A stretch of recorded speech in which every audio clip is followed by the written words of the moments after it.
In the first few months, countless monsters descended upon Earth, turning our world into a battlefield for the myriad races. In the beginning, humanity had its own awakened ones with special abilities, but their numbers were far too few. Humanity's strength was scattered to the winds. Relying on conventional and nuclear weapons, humanity barely managed to construct 10 defense lines, struggling to fend off the onslaught of the myriad races. In just 10 short years, 2 of humanity's defense lines had already fallen. Mankind was now facing an increasingly dire situation.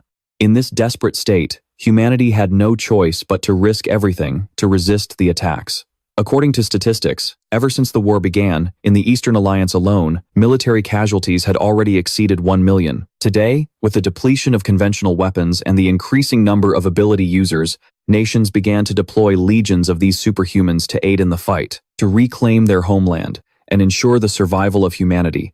Mankind had no choice but to continuously expand its legions and wage war. And so, within 10 years, the largest conscription in the history of China began. In the Eastern Alliance, at Ngip City on the northern border, the desolate wilderness was filled with nothing but the cries of farewell.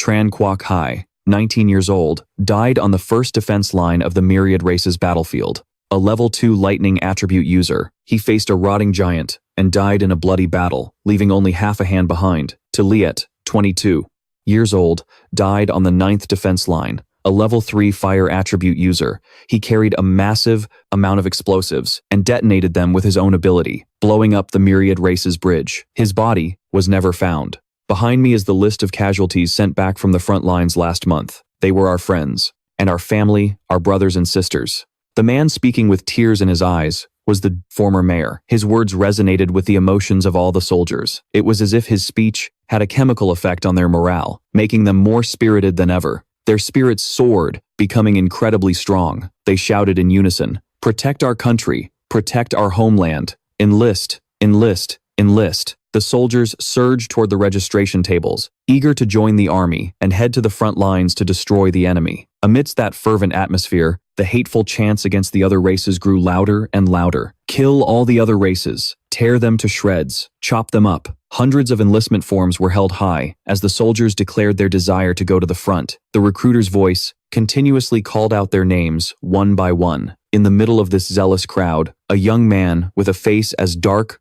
as if he'd just lost a fortune kept his head down and walked to the registration desk. That young man was Tu Thang, our protagonist. Although he was a fresh-faced 20-year-old, when the recruiter asked if he wanted to join the army, he chose to stay home and be strong support from the rear.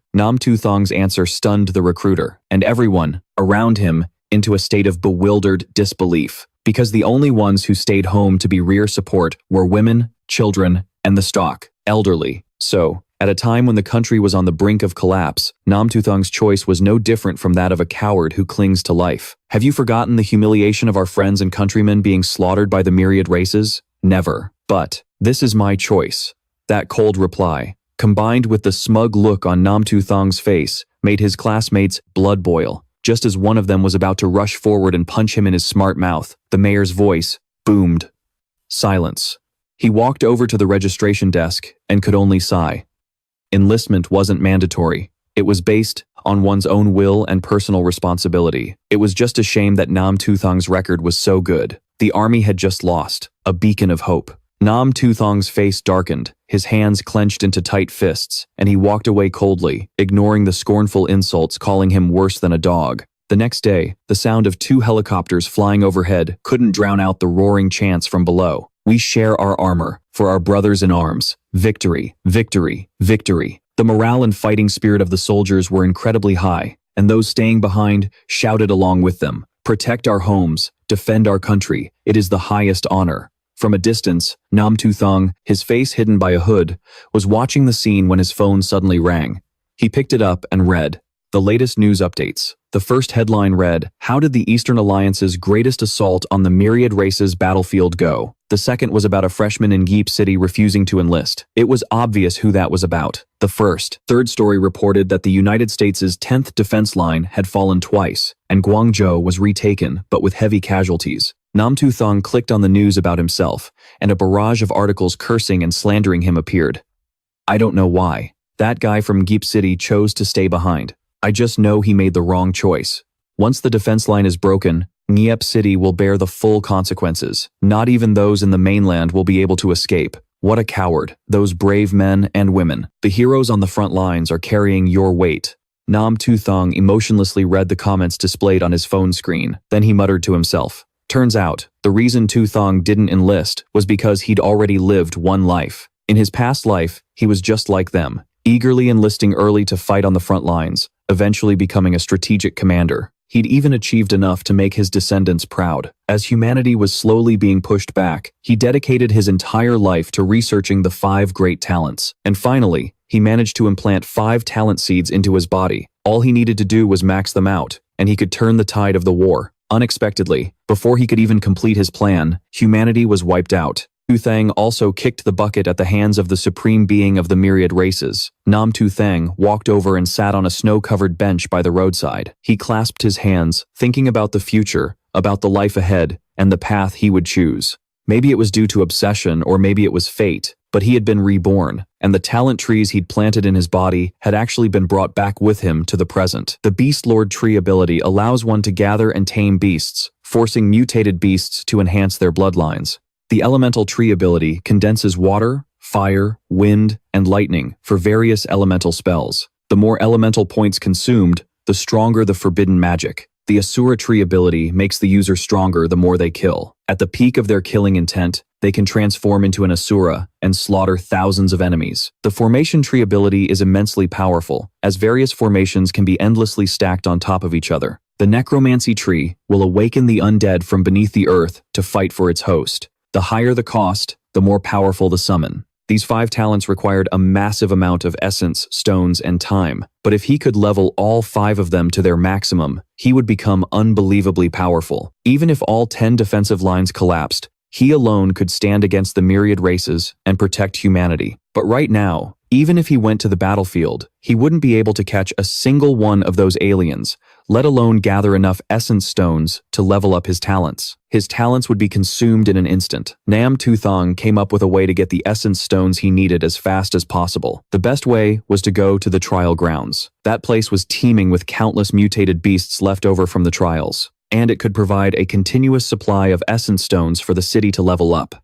Tu Thang stood up, thinking as he walked. A short while later, he arrived in front of the rear's trial grounds, the Ye City substation. In front of the Ye City substation's entrance, a group of people were processing and sorting the corpses of alien beasts. The trial grounds were established in the early years of the war against the Myriad Races to test soldiers. It could still be useful now, but the soldiers were all on the front lines, fighting off the freakish alien races. So now, these trial grounds were mostly staffed by women and the elderly. While sorting the alien corpses, one of them made a wish. If only these corpses could be turned into food for those fighting on the front lines, it would be our way of contributing to the country. A young woman named Xiao Liu gently walked over and reminded her, "Auntie Wang, take it slow, don't get hurt." Auntie Wang replied as she continued working, her face showing a hint of fatigue and worry that she wouldn't complete this month's quota. The woman next to her sighed and chimed in, "That's right, it's a shame we're all old. We can barely even lift the dissecting knives. Those mutated beasts are so ferocious, we can only process them one by one,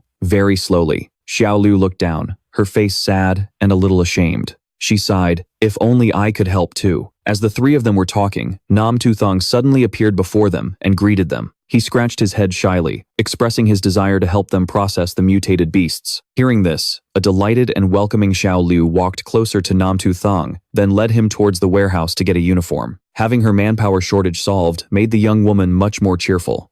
Tu Thang politely thanked her and followed her to the warehouse. Behind them, the 2 women from before wondered aloud as they worked why a tall, strong young man like him was at the trial grounds. Suddenly, the woman named Wang recognized Tu Thang as the one who had refused to join the front lines. The other woman, clueless as a deer in the headlights, wondered, why would someone who refused to go to the front lines show up at the trial grounds? Auntie Wang frowned, holding up her phone and stating with certainty, "He's probably here to atone for his sins. He's hiding in the rear, living a coward's life." With a contemptuous voice, Auntie Wang continued to mock Tu Thang. She didn't believe Tu Thang could possibly help them eliminate those alien beasts. Inside the warehouse, Xiao Liu, with her hands on her hips, dragged over a large blade and gave it to Tu Thang. Dressed in the new uniform, Tu Thang looked undeniably more attractive. Taking the A-rank blade in his hand, Tu Thang walked towards the door, with a secretly overjoyed Xiao Liu behind him. This is great.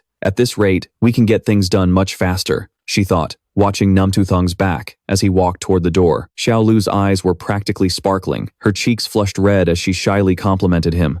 He's so damn handsome. As if sensing the look on Xiao Liu's face, Auntie Wang cut through her thoughts, saying, he's the coward who refused to go to war. He joined the front lines. Hearing the whispers, Xiao Liu, still looking starstruck, asked Auntie Wang about it. Auntie Wang seemed very hostile towards Tu Thang, insisting he was a coward and didn't believe for a second that he could handle the job of dealing with mutated beasts. Tu Thang paid her trash talk no mind and coldly walked inside. The system announced, "You have selected the A-rank trial. No prior trial records found. Please confirm if you wish to unlock the A-rank trial." Tu Thang replied, "Confirm." The door slowly opened along with a system alarm, announcing that the area inside was swarming with ravenous monsters, their mouths agape as they rushed out. The long night was coming, and humanity had no escape. For the future of mankind, Tu Thang would willingly shroud himself in darkness, becoming a shadow, not hesitating even if it meant bearing infamy. After the invasion of the Myriad Races, many animals mutated and evolved due to the influx of spiritual energy. In his past life, Tu Thang not only had to fight the Myriad Races on the front lines, but he also had to deal with these mutated beasts. With his combat experience from his previous life, facing off against these scatter drakes was as easy as flipping his hand. He aimed right for the beast's weak spot, the back of its head. Tu Thang seized the opportunity, gathering his strength and leaping into the air with all his might. In a flash, he was behind the scatter drake, swinging his blade and sending it to the afterlife. In an instant, the scatter drake's corpse fell to the ground as Tu Thang landed gracefully in a badass pose, then pulled out the monster core from the beast he had just slain. The system interface then displayed a notification. Talent: Beast Taming. Number of tameable beasts: 1. Level of tameable beasts: 0. Beast Tamer rank: 0. Progress: 1 out of 800. This talent's leveling mechanism was probably the same as in his past life. Every scatter drake he killed would yield 1 monster core, and his talent's capacity for taming mutated beasts would increase by 1. A moment later, Tu Thang looked like he'd been through hell. His shirt was torn to shreds, barely hanging on, and his face was covered in wounds. But for him, this level of damage was still manageable. But before he could even catch his breath, Tu Thang had to act alone. The pursuit of another flock of scatter drakes, all by himself. They charged towards him as if racing for the spotlight, roaring fiercely as they ran. To ensure he could eliminate all the scatter drakes in a short time without expending too much energy, Tu Thang avoided wasting any stamina in his attacks, aiming straight for their weak points. Then, with one decisive slash, he would cut them down. A large, ferocious scatter drake shrieked and charged toward Tu Thang. Sensing danger, he spun around, planted a hand on the ground, and executed a reverse hook kick, striking the scatter drake squarely in the neck, leaving it powerless to do anything but absorb the full force of the blow. Tu Thang chose to deal with the flock of scatter drakes in the air first. Wave after wave, they swarmed him, relentlessly surrounding Tu Thang. Seizing his chances, Tu Thang got behind each one to take them down, eliminating the entire stubborn flock.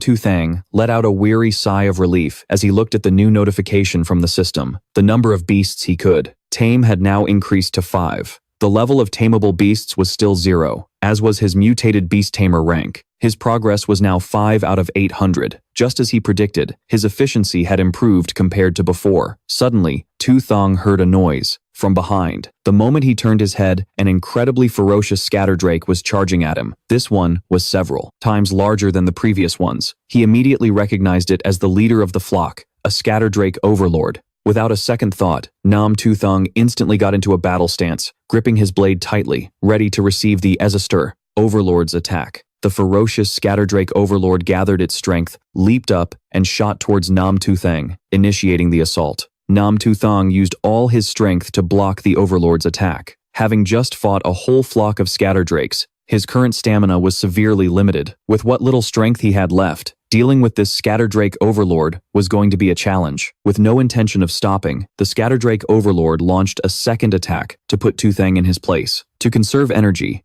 Tu Thang aimed for a vital spot. He dodged the attack while looking for an opportunity to get behind the overlord's head. Before it could even recover from its last attack, Nam Tu Thang was already behind the Scatterdrake Overlord. He used every ounce of his strength to swing his blade, delivering a fatal blow to its neck.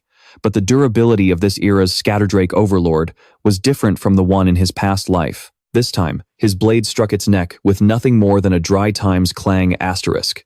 Unwilling to give up, Tu Thang decided to strike again. He gathered his power and leaped high, his eyes flashing with strength, preparing to attack the Scatterdrake once more. Just then, outside the trial room, an announcement rang out that it was time for the lunch break. The two human cameras Auntie Wang and Auntie Li were still standing outside, gossiping about Zisheng's situation inside. Xiao Lu saw them and walked over to ask, Auntie Wang, Auntie Li, why aren't you heading to the cafeteria for dinner? With a worried expression, Auntie Wang said, Xiao Lu, don't worry about it. Today, I want to see just how long Tu Thang can keep up his act in that trial room. Mrs. Li, standing beside her, waved her hand and added, I'm positive that in a little while, Tu Thang will just quietly sneak away. Mrs. Wang and Mrs. Li went back and forth, completely unconvinced of Nam Tu Thang's abilities, determined not to let him stay here and try to coast by on someone else's efforts. Helpless, Xiao Lu reminded them both that an A-rank trial probably wasn't much easier than the front lines. Hearing that, the two women fell silent. While they and Xiao Lu were still talking, the trial announcement suddenly rang out.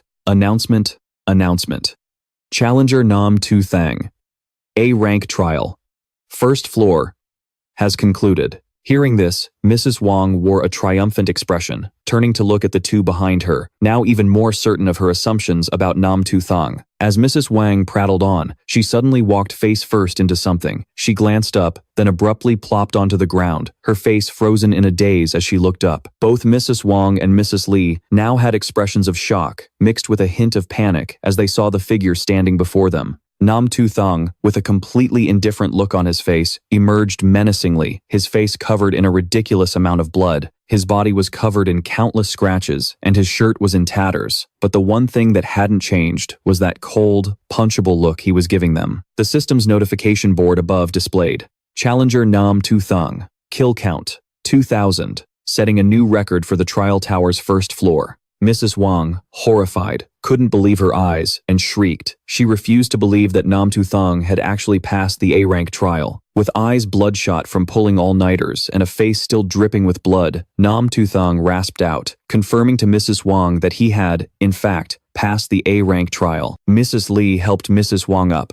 while next to them, Xiao Liu still wore a look of utter disbelief at what was happening. Nam Tu Thang turned and coldly walked past the three of them, who could only stare blankly at his retreating back as he headed for the door. Xiao Lu turned her head back to look at the massive pile of monsters, still in a state of shock. Meanwhile, Mrs. Wang couldn't believe her eyes as she stared at the mountain of monster corpses piled up in front of her. Nam Tu Thang headed to the showers to wash off the blood. His chiseled six-pack was on full display. As he showered and thought, the system interface appeared again. Today's summary, number of tameable beasts, 2,000. The level of tameable beasts had increased to level 1, while his mutated beast tamer class had jumped straight to level 2, hitting 2,000 out of 2,000 experience. Suddenly, an announcement echoed through the speakers.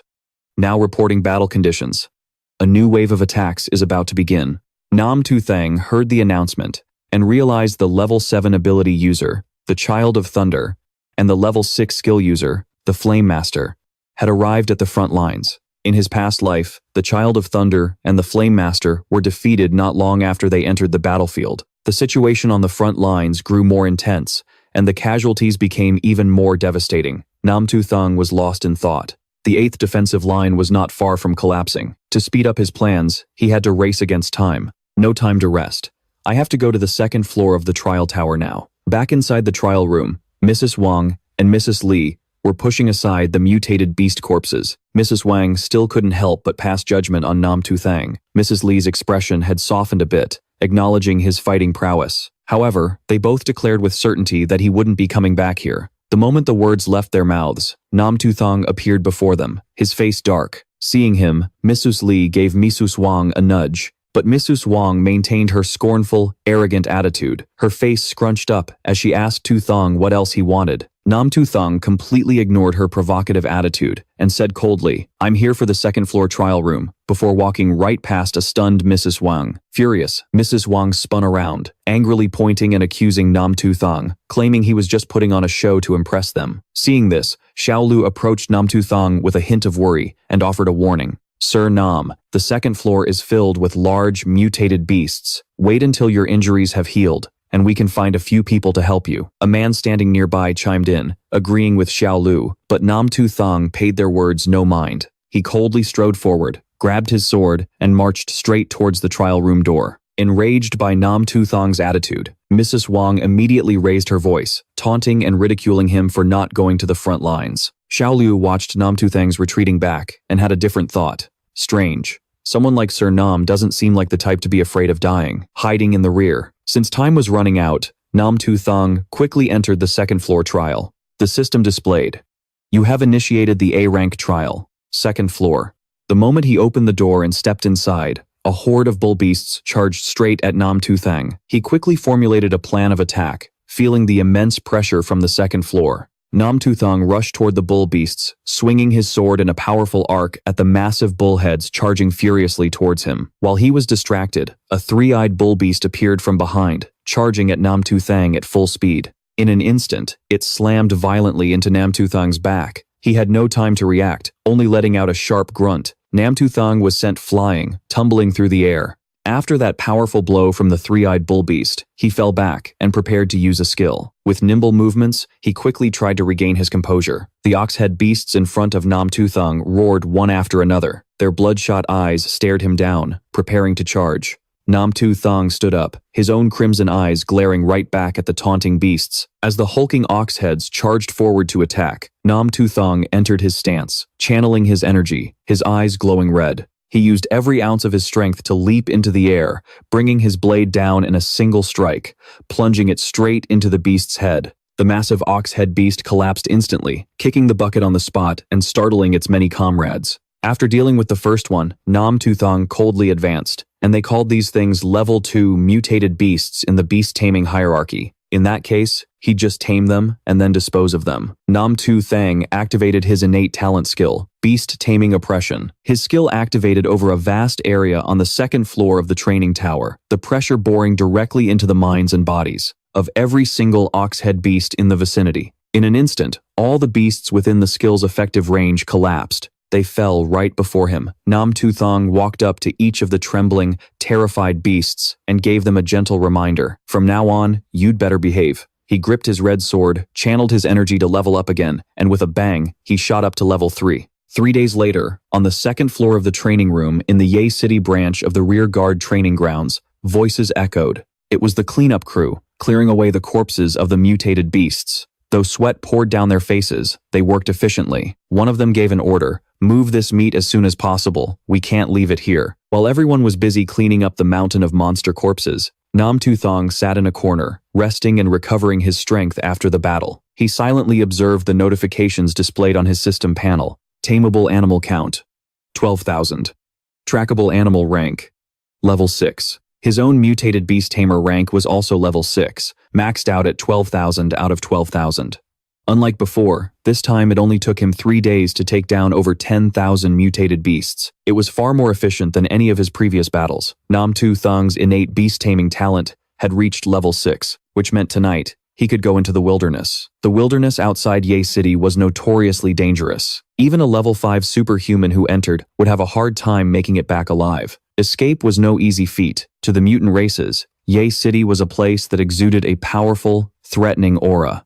Because this place had powerful superhumans and firearms. That's why the wild mutant races rarely initiated an attack on the city. But in Tu Thang's plan, taming them was an essential, indispensable part. An older man saw Tu Thang sitting in the corner. He walked over, calling out to him and asking if he needed to work another overtime shift.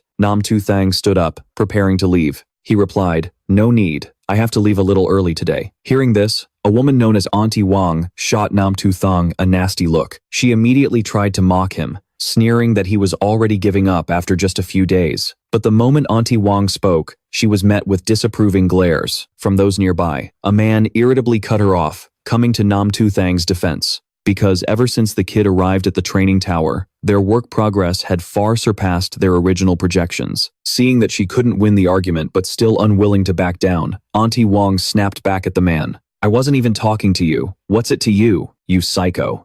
While those two were bickering, fighting over every little word, Nam Tu Thang didn't pay them any mind and simply walked away coldly. From behind, Xiao Liu saw Nam Tu Thang's figure pass by. She stammered out an announcement to him. The training tower's progress is caught up now."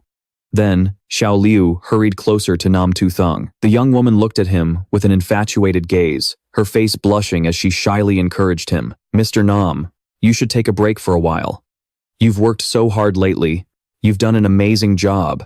Nam Tu Thang turned his head and flashed a gentle smile that would make any girl's heart flutter. He politely thanked Xiao Liu. Hearing that, Xiao Liu didn't hold him back any longer and urged him to go home and rest. At that moment, outside the city gates, a convoy of vehicles was returning in a long line. A man stuck his head out of a car window, shouting for everyone to clear the way. This convoy was heading straight for the hospital, as every vehicle was filled with soldiers wounded on the front lines. Nam Tu Thang stood to the side, observing the situation. Just then, two women behind him screamed with excitement as they saw a rocket missile soaring straight into the sky. Seeing this, everyone around them started cheering and pointing, thinking they had gained the upper hand in the brutal war. But someone else overheard and corrected them. "We haven't gained the upper hand. That's a signal from the front lines. The front lines are firing missiles to call for reinforcements from the rear guard, from far away."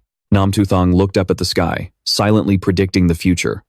The day the defense line collapses is not far off. Without wasting another second, Nam Tu Thang immediately geared up, changing into his combat suit and putting on his mask, gripped the hilt of his blade, and with the most badass stride imaginable, he walked through the bitter, cold snow, looking cooler than ever. Meanwhile, outside the city, a convoy of vehicles was on the move, when one of them suddenly broke down in the middle of a dangerous zone. The young man driving the broken-down car got out to inspect it. Behind him, a kind-hearted blonde girl in the car ahead leaned her head out and suggested he just leave the busted vehicle there for now. They could come back for it in the morning because the area was swarming with incredibly dangerous mutated wolves. Hearing that, the guy quickly agreed. He was about to head back to his car to grab his gear when suddenly, a black shadow in the distance shot past at a godlike speed, leaving him completely baffled. That black shadow was none other than Zisheng. He was sprinting past the convoy at full tilt. The blonde girl was stunned, curiously asking, "Who was that? Why is someone all alone outside the city walls after dark?" She looked at Zisheng's retreating figure, running as if he were escaping a debt collector, and shouted a warning that the area up ahead was territory of the extremely dangerous mutated wolves. But paying no mind to her words, Zisheng just kept charging forward. The form he had while running was, simply put, a perfect 10. Just then, a girl with shoulder-length hair sitting in the same car reminded her that the mayor had called them multiple times already. The situation at the front lines was getting worse, with the number of wounded growing by the minute. The injured brought back from the front were still waiting for the medicine they were carrying, but the blonde girl still seemed worried about Zisheng, hesitating. "But even with our headlights, we can't see enough to get through safely. If we just leave him, that person will be in danger." Her teammate heard this and explained the reality of the situation to the blonde. "This place is a den for giant mutated wolves. If they suddenly decide to attack, there's no way we'll be able to handle it." Her teammate said it casually, as if she was used to this. "In the 10 years of the Myriad Races, we've seen plenty of suicidal idiots. Chi, right? We can't save them all." Hearing that, the blonde girl immediately grabbed the steering wheel, ready to drive off. Just as the car was about to move, a blood-curdling scream suddenly pierced the air, making both of them jump in their seats. It was a cry for help. The blonde girl looked through her window and saw a blonde-haired man with his eyes wide in terror. His face was covered in blood as he collapsed into the cold snow. She glanced at her side mirror in horror and saw a massive mutated wolf approaching her teammate's body. Seeing the imminent danger, the black-haired girl yelled at her partner to drive, because a giant steel wolf had just appeared behind them. But just as she was about to slam on the gas to get away, another giant wolf lunged at the front of their vehicle. It smashed into the windshield, shattering the glass and making both of their hearts leap into their throats in terror. The black-haired girl quickly regained her composure, grabbed her rifle, aimed it squarely at the wolf, and signaled for her partner to drive. She then began firing relentlessly at the beast. Far in the distance, Zisheng heard the gunshots and whipped his head around, stunned. Gunfire. And it was coming from the direction of the medical supply team. While he was busy trying to figure out what was happening with the supply team, hundreds of glowing red eyes appeared in the darkness behind him. It was a wolf pack. They were all staring right at him. He realized the wolves weren't just attacking the convoy over there. They were closing in on him over here, too. Zisheng turned, his gaze turning ice cold as he faced the pack. Slowly, the wolves crept closer, completely surrounding him. Zisheng silently gauged the spiritual energy and oppressive aura coming from the mutated wolves and noticed their power levels were steadily rising. Back at the medical convoy, the vehicle carrying supplies was, luckily, equipped with extremely tough reinforced glass. So, despite the numerous cracks, the wolves hadn't been able to break through. The black-haired girl reloaded her gun and turned to her partner. Xiao Nan, be careful. The second I kill or push back any number of these mutated wolves, you have to use that chance to drive. Xiao Nan's face was tense, but her eyes were filled with determination as she agreed. Meanwhile, over by the mountain range, Zisheng was engaged in fierce combat with the vicious wolves. As he fought, he scanned his surroundings and suddenly realized the alpha wolf was here. He felt a wave of relief. It looked like all he had to do was take out this pack, and the medical team would be safe. The Wolf King, with its enormous body and overwhelming presence, charged straight toward Zisheng. Without a second's hesitation, Zisheng dropped into a fighting stance. A brilliant light flashed above his head. He instantly activated his beast-taming talent. Wave after wave of power surged from Zisheng, his skill locking on to the pathetic wolves before him. One by one, the wolves were caught in Zisheng's energy and mercilessly slammed into the ground. Seeing its pack getting absolutely thrashed like this, the Wolf King's eyes blazed with fury as it let out a deafening roar to threaten Zisheng. After the Wolf King roared, the oppressive aura it radiated grew even stronger, driving the rest of the pack to fight with even greater ferocity. The oppressive aura helped the wolf pack evade Zisheng's attacks. Zisheng stared straight at the pack and its furious Alpha King. To take down the rider, you shoot the horse. To wipe out the pack, you kill the king first. To defeat the bandits, you must first capture their king. The moment he said that, Tu Thang unleashed his power and shot straight into the sky, causing the entire wolf pack to feel a chill of pure terror run down their spines. Tu Thang's first attack tore up the ground, sending countless wolves flying into the air. His main objective was to face the Wolf King head-on, and more importantly, to prioritize taming the leader of the mutated wolves. The Wolf King looked up to see Tu Thang charging straight. For him, its eyes bloodshot with rage. Before it could attack, he targeted its head, slamming down a powerful blow and shouting, "Steel Wolf King, tame." A red wave of energy then erupted from Tu Thang's hand. In a flash, the Wolf King was completely engulfed by the red wave and subdued. The Wolf King's blazing red, mutated eyes slowly faded back to those of a normal beast. As soon as the Wolf King was tamed, its pack of underlings began to bow their heads to Tu Thang. Over with the herb team, the dark-haired woman was firing her gun while shouting, urging her teammate to drive. Tu Nam got the signal and slammed on the gas, thinking the truck would speed up and blow past the wolves. But suddenly, their vehicle lurched to a halt, leaving them both stunned. The truck didn't just fail to speed up, it was at a complete standstill, sending ice-cold fear through them. The dark-haired woman looked behind her nervously as the wolves relentlessly rammed the side of the truck, making it rock violently. The glass on the blonde girl's side started to shatter, terrifying her. Seizing the opportunity, a wolf smashed the windshield and bared its razor-sharp teeth, lunging towards the two women. She was sure she was a goner, that this was the end. But when she opened her eyes, the dark-haired woman was completely baffled by the scene before her. Am I seeing things? Why do these mutated wolves suddenly look so cute? The mutated wolf's eyes had suddenly changed from red to blue. The wolf right in front of her had wide, round eyes, putting on a ridiculously innocent face. It immediately jumped off the supply truck, and then all the other wolves backed away from the vehicles.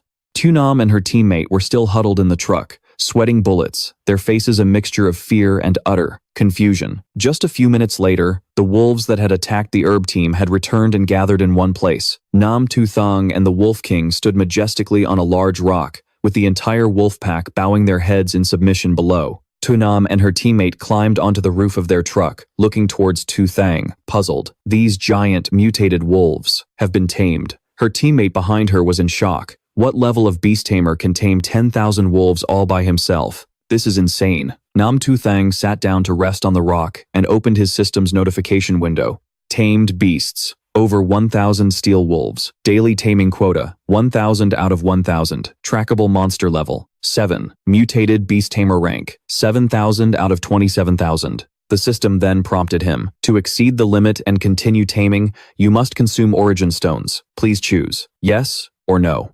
Tu Thang looked at the notification and thought, origin stones are rare right now. There's no need to waste them on taming. As he was lost in thought, the Wolf King suddenly approached, nuzzling its head against him, asking to be petted.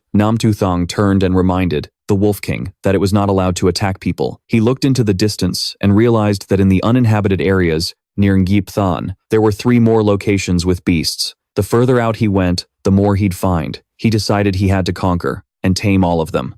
Tu Thang looked over at the herb team. For the greater good, he was determined that he absolutely had to assemble a massive army of over 10 million mutated beasts and secure the medical herb team. Their path forward had to be protected. Suddenly, Tu Thang's phone buzzed with a message. It was from Tu Lu. She was informing him about an emergency conference and that he was needed there for a bit. Reading the message, Tu Thang wondered what was going on at the workshop. A short while later, at the Than branch's training ground, a furious shout echoed through the area. The workers were getting a brutal chewing out from a man in a gray suit. This man was the chief officer. He wore an arrogant, superior expression, and behind him, 2 hulking subordinates continued the tirade. I can't believe you can't even handle a few high-level mutated beasts. Seeing this, the former mayor, his face dripping with sweat, anxiously stepped forward to try and calm the foul-tempered officer down. He explained to the chief that this was Than's first time dealing with level 4 mutated beasts and above. Furthermore, most of the workshop's staff were elderly, so handling such high-level beasts was quite difficult. They just needed a little more time to get used to it. The chief officer, enraged at being interrupted, became even angrier, pointing and screaming even more harshly. His face became incredibly punchable as he shrieked, almost howling. The entire rear guard doesn't have that many mutated beasts. If we want to guarantee supplies for the front lines, we have to, starting with these stronger mutated beasts. The former mayor stepped back in fear, groveling as he made a promise to the officer, guaranteeing he would send men to eliminate the beasts as soon as possible to secure supplies for the front lines. Still not satisfied, the director arrogantly dismissed all of Ye City's hard work up to this point. He fabricated a story, claiming that Ye City was trying to delay military supplies for the front lines, wanting the entire city to suffer together. Xiao Liu, standing to the side, looked at the director with a worried expression and hesitantly explained, "Director, these mutated beasts are nearly level 4, which is already beyond what we in Ye City are capable of handling." The director completely ignored Xiao Liu's words, continuing to criticize Ye City for slowing down progress and bringing up the fact that Nam Zisheng hadn't enlisted. He feigned sorrow, his every word a taunt against Ye City. Unable to stand the director's insolent expression any longer, Auntie Wang suddenly shouted back at him, "My husband and my 3 sons all died on the front lines protecting our country. Is that being irresponsible?" As soon as Auntie Wang's words came out, everyone around was stunned and grew anxious. Without stopping, Auntie Wang's eyes were bloodshot and welling with tears as she pointed angrily at the director. "We work 24/7 just to speed up the supply of provisions. On what grounds do you say all our efforts are useless?" The director couldn't stand hearing Auntie Wang's shouting and softly insulted her. "This bitch." A subordinate standing nearby saw this and furiously charged at Auntie Wang, threatening to teach her a lesson for her insolence toward the director. Seeing the guard rushing at her, Auntie Wang trembled in fear. The guard clenched his fist, as aggressive as a dog off its leash, fully intending to give Auntie Wang a solid punch. Everyone present thought that this moment would mark Auntie Wang's death anniversary. But no. Nam Zisheng suddenly appeared like a hero, swinging his arm and landing a devastating blow to the guard's jaw.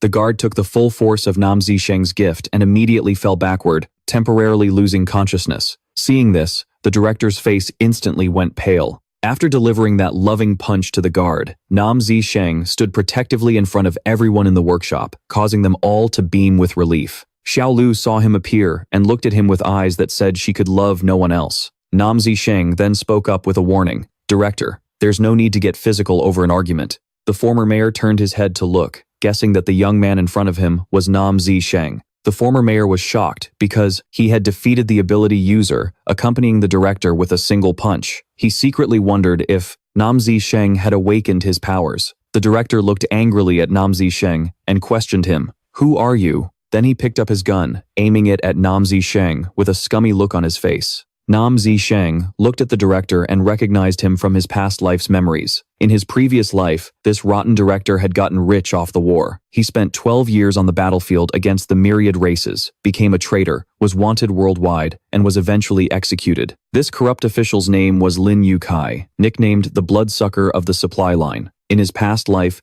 this corrupt official had been selling off all sorts of military supplies from the rear to the front lines. By the time he was discovered, the damage was already immense. Nam Zisheng guessed that the corrupt official was definitely targeting Ye City's speed in processing mutated beasts, wanting to use Ye City to slaughter more high-level mutated beasts so he could sell the materials and enrich himself. Nam Zisheng coldly and silently figured out how to deal with the official, but before that, he needed to use up all of his current resources. Nam Zisheng spoke up. "Sir, there are no traitors trying to cause trouble here." Seeing Nam Zisheng speak, the crowd behind him also chimed in, agreeing with him and indignantly questioning the corrupt official. Hearing the accusations directed at him, the corrupt official grew wary because this was all going beyond his expectations. He looked closely at Nam Zisheng, his mind racing until he finally realized that Nam Zisheng was the one who had dodged the draft, giving him an excuse to refute him. Nam Zisheng gave a cold smile, indifferent to his words. He spoke up. "However, I've butchered and processed tens of thousands of mutated beasts in the trial tower before. If I die, the supply progress will slow down." As soon as Nam Zisheng said this, both Lin Yukai and the former mayor were startled, shocked that he was also known as the Butcher. Nam Zisheng continued, aiming straight for Lin Yukai's true motive. He pointed out the characteristics of the mutated beasts. High-level mutated beasts can already use energy to mentally interfere with humans. Nam Tu Thang also stressed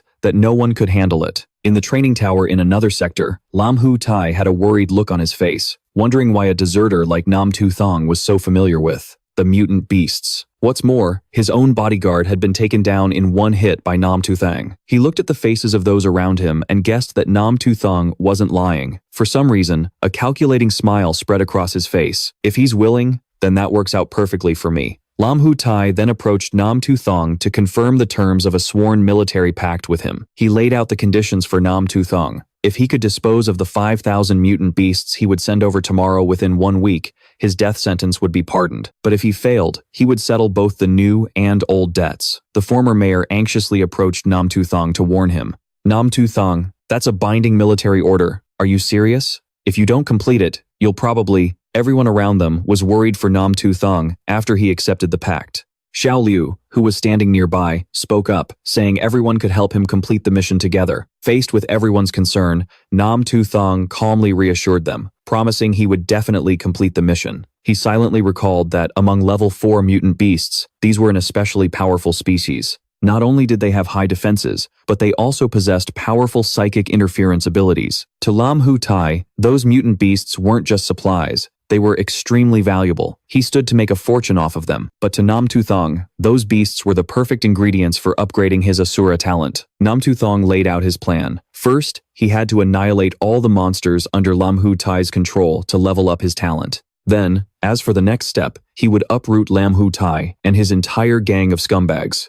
The next day, 5,000 level 4 mutated beasts were delivered by that bastard, Lam Hu Tai. Officer Mu demanded that Ngip Thon inspect them and sign to confirm receipt. Xiao Liu went over to his side to confirm. Officer Mu raised his voice and ordered the reading of the military pact. Logistics soldier of the Ngip Thon branch, Nam Tu Thang, accepts the mission to dispose of 5,000 level 4 mutant beasts. The task must be completed within 1 week. Nam Tu Thang is a member of the logistics staff. According to wartime regulations, head of the quartermaster department, Lam Hu Tai has the right to deal with personnel. You are suspected of insubordination, inciting workers to riot, and assaulting a superior officer. Any delays will result in multiple charges. No further reports required. Officer Mu wore an incredibly punchable expression as he looked at the Ngip Thon group and Nam Tu Thang. He then made a gun gesture with his hand and ended with a threat of execution by firing squad. Hearing the subordinate officer read the order, Xiao Lu's face turned pale at the words firing squad. The fatty sarcastically remarked that the people from Giapthon were shaking like leaves, a huge change from yesterday when they so eagerly agreed to the pact. The fatty's voice was full of glee, looking forward to the moment he could personally deal with Tu Thang. With a twisted, sinister expression on his face, he moved closer to him. He tapped the military order on Tu Thang's shoulder and sneered.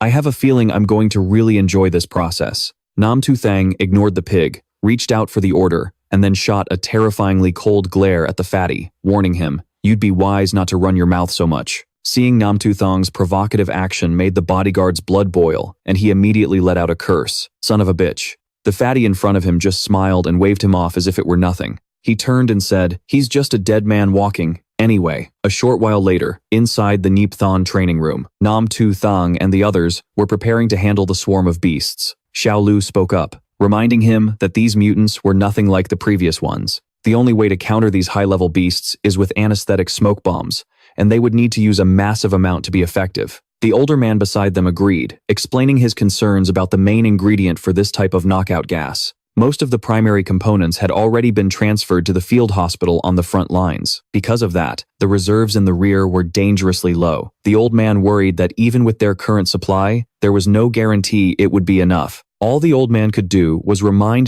Tu Thang to be careful. While adjusting his gear, Tu Thang simply nodded in acknowledgement to the silver-haired man. Behind the three of them, the bodyguard standing next to Officer Mu seemed curious, wondering where Tu Thang got so much confidence. These beasts can all launch psychic attacks. Normally, even the training arena can't react in time to avoid them. With his pea-sized brain, he hazarded a guess that Tu Thang's power must be a psychic type. The fatty standing next to him immediately shot that down, saying he had already used his own psychic abilities to test Tu Thang. And, of course, he showed absolutely no reaction to the fatty's psychic probe. Officer Mu couldn't resist mocking Tu Thang, claiming there was no way he could stand against the mutant beasts and that all he had to do was wait to execute him. His face was the very definition of depraved, his fat lips twisting into a grin as he imagined the sight of Tu Thang going insane and charging out to fight the beasts. He was absolutely certain that there was no way he could stay sane while fighting those level 4 beasts. You'll finally know what true fear is as death closes in. The fat man clicked his tongue with a hint of regret, then a purple light flashed around him. He smirked, imagining that once Tu Thang was taken care of, everything he'd gain would belong to him. He shot the guard a dark look. The boss sent you to supervise. You know exactly what to report to him, right? The guard looked at him and confirmed, don't worry, sir. I'll report everything that happens here truthfully. Meanwhile, inside the training room, Tu Thang was with a group of beasts that had been sedated. Although the bodies of these level 4 beasts were paralyzed, their minds were still incredibly strong. They exerted immense pressure on Tu Thang, making him a bit uncomfortable, but then he felt a thrill of excitement from the illusions they created. Not bad at all. The illusion conjured by the beasts shot toward Tu Thang. Upon arrival, the red illusion quickly dissipated, revealing a skull-headed monster swinging its massive hands to crush Tu Thang. He was too surprised to react. In just an instant, the monster had crushed his entire body. But this all happened within Tu Thang's subconscious, and using his own mental strength, Tu Thang activated his psychic energy, plunging his sword straight into the monster's head, causing all the illusions in his mind to vanish. Tu Thang took a running start from behind, leaped high into the air, and slammed his hand down on the beast's head, roaring, "Get lost! You're nothing but an illusion." After taking the full force of Tu Thang's attack, the beast dropped dead instantly. Tu Thang stepped forward and drew his sword from the beast's head, his eyes blazing with killing intent as he glared at the other beasts, taunting them. Suddenly, something unusual appeared on the ground below. Tu Thang looked down and noticed countless currents of dark power were gathering there. He then stood still, channeling his energy to create a barrier around his body to prevent the beast's mental power from invading his mind. Suddenly, a wave of psychic energy assaulted Tu Thang's subconscious. You're so tired, just let it all go. People need to learn to live more freely. Think about the price you've paid. Think of all those who have fallen. Was any of this worth it? The myriad races are so powerful. How could you ever hope to get revenge on them? The words seeped into Tu Thang's mind, and one might have thought it would make him incredibly distressed. But no. Tu Thang reached out and grabbed a hold of the psychic energy, trying to invade his mind. Tu Thang pulled the energy stream taut as it clung to his brain, then activated his own power, growling at the beasts above. My grudge with the myriad races. I times will times have my revenge. and the fate of humanity will be decided by humanity alone. After activating his Asura talent, Tu Thang channeled his internal energy, letting his killing intent radiate from his body as he prepared to launch a mental assault on the monsters. Tu Thang pointed towards the beasts before him and explained, "Once you open the Asura talent, you can multiply your physical and mental strength." This killing intent was the fastest shortcut to leveling up his talent. Tu Thang spread his hand and counted his fingers. Nam, release the power of the Asura talent. Once the Asura talent was unlocked, Tu Thang quickly launched a counterattack on the beasts' minds. With that, the effectiveness of his Asura power increased exponentially. The power penetrated the monsters' minds, leaving them to do nothing but scream in despair. In a lavish palace belonging to Lam Hu Tai, he was screaming in a fit of rage. His latest deal had run into problems, but his greed made him stubbornly try to save it until the very last second. A beautiful, curvy woman in a sexy bunny girl cosplay suddenly appeared beside Lam Hu Tai, pouring him a drink while cooing flirtatiously, inviting him to play with her for a while. Lam Hu Tai picked up the glass she poured and took a sip, his face sullen as he sighed. Even though he was sitting next to a hot, sexy, long-legged woman, his mind was only on his work. The goods he wanted were becoming more and more urgent. And it wasn't just in the Hua Nation. The situation in other countries wasn't looking optimistic either. Lam Hu Tai scowled, trying to figure out a way to not only avoid losing money, but also to rake in even more. If his plan failed, all the mutant beasts he'd been preparing for so long would be a complete waste. Suddenly, Lam Hu Tai thought of his fat underling. The fat man was competent, a guy who could get things done, but the price he demanded was far too high. That fat man was no different from him, a treacherous, greedy bastard who could turn around and bite him at any moment. And he also had to be wary of the undercover investigators operating beyond the front lines. Lam Hu Tai raised his glass and chugged the entire drink in one go, his face still twisted in a worried scowl. He thought about this deal, wondering where he could possibly find a stable place to process the high-level beasts. While he was lost in thought, his phone suddenly buzzed with a notification. Lam Hu Tai's long-legged girl handed him the phone. Seeing the call was from a subordinate, Lam Hu Tai answered, his voice dripping with irritation. "What is it? Spit it out." The person on the other end shouted, reporting on the assigned mission, at the military command in the Ngiep Thon branch. Before he could even hear his subordinate finish speaking, he cut him off in frustration, assuming the people in Ngiep Thon had failed to complete the mission directive. And as for Tu Thang, he just wanted to know if the kid had handled the situation yet. But contrary to what Lam Hu Tai was thinking, the person on the other end reported the real situation. "Sir, we just returned to the Ngiep Thon branch from another location today. We were only gone for 4 days, and in that time, they've already basically completed the mission." After hearing his subordinate's report, Lam Hu Tai was shocked, and then he recalled what Xiao Lu had said. "Sir, the rank of these high-level mutated beasts is nearly tier 4, which was supposed to be far beyond the capabilities of our Ngiep Thon branch." All the while, the long-legged beauty next to Lam Hu Tai was making provocative, caressing moves on him.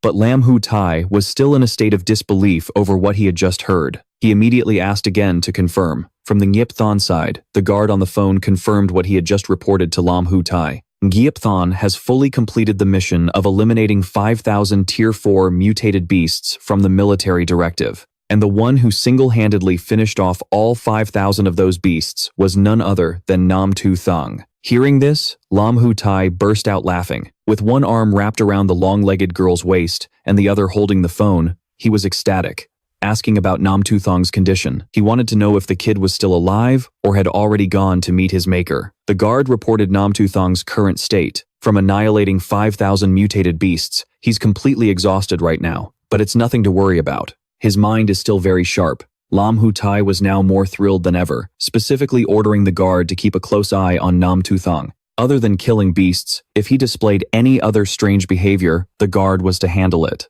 The guard immediately obeyed. The fatso in the background was fuming, because Tu Thang had actually managed to complete the mission. He recalled how, before leaving, he had used his own power to scan him and found absolutely no signs of a psychic-type innate ability. His mind was a tangled mess, unable to comprehend how Tu Thang had pulled it off. While the fatso was lost in thought, everyone on the other side was bustling around, tending to Tu Thang's health. Meanwhile, Auntie Wang shot a murderous glare at the fat pig. At that moment, the system displayed a notification panel. Content: Asura Class Talent Tree. Current level: 5. Progress: 5,000 out of 500. Unlocked talent skill, evil alloy blade. Skill description. Adds 1 level to the weapon's slashing attribute, ignores defense to a certain degree. Duration, 5 seconds. Looking at his attribute panel, Tu Thang was secretly overjoyed. In the last few days, both his body and his mind had become much stronger. Although he still hadn't broken through to level 6, he had already obtained the first skill of his Asura talent.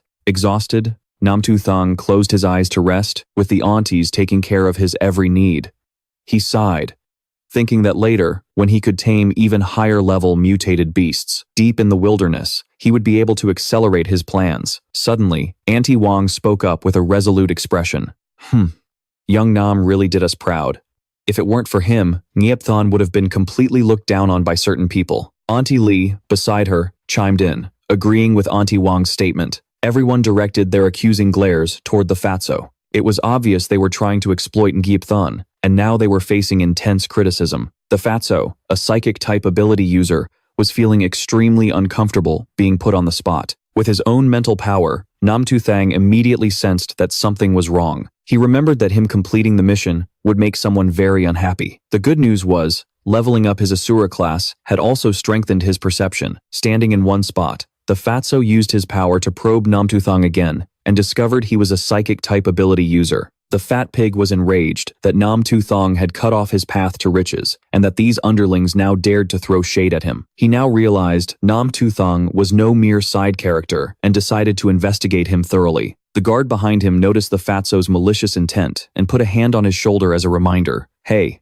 have you forgotten? As long as the mission's done, the ends justify the means, right? But if you break the boss's rules, you know how the boss operates.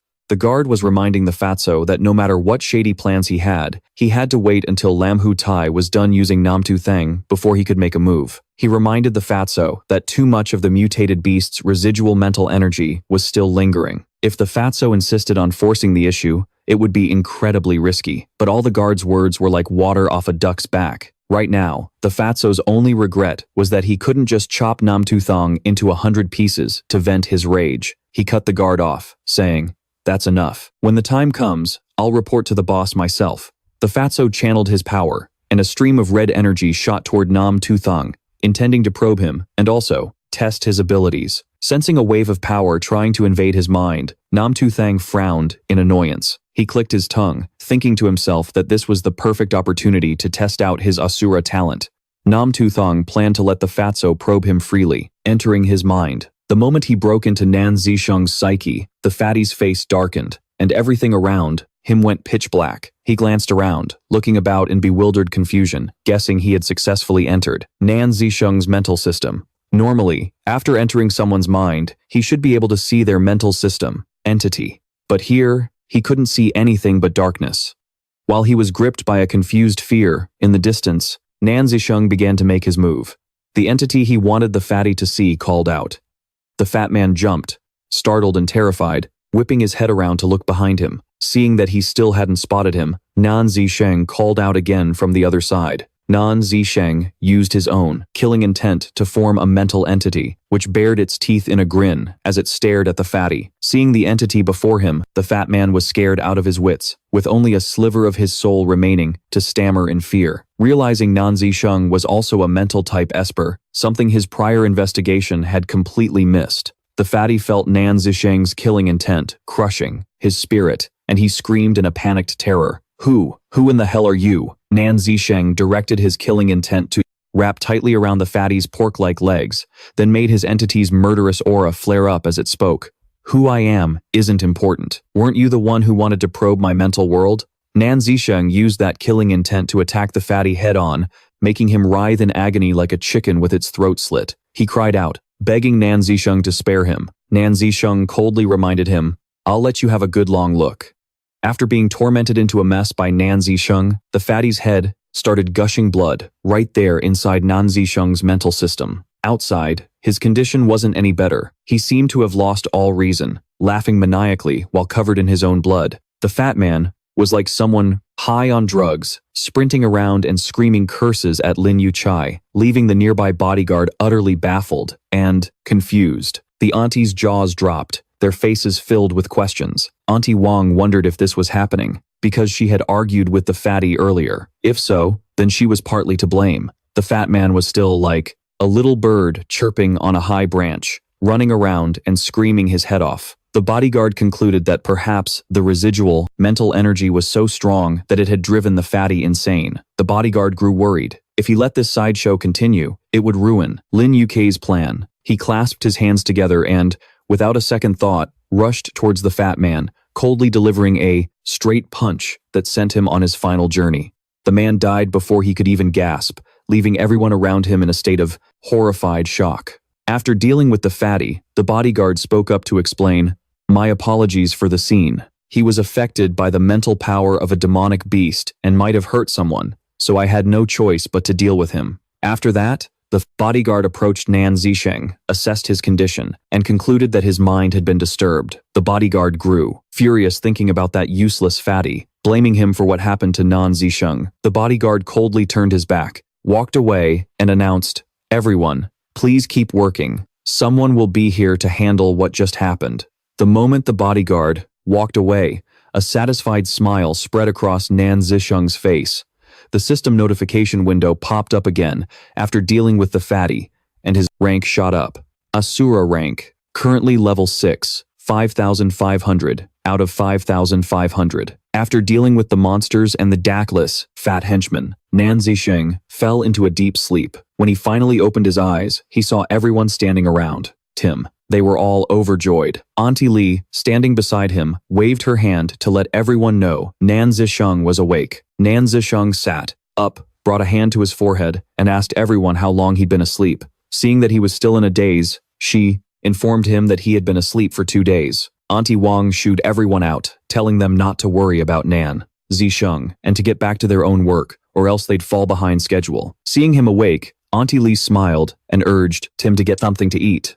Sitting on the bed, Nan Zisheng asked Auntie Wang if that guy Lin Yucai had brought more mutated beasts. Auntie Wang denied it with a sigh and told Nan Zisheng about the current situation in Ye City. Half of the people at the transformer station had been transferred to work elsewhere, while the number of frontline troops had just doubled. The 9th Defense Line campaign had ended. Humanity had been completely crushed at the 8th Defense Line. A look of shock crossed Nan Zisheng's face. The current situation was absolutely tragic. Whether in the sky or on the ground, the frontline army was still no match for the horde of alien beasts.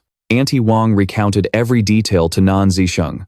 Through her words, he learned about the son of Lei Fa, a very promising level 7 superpowered individual who had his arm broken and was now clinging to life. Auntie Wang sighed, shaking her head in despair. A level 6 Esper, the flame giant, had bravely sacrificed himself for the nation.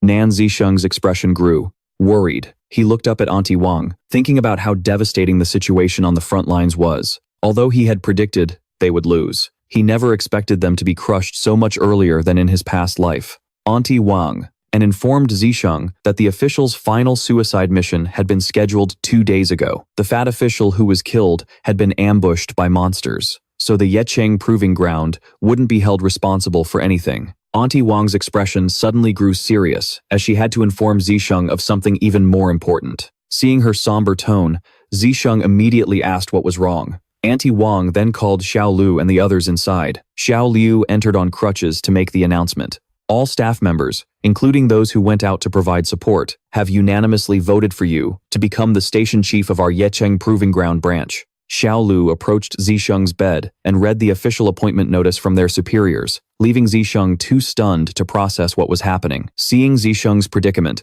Xiao Lu smiled and told him it was because everyone acknowledged him. Auntie Wang also admitted her past mistakes and hoped Zisheng would be more forgiving in the future. Standing beside them with a radiant smile, Auntie Wang added, "That's right. We can't call you Comrade Little Nan anymore. It has to be Station Chief Little Nan." "No, that's still not right. It should be Station Chief Nan." Everyone looked at Zisheng excitedly, then encouraged each other to work hard. Xiao Liu turned to remind him that the mission assigned by the leadership was much bigger than the last one. Half of the station's workers had also been transferred away, while the amount of materials needed to boost production had doubled. According to her, people had been working without eating, drinking, or sleeping. Xiao Liu worriedly wondered how many people in Yecheng would still be alive after a month. After hearing the information from Xiao Liu and the others, Zisheng thought to himself, the workers' efficiency couldn't be changed. The only person who could work harder was him. a level 7 ranger talent, and a level 6 Asura talent. By combining his ranger skills with his attribute/skills, the effect would be doubled. Zisheng sat lost in thought, figuring out a way to ensure that even with the workers on a normal schedule, the timeline for the new projects wouldn't be affected. Zisheng cracked a smile. As for his original plan to drain Lin Yutian's resources and then eliminate him, his new identity as station chief would give him more room to operate. Unable to think of a solution, Xiao Liu grew indignant. She was about to go complain to the leadership when Zisheng immediately stopped her, saying he'd already thought of a way. Zisheng's words left everyone a little stunned. Xiao Liu raised her voice, worried about his health. She thought Zisheng was cracking under the pressure of his new position, recklessly ignoring his current physical condition. Zisheng remained silent, calmly got out of bed, and stood tall, speaking clearly. I know you're all worried about me, but please, trust me. I will definitely complete this mission. Zisheng's resolute attitude reassured everyone around him. They responded with a cheer, shouting together to push the work forward. While everyone was cheering in unison, a black shadow suddenly flashed past the doorway outside. With his level 6 spiritual power, Zisheng immediately sensed something was wrong at such a close range. His eyes narrowed. That kind of speed. It definitely wasn't anyone from the station. He frantically rushed out the door to chase after the shadow that had just passed. The moment he ran outside, it had vanished. Zisheng frantically looked in every direction, trying to find it. As he was scanning his surroundings, a gun was suddenly pressed to the back of his neck from behind. Chasing me out here, you've got some nerve, don't you? The woman holding the gun behind him warned him not to make any sudden moves, ordering Zisheng to answer the questions she was about to ask. Zisheng was shocked, wondering when the girl had gotten behind him. The beautiful, captivating woman with dark brown hair kept her gun aimed at Zisheng and asked, You guys are taking orders from Lin Yutian. What's the quantity of the next shipment? Will they deliver it, or are you going to pick it up? Zisheng answered without a hint of fear. You should be asking Lin Yutian about that. The woman sensed that Zisheng wasn't being entirely honest. She frowned and questioned him. Aren't you all in the same group? And another thing, answer my questions, truthfully. Now, Zisheng noticed the distraction in her voice and instantly channeled his killing intent, using his Asura talent to spin around and attack the brown-haired woman. But this woman was no pushover. Sensing Zisheng's unusual move, she immediately pulled her hand back. Then she dodged his attack. The woman fired her gun, shooting directly at Zisheng's hand. Zisheng's hand met the bullet head-on, but it only left a few light scratches. Radiating a murderous aura, Zisheng reminded the woman that he and the people in Yecheng were not accomplices of that scum, Lin Yutian. The woman observed him, and realizing he might attack again, backed away, asking why Yecheng was helping him then. Zisheng realized this woman was on the same side as him. He immediately retracted his killing intent, dusted off his clothes, and stated firmly, he wasn't helping him at all. It was simply a mission handed down from their superiors, one that Yecheng was forced to obey. Thang argued that whether that guy, Lam Hutai, was a parasite or a traitor, the fact remained that he was still their superior officer. Seeing Thang's seemingly honest and righteous demeanor, the woman extended her hand, offering to cooperate with him and introducing herself. I'm Trong Vien, from the 2nd Intelligence Unit of the Supply Team at Defense Line 8. Tu Thang stared at the hand Trong Vien offered him. He quietly observed it for a moment, then coldly rejected her offer. Trong Vien glared at Thang with suspicion, thinking his refusal meant he was planning to help the enemy. With a resolute expression, Thang looked Trong Vien straight in the eye and countered her accusation. He was certain that Lam Hutai would absolutely be dealt with. Just not right now. It turned out the reason Thang refused to work with her was because she was only focused on taking down Lam Hutai. She hadn't thought at all about the consequences. Thang's warning made Trong Vien hesitate. She shot back, asking what he was getting at, so he seriously explained his reasoning, breaking it down so she could understand. To get rid of Lam Hutai, there were only 2 paths available to her, assassination or an internal report. If she chose assassination and the target wasn't alone, how could she guarantee all of them would be silenced? And given her position, a failed assassination attempt would lead to devastating consequences. Hearing Thang's analysis, it was like a light bulb went off in Trong Vien's head, and she realized how childish and reckless her previous plans had been. Thang shoved his hands in his pockets, stepped closer to Trong Vien, and brought up the second option. An internal investigation would drag on for far too long, especially with humanity already losing the war. And the moment rumors of infighting among the rear guard spread, the front lines would interpret it as internal strife. If that happened, the backlash would be severe, and the predictable outcome would be the entire rear echelon descending into chaos. Thang immediately thought of the elderly, who would likely abandon the shelter and flee. After hearing Thang's logical and well-reasoned analysis, Trong Vien sighed, shook her head, and asked him, "So, what are we supposed to do now? Leave it to me." Thang's answer completely shocked her. Her attitude shifted instantly. She stepped towards Thang with a look of contempt. If even she couldn't handle it, how could a deserter like him possibly solve the problem? Suddenly, Thang unleashed his killing intent. His power and strength surged, multiplying several times over. His eyes turned into deep black abysses as he stared straight at Trong Vien, reminding her of their brief clash just moments ago. Faced with Thang's killing intent and immense power, Trong Vien grew wary. She started recalling the intel she had on him, and the stark difference in his abilities from just 1 week prior. This made Trong Vien hesitate, suspecting Thang might possess a special ability that allowed him to constantly strengthen himself. Thang retracted his killing intent, cutting off her train of thought, and warned her not to act on her own. He guaranteed he would take care of that scumbag, Lam Hu Tai. Hearing this, Trong Vien was apprehensive, but she nodded in agreement anyway. She didn't forget to threaten him, adding that failure wasn't an option, only success. Thang turned to leave, promising he would succeed. Before going, he told her to prepare the necessary mana beasts for after he eliminated Lam Hu Tai. Trong Vien was stunned by his request. She immediately shot back, "Just how many more mana beasts do you need?" After all, with his current strength, he was by no means weak on the battlefield. Trong Vien needed confirmation that he wouldn't harm humanity and to be certain which side he was truly on. Thang glanced back at her coldly, confirming that he was on humanity's side, but that his current strength alone wasn't enough to drive them all out. Then he turned and walked away, not forgetting to give Trong Vien a small farewell wave.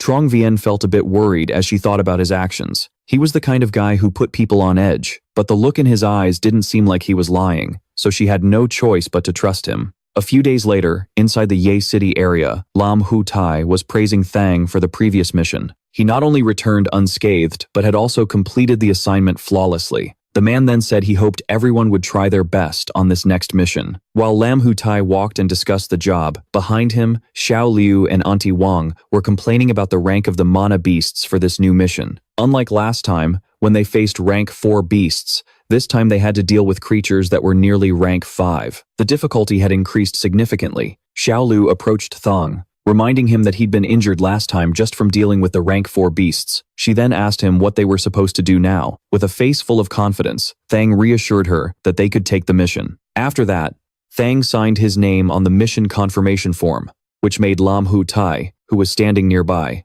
grin with delight. The bastard started calculating all the benefits he was about to receive. To him, Thang wasn't just skilled, then that dead fatso. And he didn't even have to pay the kid a single dime.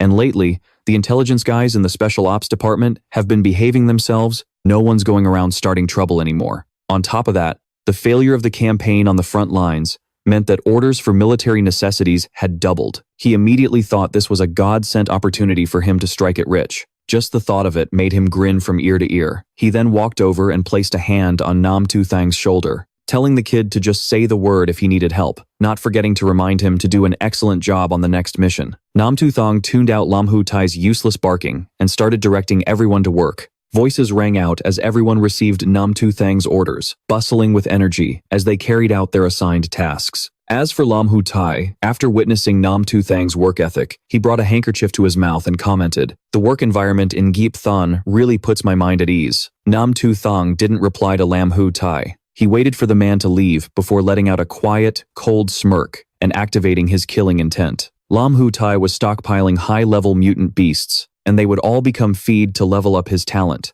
Nam Tu Thang activated the skill within his Asura talent, Alloy Demon Blade, then entered the chamber to deal with the mutant beasts. A pack of ferocious level 5 beasts with blood-red eyes charged toward Nam Tu Thang. He immediately got into a ready stance, activated his skill, and a murderous aura began to radiate from his sword.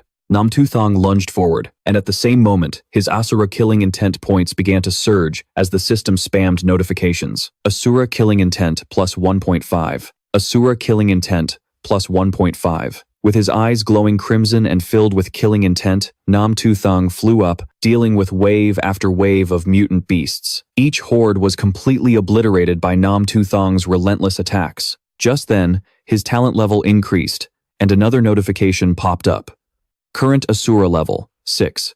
Experience, 16 out of 7,200. On the 20th of the month, the Eagle Union's 8th defensive line fought a desperate battle for 4 hours. 800,000 soldiers were killed in action. 50,000 ability users died. The front line collapsed, but Tu Thang was still tirelessly fighting the horde of mutant beasts to increase his power. His eyes blazed red as he used his skills, Alloy Tyrant Blade and Asura Tyrant Slayer, to finish off the last beast. On the 22nd of the month, the 8th defensive line of Bakshuyan collapsed. 10 different alien races invaded the North Ice River. 600,000 soldiers were killed in action. Regardless of what was happening in the outside world, Tu Thang continued to slaughter the beasts to complete his mission. Then, on the 24th, the 8th defensive line of Nambangjang encountered the brutal ironclad race. In just one short hour, 500,000 soldiers were all killed in action. Meanwhile, Tu Thang's skills were leveling up day by day as he fought the mutant beasts. He had now acquired Alloy Bristle. On the 26th, the French defensive line and the Kawasaki Nation's 8th line completely collapsed. In just half an hour, a man with wide, terrified eyes and blood streaming from his mouth lay helpless on the ground as the alien races attacked, but his will to kill every last one of them remained. It wasn't until this moment that Tu Thang finally stopped upgrading his skills. He stood still, gathering his power, as 2 streams of red and black energy swirled around his body. He muttered the incantation, "Unleash all killing intent." The Asura's return sent a shiver of fear through the surrounding mutant beasts. This time, Tu Thang's Asura form had reached its maximum level. He activated the skill, technique, Hell on Earth, and a crimson wave of killing intent spread out in all directions. The surviving mutant beasts saw this and began to retreat in terror. Tu Thang's gaze was like that of the god of death as he looked upon the beasts. He raised his voice, taunting them.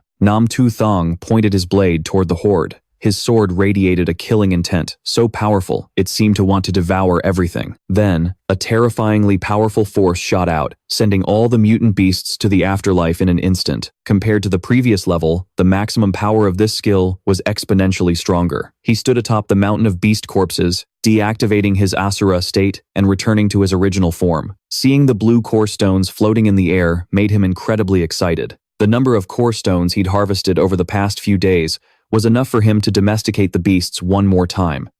Tu Thang spoke of Lam Hu Tai, his voice laced with killing intent. As for Lam Hu Tai, he has the money, but he won't have a life to spend it. As Tu Thang was walking out of the training chamber, he saw everyone still gathered, listening intently to an announcement over the speakers. Currently, the only remaining 8th defensive lines are in the Eastern Alliance, the American Federation, and the Bear Federation, all of which are struggling to hold on. The Eastern Alliance has once again initiated a societal draft, with the required age lowered to 16. Tu Thang, covered in wounds, stood listening to the announcement and began to formulate a new plan. The front lines had collapsed far faster than he had anticipated. The Asura talent was, after all, still just the power of one man. Auntie Wang turned around and jumped in surprise, seeing that Tu Thang had appeared right behind her at some point. Foreman Nam. All done already? Just then, Lin Yutian came walking over, glancing at his watch and praising him non-stop. Needless to say, the guy was incredibly pleased with himself. Your mission completion rate has shot up, leading to a very enticing offer about what position Tu Thang wanted to be promoted to. Tu Thang's eyes were filled with killing intent. Without a shred of respect, he stated that what he wanted was Lam Hu Tai. This stunned the official, who stammered and asked him again and again. Upon hearing the answer, even the guard standing nearby broke out in a cold sweat.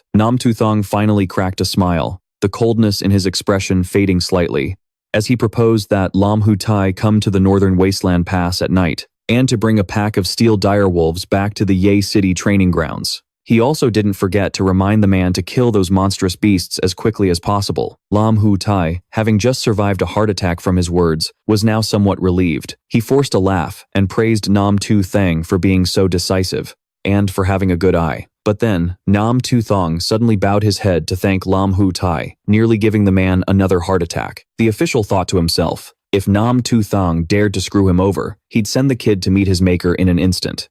Tu Thang glanced up at the man and smirked internally.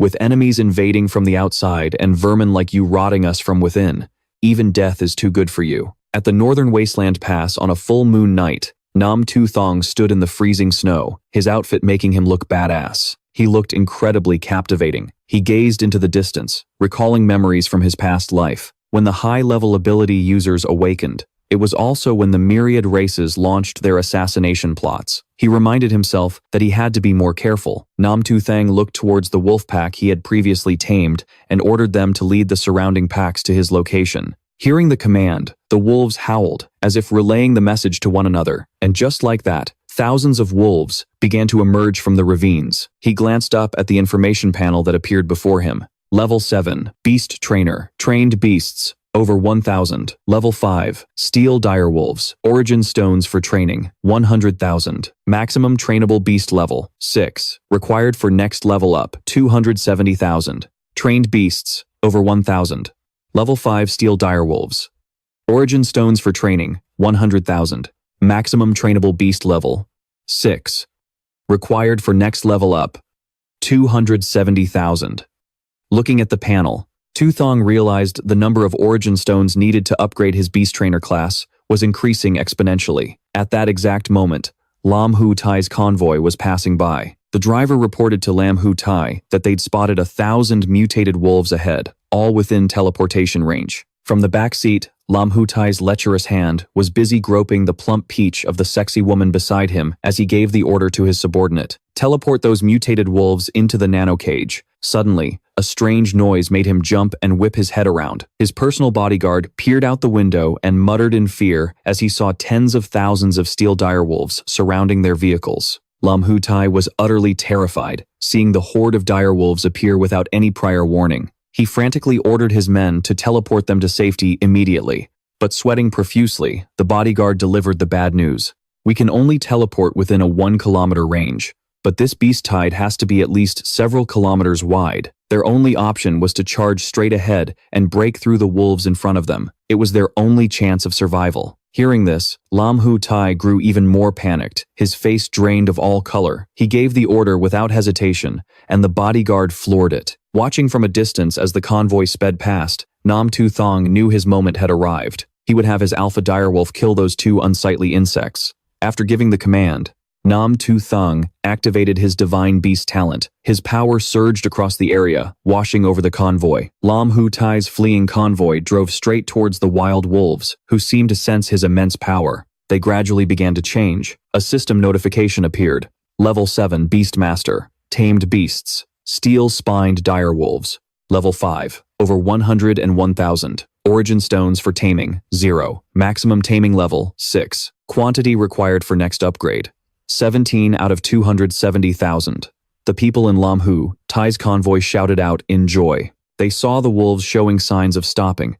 There might be a Beastmaster up ahead. Lam Hu Tai peered through the window, overjoyed. This is perfect, he thought. The bodyguard was skeptical. Ye City had never had such a powerful Beastmaster before. But Lam Hu Tai, ever the optimist, figured it was a hidden expert and ordered the bodyguard to drive over and make his acquaintance. Who knows, he might be useful to us. Not about to let Lam Hu Tai get his wish, Tu Thang unleashed his power. He commanded the 100,000 steel-spined direwolves to crush Lam Hu Tai's convoy, leaving no survivors. Receiving the command, the direwolves charged straight for Lam Hu Tai's vehicles. The men inside felt something was wrong as they looked back. They assumed the Beastmaster had failed to tame the wolves, and now they were surrounded again. Lam Hu Tai screamed in terror, ordering his men to use their firepower to suppress the wolves. Just like that, the men in the cars stuck their heads out and laid down suppressing fire on the pack, protecting Lin Yutian's vehicle by aiming their guns right at the attacking direwolves. But the sheer number of wolves was overwhelming. The men could only flail helplessly as they were viciously torn to shreds. Other wolves used their entire bodies to slam into the car, attacking it relentlessly. The vehicle shook violently, and the men inside began to panic.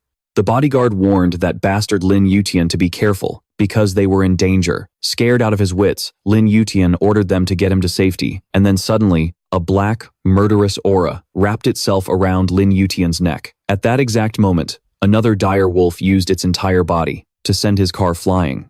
But just before impact, the bodyguard managed to teleport them both a few meters away from the vehicle. Seeing this, the wolves began to howl, as if calling for reinforcements. The bodyguard finally decided to use his own powerful skill, threatening the dire wolves that today he would show them the true power of a level 5 skill user. He then condensed a stream of black, murderous energy and blasted it towards the beasts. nano-cage teleport. And just like that, a group of wolves was teleported several meters away, but another pack immediately charged in to attack. Lin Yutian wasn't doing a damn thing, but he still stood behind his bodyguard barking orders. But since the nano-cage had its limits, the bodyguard had to use a standard teleportation skill. He and Lin Yutian then warped to their designated coordinates, but they had no idea that the spot they were now standing on was where Tu Thang had been hiding this whole time. Seeing them teleport in, he spoke coldly from behind them. "You finally decided to show up, much slower than I anticipated." Hearing his voice, Lin Yutian and his bodyguard whipped their heads around in fear. Our hero then took off his hood and introduced himself properly, Tu Thang. The moment Lin Yutian saw him, he immediately suspected that he was the one who sent the wolves, and slowly realized that Tu Thang wanted to kill him. Tu Thang began to radiate an immensely powerful, murderous aura, confirming Lin Yutian's suspicion. He then threatened that scum, warning him that if he ever messed with him again, it wouldn't just be him, but his entire family who would die a horrible death. Then, as quick as a flash, Tu Thang lunged at Lin Yutian and grabbed him by the throat. He was so fast that the bodyguard couldn't even react. Lin Yutian was being choked to death, but he still managed to cry out for his guard. Seeing this, the bodyguard began to create a teleportation gate, intending to save that scumbag, Lin Yutian. But there was no way he was letting them get away that easily. Right at that moment, Tu Thang unleashed his signature skill, Asura Dragon Slayer. This technique condenses the spirit of an Asura, transforming killing intent into a dragon that defends against all lower-level spiritual attacks and locks down the entire space. The Asura Dragon Slayer caused the bodyguard's skill to be interrupted, rendering it completely useless. It was then that the bodyguard realized Tu Thang was a high-tier ability user. Tu Thang gripped the bodyguard's hand until it was crushed into a pulp. The man screamed in agony, then a single punch from our hero sent blood spraying from his head. And just like that, he kicked the bucket right in front of Lin Yutian's eyes. Seeing this, Lin Yutian tried to beg for his life, but before he could even get the words out,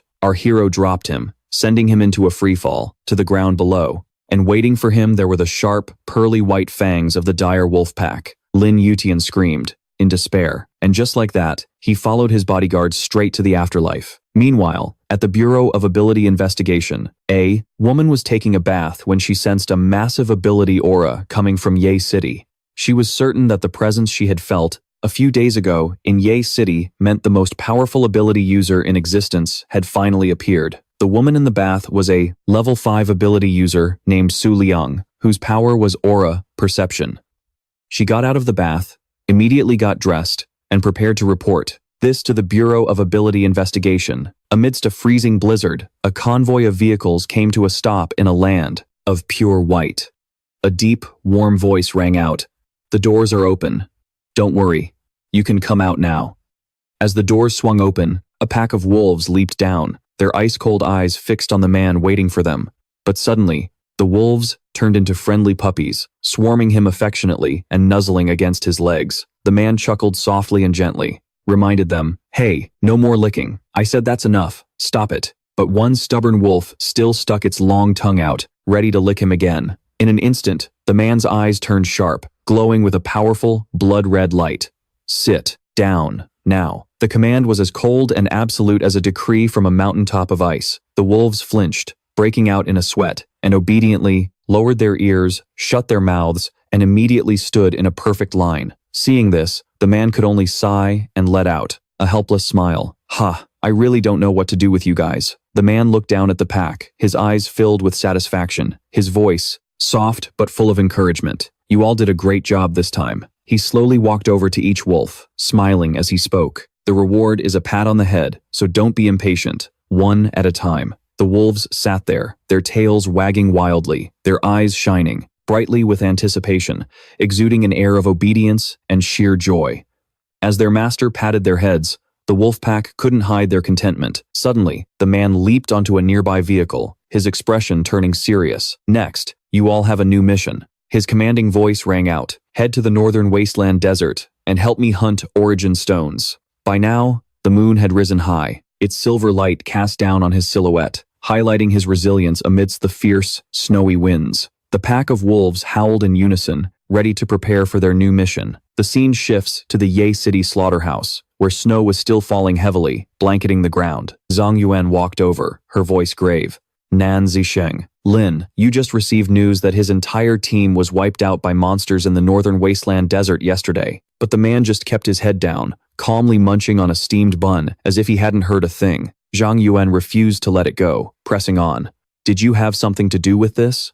Still maintaining his indifferent demeanor, he gave a slight shrug.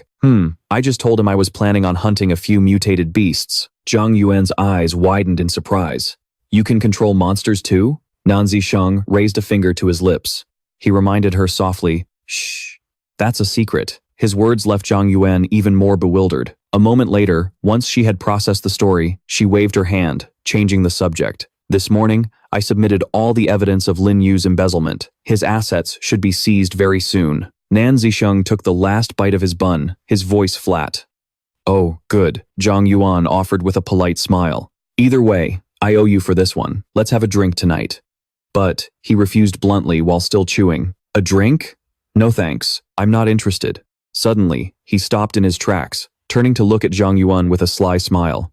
His voice was low and full of hidden meaning. But, if you really want to thank me, perhaps we could find another way. Zhang Yuan felt a little uneasy, forcing a strained smile. What other way? Nan Zisheng didn't miss his chance, holding up a symbolic thumbs up. His eyes were full of amusement. I want to turn this place into the largest slaughterhouse in Ye City, capable of processing 10 times the number of mutated poultry, maybe even 100 times more than any existing slaughterhouse. The bold proposal made her sigh helplessly before she reluctantly agreed. Fine, the front lines are short on supplies anyway. The higher-ups will probably be pleased with this request. I'll take care of it. The scene changes to the next day at the slaughterhouse's 4th workshop. Inside, countless carcasses of mutated animals floated on the water's surface. After finishing his work, Nan Zisheng held his sword, his sharp eyes lost in thought. Turning this place into a slaughterhouse. Butchering mutated poultry to collect origin stones is just too easy. A stream of blood-red aura began to radiate from his body like a creeping shadow. The animal carcasses were piled up like a mountain.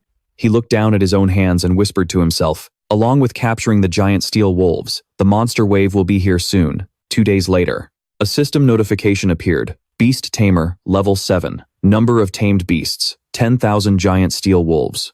Number of beast taming origin stones, 190,000. Progress to next level, 17,000 out of 270,000. The scene shifts to the northern wasteland desert. Nan Zisheng's powerful voice echoed. The fate of the world rests on everyone's shoulders. Today, I, Nan Zisheng, invite you all to guard the northern wasteland and protect our world. The system chimed in again. Beast Tamer, Level 8. Number of tamed beasts, 50,000 Level 5, giant steel wolves. Beast taming, origin stones, 150,000.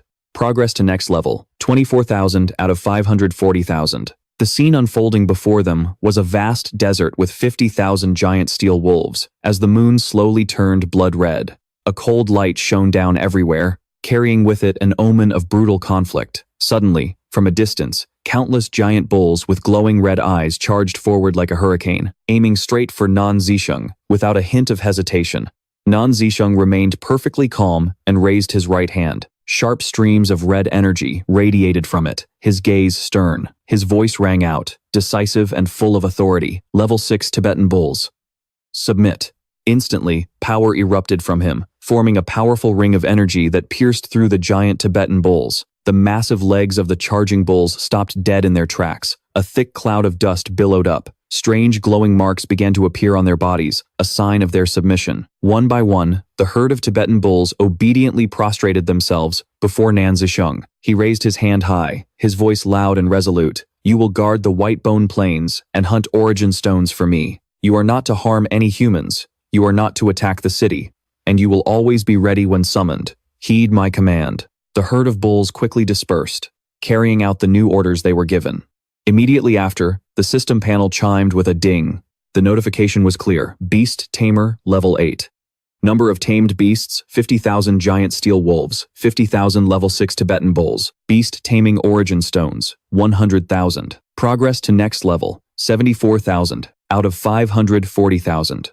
The scene shifts to the northern wasteland desert, where formations were set with 50,000 Level 5 giant steel wolves, and the white bone plains were protected by 50,000 Level 6 Tibetan bulls. The next scene is in Rending Gorge, where Nan Zisheng walked silently through the middle of a battle, his mind making careful calculations. With 100,000 primeval stones left, it's enough to tame a group of level 7 mutated apes from this canyon, he thought, his eyes burning with determination. The presence of these creatures was clearly on another level, radiating a much more powerful aura than before. The pack of wolves and buffaloes from before. The sky suddenly seemed to split in two as a hazy, blood-red moon materialized, casting a chilling and violent glow over the land. Suddenly, a giant ape with savage eyes launched itself from above, its claws bared. Thang glanced over, inwardly impressed. Its speed was incredible, and its aura was overwhelming. Before the ape could even pounce, he instantly unleashed his own powerful aura and roared, "Tame."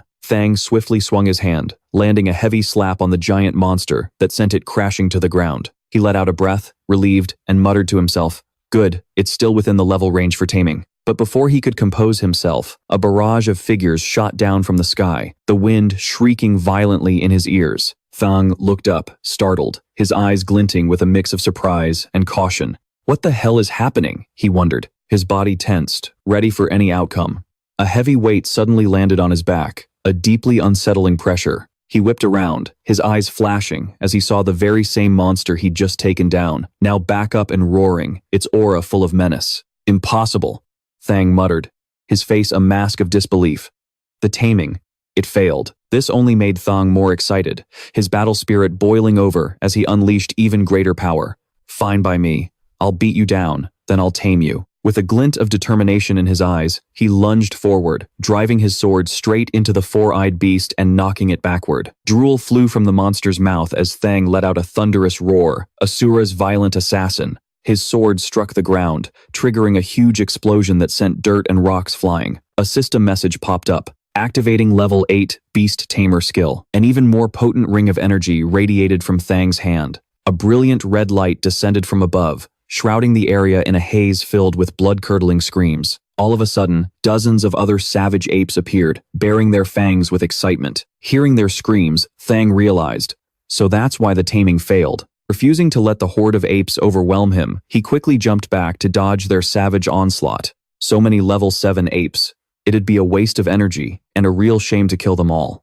I need to take out the boss behind this mob first. With that, he transformed into a streak of red light and shot straight up into the sky, leaving the apes staring in bewilderment. In midair, he grabbed onto a vine, his body exuding pure killing intent. He glanced down at the apes below with a cold smirk. Not a bad power level. Suddenly, however, another ape appeared behind him, grabbing onto the same vine. Thang just shook his head, completely unfazed. "Too bad you're all brawn and no brain." He swung his body, smashing the two apes into each other and sending them plummeting to the ground. The ape that had been knocked off panicked for a moment before its expression turned to one of pure rage. Meanwhile, Thang calmly held his blade, a smirk playing on his lips. This blade is pretty useful, he thought. But before he had a moment's rest, another ape charged, trying to ambush him from behind. He immediately leaped away, the attack missing by a hair's breadth. Landing gracefully, he spoke in a cold, mocking tone. "It seems you all still haven't learned to respect your new master." Thang blurred into motion, moving faster than the naked eye could track, and repositioned himself to a more strategic spot. When he came to a stop, he called out in a powerful, authoritative voice,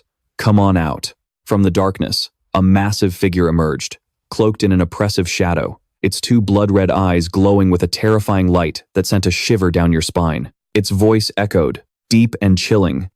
"It's time for the ruler of this place to change." Faced with this creature, Thang was completely dwarfed, but his eyes were as sharp as ever. Staring at the impossibly huge creature before him, he laughed sarcastically. "Don't you think that size is a bit much?" The pressure radiating from the level 9+ Ape King was so immense, it made the air feel heavy. If not for the Asura power coursing through his veins, he would have been forced to his knees by the sheer, crushing weight of its presence. He immediately pushed back, unleashing his own aura with every ounce of his strength to resist. As the giant Ape King reached out its enormous hand to snatch him, Thang blocked it with his sword, though the sheer force of the impact sent a searing pain up his arm. So fast, he thought. The Ape King then opened its massive maw, preparing to swallow him whole. Thang yanked his sword back, just in the nick of time. "You think you can eat me?" he thought defiantly. "I'm not going down that easy." An intense, unwavering pressure flared from his blade. He activated Asura's bursting core, forcing the shaken Ape King to retreat and dodge his strike. Even so, its pitch-black claws barely missed him. The Ape King suddenly launched itself into the air, landing with a massive shockwave that made the very ground tremble. Its fist smashed into the ground,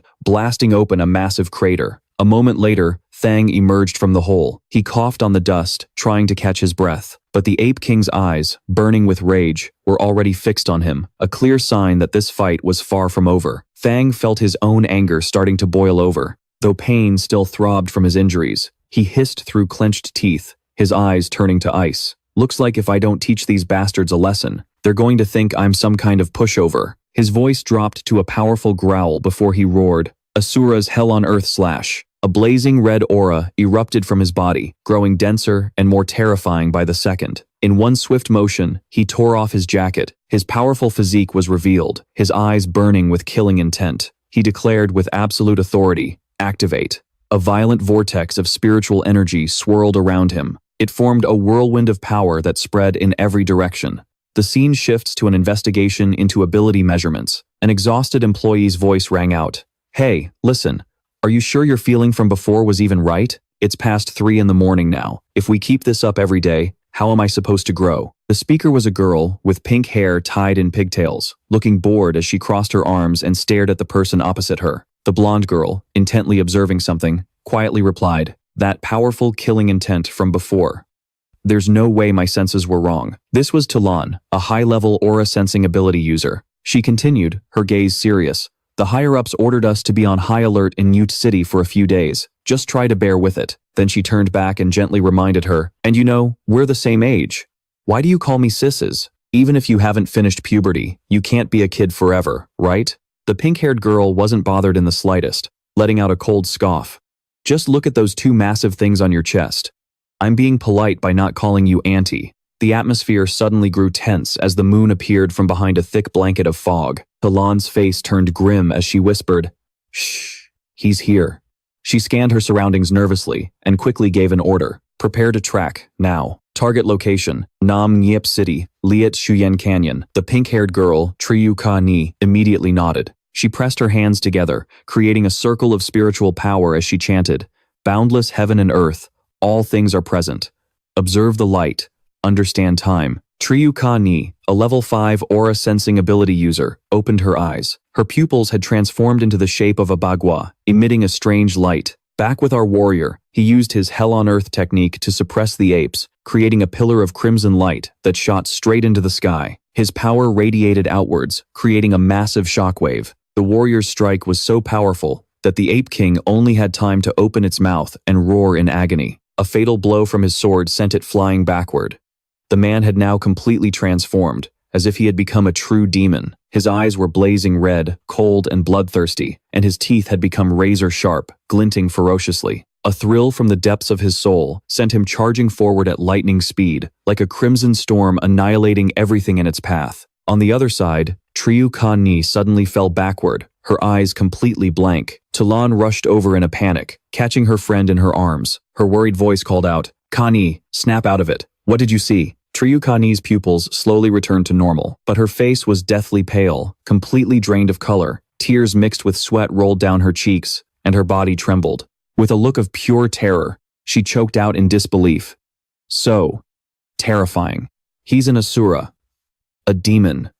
The warrior had just unleashed a mighty slash, his eyes glowing with immense power. He paused, looking down at the Ape King kneeling before him, and asked in a cold, suppressive tone, do you submit? His entire body still radiated a formidable aura that seemed to suffocate the air around him. The giant body of the Ape King now seemed frail. Blood trickled from the corner of its mouth, its eyes rolled back, and sweat poured from its brow, a sign of absolute fear and exhaustion. It sat motionless, its eyes filled with horror.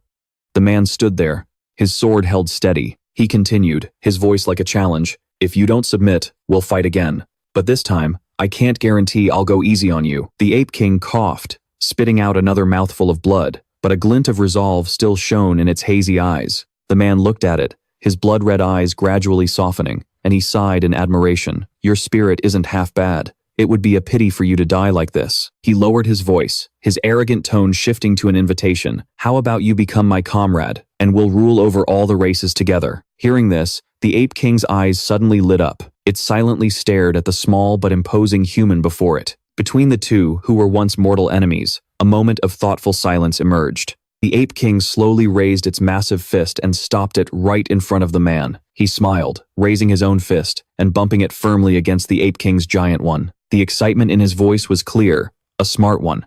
At that moment, the aura around the man vanished, and his face returned to normal. With a smooth motion, he sheathed his sword, and he commanded in a loud, clear voice, 1,000,000 violent apes, hear my command. From this day forward, the violent Ape King will lead you to occupy the Liet Shuyen Valley. You will acquire the Origin Stones, but you are not to attack the city, and you are not to harm any humans. The glowing eyes of the creatures under his command followed his every word, ever ready to carry out his orders. The moon shone through the canyon, creating a scene full of mystery and tension. Just then, the system made an announcement. Regarding the status and development of the Level 8 Priest Forces, the Level 5 Giant Iron Wolf, and the 500,000 Tibetangent-class buffaloes. 6. 50,000 Level 7 Ferocious Apes. 1,000,000 Level 0 Primal Patrol Beasts. 74 540,000th Level Patrol Beasts. Deployment. In the Northern Wasteland Desert, 500 Level 5 Giant Iron Wolves, 500,000 Level 6 Tibetan Mastiffs, and 1,000,000 Level 7 Ferocious Apes in the Lichuan Gorge. During the nightly psychic energy probe, Su Lang was slouched in her chair, exhausted, but still unable to stop thinking about yesterday's events. She said,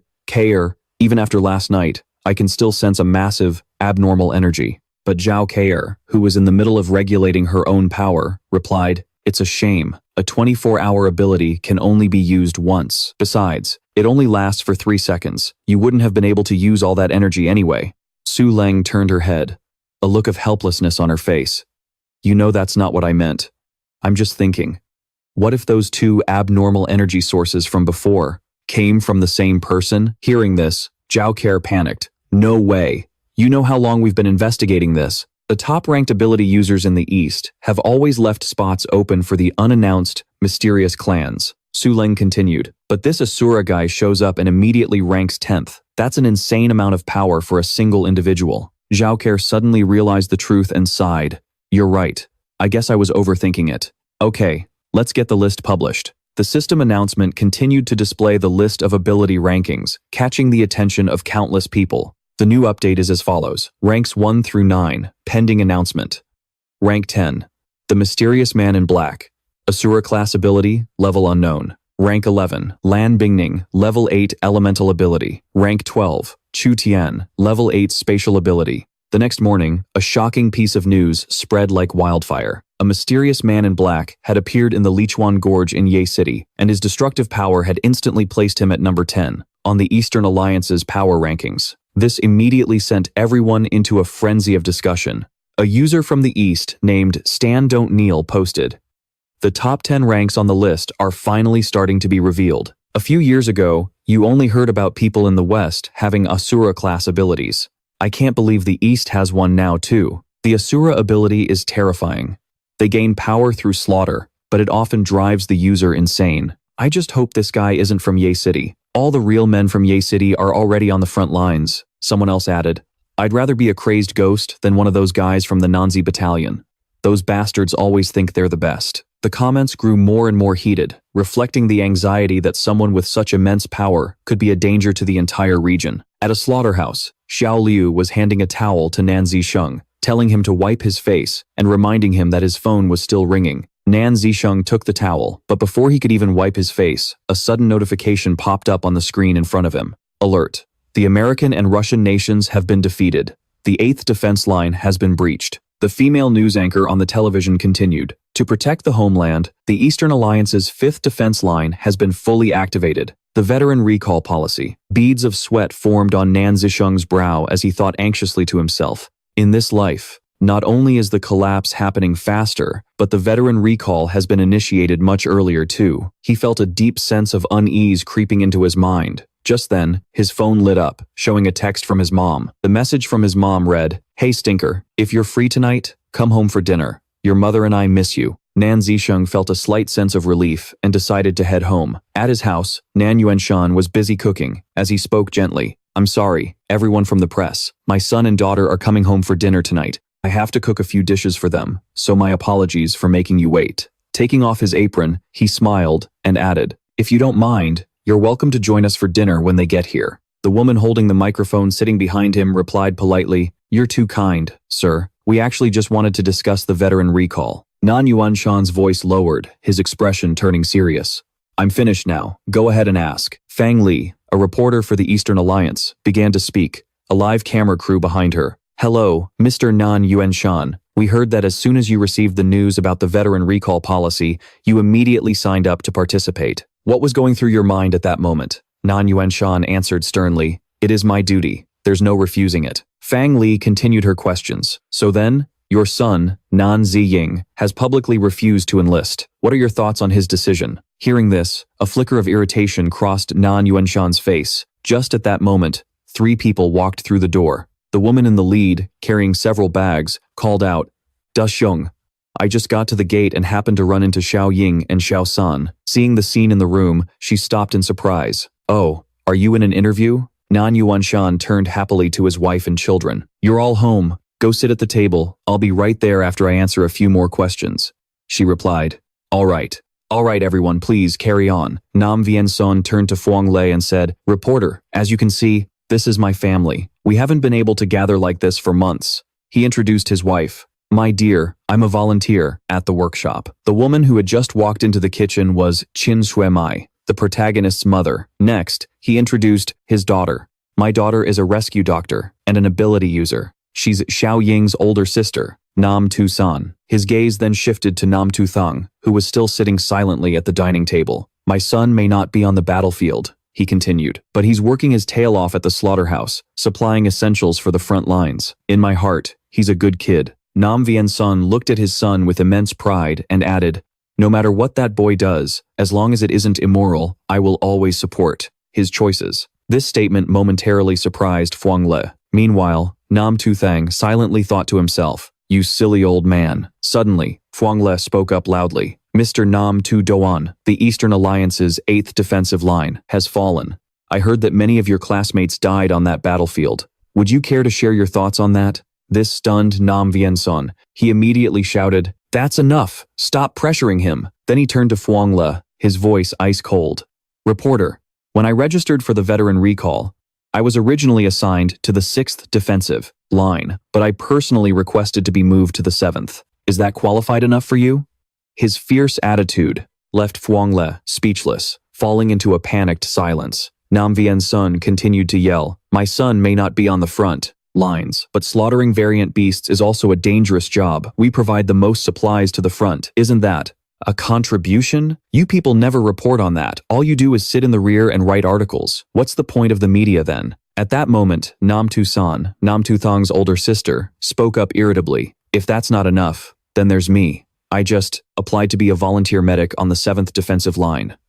Nam Tu Thang's mother, not to be outdone, loudly declared, "If that's still not good enough, I'll go in my son's place." The room was suddenly plunged into a heavy silence. After a moment, Nam Viensun said softly, "I'm sorry. We've troubled you. Let's go." At that, Nam Tu Thang's hands clenched into fists, his face darkening as he called out to his father. Nam Tu Thang stood up, looked at everyone, and said coldly, "I'll go with." His mother looked at him worriedly, her voice low and anxious. "Xiao Ying, it's so late. Where are you planning to go?" His sister couldn't hide her concern either, her eyes following his every move. Nam Tu Thang just lowered his head and replied calmly, "You all go ahead and eat. I have something to take care of at the workshop." Qin Shuemai, looking uneasy, asked, "What is it? Can't it wait until after you've eaten?" Nam Vienson sat still, sighed, and said with a sense of resignation, "Let him go. The boy has his own responsibilities. At least we got to see him." As Nam Tu Thang walked out the door, he heard this and remained silent. The scene shifts to a primeval forest where barely any light could penetrate the canopy. The entire space was dark, filled only with the simple colors of the wilderness. Nam Tu Thang, sword in hand, swung out sharp slashes as he ran along a narrow path. He stated calmly, "There's still time tonight." He glanced back at the scattered war elephants, and an idea popped into his head. Stopping in a large clearing, he shouted, "Stop hiding! Come out!" Instantly, a gargantuan war elephant appeared. Its sheer power made the ground tremble, sending debris flying. Its long, powerful trunk slammed down, easily felling a massive tree. Without a moment's hesitation, Tu Thang drew his sword in a flash, unleashing a single slash of sword energy. The powerful strike cut through the tree trunk and simultaneously severed the war elephant's trunk, causing it to scream in agony. Tears streamed from its eyes. The elephant reared its head, trying to fight back, but Tu Thang had already leaped onto its head. He said coldly, "Tonight, I have to make the most of my time." A powerful energy radiated from his hand, forming a red vortex of aura that enveloped the war elephant. The elephant's eyes began to glow a fiery red as it gradually felt Tu Thang's taming power. He placed his sword on the elephant's forehead and commanded, "Go and tell all of your kind. Anyone who refuses to submit to me will be cut down without mercy." The war elephant broke out in a cold sweat. Terrified but unable to resist his power, it immediately ran deep into the forest to carry out his orders, without daring to delay. A short while later, gigantic war elephants appeared, dozens of them charging forward like an avalanche. Suddenly, a call echoed from among the elephants, causing them to panic, their eyes widening as they fled for their lives. Tu Thang now stood, firmly before them, a powerful aura erupting from his body that seemed to shake the very air around him. He spoke loudly, his voice filled with authority. 1,000,000 war elephants, heed my command." He held out his hand, brimming with power, as his face gradually transformed, becoming sharper and colder. "Guard this primeval forest sea, gather origin stones, and be ever ready." Instantly, a notification from the system rang out. Level 8 Beast Tamer, number of tamed beasts, 3,000,000. Beast Taming Skill, Level 7. Beast Taming Origin Stones, 0. XP for next level, 274 out of 5,400,000. The notification continued to display other important information. A notification listed the regions and the number of beasts he had tamed.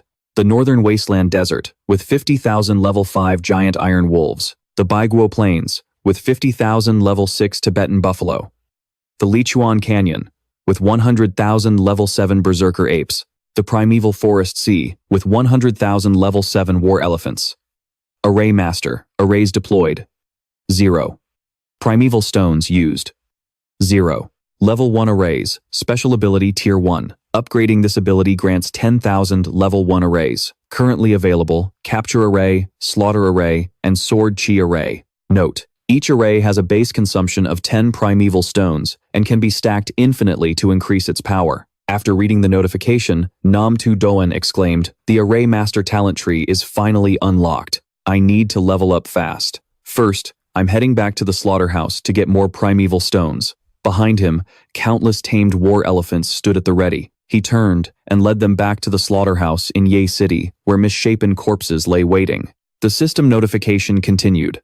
Available primeval stones, 100,000. Deployable arrays, 10,000. As he read, Tu Thang raised his hand and pushed forward. "That's enough to level up. Let's test the Sword Chi array first." The skeletons of various beasts materialized, scattered across the ground, ready for what was to come. Tu Thang closed his eyes and began to chant, "By the heavenly stems and earthly branches, let all of creation become my sword." As he chanted, countless blades of Sword Chi appeared in the air, forming a powerful vortex that swirled high above. He shouted, "Sword Chi array." With his incredible power of taming and control, the blades of Sword Chi multiplied, forming a massive cyclone. Blade after blade shot down, piercing through the air, aimed directly at the skeletons below. But strangely, no matter how powerful the Sword Chi was, the skeletons didn't react at all, lying there completely inanimate. Tu Thang grew impatient, unable to accept the weakness of a level 1 Sword Chi array. Its damage was far lower than he had expected. He couldn't just stop there. He was determined to increase its power. Immediately, he channeled his spiritual power, his eyes emitting a purple glow as he activated a new array. He yelled, his voice booming, "Then I'll just stack them. 2,000 Sword Chi arrays."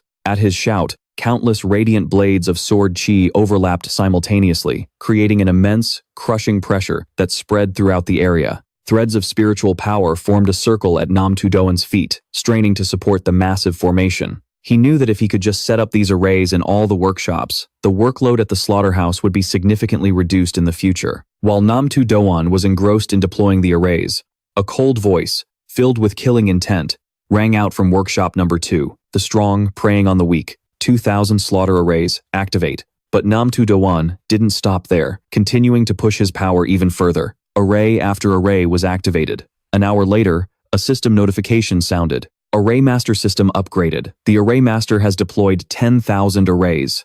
Special ability has been upgraded to level 2. Available arrays, Raging Flame Incineration Array, Tenfold Amplification Array, and Elemental Sword Chi Array. The system continued its explanation. Note: each array consumes 200 primeval stones and can be stacked infinitely. The next upgrade is achieved by deploying 50,000 arrays. Are there enough primeval stones left? Having successfully upgraded, Nam Tu Doan felt a distinct change in his power. However, he didn't have much time to relax. After a long, dark night, the sun had begun to rise. The first rays of light illuminated the space, making everything clearer. Nam Tu Doan was now sitting on the rooftop of a tall building. Munching on a steamed bun, he thought to himself, "It's morning. Time to say goodbye to everyone and head to the front lines." At the same time, Xiaolu appeared from behind, cheerfully calling out, "Good morning, Auntie Wang, Auntie Zhang." Leaning on her crutches as she entered, she asked with suspicion. "The door's open. Don't tell me Director Nam was in the slaughterhouse all night again?" Sister Li sighed and replied, "Sigh. That kid probably went home for dinner and came right back to work. How can his body possibly handle this?" At this, Auntie Wang couldn't hold back her anger. "And isn't it all because of those shameless reporters and their ridiculous stories?" Sister Li asked in surprise. "What stories?" Auntie Wang pointed to her phone screen and replied, "You all haven't seen this? I was watching the live feed all night." The 2 dark circles under her eyes were proof of Auntie Wang's sleepless night. On the phone screen, a news story about Nam Tu Doan was attracting a lot of attention. The article read, "Responding to the call to action, Nam Tu Doan's father has bravely deployed to the storm-battered defense line number 7. In ancient times, Mulan enlisted to serve in her father's place. Today, Nam Tu Doan's father enlists to serve in his son's." The article had 4,509 likes. Seeing the online comments, Auntie Wang fumed. Some men slaughter countless beasts, while others do nothing but wage war with their keyboards. If you can't take the criticism, then do something about it. I honestly can't stand seeing what a coward Nam Tu Doan is. If I were him, I'd rather die in battle. This comment had 3,684 likes. Immediately, Auntie Wang shot back furiously. "Then why don't you go die on the battlefield instead of just running your mouth?" Li Ji was all fired up, speaking with pure arrogance. It was obvious his family had spoiled him rotten. A hero for a father, but a good-for-nothing son. 2,813 people liked this comment. Auntie Wang chimed in with another jab. "Real families are loving and supportive, not like some orphan." After reading these messages, Liu couldn't contain his frustration. He started furiously hammering away at his keyboard. Absolutely livid. These people have gone too far. Miss Li looked at Liu with concern and sighed. The director. Suddenly, a voice cut in, startling the 3 of them. Nam Tu Thang appeared from behind and said, "Perfect timing. I wanted to discuss the handover with you all." Liu, baffled and surprised, asked, "A handover, director? Don't tell me you're planning to?" Nam Tu Thang took the letter from the man who delivered it, a deep sense of unease washing over him. He accepted the letter and began to read. His heart grew heavier with every word. The letter read, "Tu Thang, my son, by the time you're reading this, your sister and I will have already left for the battlefield. I know, telling you this now won't do much good. It'll only make you more upset, more agitated. So let me put it another way. Honor and glory are shared from our family, to our country, and even to all of humanity. I may be a god-tier chef, but I am also a soldier. Kid, don't you dare look down on your old man, your sister, either. And even though I don't know what kind of secret plan you've been patiently cooking up, I know it must be something big. Because ever since you were a boy, you've never been the type to back down from a fight. Ha ha ha, you little brat. That Asuna on the leaderboards. That's you, isn't it? Did you think wearing a mask would stop your own father from recognizing you? How long have you been holding it in? You couldn't stand it any longer, could you? Don't pay too much attention to the voices of the outside world. The truth is, most people have many sides to them. Son, when one person falls into disgrace, the entire family is destroyed. Keep pushing forward. Don't let all your hard work be for nothing. Your mother will stay behind in the city. I'm trusting you to protect her for me. With love, Nam Sun Hung. After reading the letter, Nam Tu Thang stood in silence, not knowing what to say. He could feel his father's love, his unwavering resolve, and his deep affection, but a lump formed in his throat as he thought about the battlefield that awaited them. Liu, standing nearby, noticed the expression on his face. He tried to encourage him. "Director, don't put so much pressure on yourself." Miss Li added, "He's right, Director. You're the one in charge of the slaughterhouse operations for all the surrounding cities, aren't you? If the supply line to the front gets cut off, they'd be completely screwed, right?" Miss Li gently urged him. "Exactly. You have to stay strong. We all believe in you." Auntie Wang, standing off to the side, couldn't help but roar. "That's right. With Auntie Wang here, who on the internet would dare to say a bad word about you? Auntie Wang, I'll flame them myself." Tu Thang turned his head, a hint of sorrow in his eyes, but he still managed a faint smile. "Thank you, everyone. I'm fine. I was just thinking about what you all said. But didn't you say just 2 days ago that you wanted to rebuild defensive line number 5? Liu asked, surprised. Tu Thang gave a slight smile and replied, "Don't worry. This won't affect the work at the slaughterhouse." The scene shifts. Outside, before a massive statue, countless people and vehicles are gathered. Tu Thang stands in the middle of the crowd, his eyes lost in thought. "Father, I remember everything you said. You once told me that I would go to the battlefield, but besides killing a few aberrations, it wouldn't do anything for the bigger picture. I wouldn't be able to protect Mom, and I couldn't help our family. Even if we win, without a clear strategy, humanity will ultimately be defeated. I wouldn't be able to protect anyone. The 10,000 races are non-carbon-based life forms. You can't harvest origin stones from them. That means leveling up on the battlefield is nearly impossible. On top of that, our enemies are getting stronger, while humanity is stuck on the defensive. Without proper preparation, defeat is inevitable." Tu Thang thought to himself as he walked down a cold winter road. The only way to win is to focus everything on building defensive line number 5. That will be the final battlefield between humanity and the 10,000 races. I swear I will not fail you all. 3 days later, at the half-finished construction site, a voice rang out. "Chief Engineer Nam, you are truly a once-in-a-generation talent in the field of architecture." A man in a blue shirt and a yellow hard hat said cheerfully, "The backup defensive line number 5. According to your blueprints, it's a steel wall, 30 meters high, 10 meters thick, stretching 300 kilometers to the northwest. It connects 200 cities. Even a tank couldn't breach it. This is the masterpiece of the veteran architect, Engineer Li."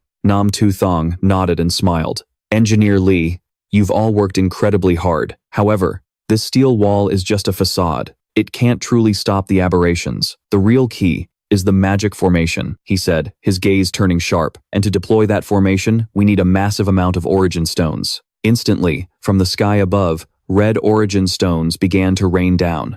Tu Thang stood there, watching it all unfold with fierce determination. A system notification appeared.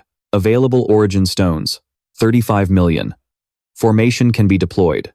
Level 2 formation cost, 1.75 million stones. Level 1 formation cost, 3.5 million stones. In the area between Ye City and the backup defensive line, number 5, not a soul could be seen. Here is the most ideal place to set up the formation.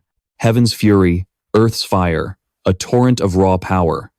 Tu Thang whispered, beginning to cast the array. In his hand, a sphere of energy gradually formed, glowing brightly. The scorching flame, incineration array, 500,000 formations stacked over a kilometer, arranged into a dense network spreading across the ground. Each formation was like a protective shell, linking together to create a colossal defense system. These arrays, from the scorching flame incineration array to the elemental sword chi array, were layered like the thin fabrics of an armor set, protecting humanity from disaster. Tu Thang stood on a strange rock that had just risen from the ground, his eyes resolute. His lips moved as he continued. "Sun and moon command the sky, to purge the forces of yin and yang." Every incantation he uttered activated another new formation, step by step, creating a durable barrier between humanity and its enemy. Layer after layer of formations were stacked on top of each other.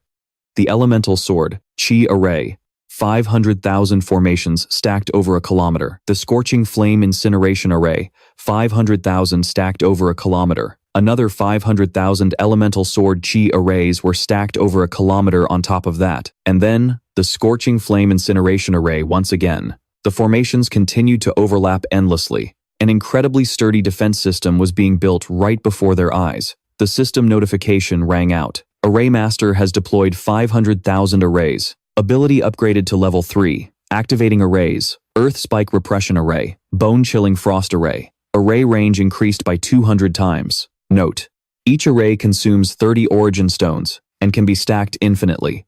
Next upgrade: deploy 5 million arrays. Available origin stones: 25 million. After reading the notification, Tu Thang's resolve hardened, and he stepped down from the platform. He continued, "Right now, the level 2 arrays have been deployed over a 10-kilometer range. This formation is enough to stop low-level alien races. For now, there's no need to use origin stones for the level 3 arrays. We should avoid wasting them on an upgrade.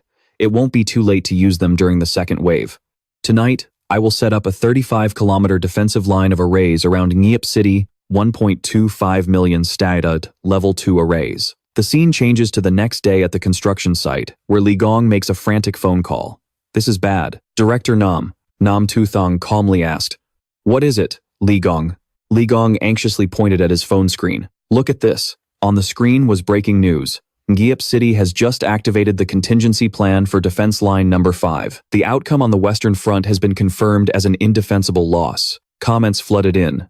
Tu Thang is that useless idiot, wasting time and resources. He needs to stop now. Just quit. The best defense is a good offense. We're going to City Hall to protest and stop him, Li Gong said in a panic. Director public opinion is terrible right now. If they really cause a scene. Tu Thang replied calmly. "Li Gong, don't you worry. Just continue with the construction as planned. I'll think of a way to reinforce it." Li Gong breathed a sigh of relief. Okay, I'll do as you say." Tu Thang thought for a moment, his eyes lighting up. This defense line was originally meant to lure the alien races into a trap, allowing them to break through and let their guard down, leading them unknowingly into the real defensive array. At that point, they would have no chance to counterattack.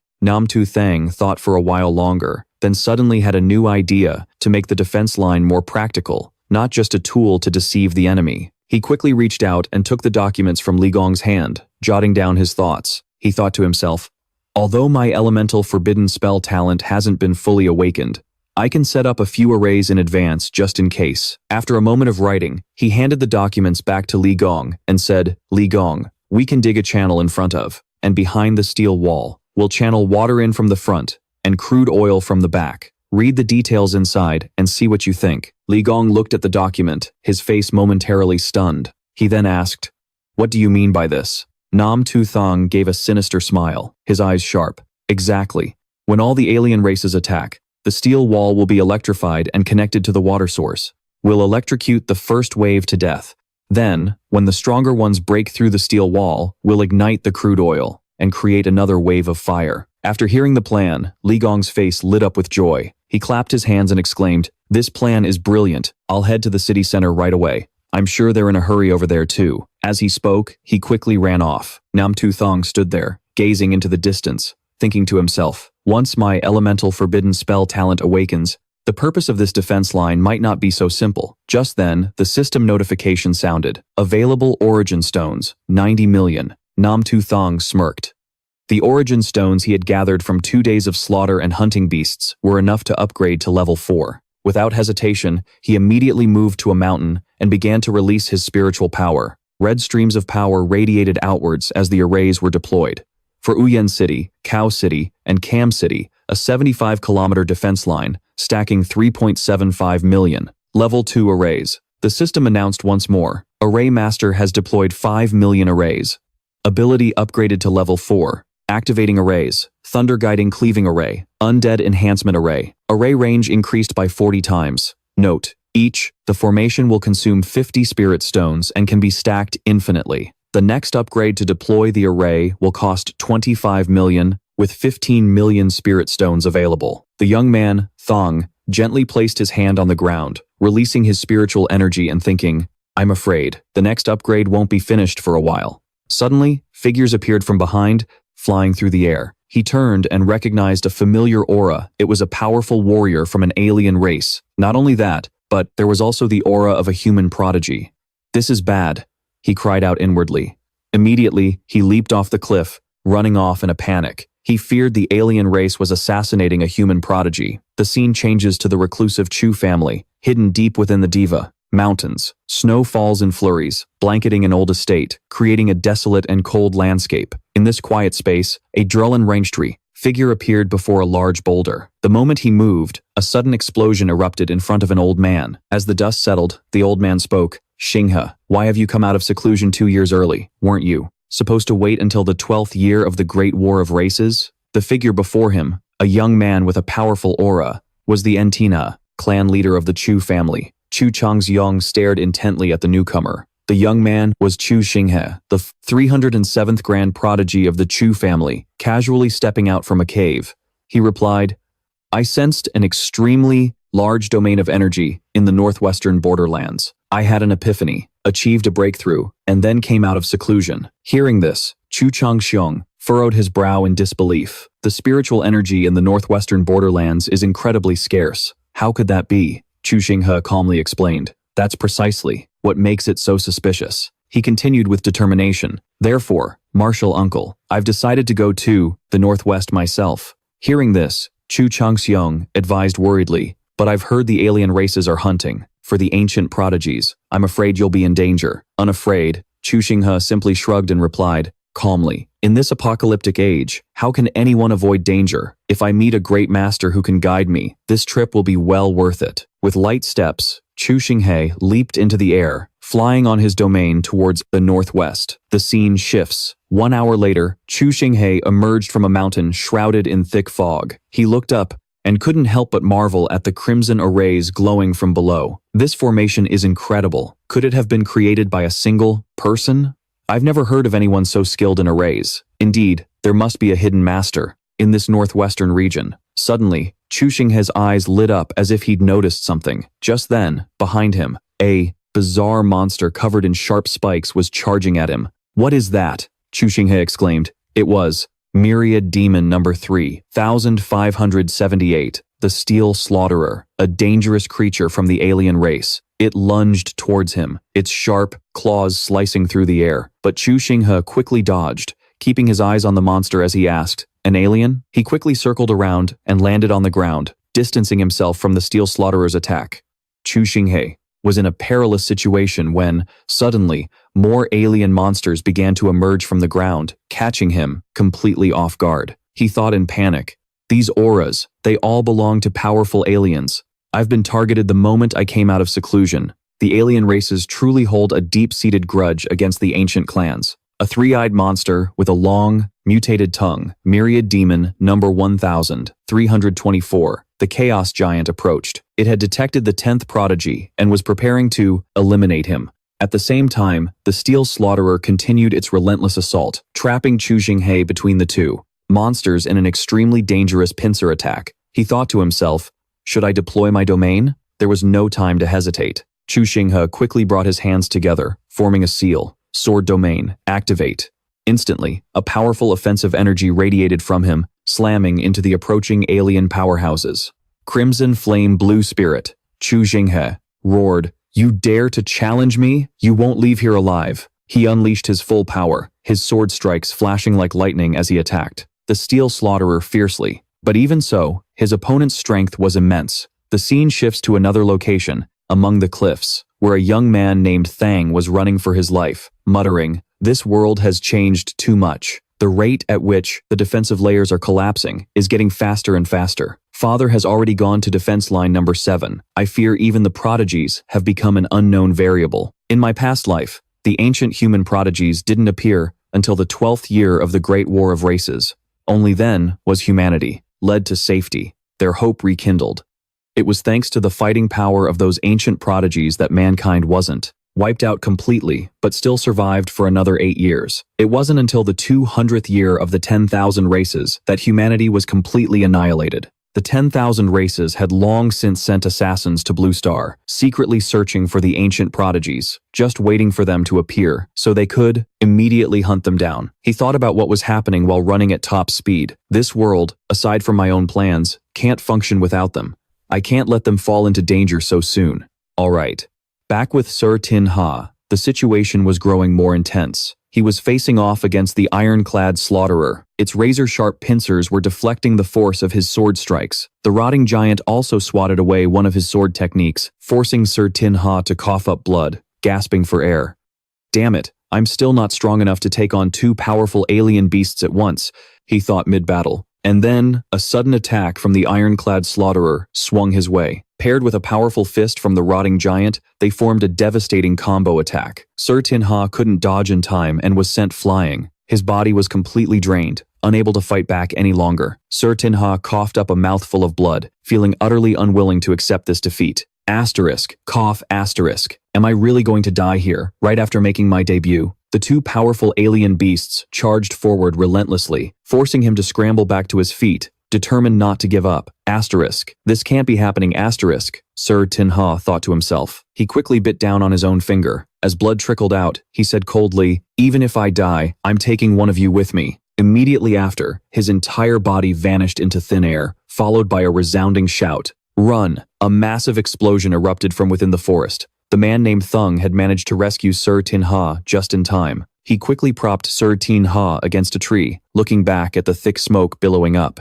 Sir Tin-Ha struggled to ask, Are you the powerful senior I sensed earlier?"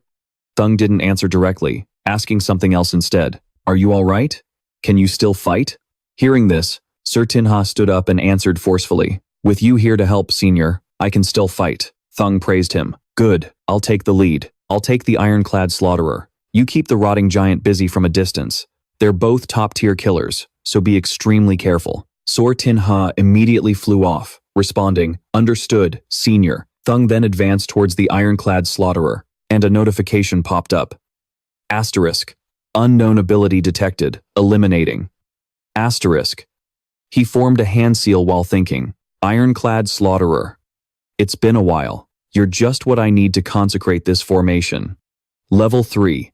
Fang Thorn Earth Array. Activate. Instantly, countless sharp spikes erupted from the ground, surrounding the ironclad slaughterer. Thung snorted coldly. As expected, a level 3 array isn't enough for you. Then, he roared, "Fang Thorn Earth Array, increase by 50,000, increase by another 50,000, and add the Frost Freeze Array." With that, he slammed his palm onto the ground. From it, incredibly sharp waves of power radiated out. More small, sharp spikes shot up from the ground, assaulting the ironclad slaughterer. The monster couldn't react in time and was struck, unable to fight back. Meanwhile, with the rotting giant, Sir Tin-Ha was still trying to lure it away from the danger zone. But when he glanced back, he was stunned and blurted out, Isn't this a basic formation? How is it this much stronger? I can't believe it's this powerful." He continued to observe, wondering, but why would he set up a hidden formation in the northwest region, far from anyone's knowledge? His fighting style doesn't match any of the ancient families either. Who is he? What is his purpose here? The sharp spikes had now transformed into solid, freezing blocks of ice. The ironclad slaughterer was now completely frozen, suspended in midair. Seeing this, Sir Tin-Ha couldn't help but marvel. It's completely frozen solid. However, that single moment of distraction nearly got him killed by the rotting giant. Thung looked over and warned, "Watch out, don't get distracted." The rotting giant furiously smashed its fists into the ground, violently slamming Sir Tin-Ha into the dirt. Ugh! A huge explosion erupted where he landed, sending earth and rock flying everywhere. At that moment, Thung's eyes glowed red as he threw a powerful punch. Asura, berserk kill. Without hesitation, he drove his fist straight into the rotting giant in a mighty blow. Sir Tin-Ha, still lying in the crater from the impact, thought in a panic, Asura? Could he be the mysterious Asura who was ranked 10th on the old list? Thung was calculating in his head, thinking, asterisk, it's not often I get a real combat opportunity like this. Asterisk, asterisk. Instead of killing it in one blow, it's better to use it to sharpen the experience of that prodigy. His talent is truly exceptional. Asterisk, asterisk. It's just a shame he's still immature. If only I could speed up his growth. Asterisk. Suddenly, he stopped, thinking further. Asterisk. Wait a minute. Formation, amplification. Asterisk. Besides, applying it to a field, could it also be done inside the body? Asterisk. At this point, Sir Tin-Ha was exhausted and struggled to speak. "I'm sorry, senior. I'm just holding you back." Thung cut him off, saying coldly, "Don't move." He then used his finger to draw some kind of symbol on Sir Tin-Ha's forehead. Confused, he asked, "Senior, what is this?" "A tenfold formation amplification," Thung replied. After he finished drawing, Sir Tin-Ha's eyes rolled back into his head. His face contorted in agony as a painful cry escaped him. "Ugh!" Sir Tin-Ha screamed in pain. But Thung simply stood to the side, encouraging him, push through it. Just then, a system notification appeared. warning that his body couldn't withstand the strain. To withstand a tenfold amplification of the formation, if forced, the user's body could explode, resulting in certain death. Chu Xinghe's entire body lay exhausted on the ground, almost completely drained of strength. Nan Zisheng slowly retracted his power, looked down at Chu Xinghe, and sighed. As expected, there's a limit to what the body can handle with this amplification, but a tenfold boost should be enough to save your life when you need it. The rotting giant was still motionless after Nan Zisheng's powerful blow. He continued to look down at Chu Xinghe on the ground with a disappointed expression. He thought to himself, I wanted to train him a bit, but in his current state, it looks like I'll have to handle things myself for today. As he spoke, he cracked his knuckles, getting ready to continue. Suddenly, a huge explosion erupted in the sky, making Nan Zisheng look up in astonishment. He exclaimed in surprise, Huh? What is this? Chu Xinghe had unconsciously risen to his feet and was now floating in midair. His hands were clasped loosely as he muttered, Sword domain, activate. Around the rotting giant, Chu Xinghe's power began to take effect, crushing down on it with increasing pressure and sending the monster into a panic. At the same time, the ironclad slayer broke free from the shattered block of ice. It swung its sword down from above, aiming straight for Nan Zisheng. Nan Zisheng immediately clasped his hands together to form a seal and said, This is the level 4 soul-crushing array. Instantly, a powerful aura pressed down on the ironclad slayer, sending it flying through the air. Streams of green energy erupted violently from its body, but they were no match for Nan Zisheng's power. Meanwhile, the rotting giant had also been defeated by Chu Xinghe's fierce assault. Nan Zisheng looked at Chu Xinghe and praised him. Not bad. That's times what I call fighting spirit. Chu Xinghe immediately dropped to one knee, bowed his head, and said gratefully, Xinghe, thanks you, senior, for saving my life and for granting me this enlightenment. From this day forward, the entire Chu clan is willing to follow your guidance, senior. Nan Zisheng was a little surprised by Chu Xinghe's attitude, but he just scoffed. Get up first. Without a moment's hesitation, Chu Xinghe continued, Senior, you are the mysterious Asura, setting up dark formations and even wearing a mask. You must be involved in a grand undertaking that needs to be kept secret, and the time isn't right for the world to know. You're likely using these formations as a cover, to prevent those foreign tribes from investigating. As everyone knows, there is only one thing that matters in this world, fighting back against the foreign tribes. Senior, by setting up this formation here, are you planning to make this the final battlefield? Hearing this, Nan Zisheng looked at Chu Xinghe in shock. He never expected this prodigy. Not only had incredible talent, but also a mind that was second to none. He thought to himself, I can't help but be amazed by his sharp perception and intellect. Seeing Nan Zisheng's silence, Chu Xinghe continued, From the look on your face, senior, I must have guessed correctly. May I ask, does your name start with the letter N? At those words, Nan Zisheng's surprise turned to sheer horror. His eyes went wide as he screamed internally, Holy shit! Seeing his reaction, Chu Xinghe grew even more certain. Combine that with the unusual behavior of someone who constantly appears on the hot search wanted list, and looking at the scope of your activities, it's actually not that hard to figure out. The Asura, who slaughters the righteous, known to the world as the Butcher. Chu Xinghe continued in a calm voice. The formation at defense line number 5. Someone just recently filed a request to prevent it from being scouted. I won't go into the details, senior. After saying this, Chu Xinghe added humbly, Of course, this is all just speculation based on my intuition. If I'm wrong, I hope you won't hold it against me, senior. Nan Zisheng stared at Chu Xinghe, his eyes filled with the kind of shock you'd have seeing a demon. He thought, it's like this guy has a camera installed on my head, and on top of that, his silver tongue is flawless. Aren't prodigies like him supposed to be in seclusion before they make their debut? How the hell does he know so much? Seeing Nan Zisheng had no rebuttal, Chu Xinghe humbly continued. Actually, although I was in seclusion for 10 years, I didn't go online or watch any TV. At this point, Nan Zisheng felt he couldn't argue anymore and sighed in defeat. You win. Chu Xinghe patted his chest and said with sincerity, Senior, I, Chu Xinghe, will lead the Chu clan to support defense line number 7. 1, because it is my own wish, and 2, to buy you more time to prepare for your grand undertaking, senior.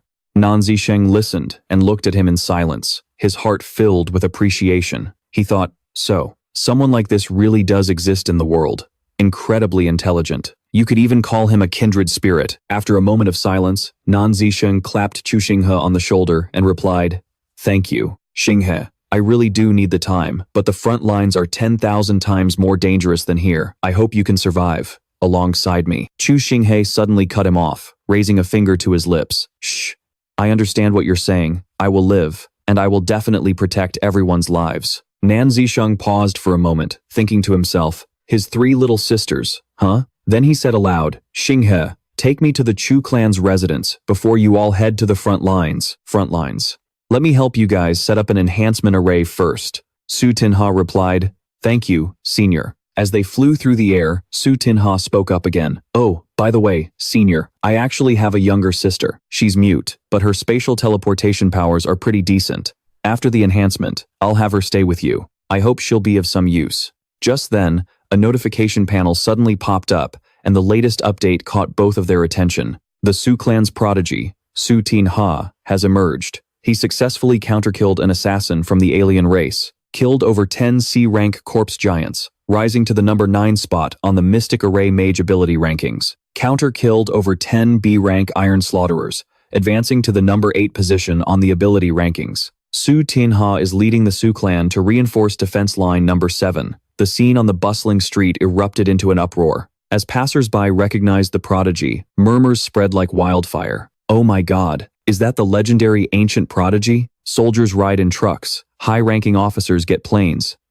But those guys are just flying there themselves. At this rate, they might get to the front lines even faster than the last batch of veterans, don't you think?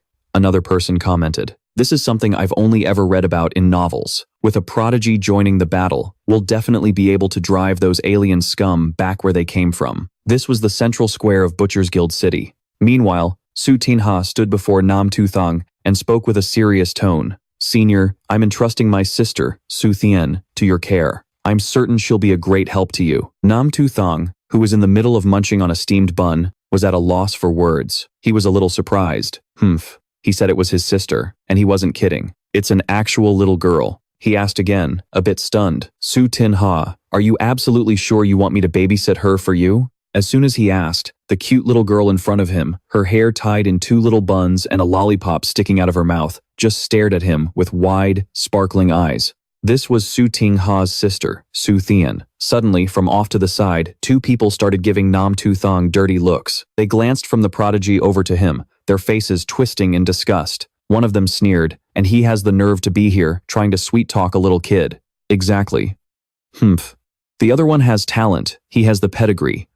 But what's this guy got? Hearing this, Su Thien's brow furrowed. She pointed a single finger at the gossiping old couple. A stream of dark energy shot out from the little girl's lollipop-wielding finger. A moment later, the old couple was yanked right in front of Tu Thang. He stared at them, his face a mask of pure confusion at the sudden turn of events. Suddenly, a panicked scream echoed through the square. Somebody help!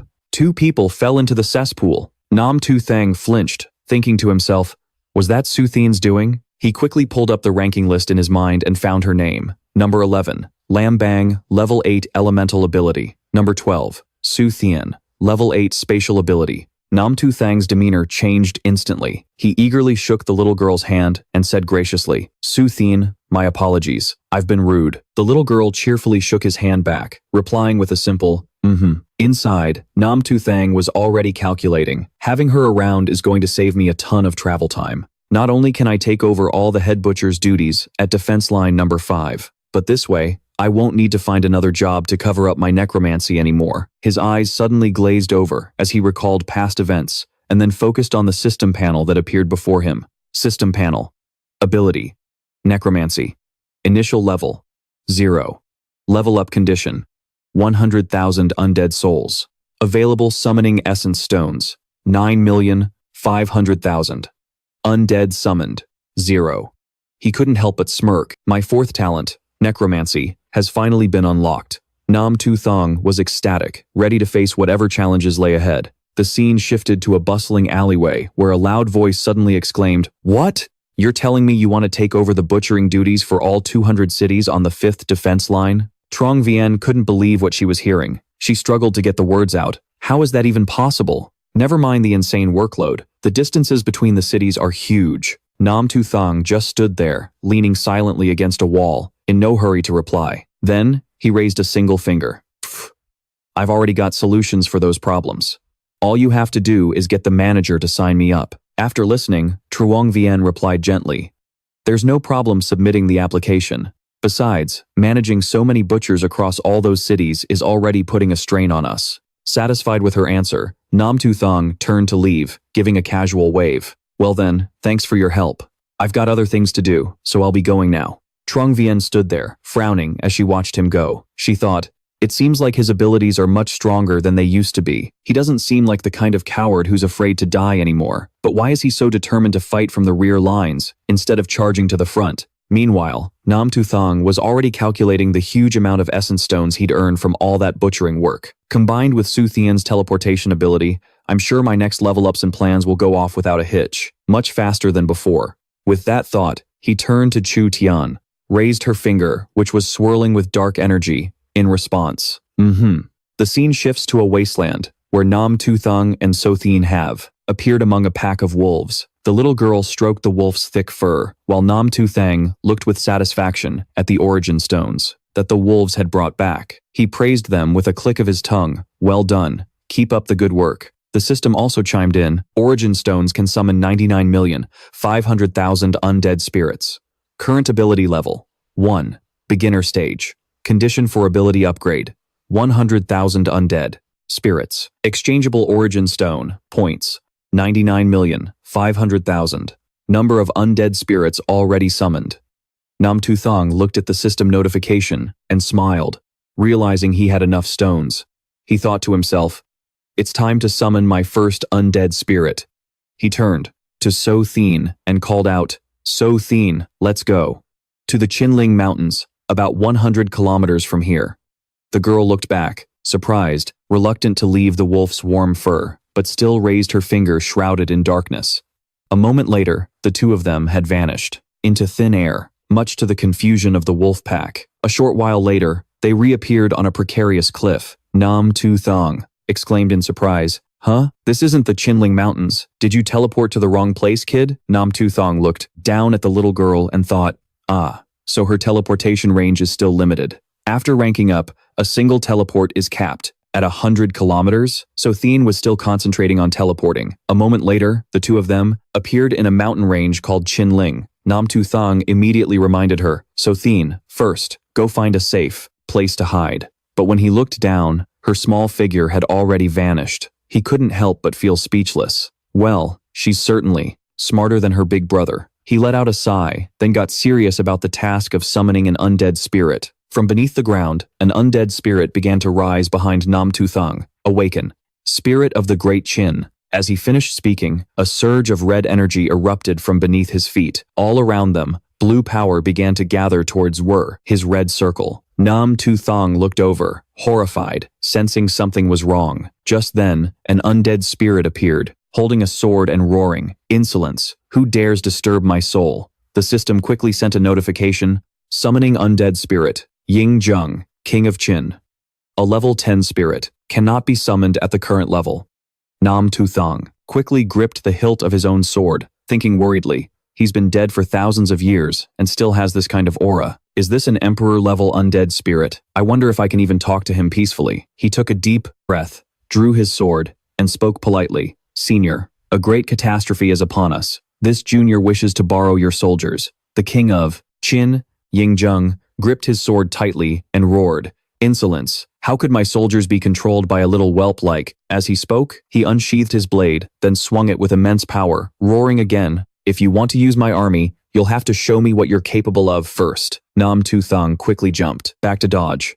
His eyes had transformed as he replied, "If that's how it has to be, then this junior will have to be rude." He shouted, "Asura, form, open." The king of Qin spoke arrogantly, "I unified the 6 states. What have I not seen before? A wet behind the ears brat like you dares to show off in my presence?" Then, the two blades, one belonging to a man and one to a spirit, collided, creating a powerful shockwave. Nam Tu Thang was already breaking out in a cold sweat, but he replied defiantly, "If you've never seen it before, then you'll only know after we fight." The king of Qin grew even angrier, roaring, "You insolent, arrogant fool." Unfazed, Nam Tu Thang continued, "Asura dragon kill." He unleashed another powerful slash towards the king of Qin.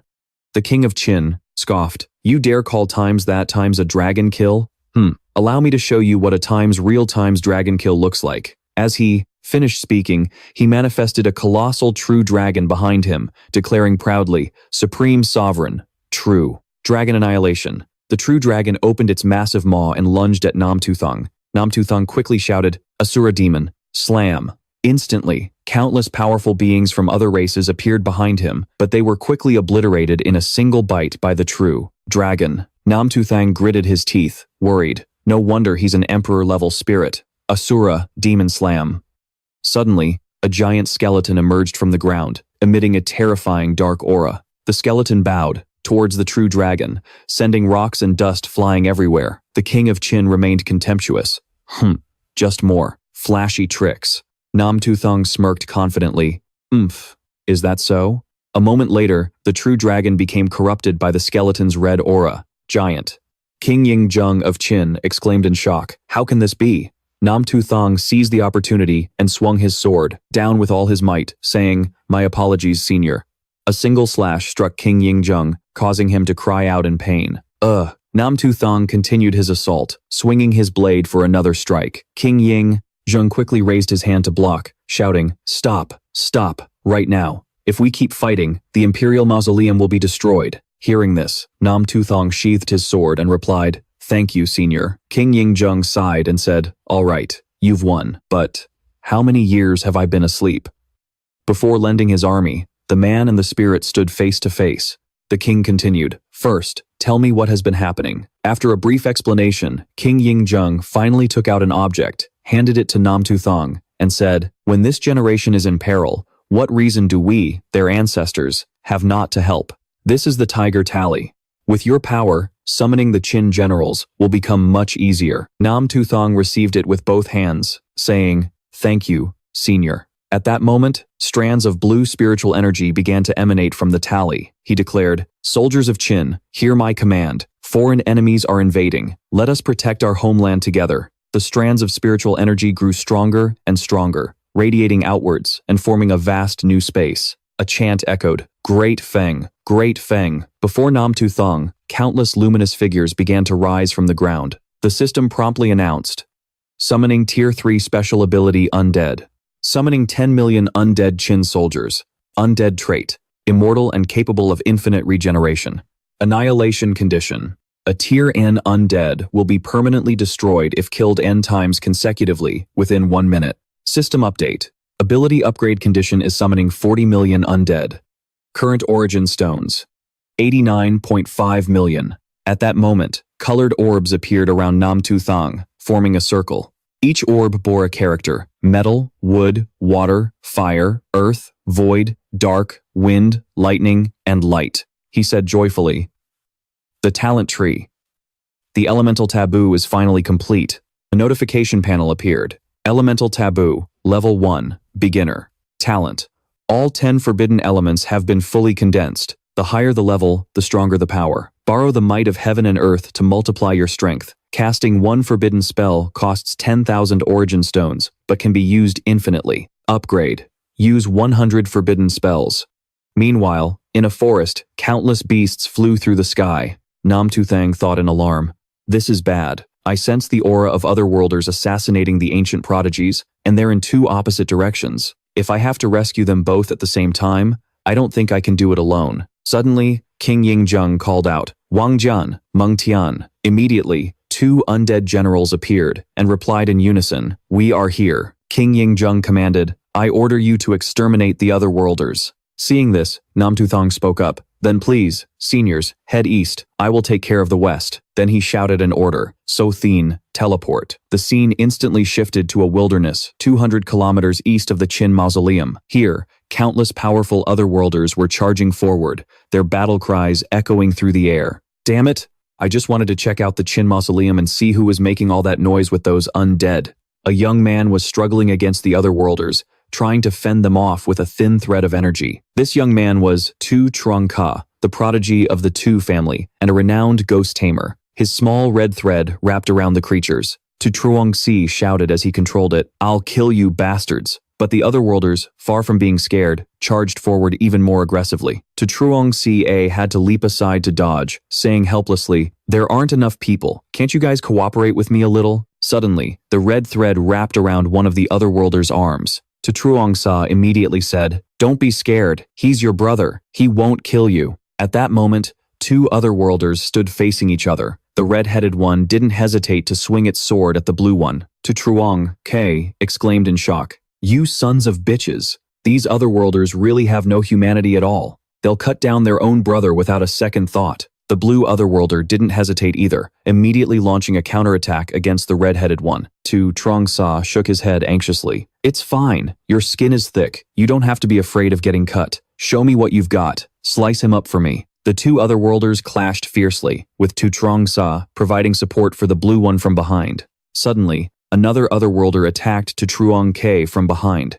He quickly swung his red thread to dodge. Meanwhile, the blue otherworlder charged toward the red-headed one. All of a sudden, an immense wave of power erupted from the red-headed creature, sending Tu Thang flying. He cried out in a panic, "Damn it! How the hell am I supposed to fight four guys with only two hands?" The red-headed otherworlder's sharp blade swung up, creating a ferocious wave of energy. Su Chang'e gritted his teeth, anger surging within him as he thought, "Asterisk.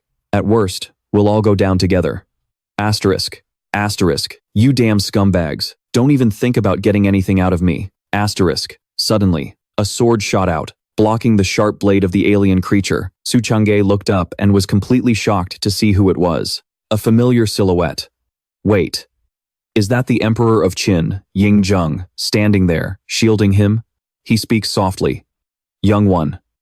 Su Chang'e blurts out in shock. "It's the first Emperor of Qin." Emperor Yingzheng raises his sword, a powerful aura pressing down as he commands. "Get up. We'll make this quick." Though still reeling from the Emperor's sudden appearance, Su Chang'e manages to express his gratitude. "I'm still a bit shocked, but thank you so much, Senior." The Emperor of Qin gazes at the horde of aberrations, charging recklessly toward them. He sighs. "So, these are the aberrations that dare to plague the homeland of my descendants. Then they shall be shown no mercy." Immediately, a general appears from behind him, obliterating an aberration with a single, powerful strike. The other generals followed suit, dispatching the aberrations one by one with clean efficiency. The scene changes. In the sky, swarms of aberrations are now descending upon the forest. In the wilderness, 200 kilometers west of the Qin mausoleum, two figures stand back to back. The young man warns urgently, Sui, listen. In a moment, I'll restrain the aberration. You have to use that chance to run, okay?" This young man is the prodigy of the Qin family, Qin Ying, a spirit summoner. The girl beside him is his sister, Qin Sui, also a spirit summoner. She replies with determination, "Brother, if we go together. If we die together." Before them, a horde of aberrations rushes forward. Qin Ying says anxiously, Sui, please, just listen to me." He places his hand on the ground and shouts, "Spirit summoning." A forest of ancient trees erupts from the earth, their roots wrapping around the aberration's legs. They're trapped. Qin Ying quickly turns and yells at his sister, "Quickly, run now." But it was too late. A red-headed aberration unexpectedly broke free from the barrier and lunged at them. Qin Ying summoned more vines from the ground. They tried to hold the aberrations back. Suddenly, a spray of blood hits Qin Ying's face, stunning him. Qin Sui had jumped in front of him, taking the blow. A deep gash sliced across her back. Qin Ying screamed in panic. Sui. Witnessing his sister's injury, Qin Ying roared in anguish, his eyes filling with tears. He screamed, "You dare hurt my sister?" His killing intent exploded. A surge of power erupted from Qin Ying, twisting into a cyclone that sent several steel slayers flying. Qin Sui reassures him, saying, "Brother, I'm okay. Be careful. Above you." Qin Ying looks up and sees two more aberrations diving down. The sight sends a wave of panic through both of them. Suddenly, a familiar slash of sword energy intercepts the aberration's attack. The strike saves them both. Qin Ying, Qin Sui. A man's voice rings out. Chu Tian, first, teleport all of these aberrations. Send them 1 kilometer away. Instantly, the aberrations in front of the siblings vanish. A man stands before them, reassuring them. "Don't move, and don't say a word." Qin Ying is still confused, whispering, "What the?"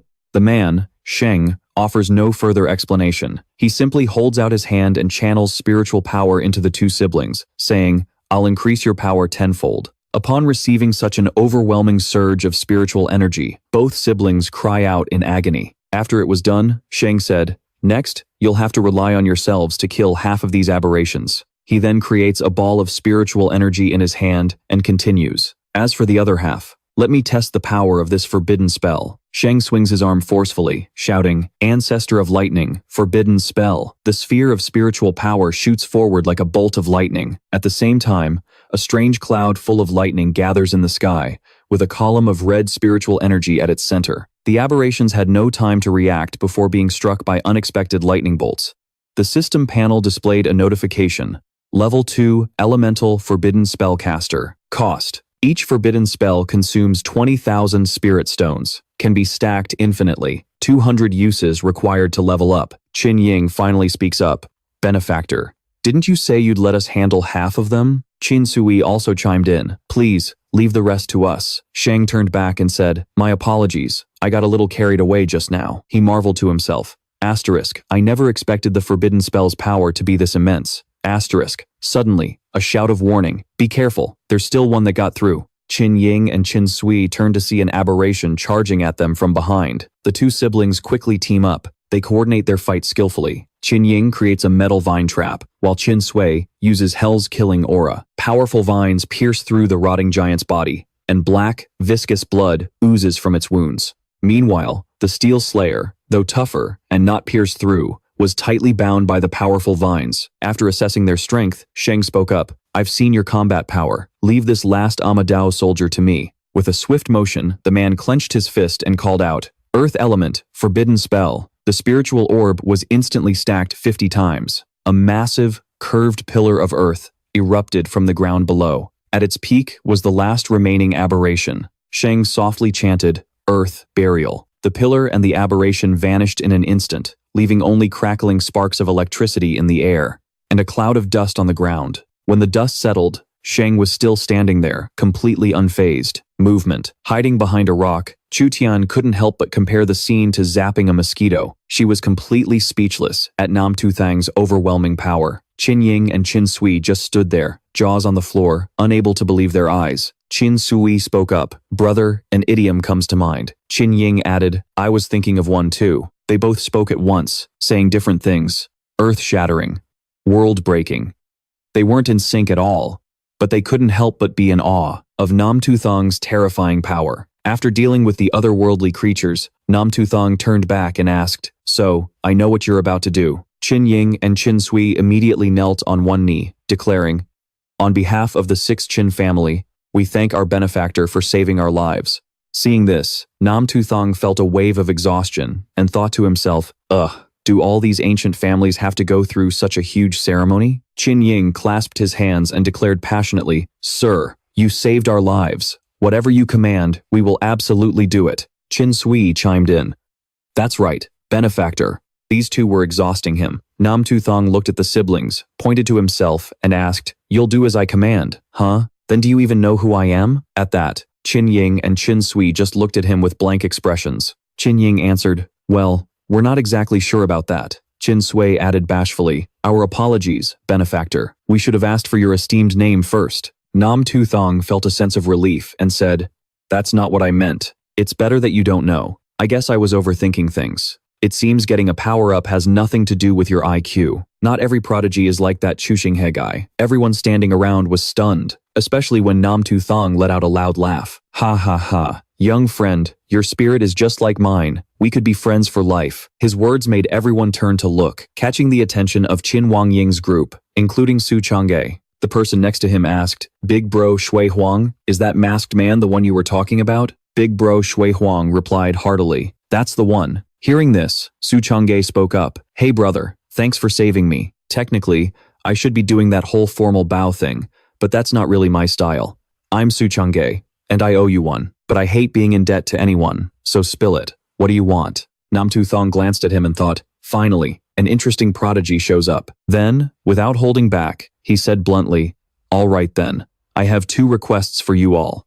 First, take me to your families for a group power-up." While Su Chang'e was still confused, the Qin siblings quickly clasped their hands and replied, "Thank you, benefactor." Su Chang'e still didn't get it and asked again, A power-up? What kind of power-up? And besides, the way you two are acting, it's like you're joining a cult or something. Tu Thang replied, tapping him on the forehead. This is spiritual energy transfer.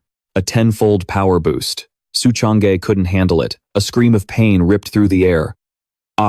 He collapsed to the ground from the pain, as Tu Thang continued like a true villain. And also, this. Qin Ying hurriedly shouted, Sir, do you have any other commands? Just say the word, and we would go through fire and water for you. Tu Thang looked at them, thought for a moment, and wondered to himself, should I tell these two to go on ahead? They're all prodigies from the inner continent, not like that Xinghe guy. The battlefield from my past life, a year from now, won't even affect their families. He continued to think. Besides, I'm currently assigned to the rear, but if I ask them to go fight on the front lines, would that be emotional blackmail? Finally, he just said, just remember to take good care of yourselves.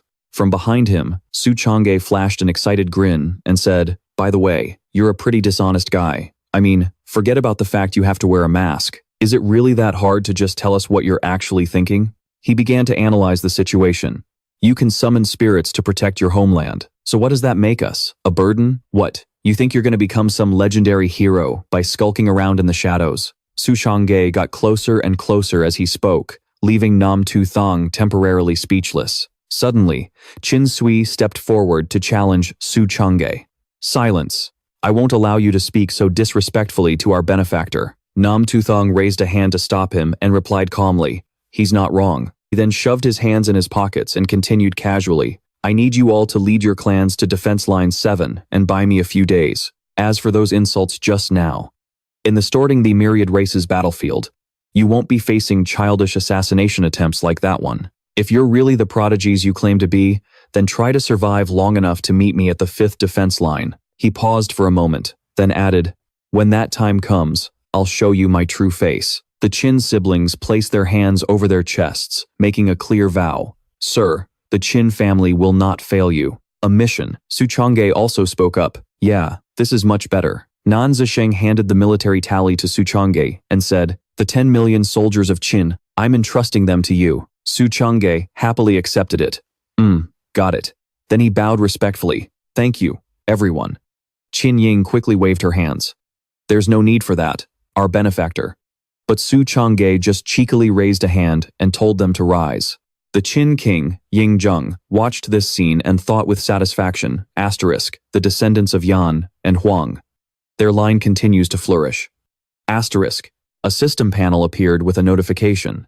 The prodigy of the Inland Su family, Su Changge, and the twin prodigies of the Qin family, Qin Ying and Qin Sui, have led their entire clan to the 7th defensive line. A series of subsequent notifications appeared. The prodigy of the inland Zhuge family was assassinated by an alien race upon his debut. The prodigy of the Northwest Lin family was assassinated by an alien race upon his debut. The prodigy of the Southwest Xiao family was assassinated by an alien race upon his debut. Nan Zisheng and Chu Tian gathered with several other kings, sighing endlessly. Damn it, what the hell is this era coming to? The prodigies are being killed the moment they emerge. Exactly, they're supposed to be our future. The front lines are already stretched thin, and now our talent in the rear is being slaughtered.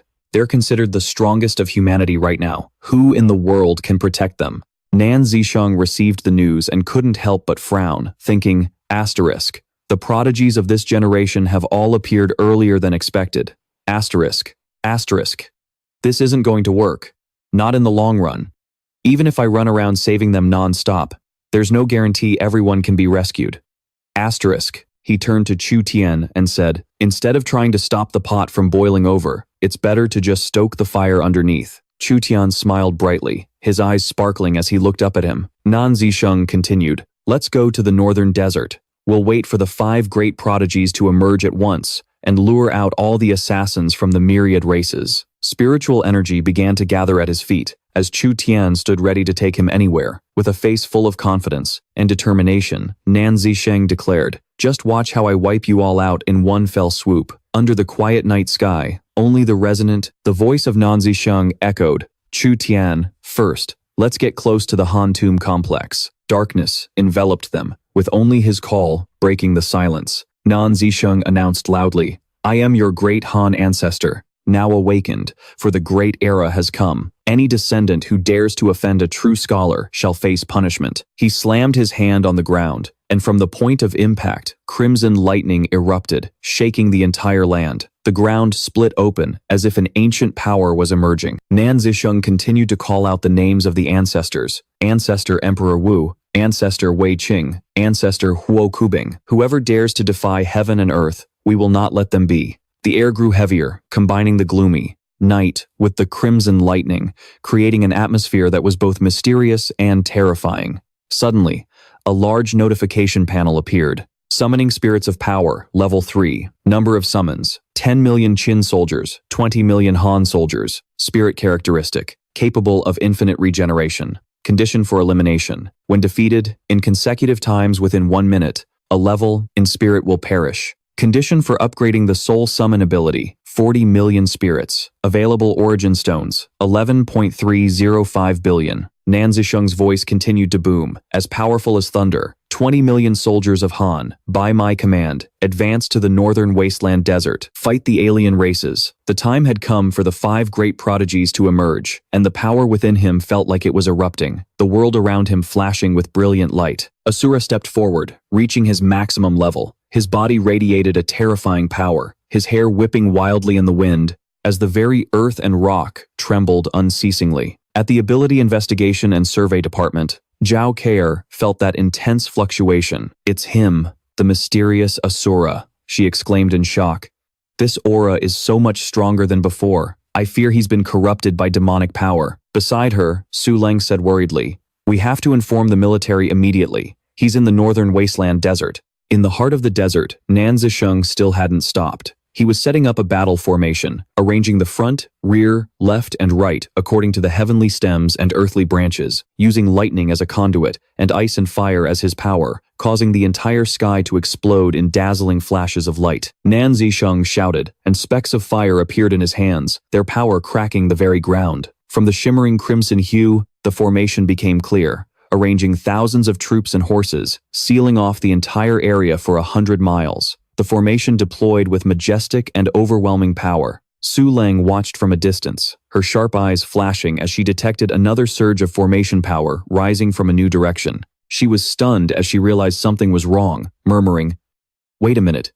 Could that be the power of the mysterious formation master who once made it onto the rankings?" Zhao Keir clutched her head in frustration, disappointedly realizing that she had completely depleted her energy and could no longer sense what was happening. What a shame, she sighed, her eyes filled with regret. Meanwhile, Nan Zisheng's formation was nearing completion. He roared with all his might, spirit summoning, souls of the great Han, slaughter the foreign tribes and unleash the might of Han. From the void, Wei Qing, Emperor Wu of Han, and Huo Kubing appeared, leading tens of thousands of cavalry and soldiers. The mighty army surged forward like a bursting dam, charging onto the battlefield, absolutely unstoppable. Watching from a distance was Tu Lan. Looking through the binoculars, she was utterly stunned by the scene unfolding before her. She exclaimed, her face full of alarm, "What in the world is happening?" Beside her, Xiaohe's eyes were wide with equal astonishment. Are those undead spirits? I've never felt an undead aura this powerful before. Su Long, still in a daze, spoke with a trembling voice. First a mysterious Asura, then a mysterious formation mage, and now a prodigy who can summon the undead? The energy reading this time is exponentially stronger than anything we've ever measured,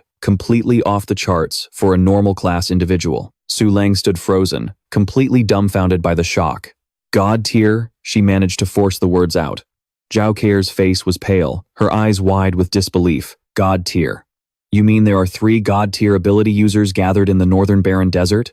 The two looked at each other, a sense of urgency enveloping them. We have to report this to the supreme commander of the mainland army immediately. In the middle of the desert, a man named Thang stood proudly. His arms were spread wide, his crimson eyes blazing with even more intensity, his hair standing on end like sharp blades. From his hands, a forbidden spell was activated. The light element was amplified hundreds of times over, creating a blinding, supreme radiance that scorched the entire night sky. In a distant city, the sky suddenly lit up, as if it were day, leaving the citizens utterly bewildered. Huh? Is it morning already? A citizen mumbled while looking at his watch. That's not right. It's only 10 o'clock at night. They chattered amongst themselves, trying to find an explanation. Could it be a monster? Another person hurriedly checked the news, as a loudspeaker blared an urgent announcement. Breaking news. 4 mysterious god-tier prodigies are currently gathered in the northern barren desert. Military fighter jets are being deployed to investigate. This information left the public in shock, sparking heated discussions. God-tier prodigies? I've never even heard of a rank like that. Another person sighed with emotion. Could this be the greatest hope for our East? Everyone sensed the gravity of the situation, now that the mainland army was involved. This event created a shockwave of considerable magnitude. In the heart of the mainland, the #1 defense line went into a state of emergency. Military helicopters tore through the night sky, streaking past the city towards the northwestern border of the northern barren desert. The officer sitting in the front gave an urgent order. "Hurry up, full throttle. We only have 1 hour to get there." A pilot replied anxiously. "Sir, the fastest we can make it is 1 hour." The officer snapped. "Cut the chatter. Go maximum speed, now." At the same time, at the epicenter of the desert, the man named Thang continued his majestic summoning ritual. From his hands, countless undead spirits materialized. 500,000 steel-plated giant wolves, 500,000 deceptive horned berserker oxen, 1 million raging apes, and 1 million war elephants. With every flash of red light, the ground trembled as the colossal creatures appeared. Their eyes burned with fire, ready to obey his command. At the information front line, the shocking news was broadcast. There's a massive disturbance in the northwest. It seems to be 4 great beast tides, and they appear to be under the control of a 5th god-tier prodigy, a beast tamer. The announcement left the public stunned. Some sighed, others scratched their heads in contemplation. "More big trouble in the northern barren desert?" one person said, blankly. 5 god-tier prodigies appearing at once, memories of past beast tide attacks, only serve to heighten everyone's anxiety. How long has it been since our city was attacked by a beast tide? What is happening now? In another corner, at a pharmaceutical factory, Su Xiaonan was talking to Chen Lianyi. "Have you seen the news?" she asked, her eyes filled with worry. "Do you remember the wolf pack attack in the northern barren desert last time?" Chen Lianyi was lost in thought. "How could I forget the one who controlled 10,000 wolves? Could it be him again this time? I never imagined his power was even more terrifying than we thought." Meanwhile, at the supply center, Zhang Nuan held her phone. She read the news, dazed, as she recalled her encounter with the man named Thang, a beast tamer. Could it really be him? Her mind wavered as the image of Thang flashed in her memory. The scene shifts to the East Sea Lamb family, where a strange phenomenon was occurring. In the sky, a red sphere swirled ceaselessly, and the water's surface below churned violently. The Lamb family prodigy, Lam Changkong, rode his mount, speeding across the water's surface. The beast tamer, Tu Thang, "I must witness this with my own eyes," he thought to himself, determined to find him.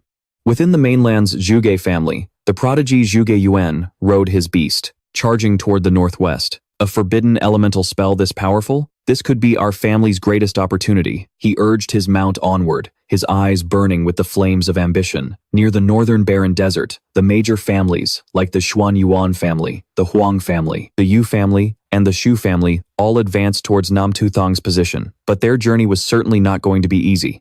Tu Thang sensed the arrival of many powerful forces and let out a dangerous smile. Only the appearance of a foreign race could make all the prodigies gather here, he whispered, his red eyes glowing with determination. "Good.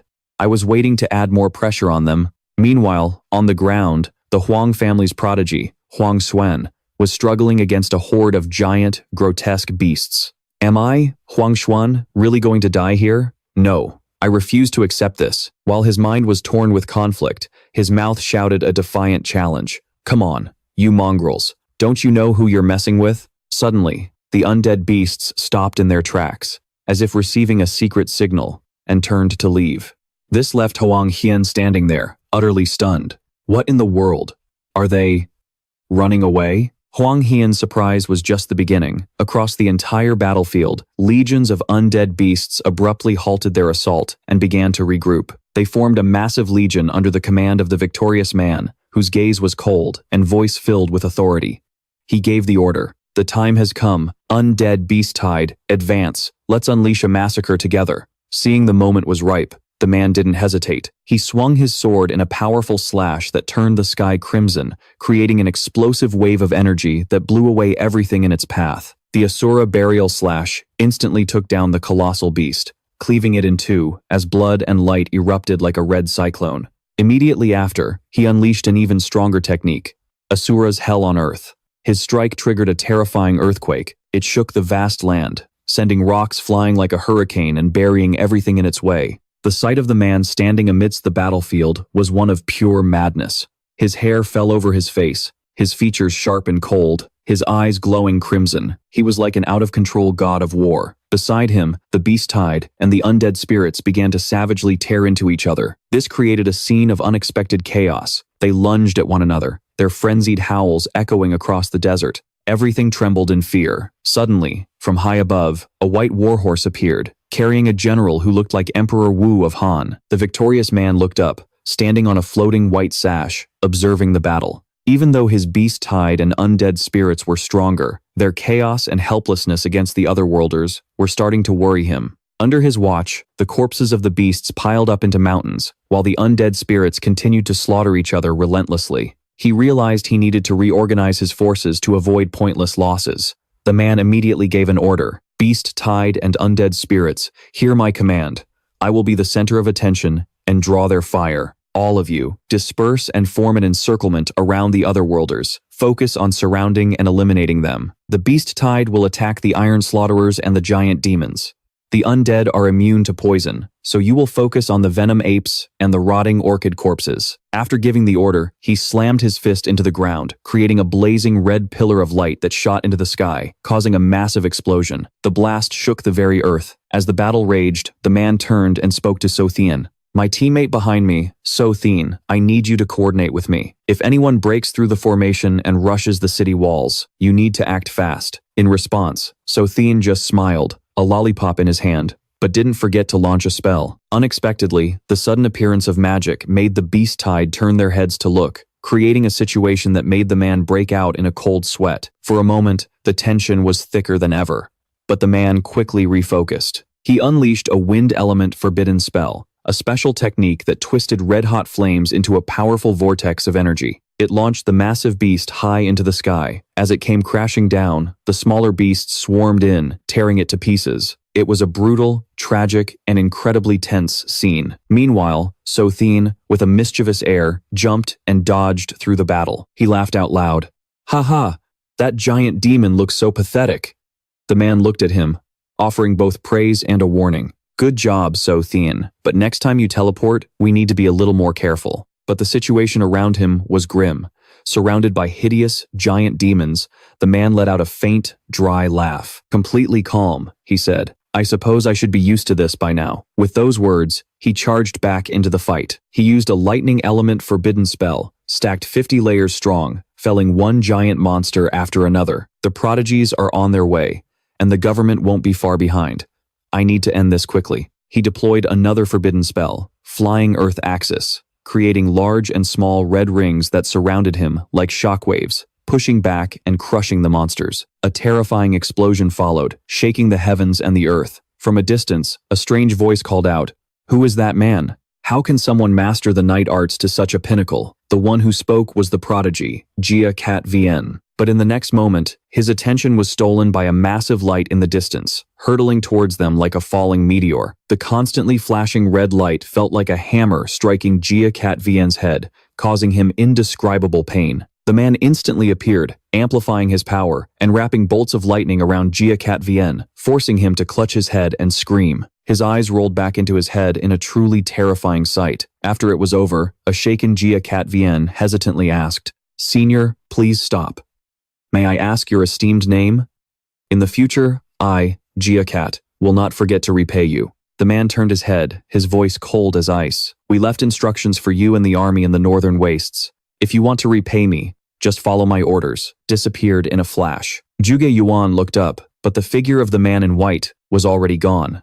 He knew that this senior didn't want to reveal his identity and shouted to everyone, "Listen up, we'll do as the senior instructed. Head to the northern wastes and investigate." High on a hill, helicopters swarmed the sky. In a clearing, several helicopters landed. The commander-in-chief of the domestic forces, Chu Yang, stood in the freezing snow and asked, "Are you sure this is the place? Why is it completely empty? I don't see any of the prodigies or the alien races." A soldier behind him immediately replied, "Sir, we've confirmed the location, but I don't understand why it's so barren either." Before he could finish, the ground suddenly trembled, cracked, and then shattered.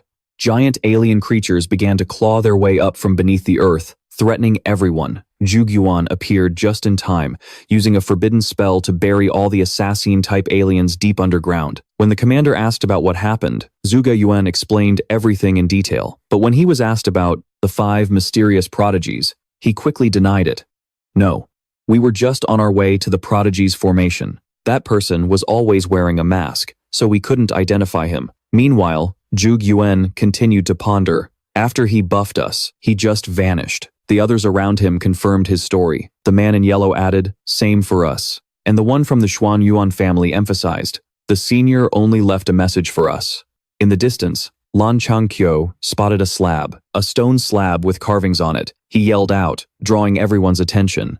The commander quickly ordered his men to photograph the slab, while also ordering his subordinate to notify the Grand Marshal and the patriarchs of the ancient families to come to the 5th front line for an emergency meeting. Watching from afar, the man in white whispered, "I'm sorry everyone, but now is not the time for me to appear. If I want the army's help, this is the only way." He thought to himself that even though the homeland didn't have many, an assassination attempt by the alien race is underway. But if word gets out that the 5 great heavenly prodigies are gathering, it will surely provoke a ferocious counterattack. Besides, suspicion among our own people is always a huge risk in wartime. Being exposed could blow the entire plan. The risk of our forces crumbling would increase exponentially. Cutting off his train of thought, Tu Thang shouted, "Chu Tian, get back to the slaughterhouse." After speaking, he fell back into his thoughts. Right now, his disguise as a weakling was the perfect cover. Neither humans nor the alien race could possibly figure out the real plan he was secretly putting into motion. Just then, a new report came in. The heavenly prodigy, Xuan Hong, had led a team to support the 7th defense line, while Lan Zhangkong was holding back to guard against an attack from the eastern sea beast tide. Therefore, he couldn't participate. Murmurs erupted everywhere, people wondering why so many heavenly prodigies had suddenly appeared inland. Why were they all choosing to support the 7th defense line? Could this have something to do with the 5 god-tier heavenly prodigies who appeared last night? Many people were buzzing with curiosity about why the 5 prodigies' identities hadn't been revealed, guessing it was a measure to protect them. They were the trump cards that could change the entire course of the war. At the military meeting room for the 5th defense line, the atmosphere was tense. The commander-in-chief was presenting the strategic plan and other critical issues. The battlegrounds mentioned included the volcanic core, the celestial canal, the steel forest, and the inferno vein. With the adjustment of the 7th defense line, the commander-in-chief emphasized the urgent need to discuss intel and opinions from every army on how to proceed. The head of the Xuan Yuan clan, Xuan Yuan Ru Long, gave his concise assessment. This old man believes this is a large-scale battlefield setup. The god-tier prodigies likely want to concentrate their forces for a decisive battle at the 5th defense line. This remark highlighted the intention to focus all resources on the final battle right here. He also explained the volcanic core, a place with an artificial volcano and enough crude oil to unleash enormous destructive power. The celestial canal was a man-made waterway connected to the eastern sea, while the steel forest was an area created by mutated steel trees, and the inferno vein referred to a massive reserve of origin stones. Next, the general of the 2nd defense line, Fang Piao, commented on the characters carved into a stone. These blade marks are very similar to Asura's style, but Chuzo also reminded everyone that Asura could lose control to his demonic side at any moment. This made the plan incredibly risky. The general of the 3rd defense line, Li Fei, agreed, calling it far too dangerous to bet the entire nation's strength and resources on a few cryptic messages. Everyone was concerned about making a decision based solely on information from prodigies whose identities hadn't even been verified. Amidst the debate, the commander-in-chief cleared his throat, asking everyone to listen to what he had to say. The head of the Zhuge clan, Zhuge Chengming, also spoke up in support. While it's true these carvings could be from Asura, the other heavenly prodigies must have been present as well. Otherwise, they wouldn't have left a message after buffing our clansmen. Considering their request to connect the fire, the canal, and the steel forest, this is likely necessary for a formation array or a forbidden spell. To borrow the power of heaven and earth to achieve something monumental. Xuan Yuan Ru Long spoke again. After hearing the arguments, he stressed, the 5 great heavenly prodigies chose not to reveal themselves for the sake of the bigger picture. Brother Zhuge is absolutely right. Because the front lines have suffered one defeat after another, we need to go all in and bet even bigger. I have a feeling this will be the wisest decision the Eastern nations have ever made, and our ancient clans are unanimous in our support. Xuan Yuan Rulong's words sent a wave of consensus through the meeting room, showing their resolve to focus all resources on the final battle. The resolute Chu Yang then spoke up. In less than an hour, the 5 great heavenly prodigies eliminated thousands of level 10 assassins from the alien race. This is an unprecedented miracle. No one in this world can even compare. For our shared bloodline, for our people, we must risk everything to seize this chance. His words ignited the fighting spirit of every leader in the room, and the commander-in-chief's face showed his firm determination, signaling an unyielding will to fight. Immediately after, an announcement blared over the speakers, declaring the nationwide launch of several massive projects. The artificial volcano project, the canal plan, the steel forest, and the mountain of origin stones would all officially commence. These decisions sparked mixed reactions and questions from all over. Many couldn't help but wonder if this was an act of madness, or a necessary gambit. Manpower and resources were already critically scarce, yet they decided to undertake such enormous projects. Standing on high, Tu Thang observed the masses and felt a sense of satisfaction. The decision was made quickly, demonstrating the nation's power and its faith in the final battle. He smiled to himself. Congratulations on making the right bet. I won't let you down. Just then, Tu Ligong, a chief engineer, walked up to Tu Thang. He remarked, "These projects share many similarities with the plan we're currently working on. It seems the higher-ups think very highly of our ideas." However, the story took a dramatic turn as the sky on the horizon, above the 7th defensive line, a mysterious red vortex suddenly swirled into existence, sending a shockwave of panic across the entire region.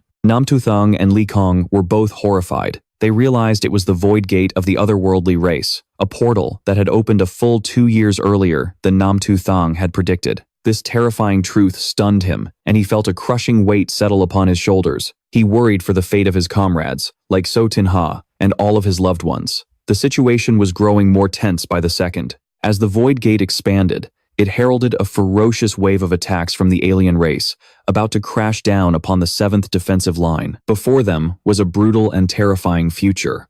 Everyone understood that the front line was about to face a large-scale, catastrophic attack, unlike any they had ever seen. Recognizing the urgency, Tu Thang immediately began planning to find reinforcements. He quickly joined So Thin on a journey to provide aid, determined to protect the defensive line. With a sense of extreme urgency, Tu Thang summoned his support forces, gathering 20 million Great Han spirits and a beast tide of 3 million. However, with a distance of thousands of kilometers from their current position to the 7th defensive line, teleporting the entire force to the front lines quickly was an immense challenge. In that moment, he turned his gaze, full of hope and trust, towards So Thin. He pleaded, "So Thin, is there any way to teleport us and the beast tide to the front lines?" But So Thin's condition didn't look good at all. She was clearly weakened, her face was pale, and her hands were trembling. The lollipop she habitually kept in her mouth suddenly shattered, and blood trickled from the corner of her lips. Seeing this, Tu Thang's heart filled with worry, and he shouted, "So Thin, if you're not okay, don't force yourself. This distance is too far. I can't let your body get any weaker." But despite hearing Tu Thang's warning, So Thin refused to give up. She struggled to her feet, her eyes filled with resilience, and declared to herself and her comrades, "I can do this." Despite her failing health and the blood that wouldn't stop flowing, So Thin's will and determination to fight were unshakable. This was the moment she would pour all of her energy, defying all danger, to fight for the ideal of protecting her home and her comrades. In this deeply moving moment, her determination spread like a powerful flame, igniting courage and faith in everyone fighting alongside her. At the 7th defensive line, the battlefield had become tense and brutal. As the Great Void Gate opened wide, it created a path for countless alien creatures to attack in a massive swarm. The crimson sky signaled the beginning of an unforgiving battle. Blinding white blizzards swept across the land, making the air heavier and harsher than ever before. The warriors stood firm, fully prepared. Every single one of them understood that this battle would decide the fate of the entire defensive line. The commander of the 7th defensive line raised his voice, rallying the spirits of the entire army. "You will hold this line for me, even in death." His powerful words served as a rallying cry for the brave warriors. The prodigies charged forward, followed by the superpowered legions and the infantry preparing artillery support. This wasn't just a war of weapons, it was a war of faith and determination. Old Trong and Nam Sun Hung stood beside a massive cannon, talking amidst the chaos. Old Trong sounded worried as he spoke. We're basically out of nuclear shells, and even our regular artillery rounds are running low. Is there any point in continuing to fight like this? Nam Son Hung, a veteran warrior, immediately shot back. Old Trong, don't talk like that. Look down there at the prodigies. Last time, we were in a hopeless situation, but the prodigies saved us. They even brought an army of tens of millions of spirits. We barely managed to win that battle, and now we're in the same boat again. You have to believe that we'll find a way forward. Despite this, Old Nam and Old Vuong couldn't help but feel a sense of dread and despair. As they watched the prodigies prepare for battle, Old Vuong uttered anxiously, "The prodigies, as strong as they are, they're still human. They can get tired, get injured, and they can die." Nevertheless, their own resolve did not waver. Old Nam reassured his old friend, "We have to keep our spirits up. We have to support them until the very end. Even if it means sacrificing ourselves, we will not hesitate." Finally, the moment of conflict arrived, and the entire battlefield erupted. Both sides clashed, fighting relentlessly. So Tin Ha, one of the most prominent prodigies, began to unleash his power. With his sword domain initiated, he created the 10,000 piercing swords. A sea of sharp sword tips materialized in the air, and shot down like a rain of steel, piercing straight into the horde of alien beasts. Massive explosions from the impacts created a terrifyingly violent scene. The entire battlefield descended further into chaos and danger. Elsewhere, Tu Thang was fighting a giant alien beast. Each creature was enormous and deadly, posing an immeasurable threat. Without a moment's hesitation, he let out a curse. "Son of a bitch! All you otherworldly guardians, get in here for me. Let the dogs fight each other." Tu Thang showed his indomitable spirit. Even though he was surrounded, he was determined to charge forward without retreating. Qin Shi Huang, the Eastern traveler, not to be outdone, he waved his hand, and countless monsters fell before the might of the great Qin. He wasn't just a brilliant ruler, he was an incredibly powerful warrior who struck fear into all his enemies.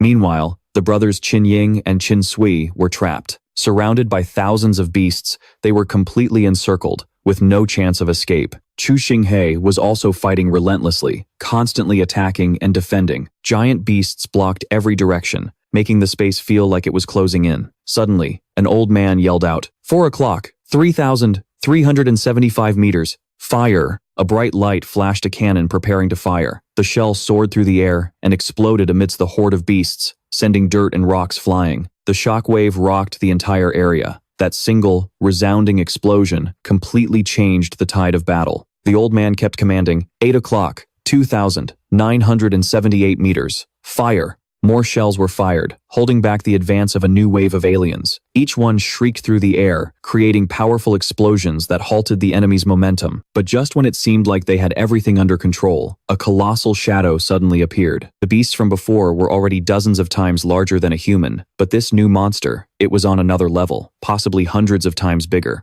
The commander couldn't hide his shock, a single question echoing in his mind.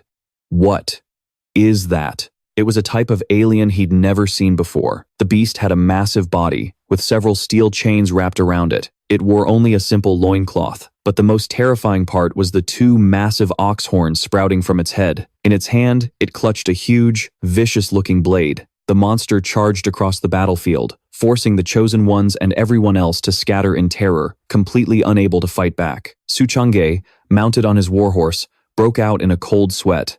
Staring at the giant beast before him, he couldn't hide his shock. Holy shit!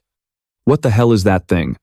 It's as tall as the city wall. Su Chang'e couldn't believe his eyes. The entity before him was colossal, far beyond any monster he could have ever imagined. With brutal strength, the giant monster slammed its blade into the ground, making the earth tremble and creating a massive fissure. It completely blocked their only escape route. Everyone around them panicked, screaming in absolute terror, completely lost. Seeing the dire situation, Qin Shi Huang turned and immediately gave an order. Bai Qi, protect Su Chang'e. Without a moment's hesitation, Bai Qi sprang into action, showing his absolute loyalty. But the monster didn't stop, relentlessly pursuing Su Chang'e. Its every footstep kicked up a thick cloud of dust. It felt as if the very ground was shaking under its weight. But with surprising calm, Su Chang'e yelled, "I'm fine. This monster is no joke. Go help Senior Shi Huang." At that moment, Qin Shi Huang was fighting alongside the Chosen Ones and his soldiers. He roared, "All of you, fight with me." The soldiers charged forward as one, and an unforgiving battle between the monster and the army began.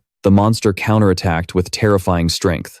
Its attacks were so brutal that it seemed no one could possibly withstand them. But then, the monster suddenly stopped, as if it realized something. It had discovered a crucial clue.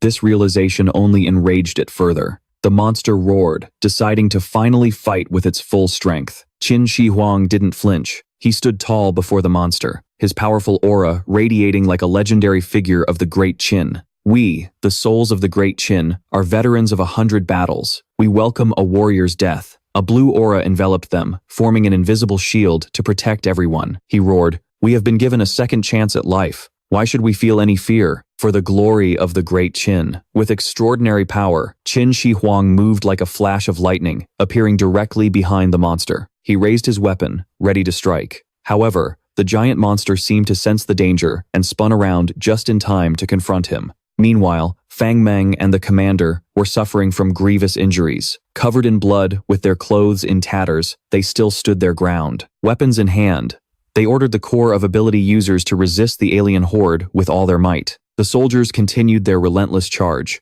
fighting non-stop against the low-level aliens. The commander gripped his blade, ready for another fight, and ordered the chosen ones, "Follow me. We're taking down their king." Together, they all launched an attack, ready for a decisive battle with the alien horde. Elsewhere, about 200 kilometers from Defense Line 7, Nan Zisheng was carrying Chu Tian on his back. Chu Tian was completely exhausted, too tired to go on. Nan Zisheng asked with concern, "Chu Tian, can you still hold on?" Chu Tian's face was pale, covered in wounds and drenched in sweat. She struggled to reply, "Just 200 more kilometers, my brother, he's there." Even with blood streaming from her mouth, she remained resolute, determined to complete her mission and refusing to give up. Su Chang'e and Qin Shi Huang were still fighting valiantly on the battlefield, endlessly fending off the onslaught of beasts. Seeing how critical the situation was, Su Chang'e turned to Qin Shi Huang and said, "Senior Shi Huang, you lead the army of spirits. Protect the other races. Let us handle this."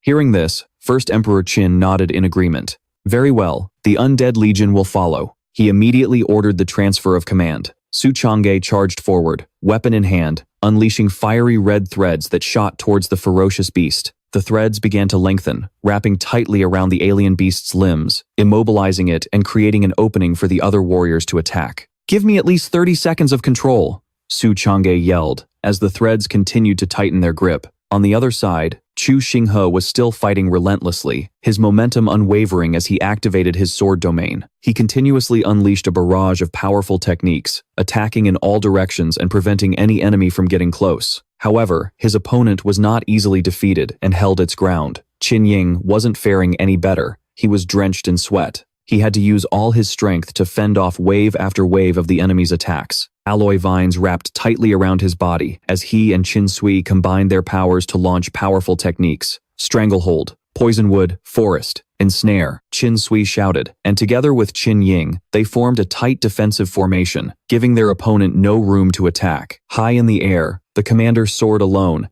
aiming straight for the giant monster. Keelin fire, the blade in his hand created a brilliant trail of flames. He slashed straight down, creating a massive blaze that surrounded the monster. "No matter how strong that monster is, it can't escape our combined might," the commander declared with unwavering resolve. The giant monster swung two massive blades and slammed them into the ground. The two razor-sharp blades made a deafening clang as they plunged deep into the earth. It created a powerful shockwave, and the surrounding flames erupted violently, spreading even wider from the force of the two blades. Caught in the powerful gust of wind, Qin Ying, who was suspended in midair, called out to his sister, Sui, don't get distracted, keep fighting." The commander couldn't stop either. Despite the intense heat from the scorching flames, he was determined not to give up. "Don't lose focus. Advance," he roared, refusing to let fear take over. The giant alien beast, refusing to submit, began to unleash an ultra-powerful attack, spinning rapidly to create massive whirlwinds. Sucking everything in, the powerful vortex pulled in nearby warriors, sending them flying and screaming in panic. The vortex grew stronger and stronger, and the number of injured soldiers increased rapidly. "We have to be careful. This vortex could be fatal," everyone cried out in fear. In the sky, a rescue helicopter appeared, signaling that help was on the way. "Everyone, get back. I'm going to destroy it right now." Nan Shangshang's voice boomed from the helicopter, bringing a spark of hope to the besieged warriors. Chu Xinghe, though severely injured, managed to look up, recognizing the familiar voice. Asterisk, Nan Shangsheng. A senior is here. He might be able to save us. Asterisk. He thought to himself, a burning hope igniting within him. Rewind to 3 minutes ago. Nan Shangsheng looked at Old Zhang. With a determined gaze, he said, Old Zhang, do me a favor. You man, the auxiliary fortress cannon. Old Zhang asked in surprise. We're in the middle of a fight. What else are you planning? Nan Shangsheng replied in a low voice. This alien race is no small matter. In our armory, we still have a carrier for a mini nuke. If we ever have to face one of the heavens chosen, we need to be prepared. Old Zhang broke out in a nervous sweat. Old Nan, that thing is only for an absolute last resort. Unless the situation is completely hopeless, we can't use it. But Nan Shangsheng replied firmly, this times is a completely hopeless situation. It doesn't matter if we die, but if the Heaven's Chosen squad is wiped out, then it's all over. All of our country's hopes are riding on them. Seeing Nan Shangsheng's unwavering determination, Old Zhang felt a surge of passion and finally agreed. All right, I'm with you. Meanwhile, back on the battlefield, a helicopter flew up to face the giant alien beast. Nan Shangsheng glared at the beast, his voice filled with hatred. You alien bastard. Today, you're going to get a taste of humanity's precision tactical bombing. The old man's words boomed across the sky. Down below, Chu Xinghe looked up at the helicopter, his eyes wide and his jaw dropping. No, don't do it, he screamed in desperation. The commander, though surrounded by fire, shouted in a loud, firm voice, don't just stand there. Focus all your power on control. Don't let his sacrifice be in vain. In the helicopter, Nan Shangsheng sat alone at the controls, his heart filled with emotion. Asterisk. My son. The rest of this war will be up to your generation. Asterisk, he said to himself, as if sending a final message to his son. Asterisk, I'm going on ahead. Asterisk. With that, Nan Shangsheng prepared to press the red button to self-destruct the helicopter. He planned to use his own death to destroy the alien beast, sacrificing himself for his country. But just then, a familiar voice called out from below, curse, wood element. A giant vine erupted from the ground. It wrapped around the helicopter, stopping it in its tracks.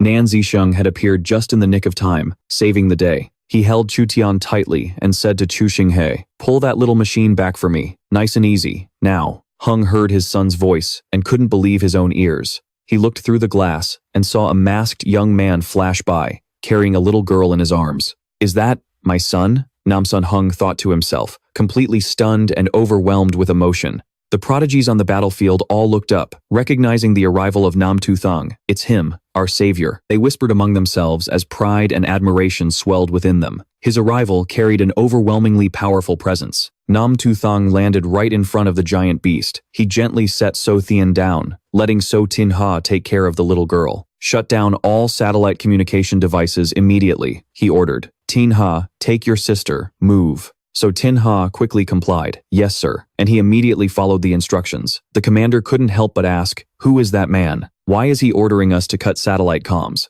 Little Soha replied, Commander Vuong, just do what he says for now. You'll understand who he is soon enough. Meanwhile, in the military command center for the inland defense line, the general was frantically directing the battle. Why did we lose the signal from the 7th defense line? Send someone to investigate. Now, the general ordered, his voice laced with urgency. Yes, General, the officers quickly responded. The general, unable to hide his concern, continued. A moment ago, that giant aberration whipped up a massive vortex. The prodigies. They're most likely done for. Can it be? Has the 7th defense line already fallen? His voice was filled with dread. The fall of this defense line would mean nothing short of a catastrophe. Meanwhile, back at the battle between Tu Thang and the aberration beast, he was unleashing a barrage of powerful attacks. Tu Thang let out a roar as his eyes blazed like a raging inferno. Asura form, fully unleashed. The ultimate technique erupted. It created a massive explosion that shattered the very air itself. The sound was so immense, it felt like it was tearing the screen apart. Everyone nearby stared wide-eyed, unable to comprehend his power.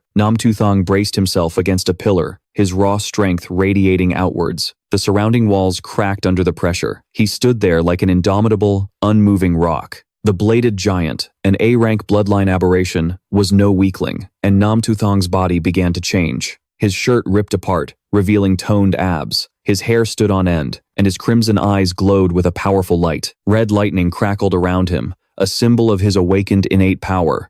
Tu Thang had completely transformed. From an ordinary man into a mighty warrior with superhuman strength. His voice was like steel, filled with power. It's been a while. The green-haired man with a bandaged head stood frozen, staring at the scene before him. He couldn't believe his eyes. Could this guy be the legendary mysterious Asura from the stories? He mumbled to himself, recalling when the man first appeared, clearly using a forbidden art to unlock his power. No, that can't be right. Don't tell me he's a rare dual ability user? He wondered, completely unable to grasp what was happening. Tense, with sweat pouring down his face, the man asked again, "Is he really a dual ability user?" But Tu Thang immediately answered, his voice calm and wary. From the looks of it, he's more than just a dual user." "What do you mean?" the man asked, stunned. Tu Thang just shook his head slightly, a hint of surprise on his face. He still couldn't believe what he was seeing. Just then, the bladed giant, a colossal creature radiating pure killing intent, turned its head toward Tu Thang. Suddenly, streams of green energy appeared everywhere, making the air feel even heavier. The man watched the scene unfold and thought to himself, the bladed giant isn't just a physical creature anymore. It's surrounded by wraiths formed from that green energy. The man nodded, then said aloud, "So that's what's going on." Just then, Emperor Wu of Han appeared on horseback, leading his army. "Han Spirit Army, follow me and slay the enemy," he commanded. He pointed his sword forward and shouted, "Qin Spirit Army, fight with all your might.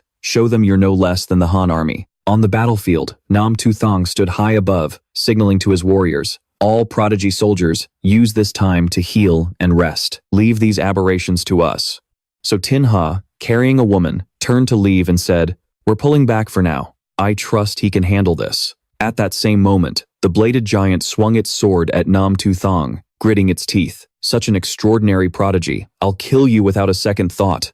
Tu Thang leaned back, dodging its slash. The colossal blade grazed past him, leaving only a light scratch.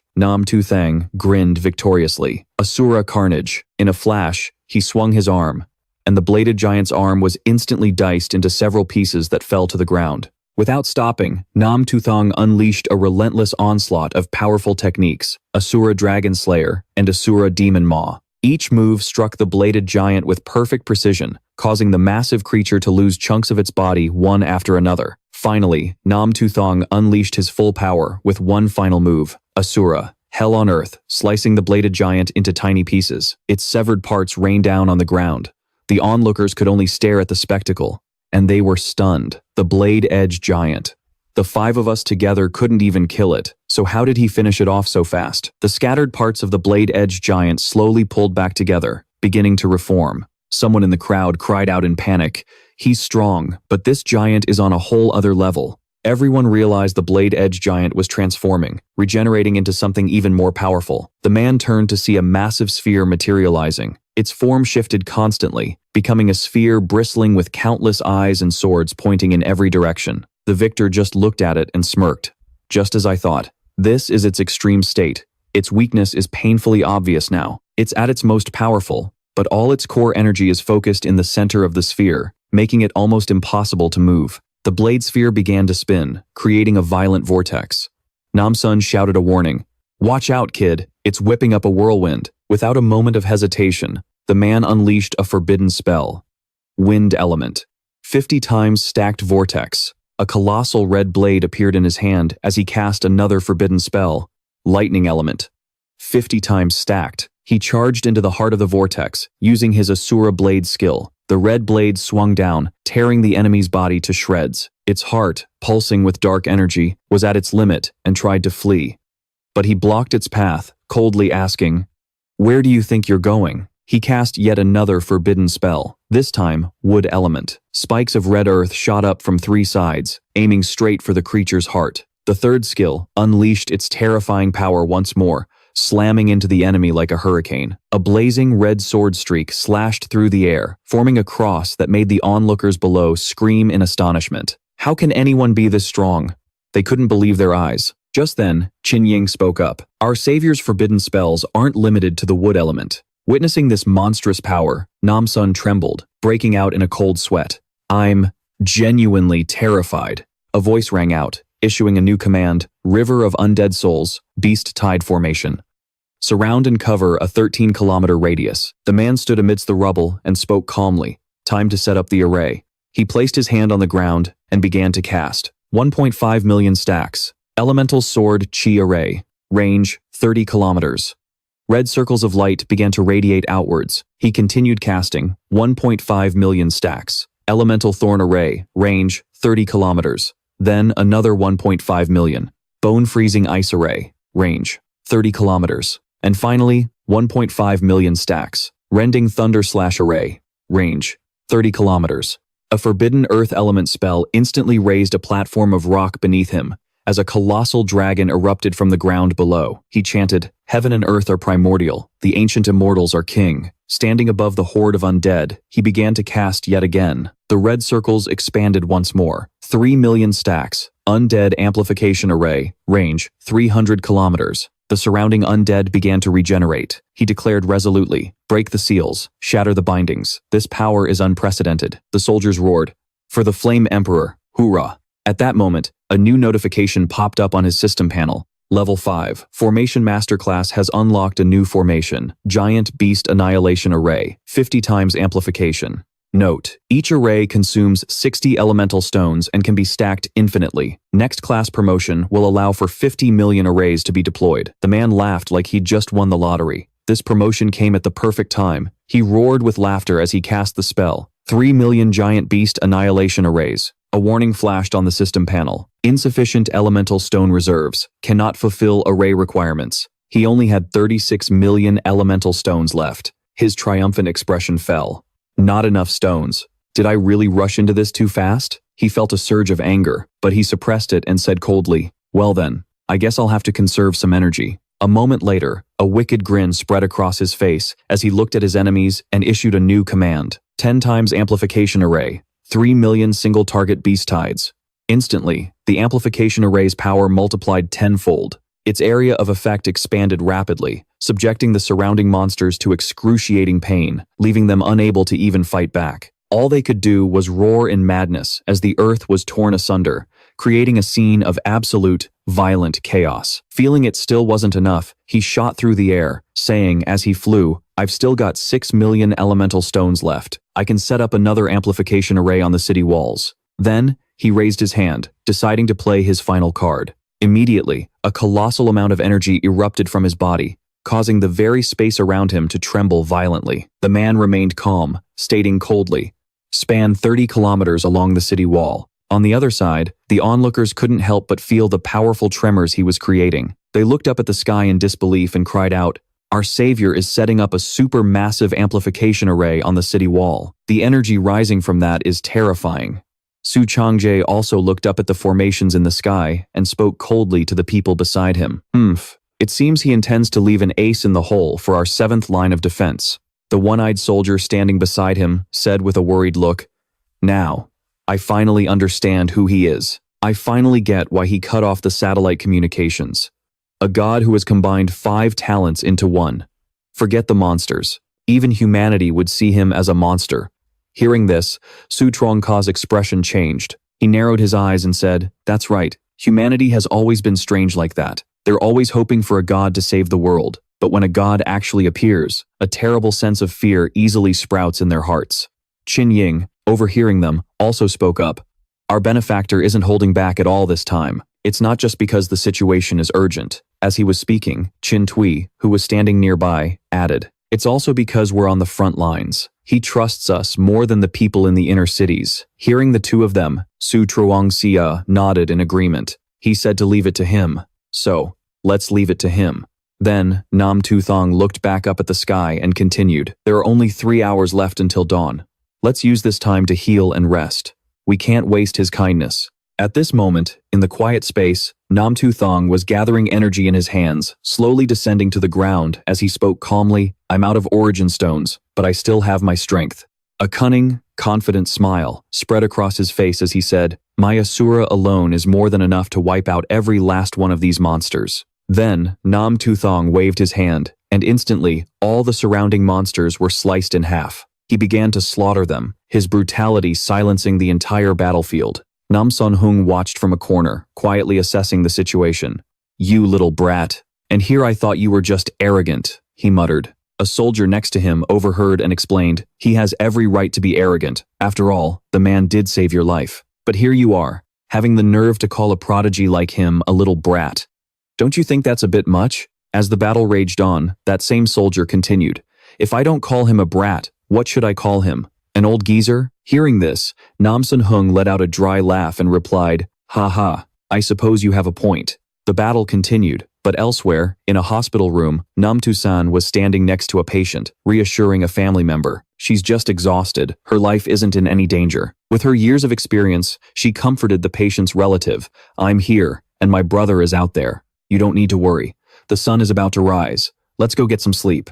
It's been almost 2 days since we've had any rest." Although Nam Tu San's words were comforting, Sun Tin Ha still felt deeply uneasy. He thought for a moment, then said, "I'm glad he came, but he shouldn't be wasting his time and energy here. No matter how you look at it, it's because we were too incompetent." Seeing Sun Tin Ha's guilt, Nam Tu San placed a hand on his shoulder and advised him, "Have you ever heard the story of, never mind. I can't persuade you anyway. Figure it out for yourself." Then she turned to leave, saying as she walked, "I'm going to check on the other patients." Sun Tin Ha replied coldly, "Go." But after a few steps, Nam Tu San turned back and said with sincerity, "I believe that deep down, she will be incredibly grateful to you."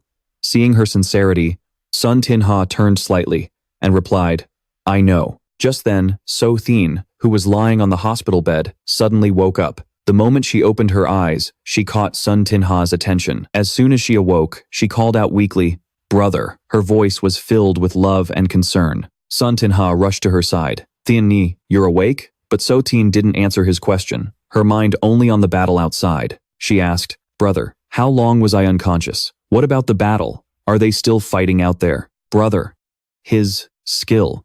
It requires a huge amount of origin stones to use. We came here in such a rush.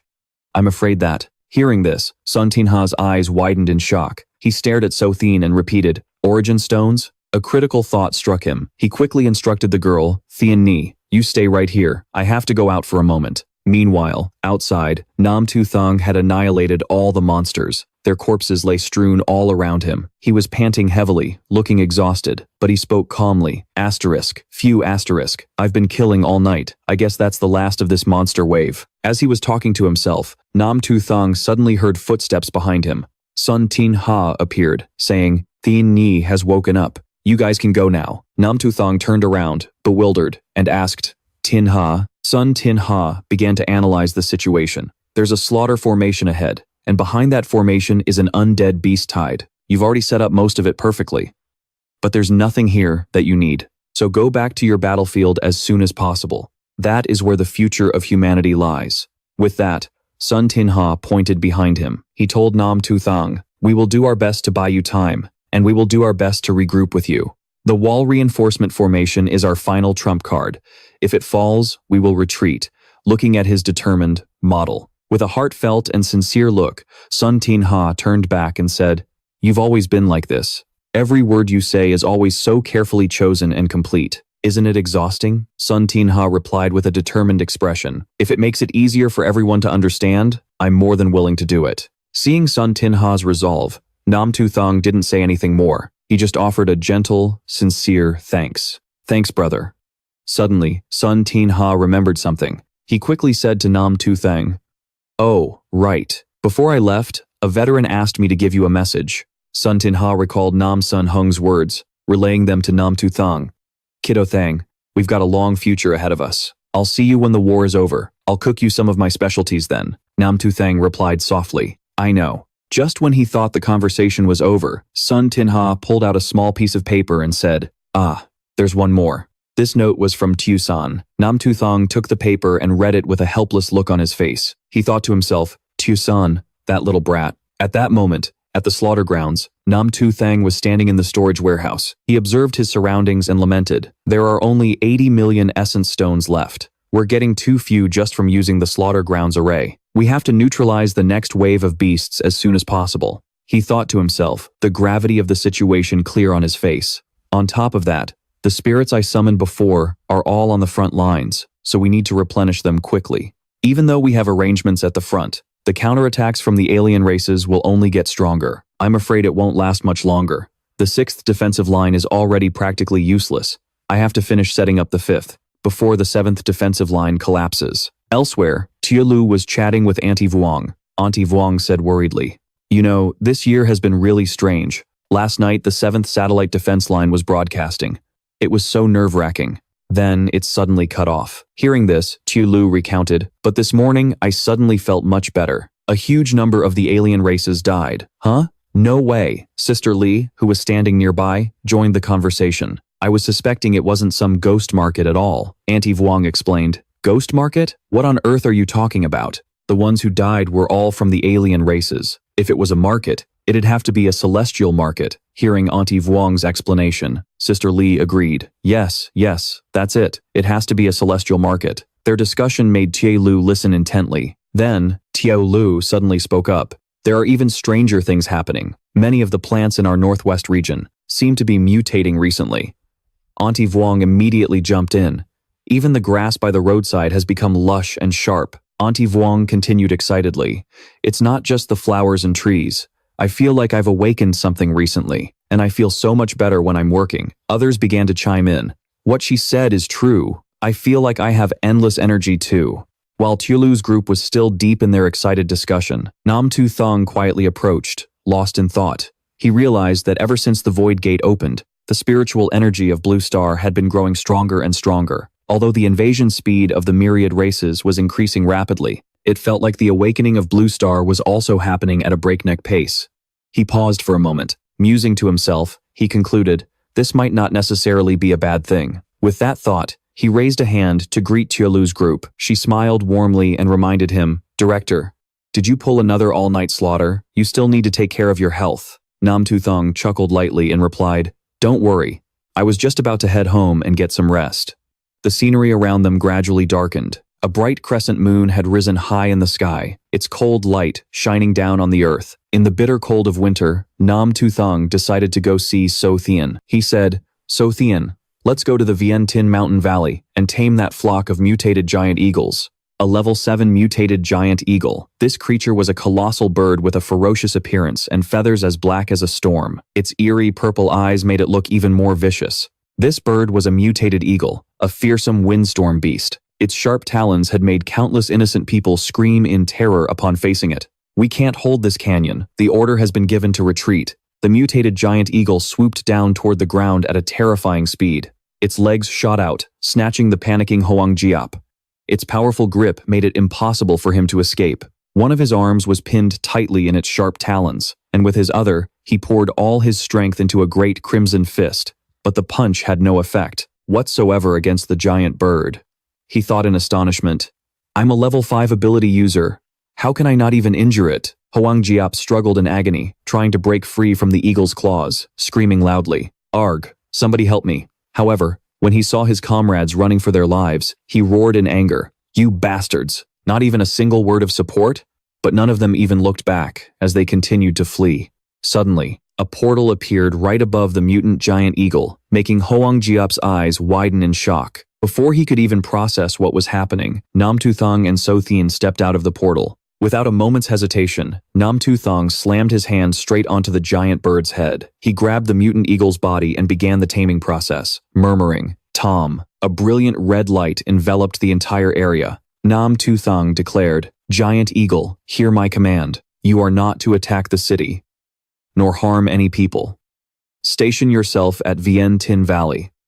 Gather spirit stones, and be ready at a moment's notice." A system notification immediately popped up, displaying Tu Thang's level and the number of beasts he had tamed. Level 9, Beastmaster. Number of tamed beasts, 130 million. Tameable level, rank 8. Number required for next normal level, 50 million. Tu Thang glanced at the notification and thought to himself, "Finally, something's maxed out." Hoang Jiap, now freed from the mutant eagle's talons, said joyfully, "Sir, are you the legendary Northwest Divine Beast Master Prodigy?" But when he saw the giant eagle's talons were still clenched, Tu Thang replied in surprise, "Oh, I almost forgot about you. Giant eagle, let him go for me." Before Hoang Jiap could even rejoice, he was dropped to the ground, managing only to scream in terror, "You've got to be kidding me?" At that moment, Hoang Jiap was once again facing heaven's door. He yelled, "Ah, save me." Seeing this, Tu Thang shouted, "You stupid eagle! You're that big, but you have no brain?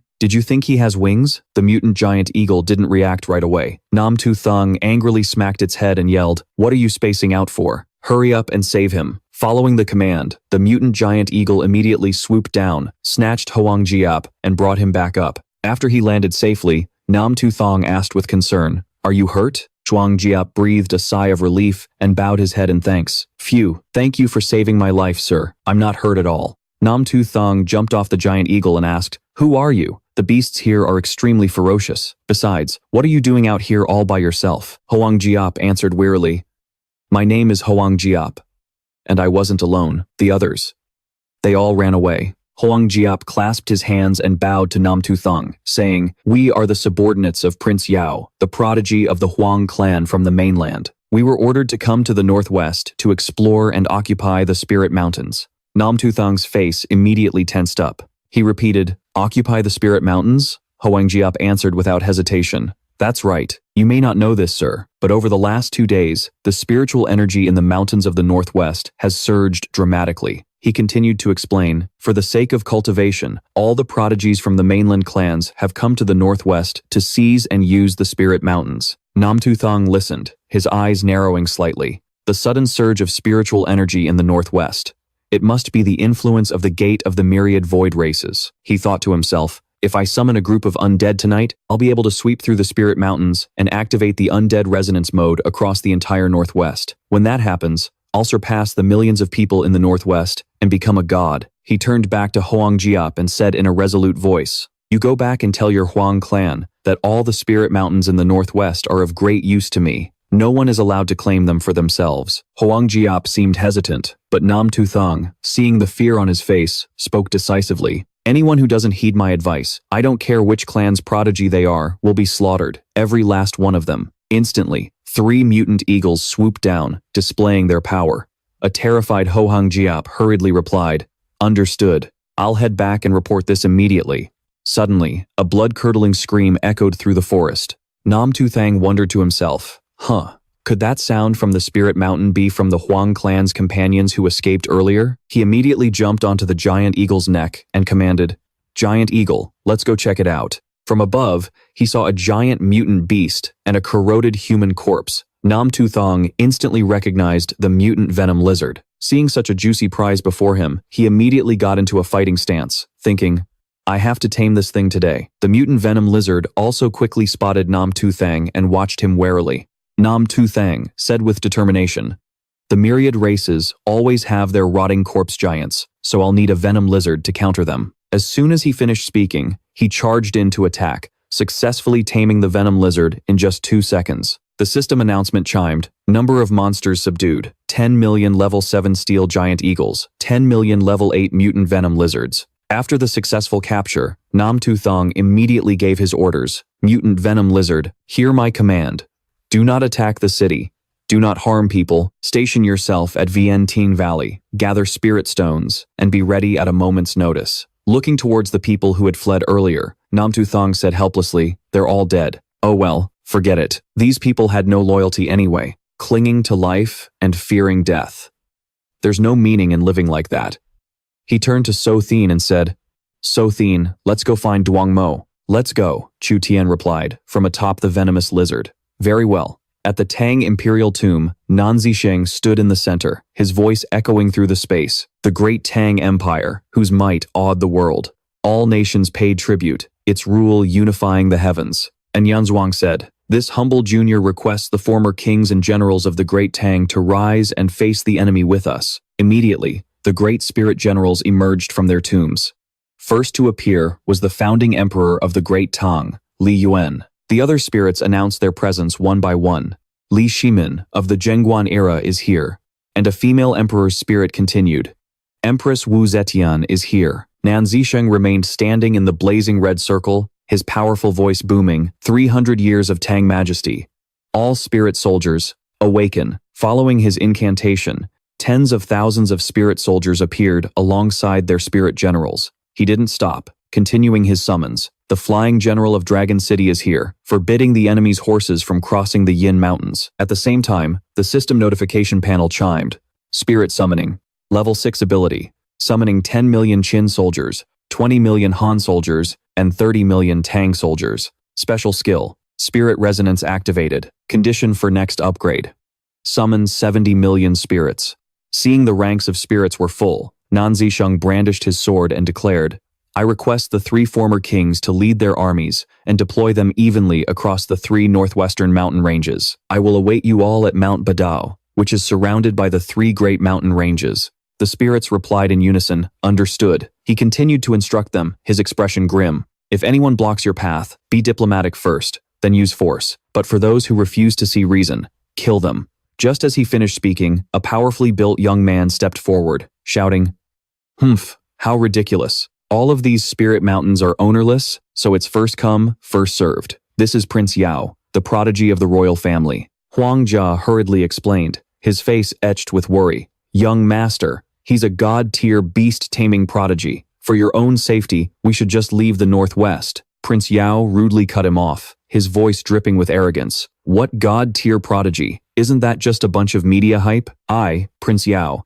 am a level 10 lightning-type prodigy, a true chosen one. Others might fear him, but I sure as hell don't. Leading his subordinates, Prince Yao arrived at Mount Badao at midnight. Standing on a high peak, he said smugly, I already tamed the beasts at Yuanxing Mountain Valley, so I guess I can let him have that place. But this is Mount Dao, surrounded by the 3 great ranges of the northwest. It has the strongest spiritual energy and is the best place for cultivation. The more he spoke, the more conceited Prince Yao became, tilting his head back haughtily.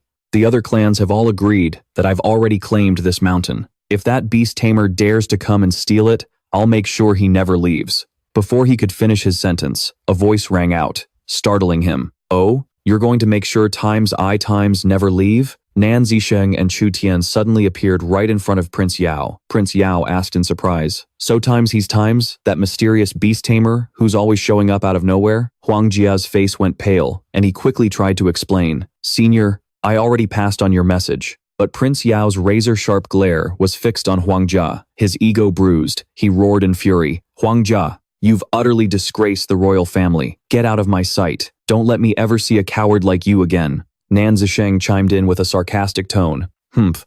To be honest, I think he's smarter than you. Humiliated, Prince Yao grew even more furious, his eyes bulging as he glared at him. Nan Zisheng, completely unfazed, stepped forward with his sword and said, as a superior prodigy, I'll ask you one last time. Are you going to ignore the greater good and hoard these mountains for your own selfish gain? Prince Yao stood his ground, his eyes full of arrogance, summoning magic into his hands and saying, Humph, I'm no ordinary prodigy. I'm half a step away from king level. If you show me some respect and back off now, I might just let you live. He continued to brag about his achievements, his voice dripping with self-satisfaction. Don't think a mere beast tamer can do anything to me. Let me tell you, every beast on this mountain has either been killed by me or run away with its tail between its legs. Nan Zisheng just replied coldly, you're stubbornly refusing to change. In that case, don't blame me for what happens next. He gripped his sword tightly, and a spark of lightning flashed around the blade. Prince Yao saw it, and his jaw dropped. Lightning?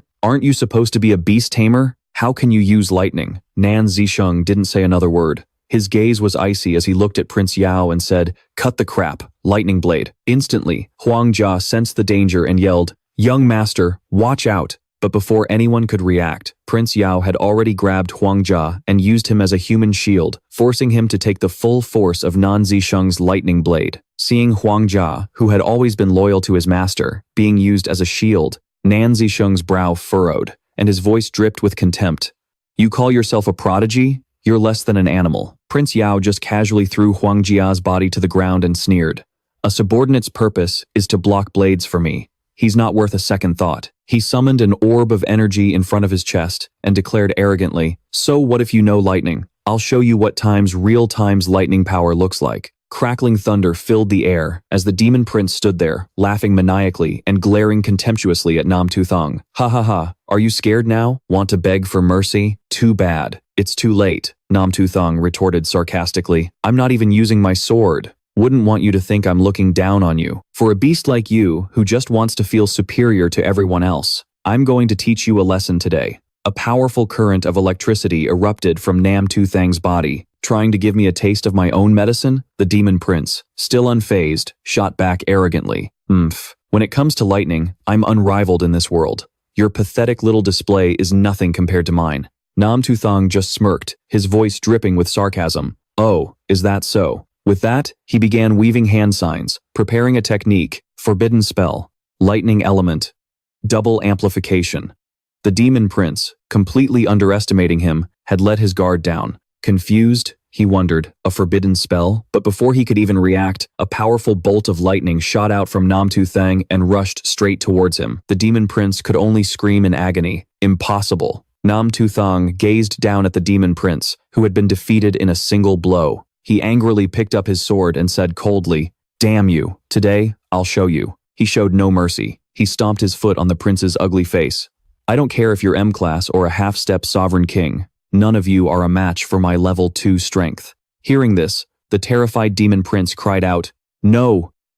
But before he could say another word, a voice echoed from the distance. "I am the patriarch of the Huang clan, Huang Tian."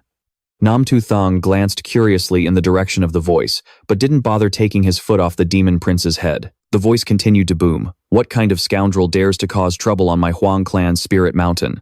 Tu Thang thought to himself, "Great, another batch. Does the Huang clan want to be wiped out?" Huang Tian's voice continued, "Ziyao, you did well to inform your father. We should move here. But who would have thought that you, the prodigy of our Huang clan, would cause such a mess?" Another man stepped forward and asked in a stern voice, "Who are you? Why are you being so ruthless to a descendant of our Huang clan?" The man who had spoken before launched into a hot-headed tirade. "Patriarch, do you even need to ask? He's obviously here to steal our spirit mountain. My son claimed it first, and when this guy showed up later, my son wouldn't let him have it." Huang Tian frowned and spoke up. "The Huang clan must first distinguish right from wrong. Let him explain himself. If he is truly in the wrong, I will make sure he is apprehended." The other man called out hesitantly, "Patriarch." Tu Thang looked at Huang Tian and replied calmly, as expected of the patriarch, "Very well, I will discuss the matter with you." He slowly introduced himself. "I am one of the 5 great god-tier prodigies of the Northwest, a forbidden spellcaster." The moment he finished speaking, everyone present looked as if they'd been struck by lightning. Huang Tian exclaimed, his voice filled with shock. "The legendary god-tier forbidden spellcaster." Someone else added, "I saw on the news that the 5 great god-tier prodigies of the Northwest slaughtered thousands of assassins from the foreign races." Tu Thang answered without hesitation, "For the sake of the greater good, all spirit mountains in the Northwest must be made available for the 5 of us to use. They cannot be claimed for private use. I advised your young master of this, but instead of backing down, he pushed forward, willing to ruin our grand plan for his own selfish benefit." After hearing this, Huang Tian frowned and asked, "Is this true?" It seems Ziyao truly is clueless. Huang Ziyao's father, unwilling to accept this, said, "Patriarch, are you all just intimidated by his reputation? Even if everyone else is afraid of him, I'm not. I'll die today if I have to, but I will get justice for my son." Before he could finish, the patriarch roared at him in anger. "Silence." Immediately after, he delivered a devastating blow to the man's back. "The way Ziyao acts. It's clear you've spoiled him rotten." Looking pathetic on the ground, Huang Ziyao cried out in pain, "Patriarch, third uncle, could it be?" But before he could finish his sentence, Huang Tian yelled, "Shut up.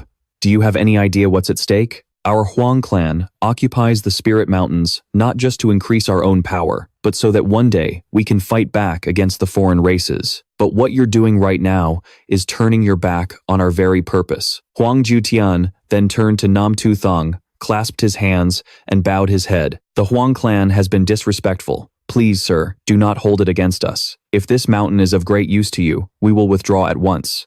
Tu Thang also bowed his head and replied, "Patriarch, you are a righteous man." Then Huang Tian gave an order, "Tee them up and take them away. They will be dealt with according to clan law."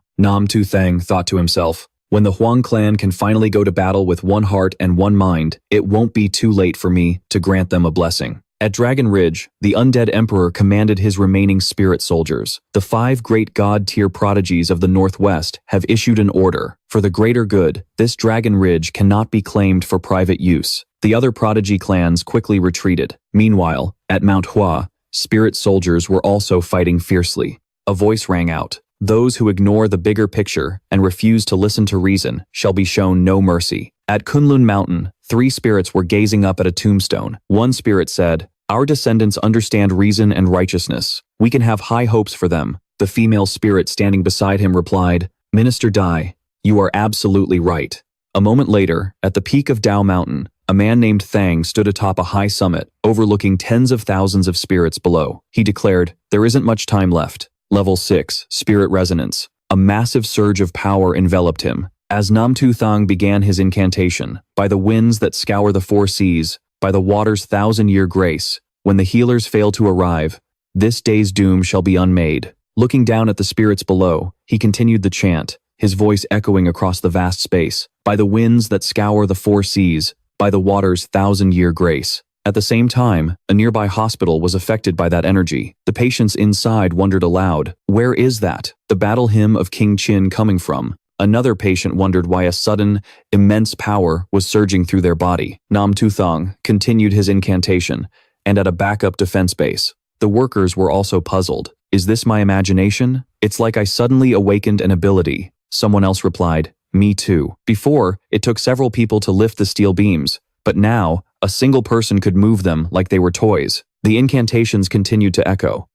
When the armies cease their fight, that is when peace takes flight. In a slaughterhouse, they felt the same thing. "It's not an illusion. We've really awakened abilities." Auntie Wong spoke up. "Not only can I hold this alloy knife now, I feel like I could take on a mutated bird." Little Liu chimed in happily. "It's not just you guys. Even I've gotten stronger." Nam Sun Hung added cheerfully. "And this old geezer too. I'm finally a little useful." The very next day, news of the massive mutation event was broadcast. According to incomplete statistics, as many as 8 million people on the northwest border, mainly women, children, the elderly, the weak, and the sick, had all awakened the human spirit's Sorrow Slayer talent, reaching a base level of 4. It was the most magnificent spectacle of all time, sparking intense discussion among the populace. They couldn't believe that people who were practically on their deathbeds could receive such an incredible opportunity. One person said, "This is clearly a blessing from the gods upon our Northwest. God bless humanity." Another voice chimed in.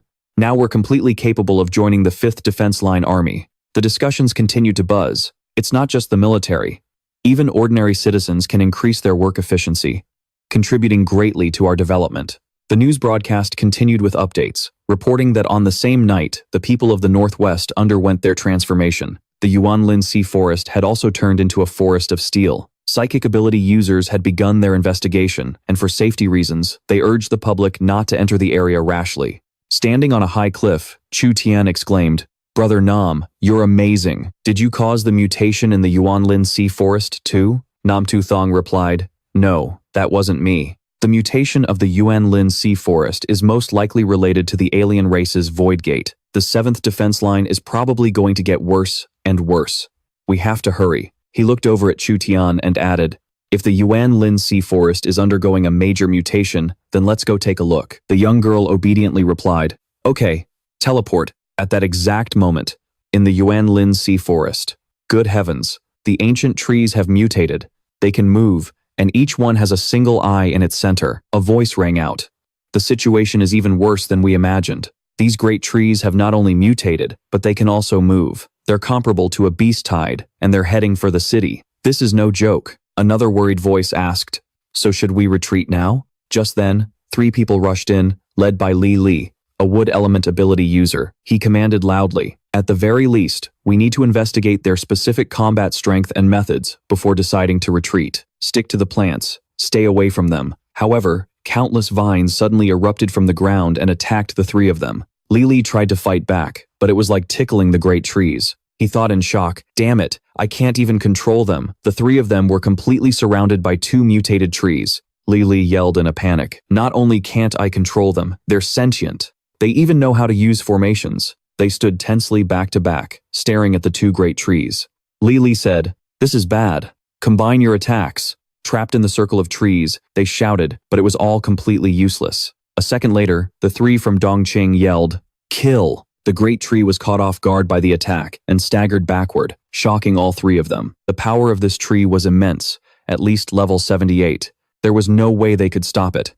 Li said fearfully, "We have to at least send the intel back first." After that attack, the great tree became even more enraged, charging at the 3 of them and striking fear into their hearts. They wondered if this was really the day they would die. The eyes of two of them widened as they stared at each other. However, something unexpected happened. The great tree stopped its attack. Li and his two allies were stunned. They saw the giant tree's eyes turn red, and then they obediently knelt down.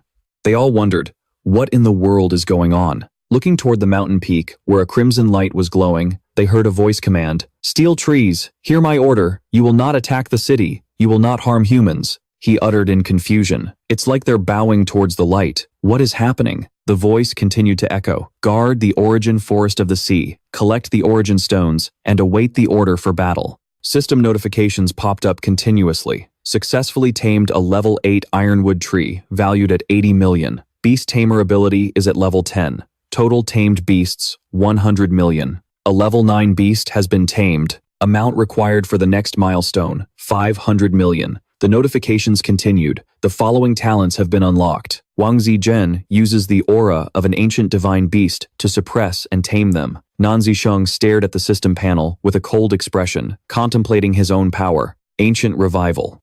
When the number of tied beasts reaches 100 million, their ancestor can be summoned to increase combat power. He was even more surprised by the next talent. Thunder Tide Forbidden Spell. When the sea and land beast tides resonate, a forbidden spell can be cast. Nan Zisheng began to speculate about the level of a beast tamer and their ability to tame various sea creatures. I will use the remaining origin stones from today to set up a formation for the 5th reserve defense line. As soon as he finished speaking, Nan Zisheng clutched his head, his face contorting in pain. Chu Tian looked at him worriedly and asked, "Brother Nan, what's wrong with you?" She quickly touched him, then teleported them back to the slaughterhouse dormitory. Nan Zisheng sat up wearily and was the first to ask, "What? What happened to me?" Chu Tian, sitting on the bedside, quickly said, "Brother Nan, you're awake? You fainted this morning in the origin forest of the sea.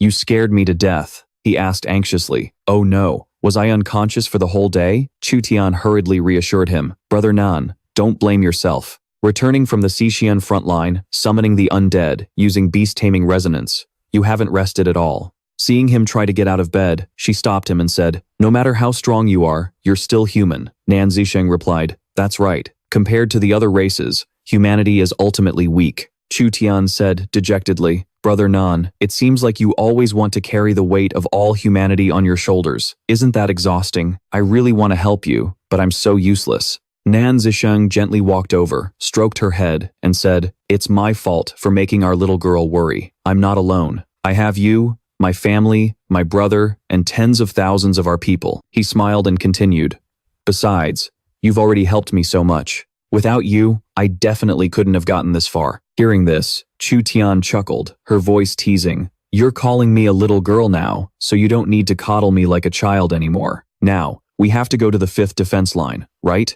At the 5th defense line, night fell, and the area grew silent. A voice echoed in the quiet night. A level 2 blazing flame incineration array, with 10 million overlapping sword chi arrays, extending for 200 kilometers. Nan Zisheng stood in a space enveloped by pale blue light, wearing a cold, indifferent mask. Another voice spoke out, "Slaughterhouse. I've teleported the harvest from Origin Stone, Crystal Mountain Valley, and the Origin Forest of the Sea to you. Take a look. Is it enough?" Nan Zisheng replied in a deep, steady voice, "It's enough to set up this defensive line." He looked towards the land covered in ice and snow and continued, "A level 3 icebone freezing array, with 20 million overlapping spirit-suppressing earth spikes, extending for 300 kilometers. His gaze shifted to the streaks of lightning weaving through the air. A level 4 thunder-guiding cleaving array, with 30 million overlaps, extending for 300 kilometers. A notification panel immediately appeared before the Formation Master. Ability level 7. Unlocked formations, Hellish Sword Chi Array, Hellfire Array, Abyssal Spike Array. Note: 70 stones are consumed per array, with infinite stacking potential. Next upgrade. 70 million arrays can be deployed. Nan Zisheng clenched his fist, his voice firm. This wall of formations is finally complete. The Formation Master class has been upgraded, and the 3 major projects are nearing completion. When that time comes, we can use them to deploy high-level formations and forbidden spells. As for the Mountain of Origin stones, the great nation prepared for me, I can wait until the battle at the 5th defense line begins to use them. Meanwhile, on the hot search pages, Trending keywords were capturing the public's attention. After the nation's awakening, the speed of infrastructure construction in the Northwest has skyrocketed. The project to divert the East China Sea and merge it with the West Sea, covering 10 cities in the Northwest and stretching for 1,000 kilometers, has been completed. The public was questioning the purpose of this canal, with many believing the Northwest was wasting resources. Instead of supporting the front lines, maybe it's time for some domestic geniuses to step up and put a stop to this. A loud voice echoed from within a city. Unbelievable. The newly emerged Zhao family has witnessed 3 such extravagant projects. Just how insane is the Northwest? The people were furious. My Qian family has also emerged. This is an injustice we cannot ignore. I, Su Li, am also willing to go. When the time comes, we will destroy the 3 major projects together. A handsome, brown-haired young man suggested, Brother Qian, Brother Sun, this time, let's live stream the entire process so the whole country can witness our righteous act. The other 2 agreed. Brother Sun said, Brother Zhao, what an excellent suggestion. That proposal immediately exploded online. It's trending. Netizens are blowing up the comments, thrilled that a homegrown genius is finally stepping up to challenge the Northwest project. This is epic. Still, I haven't heard how much of a genius he is, only that they're all supreme powerhouses at the peak sovereign king level. Can those guys from the Northwest even handle them? On the coast of the Northwest, Tu Thang and Tu Thang stood on a massive rock, their eyes filled with determination. Tu Thang whispered, as expected of a great nation, it's time to use the terrain to lay down a forbidden spell. This was the most terrifying killing formation on Earth. His eyes glowed crimson as his voice boomed with power. Level 5, Water System Forbidden Spell. As he finished speaking, a massive current of electricity appeared between his hands. Water Dragon's Heavy Strike. A ferocious wave immediately surged from the bottom of the sea, sweeping away everything in its path. Within that wave, a giant water beast with blood-red eyes emerged. Tu Thang raised his hand and instantly summoned the Water Dragon's impact. A colossal water dragon rose from the sea, its crimson eyes locked onto its target. The order was given. Attack. The surrounding water erupted violently, surging forward. Tu Thang sat securely on Tu Thang's back. He said calmly, Asura mode activated. The water rose like a great flood, with droplets splashing in every direction. They formed shimmering streams that reflected the light. Tu Thang raised his hand, a blazing red circle appearing before him as his eyes glowed like fire. He shouted, Water System Forbidden Spell, awaken. With a powerful motion, he slammed his hand onto the snow-covered ground. A red aura immediately radiated everywhere. The violent current gradually subsided, and snow began to fall gently, like fragments from a majestic painting. Tu Thang smirked. Not bad. A mere level 5 Water System Forbidden Spell can weaken the Asura Hell's defenses this much. If combined with the Forbidden Spell and the canal, it will create a powerful killing aura. He clenched his fist, and the intense red aura expanded around him like a warning. Level 5, Water System Forbidden Spell, Water Dragon's Impact, mass of 5,000, Tu Thang declared. And immediately, a notification appeared in the system. Level 6, Elemental Forbidden Spellmaster, consumes 60,000 essence stones, can infinitely add mass. Upgrade allows the use of up to 6,000 forbidden spells. The powerful red aura radiated everywhere, forming continuous, spinning red circles. It created a gigantic protective wall. Standing behind, Tu Thang saw the progress and said, the Forbidden Spellmaster has already reached level 6. It won't be long before it reaches the perfected stage. Just then, a voice came from a broadcast. Hello viewers. We've arrived at the canal, one of the 3 major projects. 3 young men appeared, one in a red shirt, one in a purple shirt with black glasses, and one in a silver iron suit.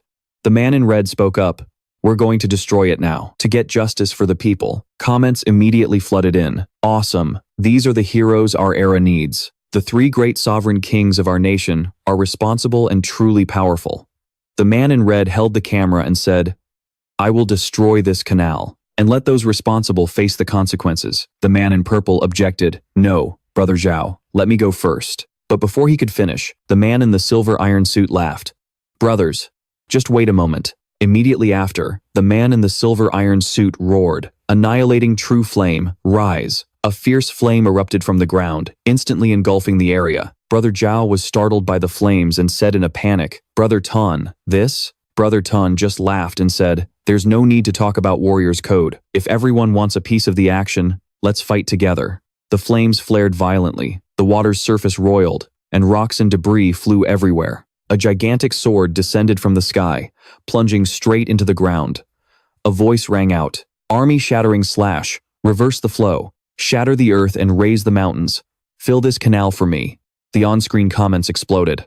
"Whoa, that's so cool. This is a sovereign king-level prodigy. He's just too powerful." The netizens couldn't contain their excitement. It felt like a legendary battle, 3 men joining forces to destroy a single canal. At the same time, atop the Saber Mountain peak, the sky was pitch black. A strong wind blew, as Tu Thang stood on a large rock, looking down at the scene. He spoke, "The Spirit Mountain is lending its support. As expected, the undead aura is growing even thicker." So Thien stood quietly in thought, then suddenly asked, "Brother Nam, the people in this town have awakened. Can their powers grow along with this?" Tu Thang nodded slightly in reply. "That's right." So, Tien's gaze followed the red streaks of light streaking across the sky. 4 shooting stars just passed. How can they change direction like that? He wondered, looking up at the sky where the red streaks were converging into a large ball of light. Tu Thang couldn't hide his concern. "This is bad," he said, his voice filled with tension. "That familiar feeling. It might be A-rank otherworldly beings. Could they be new assassins?" Tu Thang's face contorted, his tone laced with anxiety. "The canal's water system, forbidden spell, is also starting to rumble. Did the otherworldly race discover the secret within it and want to destroy it first?" Tu Thang's sharp gaze turned icy, and his voice was filled with resolve. "If they've come knocking on our door, then there's no need to hide anymore. Sea canal, forbidden spell, water dragon's impact, attack." At the Great Canal, the 3 sovereign kings were watching the surface. The water surged. Tun spoke up, his voice filled with arrogance. "What's so scary about this canal? Whether we dry it up or fill it in, it'd only take us a few minutes." Qian sneered. "Too simple. This is just plain boring." Suddenly, Zhao's face paled, his voice tense. "Everyone, look, something's happening to the water." The surface churned violently as water dragons began to form from the waves. Zhao screamed, "It's a forbidden spell! Run!" A powerful current swept the 3 venerable kings away, sending the comment section into a frenzy. The venerable kings were swallowed by a sea monster. There's more to that Northwest project than meets the eye. What the hell is going on? The screen went black. The live feed is down. A wave of panic spread. Zhao's eyes widened in horror as he saw the dark silhouette and glowing red eyes of a colossal creature rising from the depths. Qian screamed in terror, "Help! Somebody, help us!" Before they could react, a gigantic foot descended upon them. The man, Sheng, stood motionless, raised a hand, and a stream of red energy shot from his finger. His icy gaze fell upon the 3 venerable kings as Sheng spoke. "Who are you? Why did you come here to cause trouble?" Zhao hurriedly replied, "We are the scions of the 3 great mainland families. We came here to investigate." Sheng's lips curled into a sneer, his voice cold. "Oh, is that so? How foolish." Zhao looked at Zisheng, not daring to lift his head. "You're right. But now we finally understand." Zisheng thought to himself, "These 3 are all venerable king-level prodigies who just recently made their debut. The assassins from the foreign race are probably targeting their headquarters." He turned back to the 3 of them. "Take me to your families, now." The 3 men were stunned, asking in unison, "Take you, where?" Zisheng's tone was grave. "Hurry up, unless you want your clans to be annihilated." The 3 were dumbfounded, echoing in unison. Annihilated? At Dragonwind Mountain, night had fallen. The peak was covered in white snow, but one corner of the mountain was engulfed in a raging fire, its brilliant flames lighting up the sky. Zisheng and the 3 venerable kings stared at the estate, now a sea of fire. Zhao screamed, "Father, patriarch, second uncle, has the Zhao family he been wiped out?" He collapsed to his knees, his face a mask of pure agony. Tun walked over, placing a comforting hand on his shoulder. Chu Tian and Zisheng looked at the bodies on the ground and then scanned the surroundings. Zisheng was silent for a moment, then spoke, "Just as I thought. These are the traces of an A-rank foreign race." Zhao was still grieving, but Zisheng wouldn't let emotions get in the way. "This is no time for sorrow," he said with grim determination. "If you want revenge, follow me. Let's go." Zisheng then turned and gave an order to Chu Tian. "Chu Tian, teleport to the Qian family's residence." Instantly, at Phoenix Ridge, flames surged violently, black smoke billowing into the sky as a pained scream echoed through the air. "No! A terrible fire is raging." Unfazed, Zisheng continued to give orders. "Teleport to the Tun family." At Jade Fairy Mountain, the atmosphere at the Tun estate was just as tense. A giant black bird, with feathers like charcoal, was spewing intense bursts of fire, incinerating everything around it. This was the A-rank foreign race, the Flame Heaven Vulture. One panicked scream followed another. Suddenly, one of the Tun clan members, his body engulfed in flames, charged towards the Heaven Vulture, roaring, "You damn monster, I'm taking you with me." He grabbed onto the bird, his hands blazing as he triggered a fiery self-destruction. A horrific explosion erupted, followed by a loud cry from the patriarch, clan leader. The three venerable kings immediately rushed in to attack the Heaven Vulture, roaring in unison, "You damn beast, we'll fight you to the death." Tun didn't hesitate for a second, but Zisheng and Chu Tian merely stood back, silently observing the battle. The black bird unleashed streams of red spirit energy, its voice dripping with contempt. Humans, such tiny, weak, and helpless creatures. It screeched that humanity deserved only to be corpses. Suddenly, Zisheng leaped into the air, a blazing red sword in his hand. Around him, swirling torrents of purple energy formed a violent vortex. He asked coldly, "Is that so?" His eyes were as sharp as blades, his voice cold and resolute. "Today, I'll let you taste the true power of humanity." The three venerable kings shouted in unison, unleashing their powerful attack techniques.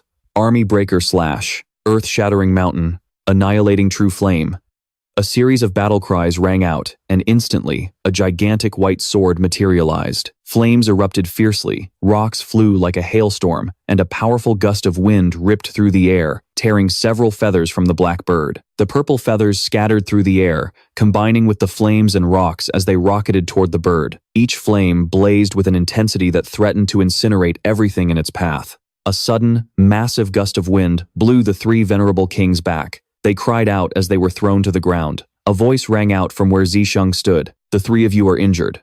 For now, just stand back and watch." Immediately after, a beam of red light shot straight down, illuminating the black bird. Zisheng wasted no time, unleashing a flurry of slashes. Feathers rained down in tatters as brilliant red sword strikes flew straight at the bird. The three revered kings stared at the scene before them, their faces etched with shock. Brother Zhao was the first to speak. Such powerful Asura killing intent. Brother Qian immediately followed up. "So he's the Northwest Asura, not some curse master." Brother Sun finally concluded, "We have a chance to get our revenge." The black bird, under constant attack, let a vicious light flare in its eyes. It spewed a powerful stream of fire in retaliation, a violent vortex of flames rushing toward Tu Thang. Suddenly, a shout rang out, "Teleport!" So Thien quickly used his teleportation ability, moving Tu Thang to another spot to dodge the ferocious attack. The blackbird looked around, bewildered, not understanding what had just happened. Tu Thang turned his head and said to So Thien with a faint smile, "Nice one, kid." Tu Thang shouted, "Asura, demonic, slash." Gripping his sword, he brought it down in a single chop, sending a powerful wave of red spirit energy straight at the black bird. The bird's eyes widened as it stared at Tu Thang and said, "Not bad." The red energy from the blade streaked across the bird's head, causing it to slowly liquefy, with droplets falling continuously to the ground. Even so, it continued to speak, "You're qualified. Not to be a corpse, but to be my slave." Tu Thang's voice turned icy as he shot back, "A slave?" Then he delivered a cold verdict, "I'll be your daddy." Tu Thang raised his sword, and his aura condensed into a massive, colossal dragon. The dragon opened its great maw and lunged toward the bird. Tu Thang's emotionless voice rang out, "If you're so confident in your healing ability, then I'll just have to smash you so completely that you can't be healed."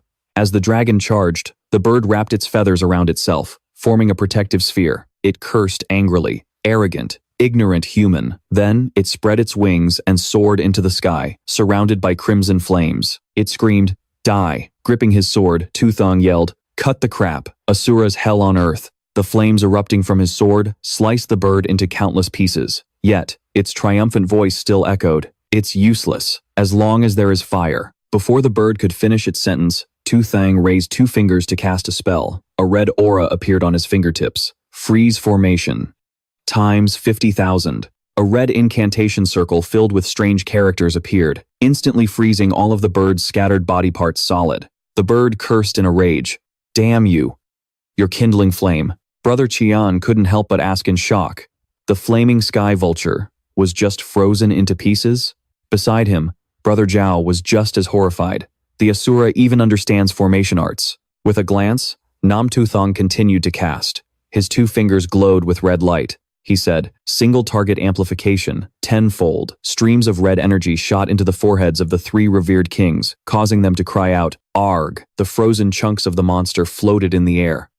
Tu Thang hovered above, looking down at the three men kneeling on the ground, and said, "You all just witnessed its superior combat power. These frozen shards can only restrain it temporarily." He landed on the ground, sword in hand, and continued speaking to the three men. "Now, it's time for you to claim your vengeance with your own hands." Hearing this, Brother Zhao called out softly, "Senior." His eyes swept over to the three revered kings as Tu Thang cut Brother Zhao off. "Don't ask. After you get your revenge, head to defense line number 5 and prepare for battle." His voice was calm, yet powerful. Humanity's greatest enemy is waiting there. A news bulletin was released. An A-rank alien assassin has been detected inland. The ancient and noble Zhao, Qian, and Sun clans, all of them won. Tier families have been annihilated. Zhao Yang, Qian Jing, and Sun Li, with the help of the Asura, have slain the flaming sky vulture. In the major cities, fervent discussions erupted. "Damn these aliens. Isn't fighting on the battlefield enough for them? Now they're coming to our rear lines to assassinate our prodigies. Is this assassination force even bigger than the last one? I just hope the prodigies from the northwest can deal with them quickly this time." Tu Thang and So Thien stood on a high mountain peak, observing the entire city. Looking at the sprawling metropolis, Tu Thang said, "So Thien, we're going to collect a batch of primeval stones, patrol the East Sea, and while we're at it, we'll wipe out all the assassins in one fell swoop." So Thien agreed.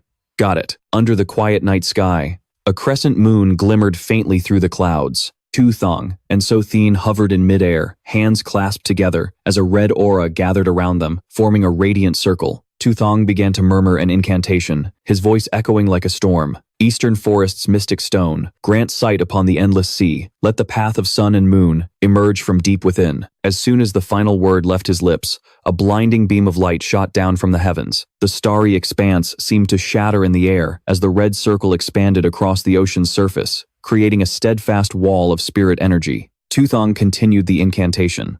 As he did, the sound of crashing waves grew louder, and a system notification appeared. "Sea beasts have been tamed. 70 million level 9 mutated swordfish, 20 million level 9 mutated tiger sharks, 10 million level 10 mutated great white sharks." Beneath the sea, millions of swordfish and sharks surged up from the depths to the surface. Their colossal bodies leaped from the water, creating violent waves that made the entire sea seem to boil. Under Tu Thang's control, the ocean surface trembled violently, and the sea creatures swam in a circle around the center, turning the water into an endless black vortex. Tu Thang continued to recite the incantation without pause, his voice booming as if to shake the heavens and the earth. "Lunar sacrifice. What's that? Summon your whetstones." The surface of the sea began to churn, forming colossal whirlpools. What followed was a powerful, raging waterspout. Watching from a distance, Xu Sheng turned to Chu Tian and said, "Even I'm not sure I could escape a storm like that easily." Chu Tian immediately replied with a confident voice, "Brother Sheng, don't worry, you can handle it. Now, let's see if those assassins dare to make a move." Before long, a burly, bearded man appeared, holding a coconut and standing defiantly. It was none other than the prodigy of the Eastern Sea, Lam Changkong of the Lam clan. Looking up at the scene before him, he muttered to himself, "This is an unprecedented beast tide. The scale is simply unimaginable." Observing the swirling waterspout, Lam Changkong immediately commanded his subordinate, "Inform all clan members to prepare for battle. I'm going to investigate. You all wait for my signal."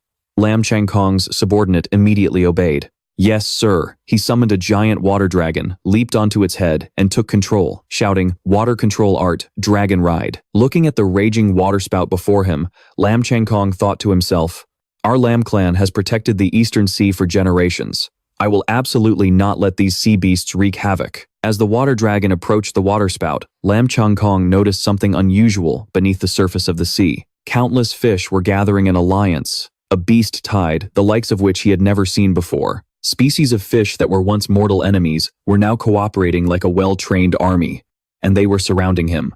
Lam Changkong was horrified. He thought to himself, "Impossible, they would never form an alliance." Suddenly, a cold and powerful voice echoed through the air, "You fools, you've got the wrong person." Standing nearby, Chu Tian asked, "Brother Sheng, did you forget to tell them that they can't attack the city and can't harm people?" The red circle reappeared, and the cold voice continued, "No attacking the city. No harming humans. Eradicate the outsiders. A bewildered Lam Chung Kong watched as the swarm of fish retreated and cried out in shock. Huh? Why did the beast tide's killing intent vanish so suddenly? Could it be the beast tamer prodigy of the Northwest? Suddenly, three dark figures appeared behind Lam Chung Kong. He immediately spun around to see three massive monsters. A serpent with razor-sharp fangs and horns on its head spoke. Lord of the Great Sea. Another monster, with brilliant orange eyes and a back covered in jagged spines, continued, serve or die. A cold line of text appeared on the system screen. Sea beasts, your whetstones have arrived. The prodigy Lam Chung Kong felt a sense of dread, thinking to himself, this is bad. These assassins are definitely targeting me. They probably think I'm the beast tamer. While riding on the dragon's back, he suddenly saw the water in front of him surge upward. Something was rising from the depths of the sea. Instantly, colossal beasts appeared, startling him for a moment. However, he knew that something like this was bound to happen sooner or later. A day would come when he'd be cornered just like this. Still, it is an honor to face off against a god-level beast tamer. All of a sudden, killer fish burst from the water's surface. They swarmed towards the giant beasts in unison, attacking relentlessly. Lam Chung Kong stared at the scene before him with a hardened gaze. Is this beast tide planning to lead the charge? Is the beast tamer commanding them? He wondered. He wasn't sure if he was asking himself or someone else. It wasn't just the beast tide. Other creatures refused to be outdone. Swordfish, sharks, and one-eyed turtle demons began to attack, leaving one of the colossal beasts with only a single eye. It thrashed about in desperation. They fought each other, with a great white shark taking on the vicious serpent. Meanwhile, the white icy flood dragon, the largest beast of all, charged into the fray against everyone. It let out a horrifying roar. It spewed out blasts of cold air, creating a layer of ice that seemed to freeze everything in place. Meanwhile, the tyrant serpent facing the swordfish and the sea beast was completely overwhelmed, disintegrating within the brutal encirclement. Chu Tian, observing from the sidelines, whispered, this tide of sea beasts could easily handle any outsiders below A rank. Su Sheng added, that's right, but dealing with A rank outsiders, they're still a little lacking right now. As he spoke, he amplified the power of the formation, causing it to expand across 700 nautical miles. Lam Chung Kong looked down from above and saw strange ripples spreading through the area. Suddenly, a chill ran down his spine. He whipped around only to see the white icy flood dragon right behind him, as majestic as an iceberg. The beast tide couldn't stop them? Are they coming for me now? Lam Chung Kong sighed. Fine, bring it on. Today, I'll fight to the very end. He spread his arms and charged, creating fierce water vortexes to attack the beast. However, the white icy flood dragon simply opened its mouth and unleashed a freezing blast of air, completely nullifying his attack. It was so powerful that Lam Chung Kong was knocked off course and sent plunging into the sea. Damn it, its energy is too strong. Even my water dragon can't stop it. Lam Chung Kong wondered to himself, how did it get so powerful in such a short amount of time? The attack from the white icy flood dragon created. A massive ice spike pierced right through Lam Chung Kong. Unable to dodge, he was wounded instantly, blood spraying from his mouth. The ferocious beast stalked toward him, its icy glare freezing him in place, leaving him completely defenseless. Beneath the waves, powerful swordfish surged upward, attacking the flood dragon and clamping down on its teeth. Lam Chung Kong looked up at the sky and saw a red streak of light shoot past, shining directly down on him. Realizing this was part of a formation, he quickly seized the opportunity to use his water manipulation technique. He summoned an immense power, the boundless ocean, creating a powerful heat wave that incinerated the flood dragon. The beast couldn't believe Truong Kong's ferocious counterattack, and it screamed in despair before being completely incinerated. Not only the flood dragon, but also the vicious serpents and the one-eyed demon turtle were burned to ashes, leaving nothing behind. Tu Thang, standing outside the battle, was also affected by the formation's power, his clothes partially scorched. With his current combat power, he could easily deal with even A-rank or S-rank members of the alien race. You could say that no one in this entire region could stand against him. Tu Thang looked toward So Thien and said, So Thien, bring Lam Chung Kong here. I have something to say to him. So Thien nodded, understanding Tu Thang's intention perfectly. After defeating the monstrous beast, Lam Chung Kong returned and sincerely thanked the masters. Master Beast Tamer, Master of Formations, I am incredibly grateful for your help today. May I ask you to show yourselves so I can express my gratitude in person? He shouted loudly, eager to express his thanks. Just then, a portal appeared. So Thien stepped out, and Lam Chung Kong was stunned to see such a young man, wondering who this master could be. Before he could even process it, Tu Thang rushed forward, grabbed him by the collar, and dragged him into the portal. In the blink of an eye, Lam Trong Kong found himself in front of Tu Thang. Before he could even speak, Tu Thang motioned for silence and commanded, "Quiet, listen to me. Lam Trong Kong, from now on, the East Sea will become bait to lure in and destroy the alien race's assassins. Can you handle such an immense responsibility?" Without a moment's hesitation, Lam Trong Kong replied, "If it's to protect the world, I will not refuse." Seeing his determination, Tu Thang nodded in satisfaction. "Very well. I will enhance the formation in your body tenfold. From now on, you are the master of the East Sea, with 100 million sea beasts under your command. If the alien assassins return, you will lead the beast tide to lure and annihilate them." As he spoke, Tu Thang placed his hand on Lam Trong Kong's forehead, and the formation was instantly amplified. Lam Trong Kong could only obey, his affirmation echoing with the crashing waves and his newfound power. Once that was done, Tu Thang looked up at the sky, where red streams of energy were flowing in one direction. "Look, the Void Gate. I'm afraid Defense Line 7 is about to fall. This is bad." It was clear. Tu Thang was terrified that something terrible was about to happen. In the crimson sky, swarms of ferocious alien beasts zipped through the air like a school of ravenous fish. They gathered together, preparing to attack. The main A-rank forces of the alien race had received orders from Senior Nan, commanding the entire army to abandon the 7th defensive line and retreat past the 6th. All forces were mobilized to concentrate on the 5th defensive line, which would be the decisive battlefield. Commander Wang stood at the rear, directing the full retreat, while ordering everyone to conserve their strength for the coming battle at the 5th line. So, Tin Ha gave the order, "Commander, Wang, you lead the main army and fall back first. We'll cover the rear and buy time for everyone." As soon as he finished speaking, he prepared to face the enemy, strengthening the final formation and masterfully controlling its power. The alien beasts drew ever closer, but Tin Ha remained calm. "We have to hold them off, at least until the 6 armies have safely retreated." Han Vo Day stepped forward. "Charge and meet them head on, my sons. You all fall back first. The 5th defensive line still needs you. We old-timers will handle the rear guard. Even if we have to fight to our last breath, we will not let the enemy advance a single step." Tin Ha hesitated, unwilling to leave, but to Truong Ka, who understood the situation, gently persuaded him, "You're a smart man. Surely you understand the senior's intentions better than anyone. This is about the greater good, isn't it?" Surrounded by enemies, Tin Ha took a deep breath and shouted, "For the righteous cause of our seniors, for the righteous cause of the beast tide, we will complete our mission in this battle." His words affirmed the compassion and resolve of the chosen geniuses. Trong Ka was moved, bowing his head and saying, "This junior bids farewell to the seniors, farewell to the great warriors of the beast tide." News spread quickly. The 7th defensive line had fallen back, leaving only the army of the undead and the beast tide to fight a desperate final stand.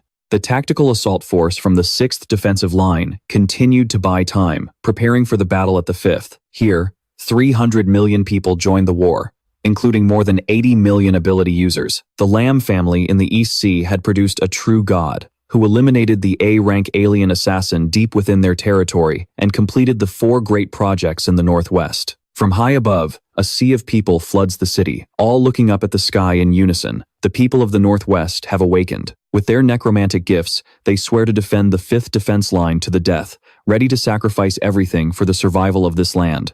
At the Fentian Stone Monument, Zisheng and Chu Tian stand in a hollow, facing the imminent, decisive battle. Zisheng declared with resolve, "Tonight, I will complete my ascension and set up all our defenses. The Fentian origin, the power of the primal stones, I will absorb it all." Smoke began to billow as a powerful aura erupted from the ground. The primal stones in his hands multiplied continuously. 100 million, 200 million, 300 million, until a total of 100 billion primal stones had been amassed. His power surged like a tempest. At the rock forest stronghold, Zisheng stood among colossal boulders. He touched them, and an incantation rang out. "Rock forest stronghold, golden forbidden curse." Instantly, a massive vortex appeared. Steel liquefied, merging with the hardened rock, metal, and stone, fusing together. In a flash, 100,000 steel forbidden curses were set, unleashing a relentless torrent of energy. Moving to the volcanic core, the sky was plunged into thick, black smoke, like a volcano about to erupt. The ground glowed, scorching hot, red as blood. Zisheng raised his hand to the sky, and rivers of molten lava surged forth like rising dragons, ready to crush everything in their path. 100,000 lava-forbidden curses were deployed, each one launching crimson flames that shot high enough to pierce the heavens. Forbidden curses, primal spirit, endless destroyer. His abilities reached their maximum level, and his innate talents were activated. He could not only control the forces of nature, but even the very stars were now within his command. Zisheng frowned slightly as he looked at the curses about to be deployed, considering his strategy. The apocalyptic star god, Origin Curse. To unleash a curse of this magnitude, even the blue star itself might not withstand it. It can only be used at the most critical moment. The two stood surrounded by streaks of purple light as Zisheng continued. Now we need beast tamers, necromancers, and formation masters. There are many places inland where we can tame beasts and summon the dead simultaneously. Chu Tian immediately understood. Got it. Zisheng slammed one hand onto the ground, and a crimson wave of power erupted, flooding the entire area. A resounding cry echoed through the land, calling back the ancient powers, summoning the ancestors of generations past to awaken. From the three kingdoms, the heroes of Wei rise to fight a brutal enemy. The warriors of Shu battle through 5 gates, their spears held high on the Dangyang Bridge. The legends of Wu will be told for 1,000 generations, a kingdom brilliant as the sun. From the Song dynasty, the rising sun sets 1,000 mountains ablaze. From the Yuan, the iron cavalry of the Great Khan charges forth. From the Ming, warriors in resplendent golden armor fight back the forces of decay. From the Qing, heroes are judged by the draw of a bow. The mighty call has been answered. The souls of these ancient ancestors have returned, their powers all at the maximum level. Hundreds of millions of undead spirits have been summoned, ready for war. From his vantage point, Zisheng looked down upon the entire army. His voice boomed across the land. Venerable ancestors, prepare to fight for the 5th defense line. This is where we determine who lives and who dies. Turning back, he declared, under all of heaven, there is no land that is not the king's. To the shores of the 4 seas, there is no one who is not the king's subject. Finally, he commanded them to unleash the full power of beast taming, summoning venomous insects, poisonous snakes, and mutated fiends. They all obeyed Zisheng's command. From all corners of the world, beasts of every kind came stampeding. Soul propagation, beast tamer of the age. With his abilities at maximum level, Zisheng roared as the power to summon a beast tide erupted. 1 billion beasts for the tide. 100 million creatures of the sea.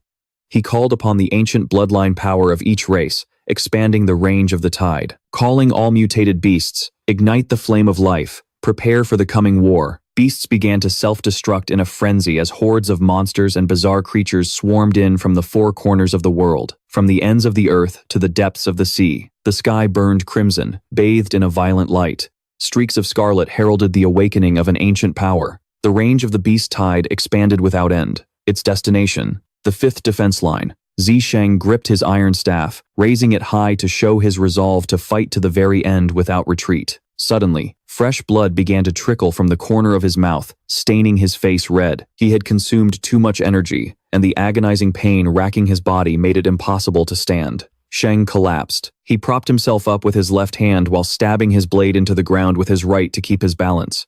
He truly didn't have the strength to keep this up much longer. Chu Tian saw how bad the situation was and rushed to his side, worried. Sheng, you've exhausted yourself. You can't keep going like this. But time waits for no one. Zisheng was breathing heavily, his eyes bloodshot, but his voice was firm. It has to be fine, even if it's not. We're out of time. Tian was worried, but tried to reason with him. But what if something goes wrong? Your body can't take any more of this. Zisheng forced himself to his feet. Even though blood was now streaming down his chin, he didn't hesitate. There was no time for second thoughts. We're still missing the final formation. Take me to the 5th defense line. Chu Tian looked into his determined eyes and had no choice but to nod in agreement. Yes, sir. Under Chu Tian's orders, the Alliance and Non-Zisheng shot toward the 5th defense line of Great Xia like arrows, not hesitating for a single second. When they arrived, Zisheng spread his arms wide and began to cast his magic. A series of powerful formations were deployed. The Hellish Sword Chi formation, 100 million power units stretching for 10,000 kilometers. The Purgatory Fire formation, 100 million power units stretching for 10,000 kilometers. The Piercing Thorn formation, 100 million power units stretching for 10,000 kilometers. Each formation was layered on top of the other, creating a solid defensive circle, like layers of protection for the nation. Suddenly, from among the large hills, a strange shape appeared. It looked like a giant ancient tree, but its trunk sprouted massive branches, with even more branches growing higher up, and its very top was shaped like an unopened flower bud, glowing brilliantly. Zisheng couldn't help but feel the immense power of the formation. He had endured excruciating pain, time and time again, with sweat pouring down like rain. His body was so exhausted it felt like he couldn't take it anymore. Elsewhere, our senior Nan had returned. From a distance, he heard the calls for him and appeared, returning at just the right moment. Chu Tian rushed over, his voice choked with emotion. "Brother Tin Ha, Brother Nan, your hair, it's turned white. His hair is all white." Nan Zisheng comforted her. "Shh, it's okay. Your brother is here." The two Qin siblings looked at each other and asked with concern, What happened to you?" Nan Zisheng replied, "This is a sign that I am ready for any battle. I can finally show my hand." At that moment, the massive alien army was breaking through the final defense lines of Nanbei Chuan and Baibing Chuan, causing both regions to be annihilated. The alien army continued to smash through the defense line of the Chuanchi nation, which also couldn't escape destruction. However, the US was still fighting back fiercely. But when an S-class alien appeared, millions of ability users and the massive alien army descended. The US also had to face a ferocious assault. In the sky, drones flew continuously to monitor the situation. All the soldiers and civilians were enduring the attack from the alien race. The decisive battle was approaching, and Nan Zisheng had something to say. The so-called 5 god-level prodigies of the Northwest are actually all me. His words stunned everyone. What? No one could believe it. Some thought he was intentionally acting mysterious to disrupt morale during the chaos. Nan Zisheng then began to remove his mask. The people around him were once again shocked. Senior Nan? Isn't he the deserter scorned by the world? Everyone couldn't believe their eyes. Even though Zhang Yuan had vaguely guessed this before, he still couldn't believe it. Is it really Senior Nan? Nonsense. This is an insult to our idols. How could this be possible? Some people were furious, unable to accept the truth. Go find this lunatic right now. How dare he impersonate my favorite divine beastmaster? No one could believe it. Senior Nan appearing in such a capacity left many people feeling shocked and outraged. Nan Zisheng continued to display his power by revealing his 5 great talents: Asura, max-level beast taming, max-level necromancy, max-level formations, and forbidden spells. Now, I have the right to continue speaking. His declaration left everyone around him speechless. All who witnessed what he displayed couldn't believe their eyes. His sister couldn't hide her joy and said, "This is great. Even if the world is about to end, at least my brother can be himself for once. That damn kid, the one who was always looked down on, can finally show his true self now. He really is a show-off, but you can't deny it. He should have been like this a long time ago. Finally, he doesn't have to hide anymore." He continued to speak, his voice filled with determination. "The aliens are attacking.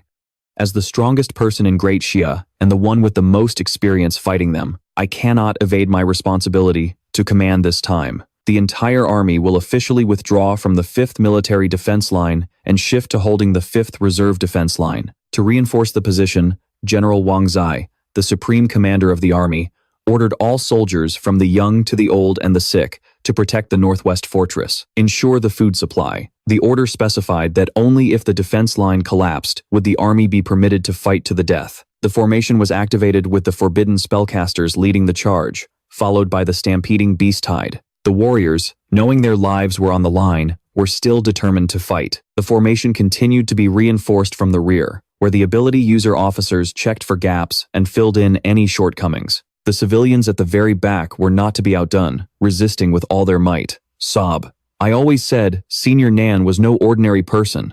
Turns out he's our god," a citizen exclaimed joyfully. "Who said he wasn't? Weren't you guys saying the opposite before? But it doesn't matter anymore. It turns out it was all him. He commanded the entire army. All our military supplies will be concentrated at the 5th defense line. If we fail, there's no turning back." And even with a foolproof strategy, the senior warrior was still worried about the appearance of an SSS rank, or even a god rank. Aberration. "I need to recruit a suicide squad, powerful individuals who can complement each other's strengths to enter the Void Gate and launch a counterattack. We don't need a huge team. About 10 people will be enough, but they have to be strong, and they have to work well together." The suicide squad began to form as elite warriors volunteered, including the 23-year-old prodigy, Chu Xinghe. the 130th generation of the Chu family, an ability user at the peak ancient god level in the field of aura manipulation. Su Changge, 25, also at the peak ancient god level, a demon tamer, whose unparalleled exorcism skills made him ready to spit in the face of any aberration and watch it die. Qin Sui and Qin Ying, both 18, ancient god-level spirit summoners, ready to fight with everything they had. Lan Changkong, 23, an ancient god-level water ability user, capable of dealing with the East Sea clan.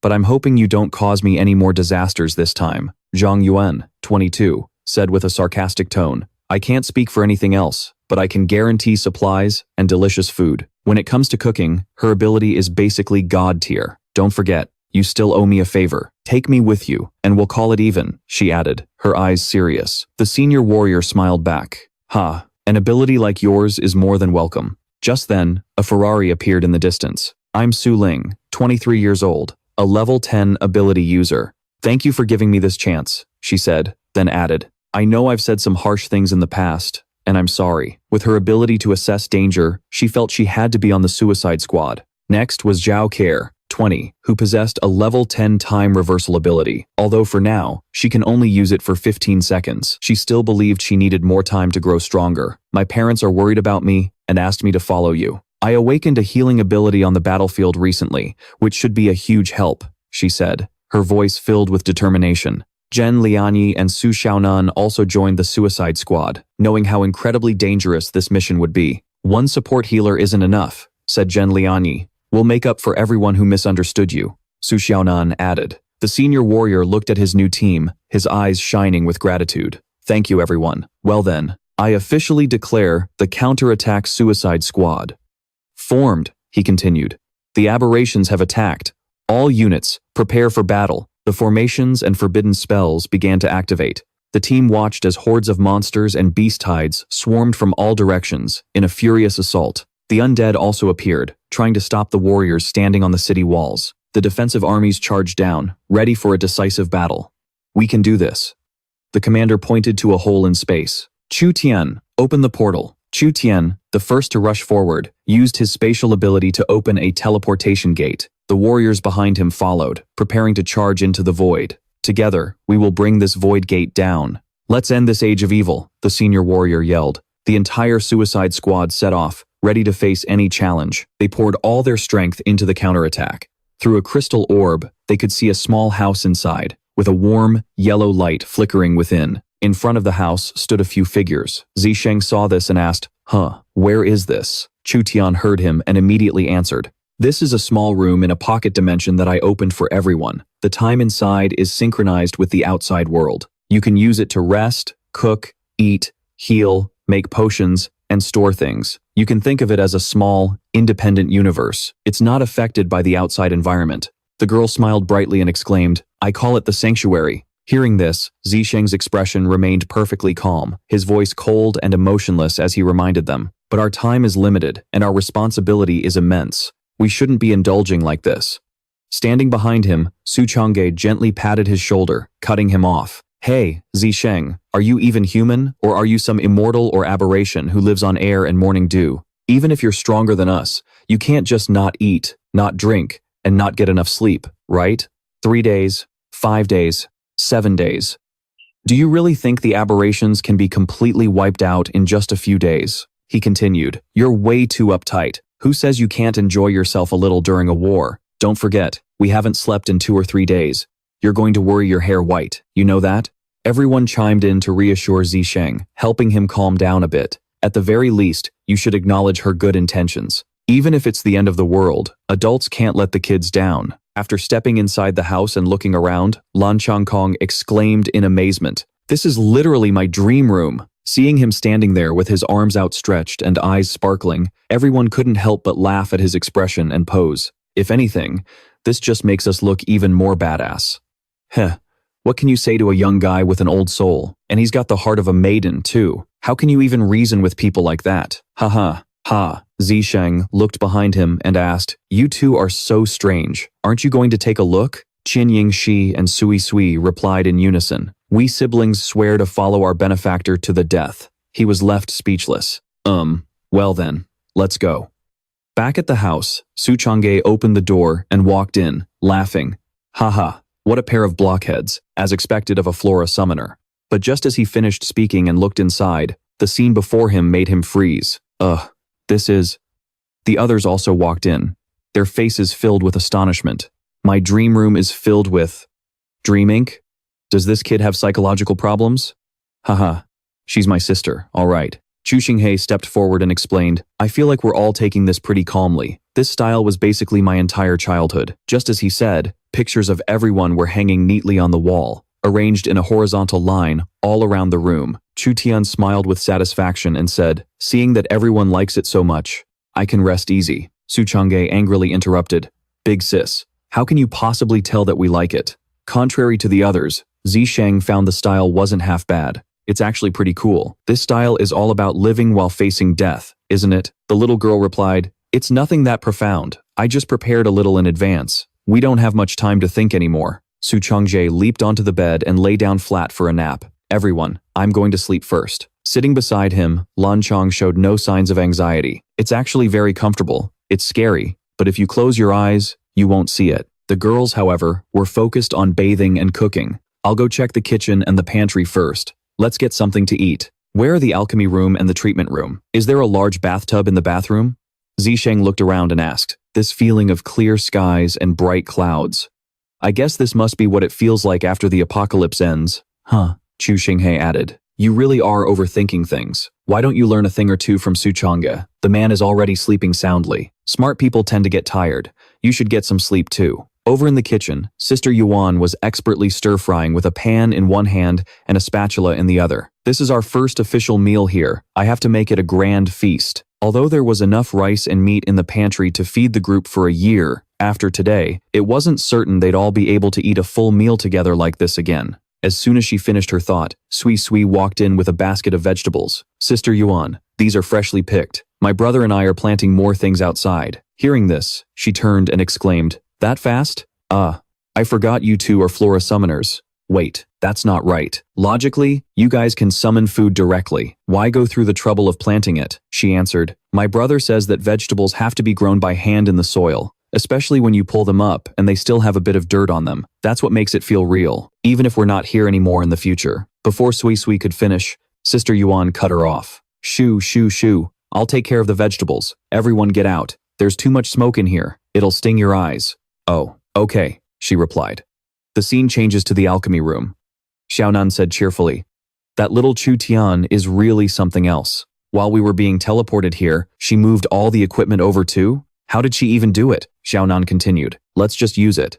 I have to quickly concoct some combat-enhancing potions for everyone. She continued. In that case, I'll specialize in rapid recovery and stamina-boosting potions. Inside the treatment room, Nan Zishan sat on the bed and praised, the only white bedsheet in this whole place. This little girl is really sharp. At the same time, outside, Chu Tian was monitoring the void fluctuations. Distance to the void gate is now 300 kilometers. The void gate is about 30 kilometers wide. We can set up a probe to monitor the enemy forces being teleported over. Seeing this, Zhao Care crossed her arms and asked, Hey, kid, let me ask you something. You were able to create a whole mini-universe like this. Why not just create a new Earth and put all of humanity inside it?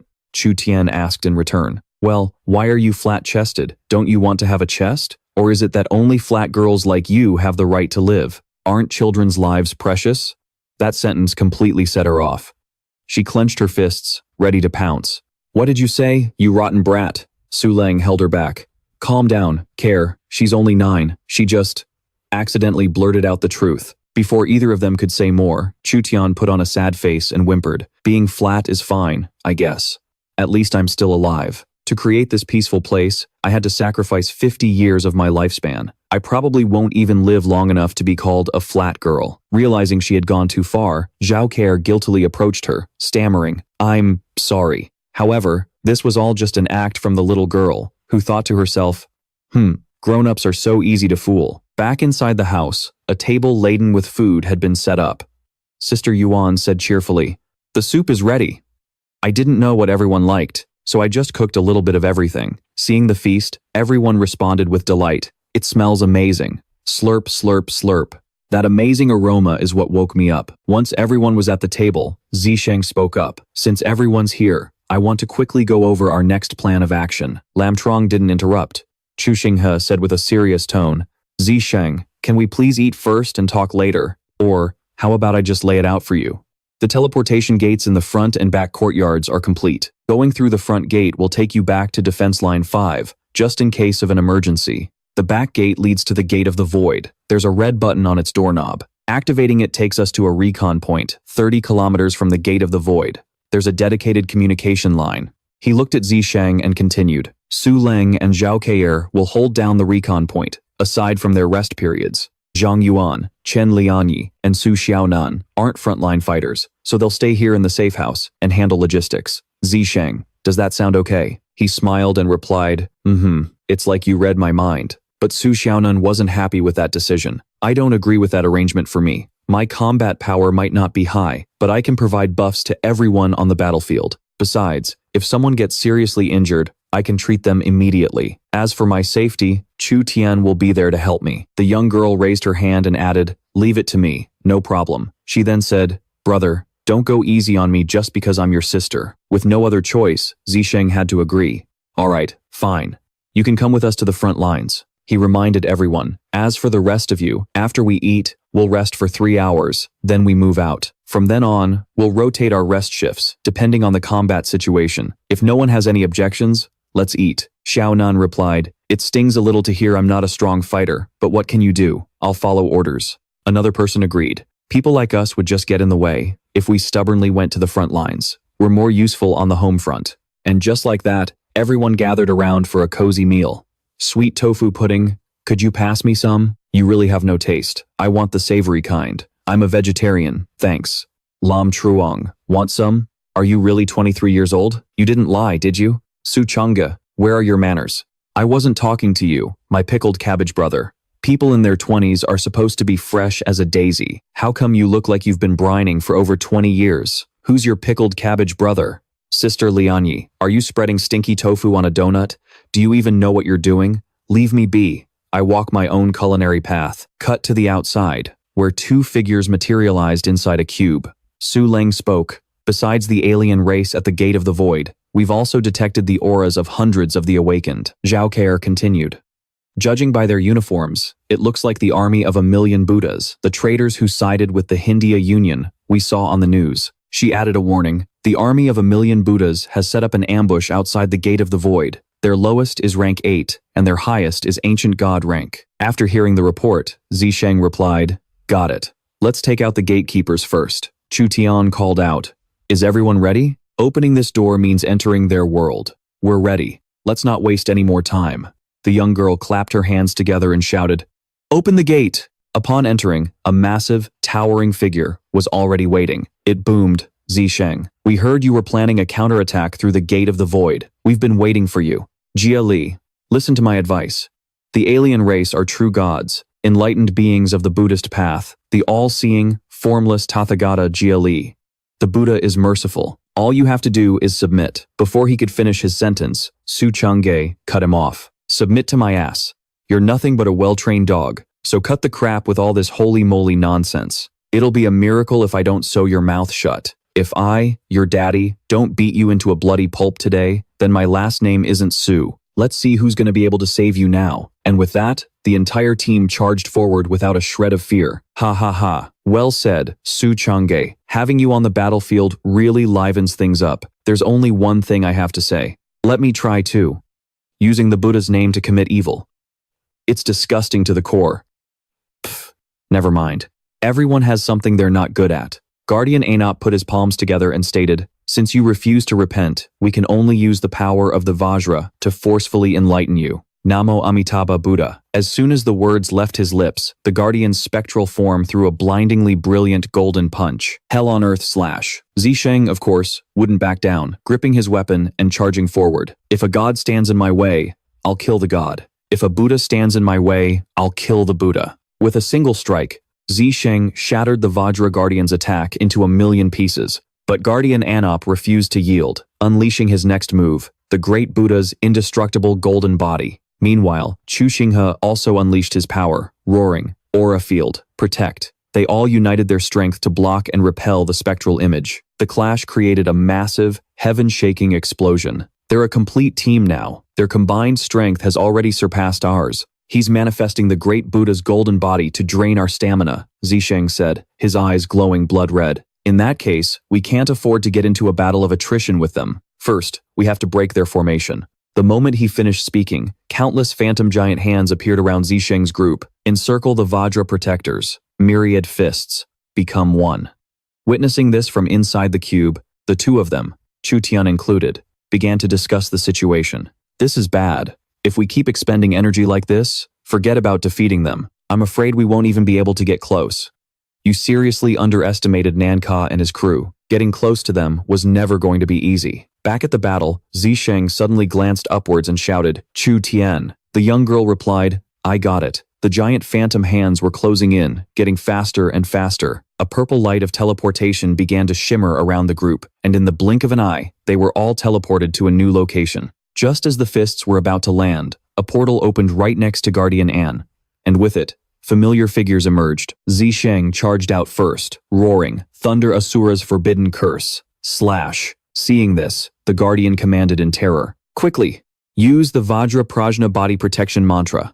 As soon as he spoke, his disciples appeared one after another, forming a shield in front of him. Seeing this, Zisheng assigned the targets. "You guys take care of the 4 great Vajra Guardians. I'll handle the leader and the rest. Cut them all down," Su Changjae replied. "All right. Everyone gets a piece. No fighting over kills, ya hear?" The Blockhead brothers count as one person. Qin Ying heard this and asked blankly, "The Blockhead brothers? Ardeen Blockhead? Is he talking about us?" Not wasting another moment, Gu Changge rushed toward the old guardian, shouting, "Puppet Master's Colosseum, you damn old bastard. Bring out every dirty trick you've got." The old man, enraged, pressed his palms together and cut him off. "Your tongue is rife with sin.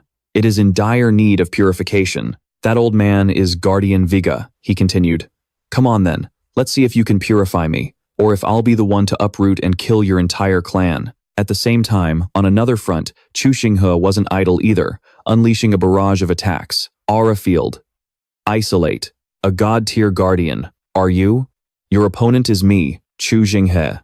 Standing directly in front of him, the guardian spoke. "Buddha aids those who aid themselves. I advise you not to bring more suffering upon yourselves." This man was Guardian An Chang. He formed a giant water vortex and yelled, "Wall of water isolation." But the old guardian was completely unharmed. He turned his head and said, "Water is the highest good. It does not contend with the myriad things. Benefactor, you are going against the Tao." This was Guardian Debai. He cut him off. "What are you even talking about? I'm not doing anything of the sort." Nearby, the 2 Sui Sui brothers worked together, creating and launching winding thorn vines. Forest of thorns.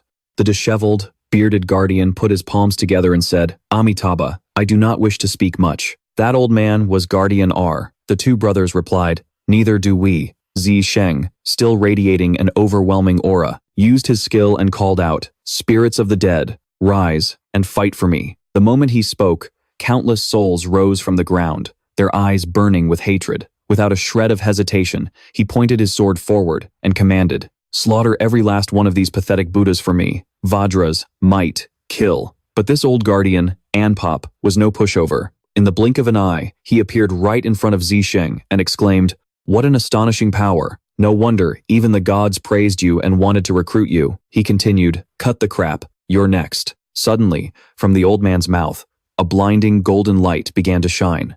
Greed, anger, and ignorance are the 3 poisons of Buddhism. You have committed them all. Greedy for the mortal world, angry at the gods and Buddhas, and ignorant of karma. Since you are guilty of all 3, you must suffer the evil consequences. Zisheng was surrounded by a dense storm of characters, making his head spin as he was forced to cover his ears. "Ugh! It's a psychic attack." "Shut up. Just shut your mouth." In this moment of crisis, he luckily managed to turn the tables. He roared, "Forbidden elemental chant. The great sound is silence." He then charged at Anpop, slashing through the old man's beam of light. In this life, I, Zisheng, hate nothing more than hypocrites who deceive people in the name of gods. Greed, anger, and ignorance, you say? It's obvious you people are greedy to become Buddhas, angry when you face resistance, and ignorant because of your own betrayals. And you dare lecture others? The two clashed like moths to a flame. The old man was forced to manifest a barrier just to withstand the blows. I am willing to become an Asura for the sake of the world. But what about you lot? You'd trample over your own kind just to become Buddhas. Tell me, who is the real Buddha? And who is the real demon? Anpop responded, Vajra protection mantra. But Zisheng wouldn't back down, landing a heavy slash that sent a large crack through the barrier. Forbidden curse. Asura's path of flame. Watch me burn away that fake mask of yours. Just when it seemed the old man was about to be annihilated, a phantom image of the Gautama Buddha appeared and knocked him back. You are too disrespectful. It seems that if I do not reveal my true Dharma form, you will not submit, will you? The great Tathagata Buddha. Seeing this, Zisheng just grinned and asked, Your true Dharma form, huh? Is this the mission the foreign race gave you? Doesn't Buddhism teach that all forms are illusory? For you to be so obsessed with your physical form. It seems your spiritual cultivation is truly pathetic. This remark instantly struck a nerve. Enraging Anpop, he flew into a rage. What the hell do you know? I am the reincarnation of the Buddha. The young man just scoffed. Haha, I've never seen a Buddha with such a fragile ego. Do you really think that just because your name is Shakya, you're times the times Shakyamuni Buddha? At best, you're just some cheap imposter from a knockoff temple. From the palm of the Tathagata Buddha, a powerful fist began to form. Anop spoke. Your sins are grave. I must cast you down into the deepest hell of the 6 paths of reincarnation. As soon as he finished speaking, an immense pressure crushed down on Tu Thang's body, tearing up the ground beneath him. The deepest hell, you say? I've been living there for a long time. You can save the theatrics. He strained to his feet. Isn't this just a magic formation? Let me show you what a times real times hell looks like. Before Anop could even react, Tu Thang shattered the technique and charged forward. 5 elements hell formation. Activate. Witnessing this, Anop broke out in a cold sweat and stammered, Impossible. How could my god-level formation be broken in a single blow? Diving down from above with his long sword, the young man cut him off.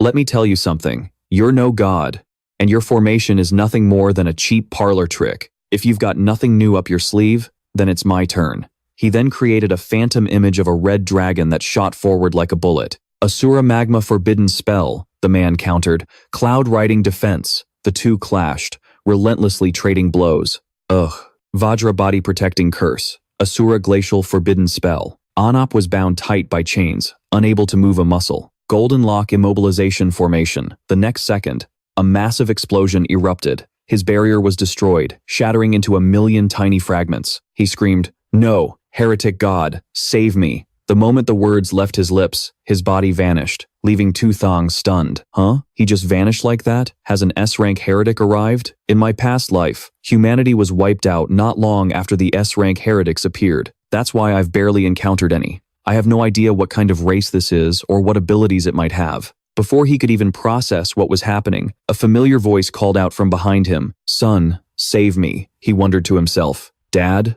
When he turned around, he saw his father trapped in a chokehold by Anop. Stop right there, or I'll kill him. Nam Tu Thang, surrender. It's an honor to be recognized by a heretic god. Just submit, and the heretic god will spare all of you. Nam Sun Hung cried out again. Son, please save me. Meanwhile, Tan Antuk and Tu were facing a swarm of grotesque insects, holding up a shield to keep them from getting any closer. Parasitic sea worms, purifying origin shield. Suddenly, Anop roared viciously. All of you, shut up, or I'll kill him. Hearing this, Tue whipped her head around, her eyes wide with panic. Oh no, it's our benefactor's father. In that single moment of distraction, they were both sent flying backward as their shield exploded into pieces. Erg! Seeing the dire situation, Sothene acted in a flash, creating a spatial portal that instantly teleported the two of them to safety. After being moved to a safe location, Tu quickly ran over. Azure Light Willow, the little girl said. Sister Tan, I know what to do. Got it. I'll buy some time against that guardian, then we'll find a way to coordinate with Brother Nam and save him. With that, Sothene turned his gaze back toward the giant phantom. He roared, spatial teleportation. Before the creature could even understand what was happening, its entire body was sucked inside. I can't deal with you right now. Get 100 miles away from me. At the same time, over where Sotin Ha and Kotrong Ka were, the two of them were also facing a formidable opponent. A murderous glint flashed in Sotin Ha's eyes as he shouted, Everyone, do not lose focus. Concentrate on the battle and put your trust in Nam Tu Thang. Coach Rong Ka, who was busy tying up the phantom's hands, shot back. I don't need you to tell me what to do. Just worry about yourself, you old black devil. Besides, don't think for a second I'll get distracted. He smirked and added, so, tell me, what the hell is that divine whip of yours supposed to be? Isn't it a little short? You'll never be able to hit us with that thing. Hearing this, the old black devil's blood boiled with rage. He charged forward, bellowing, insolent brat, how dare you insult a divine weapon? The scene shifts to Lam Truong Kong, who was being blasted by a massive torrent of flames. He was forced to create a water barrier to block the attack. Shiva's divine punishment, karmic fire jade lotus. Witnessing the spectacle, he didn't show the slightest hint of fear. It's just a fire-type attack mixed with some poison. Why act so high and mighty? I'm a heaven-chosen firefighter. Dealing with this is my specialty. Boundless ocean. Seeing that everyone was still fighting fiercely, paying him no attention, Anop threatened them once more. Are you all really not afraid that I'll kill him? He looked at Tu Thang and continued, Nam Tu Thang, if you don't kneel and submit this instant, I will kill him right here and now. Tu Thang calmly asked, Father, I need to confirm something with you. Do you really want me to kneel to save you? Nam Son Hung's face went pale, sweat pouring down his face as he replied, What are you talking about? Of course I do. I'm your father. Do you really want to stand there and watch me die? Just then, Sotheen descended from above and spoke. Brother Nam, I can try to move Uncle Nam out of there, but it comes with some risks. He'll have to endure a little pain. Zisheng glanced back and cut her off. No, your mission is to protect our sister and the others. I can save Dad on my own. Just get me as close as you can. The young girl nodded.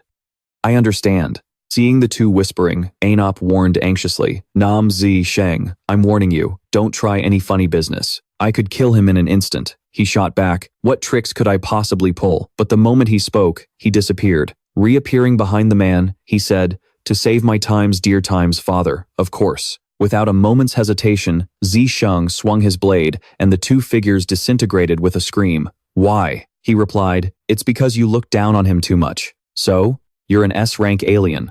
Aren't you going to show me your true form? Realizing it couldn't hide any longer, the alien finally revealed its true form. It eyed Zisheng with suspicion and asked, Aren't humans supposed to value family above all else? How could you be so unfazed by your own relative's plea for help? Or, was there some kind of flaw in my acting? He shot back. A species with no emotions could never understand what it means to be human. The creature continued, Compared to these so-called Buddhas, I'd much rather have you join our side. This is the last privilege I'll extend to an insect like you. If you pass this up, before the alien could even finish, he shot forward like an arrow, cutting it off. Don't need it, just die. The blow instantly ripped the creature's body to shreds. A trembling voice echoed, You really are a stubborn little bug. In that case, don't blame me for what I'm about to do. Zisheng wasn't listening, shouting, You talk too much. Without hesitating, he swung at the alien's arm again. The creature howled in pain. Magma slash. Ugh. Zisheng burst out laughing. It seems like your only real power is shapeshifting. You create illusions to scare people, but your actual offensive and defensive capabilities are pathetically weak. All those million Buddhas were fooled by their own greed, mesmerized by your illusions. But my conviction will destroy you. The alien just couldn't wrap its head around it. Nam Zisheng, I refuse to believe you don't care whether your own father lives or dies. Maybe you didn't care before because it was just an illusion. But this time, he's real. At those words, Zisheng froze. His eyes widened as a flood of old memories rushed back to him. His father, Nam Son Hung, holding him as a baby, his voice saying, I'm sorry, my love. I'm late. You've had it rough. But the good news is, we won the war against the three nations. They won't dare bother our borders for the next few years. His mother smiled. So, what should we name our son? Ying Ying. What about Nam Zisheng? Time flashed forward to when he was older, running home in tears after being bullied. Wah, Dad, some mean kids were picking on me. Wah, his father asked. And did you fight back? He whimpered. They're bigger than me, they're stronger, and there are more of them. I was scared. Wah. Hearing this, Nam Sun Hung knelt down, grabbed his son's shoulders, and cut him off. So you got scared and started crying before you even tried to fight back? And tell me, did they let you go just because you begged them to? Zisheng replied, No. Wah, they just got even meaner and kept doing it. His father continued, All right, son, next time, try not to be scared. Fight back. Even if you can't beat the whole group, You latch onto one of them. Fight like your life depends on it. Following his father's advice, he stopped being afraid and fought back with everything he had. Nam Zisheng, are you insane? Let him go. Help. Nam Zisheng has gone crazy. Hiding behind a wall, Nam Sun Hung watched with a smile. He thought to himself, with satisfaction, that's my boy. They'll never dare to mess with you again. On another day, Zisheng was carefully applying ointment to his father's wounds. He asked, Dad, aren't you supposed to be super strong? How'd you get so banged up? His father hissed in pain. Ow. Hey, kiddo. This time I only got my face busted up. The fact that I came back with my head still attached is a miracle in itself. Did you really think the battlefield is like one of your storybooks? War is a brutal thing. On the battlefield, sacrifice is a normal part of life. A comrade of mine was taken prisoner. I had to kill him with my own 2 hands. Then there was the time a reporter asked him, Mr. Nam Sun Hung, we heard that as soon as the call for veterans went out, you volunteered immediately. He had replied, it's my duty. I couldn't refuse. As the memory surfaced, Zisheng's eyes burned with hatred. He demanded, how do you know these things? The alien replied, they came from your father's thoughts, of course. You pitiful little bug. With your abilities, killing me wouldn't be hard at all. As it spoke, the creature snapped its fingers. A spectral form rose from the ground behind it, and the person held in its grasp was none other than Nam Sun Hung. Blood spurted from his father's mouth, and Zisheng screamed, Dad! The alien made the spectral hand slam him onto the ground, explaining, now, don't get the wrong idea. I'm not the one who inflicted these wounds. He earned these all by himself, charging headfirst onto the front lines. If you look at it another way, I'm the one who actually saved him. The moment the words were spoken, Nam Sun Hung's entire body convulsed as he let out an agonizing scream. Model. Right, so now it's his turn to pay me back. Suddenly, a message came through from Tu Lan. The army captain at the 5th Defense Line just sent word, confirming that Nam Sun Hung has officially gone missing in action. Tu Thang replied, yeah, I got it. When he looked up, his father was already completely under that alien's control. I have now completely merged into your father's very blood. Your father is me, and I am your father. To free me is to free him. To kill me is to kill him. Nam Tu Thang, can you really bring yourself to strike me down? Hearing this, Tu Thang stood frozen in place, his mind racing. Seeing his hesitation, the creature grew even more smug. Believing he was safe, it burst out laughing. Ha ha ha, just as I thought. You insects are born weak, shackled by your own emotions. In that case, I'll be on my way. No more time to waste. As it prepared to escape, it shouted, Earth style, burrowing jutsu. Suddenly, Tu Thang spoke up. Dad, what should I do? Nam Sun Hung replied, Son, save me. The alien exclaimed in shock. Humph, how do you still have your own consciousness? But before it could even finish, Tu Thang erupted in blood-red flames and roared, Old man, drop the act. Forbidden lava jutsu. The colossal phantom was incinerated, screaming in agony. Why? Inside Nam Sun Hung's body, the alien's face twisted as it wondered to itself. Even though his words were identical to the ones I faked earlier, you knew instantly that he was the real one. Just what the hell are you humans? Nam Tusan used her power to heal everyone, holy light healing. Sothine said, Brother Nam can summon the dead. Then why doesn't he summon Uncle Nam back right now? She replied. I think it's for the same reason he doesn't summon the others who have died, on the battlefield against the aliens. Her gaze drifted into the distance as she continued. My brother wants them to be able to rest properly, and after the war is over, he'll give everyone a chance to reunite one last time. After all, out here on the battlefield, even the spirits of the dead can die a second time. If that happens, they'll be wiped from existence, turning to dust. Nothing left. Hearing this, the young girl sighed. Sigh. He always insists on carrying everyone and every mission on his own shoulders. I guess that's just how he is. As she finished speaking, she angrily stomped on a few worms on the ground. Speaking of which, these damn worms are so hard to kill. Tu immediately unleashed a flurry of attacks on the resilient worms. Leave it to me. Suddenly, Raj charged in out of nowhere, yelling, You bastards! Where is my general seal? Where the hell did you put it? Tu turned to Tanan Thok and said, Brother, we can't just expect other people to clean up our messes. He urged him to hurry up and start clearing the battlefield. Elsewhere, Tu Thang stood silently, watching the wraith as it departed. A portal opened, and Trong Vien stepped through, carrying a huge pile of food. The sun's up. Time to eat. Seeing her, Tu Trong Ka ran over to help carry some of the food. Huh? You're here already? It's so early. You're pretty dedicated to your job, huh? She replied. Well, it's what I'm good at. If I don't work hard, am I just supposed to wait around to get fired? Wasting no more time, they headed over to the others.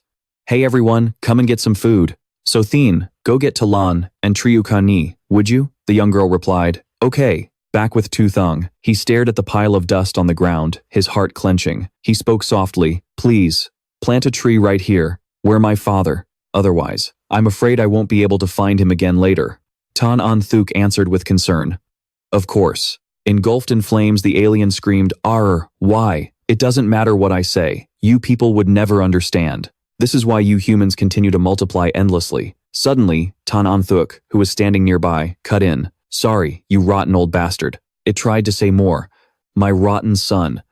Your old father is waiting to reunite with you. Seeing Nam Sun hung, completely incinerated, Tu Thang couldn't hold back any longer. He collapsed to his knees, sobbing. I swear to you, Dad, one day, we will be reunited. He screamed in anguish. But for now, please, just rest well.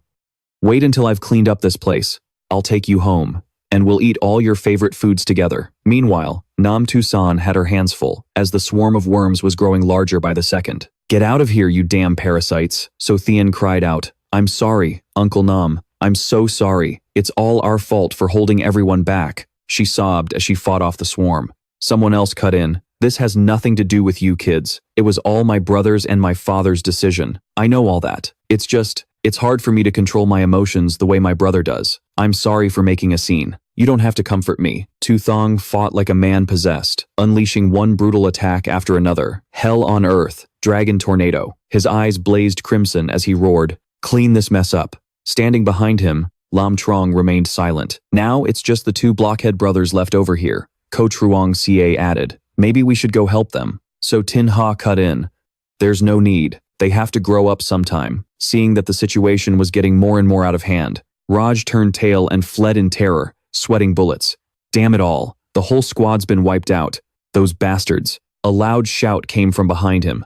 Stop right there. Where do you think you're going? As the man charged forward, he threw. A pile of maggots, snails swarming in nests, 1,000 evils clinging to the body, parasitic sea snails. Qin Ying didn't just take it, she fought back with her own parasitic seeds. The seeds, in turn, latched onto the swarms of maggots, clinging to them tightly, using their evil karma to nourish themselves and trap Raj, leaving him no chance to escape. Qin Ying wrapped him tightly in vines covered with sharp alloy thorns. He screamed, no! As he fell, he wailed in pain and despair, why won't the Buddha save me? From Raj's corpse, a towering ancient tree grew. Sui Sui stood there and answered his question. I think it's because the Buddha only helps those who help themselves. Back with Zisheng, he commanded the vengeful spirits, shouting, if you wish to be liberated, I will give you one chance. Rise and go to the 5th defense line. Atone for your sins with your spectral forms. I use my Buddha to save the world, and the world helps me escape the cycle of reincarnation. And turned his head and asked,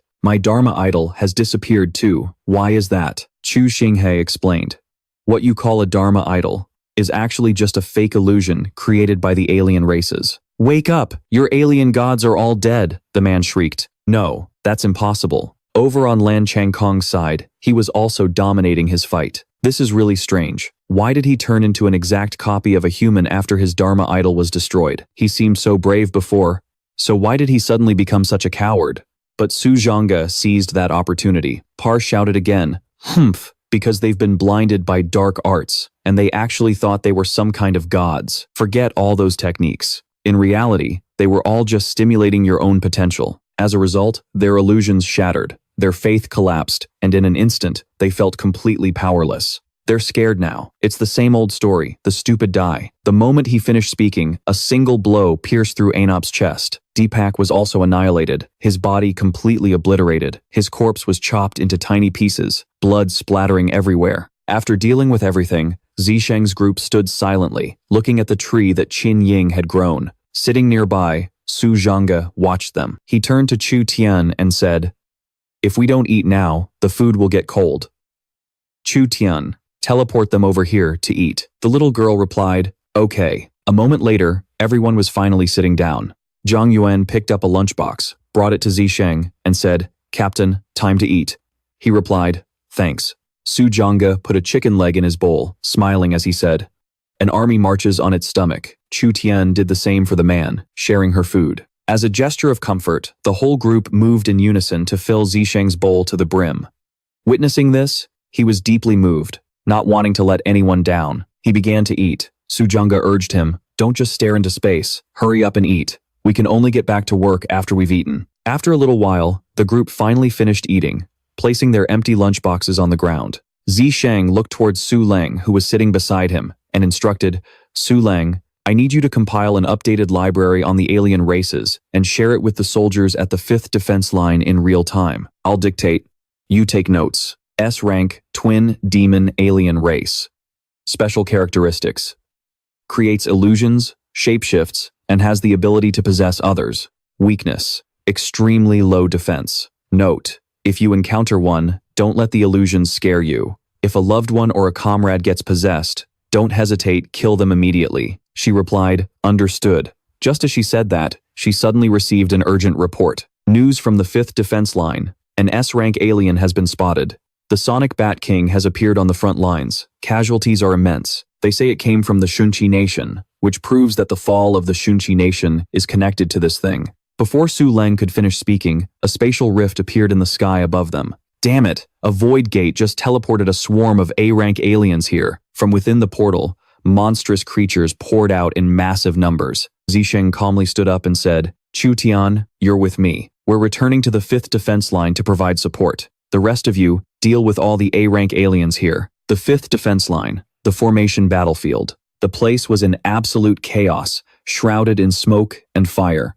A series of portals appeared, and huge numbers of enemies poured out below, creating massive explosions. On the forbidden magic battlefield were several one-eyed A-rank aliens, along with giant four-armed monsters. On the beast-tide battlefield, ferocious gorillas had the upper hand. The undead battlefield was no less fierce, with skills being unleashed non-stop. Single-blade attack, 18 palms of subjugation. Suddenly, a powerful wave washed over the sky, causing the gorillas to look up. Before they could even understand what was happening, their bodies were torn to shreds. Seeing this, Commander Wang exclaimed, "What is this?" The words had barely left his mouth when the wave sent everyone reeling. They couldn't see the attacker, nor could they hear a sound. "What kind of attack is this? I feel like my power is about to burst out of my body." He tried to calm himself down to stay focused. "Steady, quiet," Red Abyss growled. Then Commander Wang pointed to the sky and shouted, "Look, follow the attack's trajectory. It must be coming from that dark cloud in the distance. My Steel Eagles, all 10,000 of you, hear my command. Charge, tear that cloud to shreds." But when he looked closer, he realized it was a giant, mutant bat. He cried out in horror, "Is that a bat-type mutant beast? A sound that humans can't hear. Could it be a sonic attack? Using sonic waves to make the energy in our bodies go rampant and self-destruct? This is S-class damage." Knowing it was impossible to deal with this bat monster, Commander Wang urged everyone, all ability users on the battlefield, pull back to the defensive line for now. Conserve your strength underground. Notify Zisheng at once. The scene then shifts to a slaughterhouse, where a trio is on a wild killing spree. Ever since we awakened our necromancer talents, our killing speed has just skyrocketed. I never imagined I'd become this powerful. Yeah, I guess you could say we're old, but still going strong. Haha, back outside. The sonic waves were growing stronger and stronger. It washed over the entire area, forcing everyone to their knees in agony. They all clutched their heads, screaming in pain. Ah, just like that, the tables had turned. Everyone was forced onto the defensive. At the 5th defense line, the mutant bat opened its mouth and let out a massive blast. Zisheng and Chu Tian had arrived. A sonic attack? This doesn't look good. We have to soundproof the area first to preserve the city's entire fighting force. With that, he shouted, "Forbidden elemental art, grand silence." As the words left his lips, a barrier materialized, amplified by 1 billion and covering 500 kilometers. Soundproof membrane complete. This art cost 100 trillion source energy, when most high-level arts only cost 100,000 power. Remaining source energy, 500 trillion. Seeing this, Commander Wang cried out with joy, "The sonic attack has been neutralized." "It's Zisheng, soldiers, with me, back outside, resume the attack." No longer affected by the sonic waves, everyone slowly lifted their heads. What just happened? I felt like I was about to explode. It must be a powerful entity from the 5th battlefield. Come on, let's go see what's happening on the front lines for ourselves. Meanwhile, high up in the sky, Zisheng stared intently ahead and said, "Chu Tian, teleport me over there." Help me fight it. The young girl behind him replied, Got it. Without a moment's hesitation, a teleportation gate opened up. His body flew through it, successfully closing the distance to the mutant bat. Once he was near, Zisheng unleashed a powerful slash, and it still got away. My speed is more than enough. So I guess I'll have to use the lightning element. As soon as he decided, he began to cast a forbidden lightning spell. Forbidden wood spell, Restrain. As the spell erupted from the ground, he followed up with a forbidden lightning spell, Electric Slash. But even as a barrage of lightning bolts shot straight at the monstrous bat, it still managed to dodge them all, without taking a single scratch. This speed, it's even faster than lightning. Normal attacks are basically useless against it. Suddenly, the monstrous bat stopped. It turned its head and looked right at Zisheng.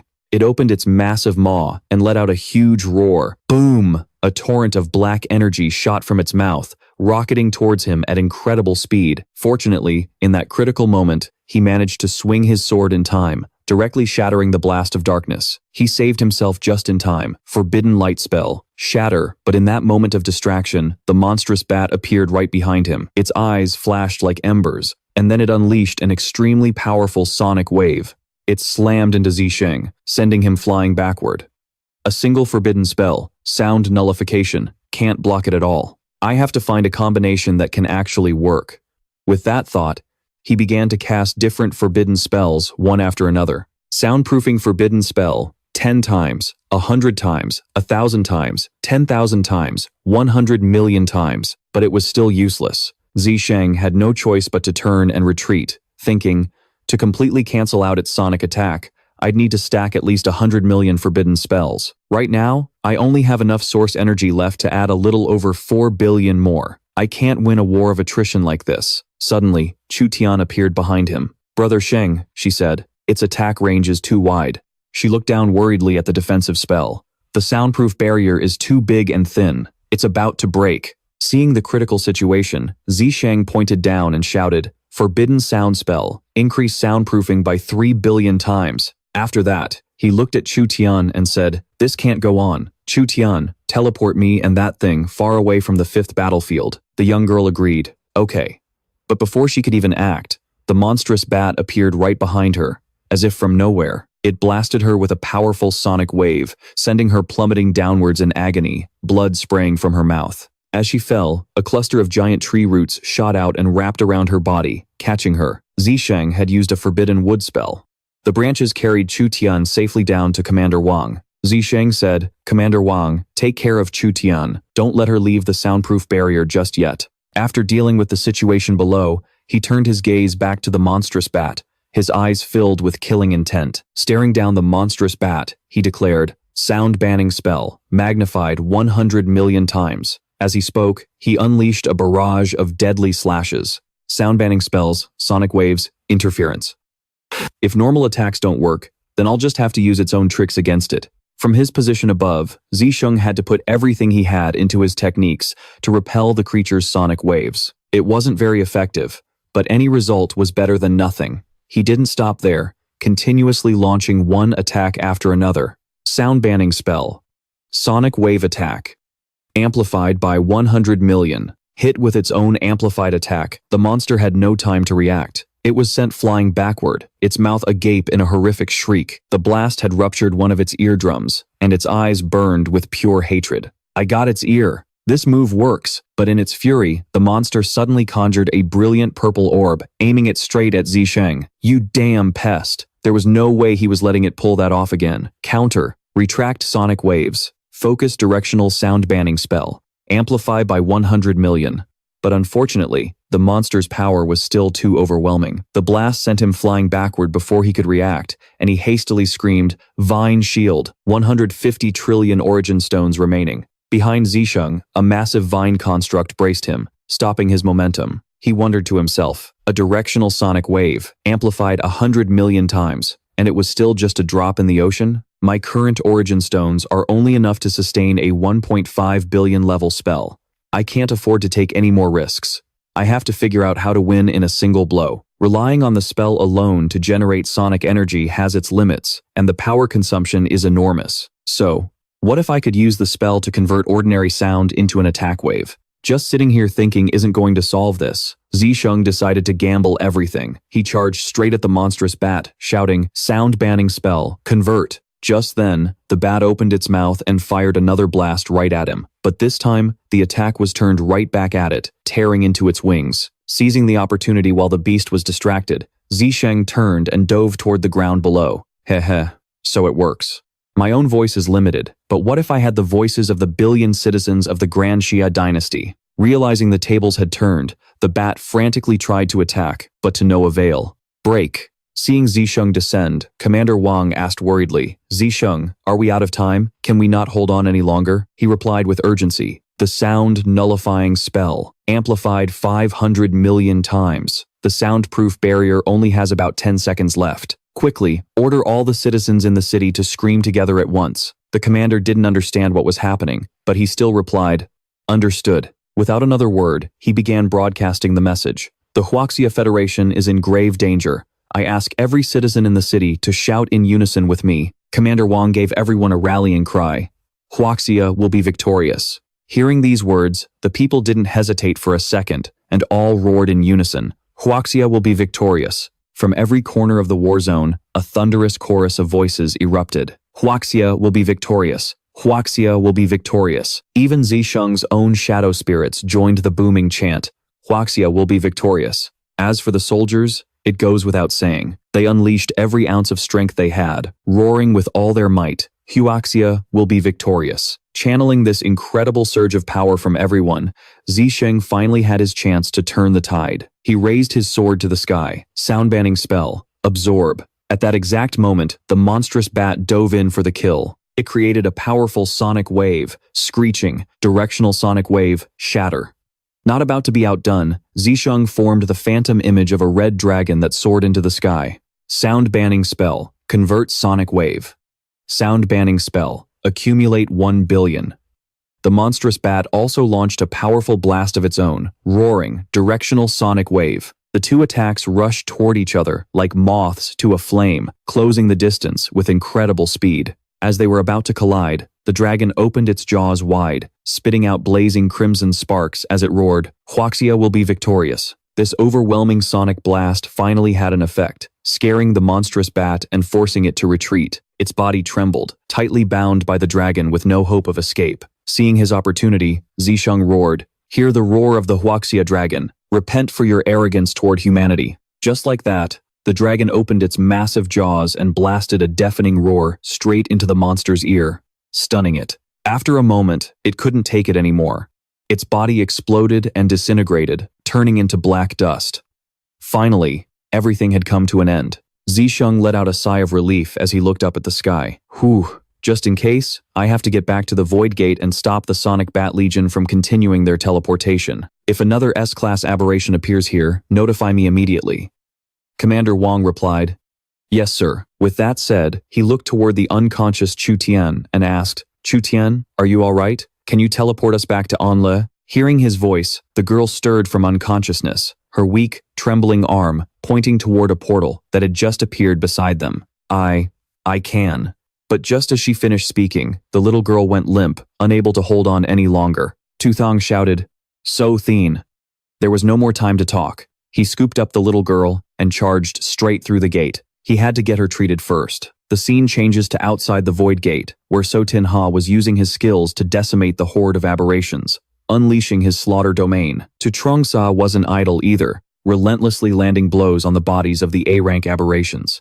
Just a few turtles left? Too bad, they're all worthless ones. Otherwise, we could have made some soup. Not far away, Lam Trong Kong was creating a colossal waterspout, sweeping everything away. I took a beating from you lot last time, but I'm not the same person I was back then. The two siblings coordinated with flawless synergy, creating vines that wrapped tightly around the serpent aberrations, immobilizing them in a crushing prison of nature's fury. After some more time had passed, the group had finally wiped out all the otherworldly monsters.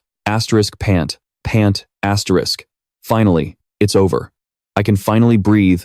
Feels like I digested my last meal for nothing. I'm starving again. Suddenly remembering something, So Tin-Ha asked worriedly, "I wonder how Tu Thang is doing." Lam Trong Kong replied, "No news is good news."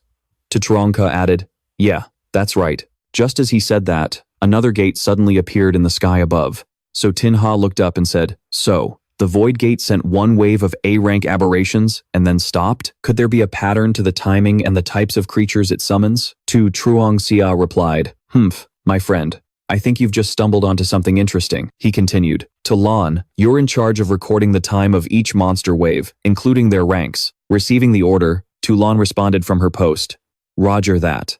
Before anyone could process what was happening, a bizarre, dark green energy suddenly poured down from the gate above. It spread with incredible speed and power, causing a pale-faced Tu Trung Ka to exclaim, "Damn it, what the hell is this thing?" Back in the safe zone, Tu Thang had finally gotten So Thien back to safety. Standing inside the room and seeing the scene, Tran Lien Y gasped, "So Thien's injured. Quick, put her on the bed. I'll go get the new healing medicine I just formulated." Seeing So Thien's deathly pale face, she grew even more anxious. Her eyes widened, and without a moment's hesitation, she quickly poured the vial of medicine into the little girl's mouth. This medicine is quite gentle, so it'll still take some time for her to wake up. However, her internal injuries are severe. Even if she wakes up, she won't be able to use her abilities for a while. Right at that moment, Tu Lan sent an urgent report. "Captain, a new S-rank aberration has appeared from the Void Gate. Abilities are unknown." Hearing this, Tu Thang replied, "I'm on my way." She cut him off. "Captain, so Tinha asked me to relay a message. He's asking you to believe that they can handle this on their own. If they can't even get past this trial, they don't deserve to be your comrades. Besides, Captain, you have a more important mission." Talan's voice was filled with anxiety. "We just received word. America's defense line has fallen. Millions of rogue ability users are following an S-rank, the Sky Ripper, and they're heading toward defense line number 5. Estimated time of arrival is in 5 hours. Hearing this information, Tu Thang's mind fell into turmoil. He sat by the bedside, looking at So Thien, whose eyes were still tightly shut. After the battle with the Sonic Wave Bat King, the Origin Stones I had in reserve were basically depleted. Without Origin Stones to power the Forbidden Curse formation, the Undead, and the tamed beasts are all unusable. Only Asura is left. I'm too weak. There are very few Origin Stones left in the entire Grand Shah. If I want to restock, I can only gather them from beyond the border. But without a teleportation space, I'm afraid it can't be done in time." Hearing this, Tu Nam suddenly ran over, holding a vial of medicine. "Last night, I also developed a potion that can cause a person's physical strength to explode for a short period." "It's just that," Tran Lien Y interrupted. "No, because this is one of that kind of potion essentially borrows from one's life force. If the person isn't injured, it could be used in an emergency, but in her current condition, that transaction would be irreversible." Tu Thang agreed with her. I can't do that to a 9-year-old child. For now, I can only summon my falcon and take this one step at a time." With no other choice, Tu Nam had to put the potion away. "I'm sorry. I'll go think of another way." Just as he said that, So Thien suddenly struggled to sit up in bed, her whole body trembling. "Let me," he asked worriedly. "So Thien, you're awake?" But he couldn't let the little girl risk her life. "Be good, So Thien, you need to rest now. Everything you just heard was just a joke." She cut him off. "Brother Nam doesn't lie. And I'm not a child you can just placate by telling me to be good." Seeing So Thien's face growing paler by the second, Zisheng grew extremely worried. "Sir, Tien, I ordered you not to act recklessly on your own." The young girl forced a smile and asked, "Brother Nam, have you forgotten? I was stubborn enough to pretend to be mute, and I was stubborn enough to follow you." As she spoke, Sir Thien pulled a pill towards her. "I've always been a stubborn kid. How could I suddenly stop being stubborn now, Brother Nam? Honestly, you know it best. This is what war is like." Before he could even react, the girl tossed the pill straight into her mouth. The moment Sir Thien swallowed that pill, her body reacted violently. Her whole body arched, launching her off the bed as she let out a blood-curdling scream. Her eyes rolled back, white and lifeless, and her mouth hung wide open, causing Zisheng to cry out her name in even greater terror. Suddenly, Sor Tien shot out a hand and clamped it over his face, stopping him from saying another word. Then, without a hint of hesitation, she leaped right off the bed, her body looking as healthy as if nothing had ever happened. "Brother Nam, I'm bursting with energy now. I've never felt this strong before. Brother Nam, it'd be a waste not to use all this power, so let's get going." Zisheng asked worriedly. "Sir Tien, are you really okay?" The girl replied, "Of course. Forget going to another country. I could probably get you off Blue Star entirely right now." Hearing this, he looked over at Xiao Nan and said, "Xiao Nan, you'd better get me some more of this stuff." She replied, "All right, I'll go get it." Chen Liani added, if you people absolutely have to do this, then take a lot of healing medicine with you. At the very least, it might lessen some of the side effects. He answered, got it. Before anyone could leave, Zhang Yuan walked in with 2 steaming bowls of porridge. If you have to go, at least finish this porridge first. I just cooled it down. It's not hot anymore. Accepting the warm porridge from her, the 2 of them were incredibly grateful and downed it all in one go. Thanks, she replied. Don't mention it. Meanwhile, at the Void Gate, Su Zhangge's group was still facing a hideous, colossal monster. Chu Xinghe said, I stopped Zisheng from coming, so this S rank is on us. Su Zhangge added, no problem. Since it appeared, it hasn't shown any power besides just expanding. I'll use guilt sense to probe it. With that, he created a swarm of shadows that charged straight ahead. All my demon puppets, rise. Without hesitation, the entire horde of demon puppets charged toward the grotesque monster to attack. But before the puppets could even touch it, their bodies were completely corroded by the monster. It stripped them to the bone. Is this damn thing's power corrosion? The demon puppets shriveled more and more, like soulless husks. It can even corrode my puppets? Seeing the dire situation, Chu Xinghe swiftly cut Su Zhangge's strings, saying, it's dangerous. We have to sever the connection first. He replied, whoa, sorry, I got a little distracted. If it's corrosion, we first need to figure out how to stop it from spreading and moving. Su Zhangge turned to Lan Changkong. Looking at this corrosive effect, even your sword can't control it. Same goes for that wooden brother over there. Old Dan, try out your water-type powers. He asked back, Old Dan, are you talking to me? There was no time to talk. Everyone urged him on. It's an emergency. I'll explain later. Boundless ocean. Aqua cube. In the blink of an eye, the monster's entire body was frozen solid into a block of ice by Lan Changkong's water. However, before anyone could even celebrate, the monster suddenly caused the ice to melt at an incredible rate. It began to collapse towards everyone standing below at a terrifying speed. In this perilous situation, the 2 Sui brothers simultaneously created a protective barrier in front of them. Bedrock shield. Increased thickness to 10 meters, 50 meters, 100 meters. But the shield quickly began to show small cracks as it was bombarded, creating loud, booming sounds. Bro, this thing won't hold for more than a few seconds, he yelled, continuously casting spells to thicken and repair it. Chu Xinghe looked back and said, right now, even though Lan Changkong's aqua cube is being corroded, it hasn't disappeared and has completely controlled its spread. Next, we just need to find a way to attack and test for its weakness. Water can control its spread and movement. So, what about fire? He replied, none of us are fire types. Hearing this, Qin Ying offered an idea. We can create flammable plants. We just need a spark to ignite them. Chu Xinghe added, my sword chi can create a spark. Let's coordinate. Wasting no more time, the 2 decided to team up, moving in perfect sync as they rushed forward. Standing atop a vine, Chu Xinghe quickly gathered his sword chi and yelled, sword chi, impact ignition. As soon as the words left his mouth, a spark flashed, catching onto the plant roots that had pierced the abnormal monster's body. But the attack was completely useless against it. Its body slowly began to split apart, and everyone cried out, it can split and regenerate? Before Tin Ha could even react, a massive explosion erupted, blasting him backwards. When he looked up, he saw pieces of the monster's body, flying straight for them, closing in fast. In that critical moment, Su Changge was quick to use his threads, wrapping them tightly around Tin Ha and yanking him back. Watch out!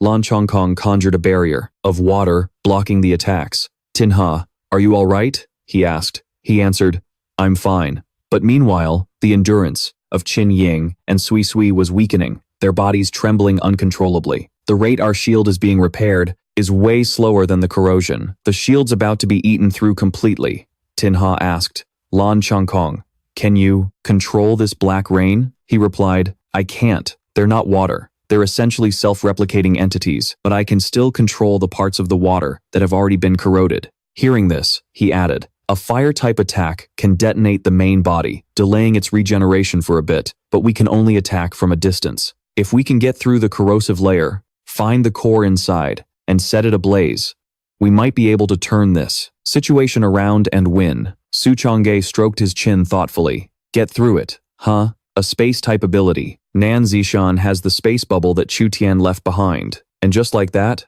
another risky plan was launched. Nanzishan activated the teleportation bubble, enveloping herself as she charged towards the monster. I wonder if this space bubble can actually get inside. Ah, well, it's do or die. Let's just see what happens. After a moment of teleporting, Nanzishan successfully made it inside the monster's body. I'm in! The space bubble is holding up. Hearing this, everyone shouted with joy, awesome. Noticing that Tinha's body was injured, Nanzishan asked worriedly, Tinha, you're hurt. Let me heal you first. He cut her off. No time. The shield over here is about to give out. See if your holy light can resist the corrosion. Without a moment's hesitation, she thrust her palm forward and shouted, got it. Holy light shield. Amazingly, it managed to block the grotesque monster's attacks. It looks like it can hold it back, but probably not for long. At the same time, with my current power, I can only release a large-scale holy light twice at most. Tinha glanced around and said, holding it for a moment is enough. Twice will do. Cast the holy light barrier first, and have the Blockhead brothers protect everyone. Hearing this, Nanzishan immediately followed his orders, creating an even larger shield.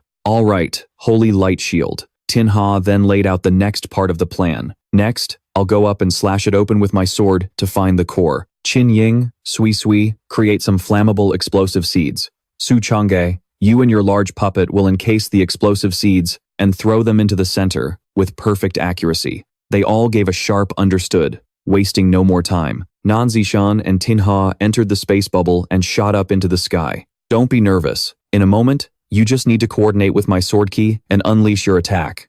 She replied, got it. When the time was right, they both raised their hands in unison, shouting, domain of a myriad swords, wrapped in holy light. The words had barely left their lips when a powerful golden light illuminated the giant monster's entire body, causing it to open its mouth and scream in agony. Its body twisted and contorted, and the eyes all over it shot wide open, scanning the area to find the source of the danger. After a moment of careful observation, the two finally discovered this monster's fatal weakness. We found the core. Suddenly, Nanzishan felt her head spin. Tinha called out in concern. Nanzishan, she answered, I'm fine, just exhausted. Don't worry about me.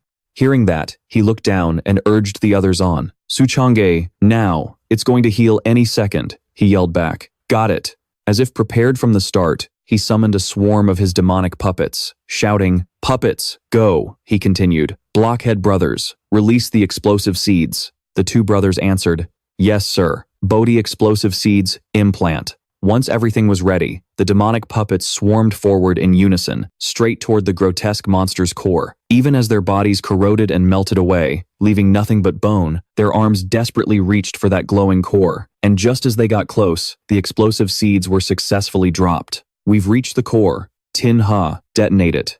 Receiving the signal, Tinha launched a powerful fire attack at the sphere. Key domain, sword key collision. Fire shot out everywhere. As he spoke, a massive explosion erupted, accompanied by a blinding flash of light. Struck by the blast, the grotesque monster's entire body was blown into smithereens before it could even react. Its body disintegrated, raining down below and setting everything ablaze. Tinha yelled urgently, quick, everyone into the space bubble. The water cube is about to blow. We're breaking out of here. Just as they got inside, the water cube exploded. The sphere was sent flying, bouncing wildly all over the place. Namtusan's eyes shot open as she asked, how long has it been since you guys showered? So Tinha replied sheepishly, my So family has a strict upbringing. We've always valued cleanliness. If you don't believe me, take a sniff. Turning to his side, he saw Tu Thang sticking his nose right up to him and sniffing. Lam Trong Kong roared in anger. Tu Thang, where do you think you're sniffing? What's your problem? It's not like I'm some old pot that needs to be sniffed. What are you all looking at me for? I'm from the East Sea, a water-type prodigy. Even a fool would know it couldn't be me. Suddenly, Tutu spoke up and confessed. It's probably me, she continued. Because you said that dirt is the most precious thing, I just couldn't bear to wash the mud off myself. Tan An Thuk forced a smile and stopped her. Heh, my silly little sister, you don't have to go that far, do you? Hearing this, Tu Trong Xie burst out laughing. Ha ha ha, spoken like true blockheads. So Tinha interrupted. Speaking of which, we've escaped the danger. Do we really need to stay crammed in here talking? Without a moment's hesitation, Nam Tusan shattered the sphere, freeing everyone. Good point. Let's all clear out. She walked over to Tutue and sniffed her all over. You do smell like earth, but that's not the smell I caught earlier. She smiled awkwardly. Ah, so I don't have to take a bath after all. Suddenly, Tan Unthuk chimed in again. My dear sister, I don't think that's what she meant. To be sure, Nam Tusan went over to Tu Trong Ka and Lam Trong Kong and gave them a casual sniff. Even a demon would praise my natural scent. Don't get so close. I'm still pure. You're making me shy. She cut him off. It's not you two either. As soon as she finished speaking, So Tin Ha stepped forward and said, Indeed, when you have eliminated the impossible, whatever remains, however improbable, must be the truth. Miss Doctor, do you still have the strength to heal me? Nam Tusan asked with concern. Does it hurt? He replied, I'm just messing with you. We can rest for a bit before you heal me. Just as the mood was getting romantic, Tu Truong Sa suddenly interjected. Hurt? Of course it hurts. I'm practically dying here. If you don't heal me now, I'm a goner. So Tin Ha said, embarrassed, no one's gonna think you're mute if you just shut up. After the danger had been dealt with, everyone let out a sigh of relief. Each person went their own way. For my brother's happiness, I'm willing to be the quiet dog. Speaking of which, you all should go rest and recuperate. I'll take watch. Hearing this, Lam Trong Kong added on, even though I can't stand the sight of you, I've still got enough strength to join you. He praised him. Old Dam is a true brother, after all, not like someone who ditches his friends the second he sees a pretty face. Meanwhile, in the Antarctic, everything was encased in ice. The ground was littered with the corpses of penguins. So, Thean asked, is this really how I'm meant to see penguins for the first time? Standing beside her, Tu Thang replied, once we've won, how about I summon all of their souls back to be your friends? He continued, of course, that'd be wonderful. Whether we win or the penguins. The little girl gently stroked one of the penguins and replied, After walking a bit further, the two of them finally saw a pile of sparkling, glowing crystals. This is the last primal ore on Blue Star. After we collect this batch, we should be able to secure victory in the war, right? Right. Wasting no more time, Tu Thang quickly gathered the entire pile of ore into a pocket dimension, primal stones remaining, 100 trillion. After dealing with the ore, he called out, Great Antarctic Continent, O excellent warriors of ages past, awaken. To the 5th defense line of Huaxia, lend your aid. Fight once more for humanity, for Blue Star. As he finished speaking, he lightly touched his hand to the ground below. Legions of spirits rose up in unison, appearing majestically before soaring into the sky. Witnessing this scene, So Thean asked curiously, Brother Nam, on our way here, you summoned the spirits of all the warriors from the nations that were destroyed, but you never summoned the fallen spirits of our own great Shia's warriors. Why is that? He answered, because of my personal bias. He gently patted the girl's head and explained, my personal bias for Huaxia. I hope that after this war against the outsiders, the human world will never again see a civil war. No more racial conflicts, no more struggles for international dominance, so that all people can live and work in peace and prosperity. After hearing these words, So Thean couldn't help but say in awe, Brother Nam, you're an idealist. Your ideal is very difficult, but it's beautiful. I really want to see the day you spoke of. By then, I'll have lots of penguin friends, won't I? Tu Thang's eyes gazed confidently into the distance as he affirmed, You will. Let's go. It's time we dealt with the Void Reaver. A teleportation circle appeared, and through it, they could see a gigantic, six-eyed scorpion standing imposingly. Stepping through the portal, Tu Thang looked towards the giant scorpion and the massive crowd of people that had appeared in the sky. He spoke, You all certainly chose a good spot. It's spacious, has great feng shui. It's the perfect place for a burial. Hearing these words, the monstrous scorpion asked in return, Are you the legendary Sir Nam Tu Thang? I am the Void Reaver. It's not fake.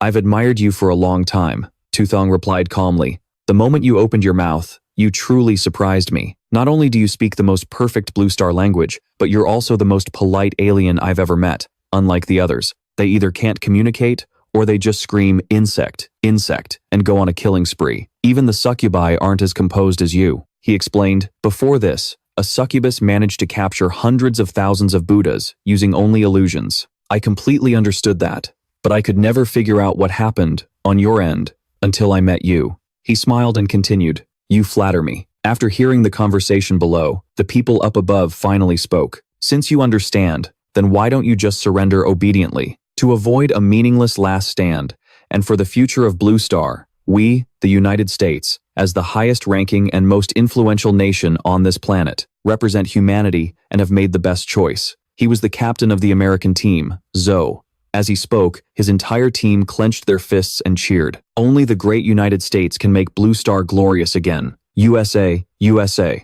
Witnessing this shameless display, Tu Thang couldn't even be bothered to look anymore, spitting on the ground and muttering, "What a disgusting mistake." Tu Thang also burst out laughing. "Haha, you've already surrendered, yet you're putting on such a big show. It'd be a waste of talent if you don't get an Oscar for that." The moment he finished speaking, Zhou, who had been laughing heartily, suddenly froze, his eyes filled with killing intent as he asked, "You're not surrendering, and you're still laughing? Let's see if my hammer can't smash that face of yours." Before they could charge in, the strange scorpion creature reminded them, "Zhou, if you want to fight, then fight. What's with all the talk? In this battle, I need to see your value. If you lose, it proves you are all worthless." He raised his hand and replied, "Understood, Marshal." Wasting no more time, he charged straight at Tu Thang with his thunder hammer, yelling, "Time to die." Tu Thang just stood there calmly and asked, "Only you? And you're just at the old god level. You're not even worth my attention.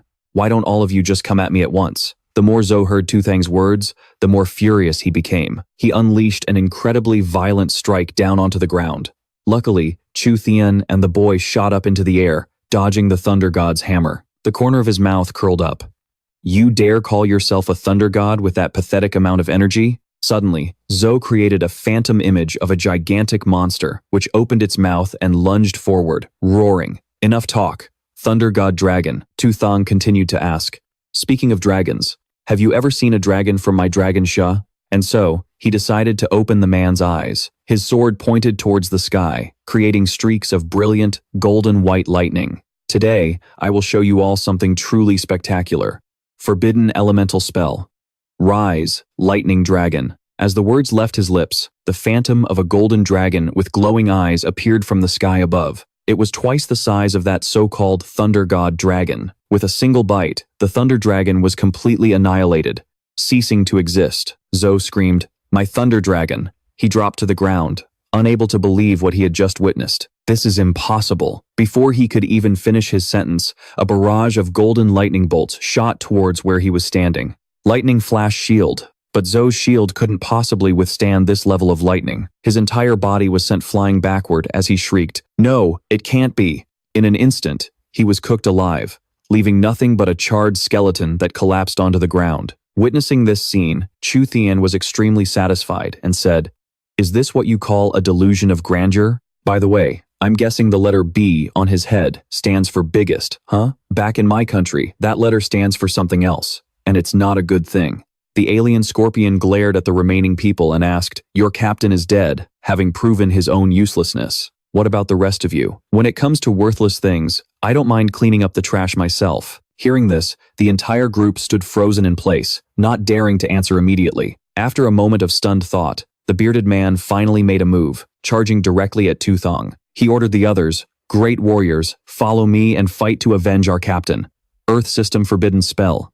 Kill. Avenge the captain. Avenge him." He was the vice captain of the American team, Johnny. Seeing this, Tu Thang wasn't the least bit afraid. On the contrary, he was incredibly amused as a green aura of energy radiated from his body. "Haha, this old master really won't learn until he's staring death in the face, will he? But having this kind of fighting spirit is good. After all of you will become my soldiers in the future. Today, I'll use you all to christen my new move." Without a shred of hesitation, he launched a massive tornado straight at them.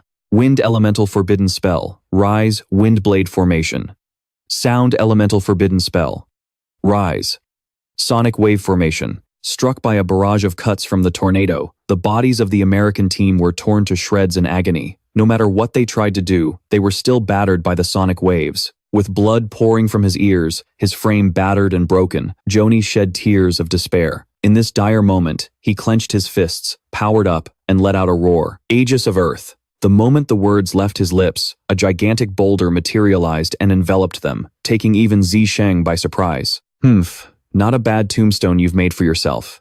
But isn't burying yourself alive a little cruel? How about I help you rest in peace?" And just like that, he conjured the phantom of an earth dragon technique. The dragon plunged violently into the ground, piercing straight through the solid rock. A split second later, a massive explosion erupted, sending Johnny's body flying as he screamed in agony. "Ugh, no way." He couldn't believe it, asking again, "How? How could you possibly do that?" "Oh, It's nothing. Seeing him sprawled on the ground next to his fallen comrades, Zisheng walked over and answered, "Humph, you want to be great again? Simple." With that, he knelt and placed his hand on the earth. He formed a summoning circle. Undead summoning. Rise. Fight for Blue Star, for Huaxia. Go now. Reinforce Huaxia's 5th defensive line. And just like that, they all rose from the ground as vengeful spirits. Their eyes glowed with an eerie light as they went to bolster the front lines, fighting for Blue Star, fighting for Blue Star. Witnessing this scene as his own disciples flew to another location, the alien scorpion calmly spoke. "Mr. Nan Zisheng, you are truly valuable, but unfortunately, I know you would rather die than submit. Therefore, it seems we have no choice but to fight." Wasting no more time, Zisheng charged forward, sword in hand. "I have to say, you're the most intelligent alien I've ever met. Much smarter than that succubus. For that, at least, I'll give you some credit." As he spoke, he summoned countless more vengeful spirits to form a wall in front of him. But an enemy is an enemy. Mortal hellfire slash. Seeing the attacks coming his way, the alien scorpion calmly formed a dark yellow aura around its body and replied, "But I'd still like to try. Nan Zisheng, how about we make a wager?" The moment they touched the light, all the vengeful spirits were instantly vaporized. A battle of wits. If I win, you work for me. And if you win, I'll work for you. Hearing this proposition, Zisheng smirked and replied, "An interesting bet, but if you win, I die. If I win, well, whether I even take you, depends on if you're worth anything to me." He once again unleashed his technique, creating a massive tornado. Reverse cyclone tornado. And yet, even this cyclone was useless against the scorpion's defensive layer. It was shattered into nothing but a weak breeze. Sparks of fire crackled around its tail. It spoke, "Then we'll do it your way." With that, the alien scorpion flicked its tail, launching scorching fireballs straight at Zisheng.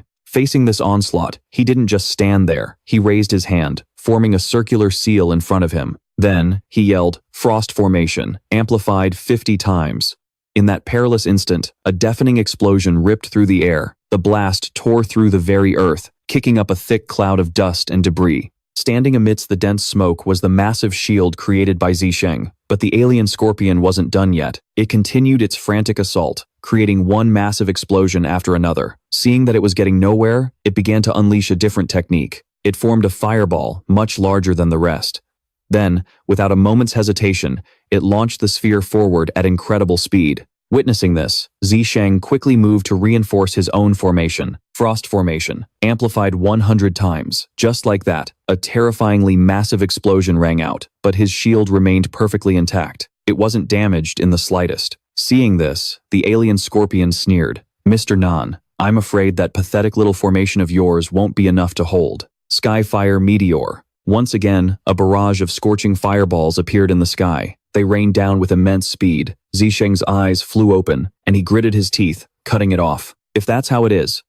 He charged directly into the center of the meteor shower, continuing, "Then I have no choice but to use the grand technique I've never used before." A brilliant red aura erupted around his body as he roared. Overlap forbidden art. But he wasn't finished. Zisheng gave another command, Primal Spirit. The words had barely left his mouth when the entire swarm of gigantic meteors froze in place, then turned in another direction. The meteors were no longer falling towards Zisheng, but were now flying back up into the sky. Celestial transference. In an instant, they had all flown out into space, not a single one remaining. "Go on, get away from Blue Star, and return to the cosmos." Staring in utter disbelief, the alien scorpion blurted out, You can actually control the stars? And you've never used this move to protect Blue Star before?" Zisheng shot forward to counter. "Hey, you pathetic freak. Your dragon tornado, rock bullets, and fire meteors are completely useless. If you've got any other moves, you better bring them all out now." As the words left his mouth, he brought his sword crashing down on its body. Asura Dragon Slash. But before Zisheng could even react, its massive tail whipped out, sending him flying backward. "If it were possible, I truly would not wish to fight you." Using his incredible agility, Zisheng dug his feet hard into the ground. Bracing himself to a stop, he asked, "But it's not like you're going to kneel and surrender right now, are you? So let's save the pleasantries for after the fight, okay?" Wasting no more time, he unleashed another move. He transformed into the spectral image of a colossal fire dragon, layering it over his forbidden spell, the Molten Rock Titan Dragon. Zisheng directed his Titan Dragon straight towards the alien scorpion. Witnessing this spectacle, and just as it said, neither side took even a scratch of damage. They were perfectly matched. And then, while the creature was distracted, Zisheng appeared right above its head, his sword held tight. Then I'll just add the Asura Hell Slash to the mix. But before he could act, the ground around him suddenly shattered into pieces, forcing him to leap back. Don't even think about it, he wondered. Was this some kind of earthquake ability? But in that instant, Zisheng noticed something else. The creature's reaction just now seemed a bit rushed around its back. Besides, the tail's normal range of motion is above the back, but right now, it's completely tied up by my fusion dragon. That means, its fatal weakness is its back. With this thought, Zisheng landed back on the ground and declared, "Now that I've found your weak spot, I know how to crush you." The moment his sword plunged into the earth, it was enveloped in a purple light. Earth-style, Myriad Earth convergence. But he didn't stop there. Zisheng's eyes glowed blood red as he continued, lightning style. As he spoke, dark clouds swirled in the sky, crackling with brilliant flashes of lightning, myriad heavenly lightning tribulation. Countless lightning bolts shot down with incredible speed, all aimed directly at the alien scorpion's back. At that very moment, the alien scorpion suddenly cried out, "Stop, I surrender. I am willing to submit to you for the rest of my life, to serve you." Hearing this, Zisheng was a bit surprised and asked, "Oh? But how can I possibly trust an alien like you, especially one as clever as you are? How will you prove your worth and loyalty to me?" As he spoke, he carefully kept the lightning bolts hovering just above the scorpion's back. He looked at it with a warning gaze. "Remember, if your answer doesn't satisfy me, this myriad heavenly lightning tribulation can strike at any moment." It hastily replied, "Sir, I understand your meaning, although proving this is indeed very difficult. If you are willing to take a gamble, could you please retract your fusion dragon first? I need to use my tail to prove it to you. I swear, this is absolutely not a trick." Having no other choice, and wanting to see what this scorpion was planning, Zisheng decided to retract his skill. "A gamble, you say? Even if it's a trap, it's nothing. You couldn't beat me anyway, not even with another chance." It continued, "Thank you for your generosity and wisdom, sir."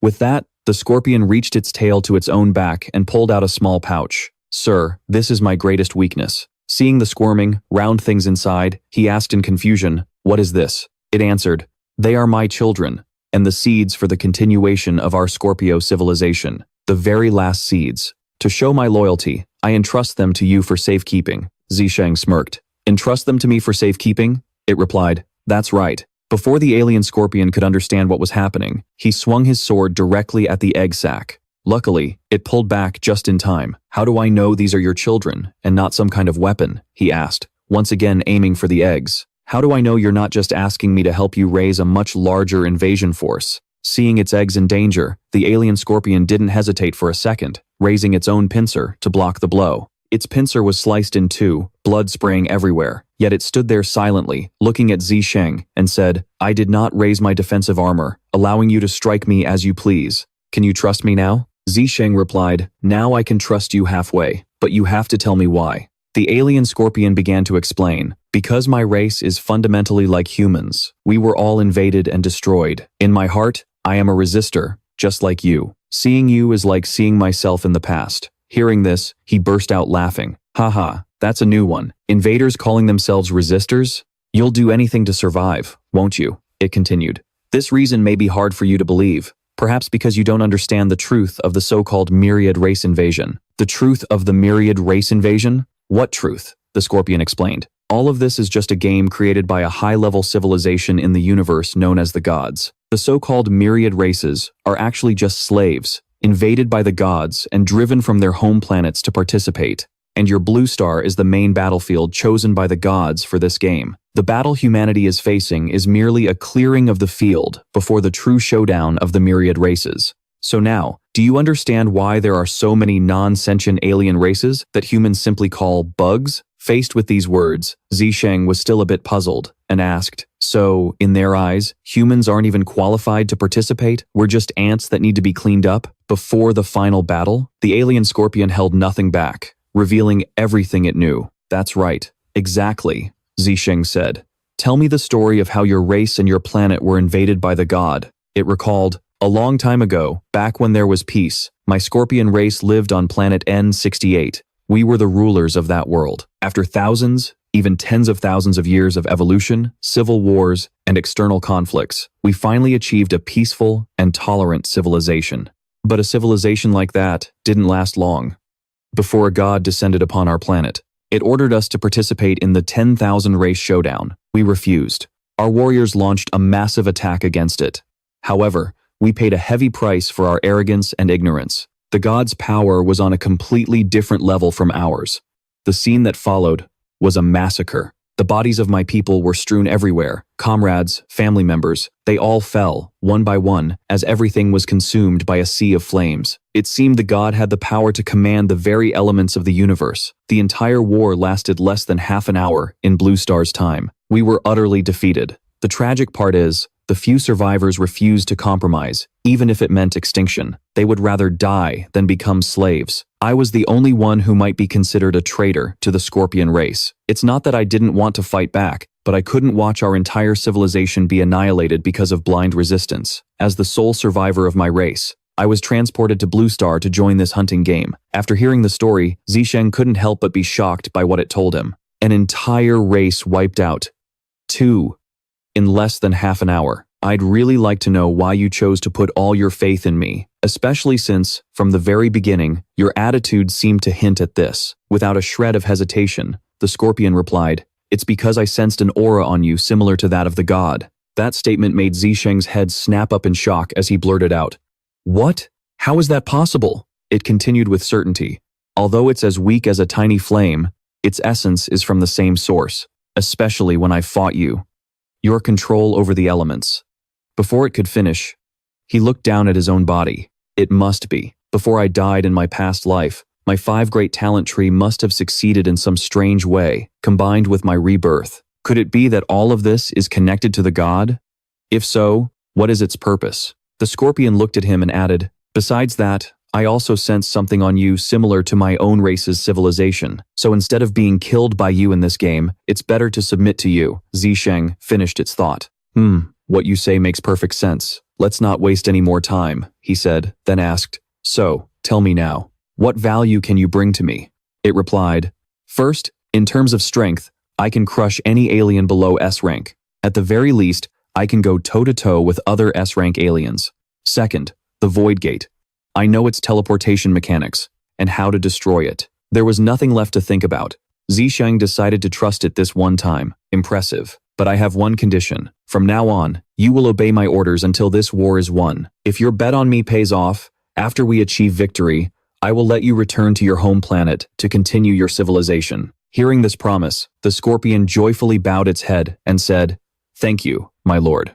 With nothing left to discuss here, Zisheng turned around and said, "Sutian, it's time to go back." The young girl stepped out, replying, "Coming," but when she saw the Scorpion was still alive, she asked curiously, "Huh? Why is it still alive? And what's with that posture?" He replied, "Let me reintroduce you. This is Old Lai. From now on, he'll be a member of our squad." Su Tian was completely baffled, scratching her head as she exclaimed, "Huh?" He continued, "Teleport us back to the Void Gate battlefield for now. I'll explain everything on the way." And just like that, a massive portal appeared high in the sky. They had just gotten the Scorpion into the teleportation space. But before everyone could get inside, the portal dissipated. Sutian said anxiously, "It's no good. Its body is too big. We can't teleport it all in one go." Hearing this, the Scorpion exclaimed, "Oh, my apologies. I can actually shrink myself, or even take on a form similar to yours. It's just that, after I transform, I lose all my combat abilities." Zisheng cut it off. "Cut the crap. If you can transform, then hurry up and do it. We don't need you to fight right now anyway." With no other choice, it had to slowly begin its transformation. "Yes, my lord." After a moment of reshaping its form, a human body emerged, with a full, voluptuous figure. Its skin was a dark, glossy black. Its body resembled that of a woman, and a twitching scorpion tail grew from its lower back. In the blink of an eye, a strange new form had appeared with the body of a woman, but the head was a man's. "Sirs, is this acceptable?"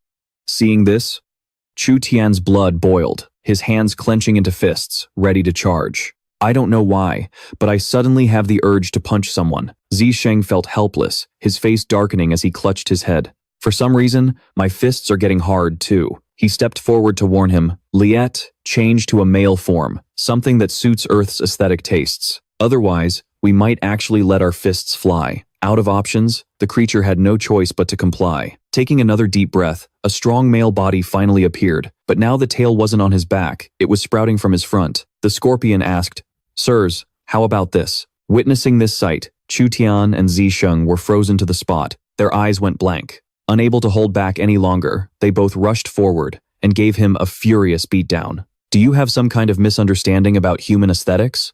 What's the big idea with putting your tail out front? After taking a beating, Liet finally managed to correct his aesthetic sense. My apologies, sirs. I still have much to learn. Zisheng let out a sigh of relief. Whew, that's much easier on the eyes now. Chu Tian even carefully took a cloth and handed it to Liet. Wrap this around your waist. Don't be indecent. The creature replied, Thank you, sirs. The scene changes to the Void Gate battlefield. At this moment, Su Changge and Lan Changkong were standing guard, their eyes fixed on the sky. But the Void Gate had been quiet for hours. There's been no movement at all, huh? Chu Xinghe said. Right. The alien transmissions are likely on a set schedule. Suddenly, another portal appeared beside them. Liet stepped out and answered, That's right. There is a schedule. Seeing him, both Su Changge and his companion immediately took a defensive stance, on high alert as they asked, Who is this non-human creature? But right behind Liet were Zisheng and Chu Tian. This is our new teammate, an S-rank alien named Liet. You can all call him Old Liet, the two exclaimed in shock. What?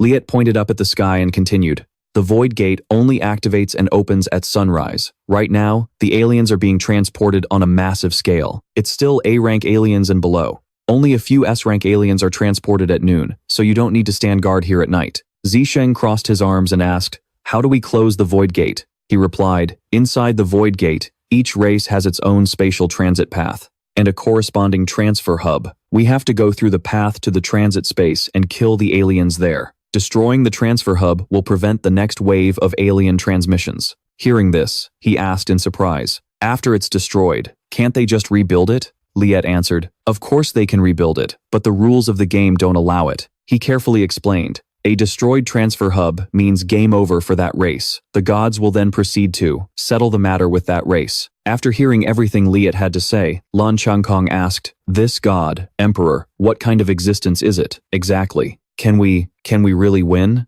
Zisheng replied, Whether we can win or not, we'll just have to take it one step at a time. But Su Changge didn't seem to care much about all this, running over and throwing his arms around both of them. Forget about this damn god, Emperor. Didn't Liet just say it? The next wave of aliens won't be transported until sunrise tomorrow. That means we can go back to the Anla base, eat, and sleep. He burst out laughing. Haha, Brother Su has a point. Not wanting to waste any more time, Zisheng glanced over at Chu Tian. Go on ahead and check on everyone's situation. Bring Su Leng and Zhao Care with you. The little girl smiled and replied, Teleporting. A moment later, everyone had finally made it home. On the table was a spread of sumptuous, colorful dishes that looked absolutely stunning. The more Su Changge thought about it, the more he couldn't believe it. The enemy has become an ally.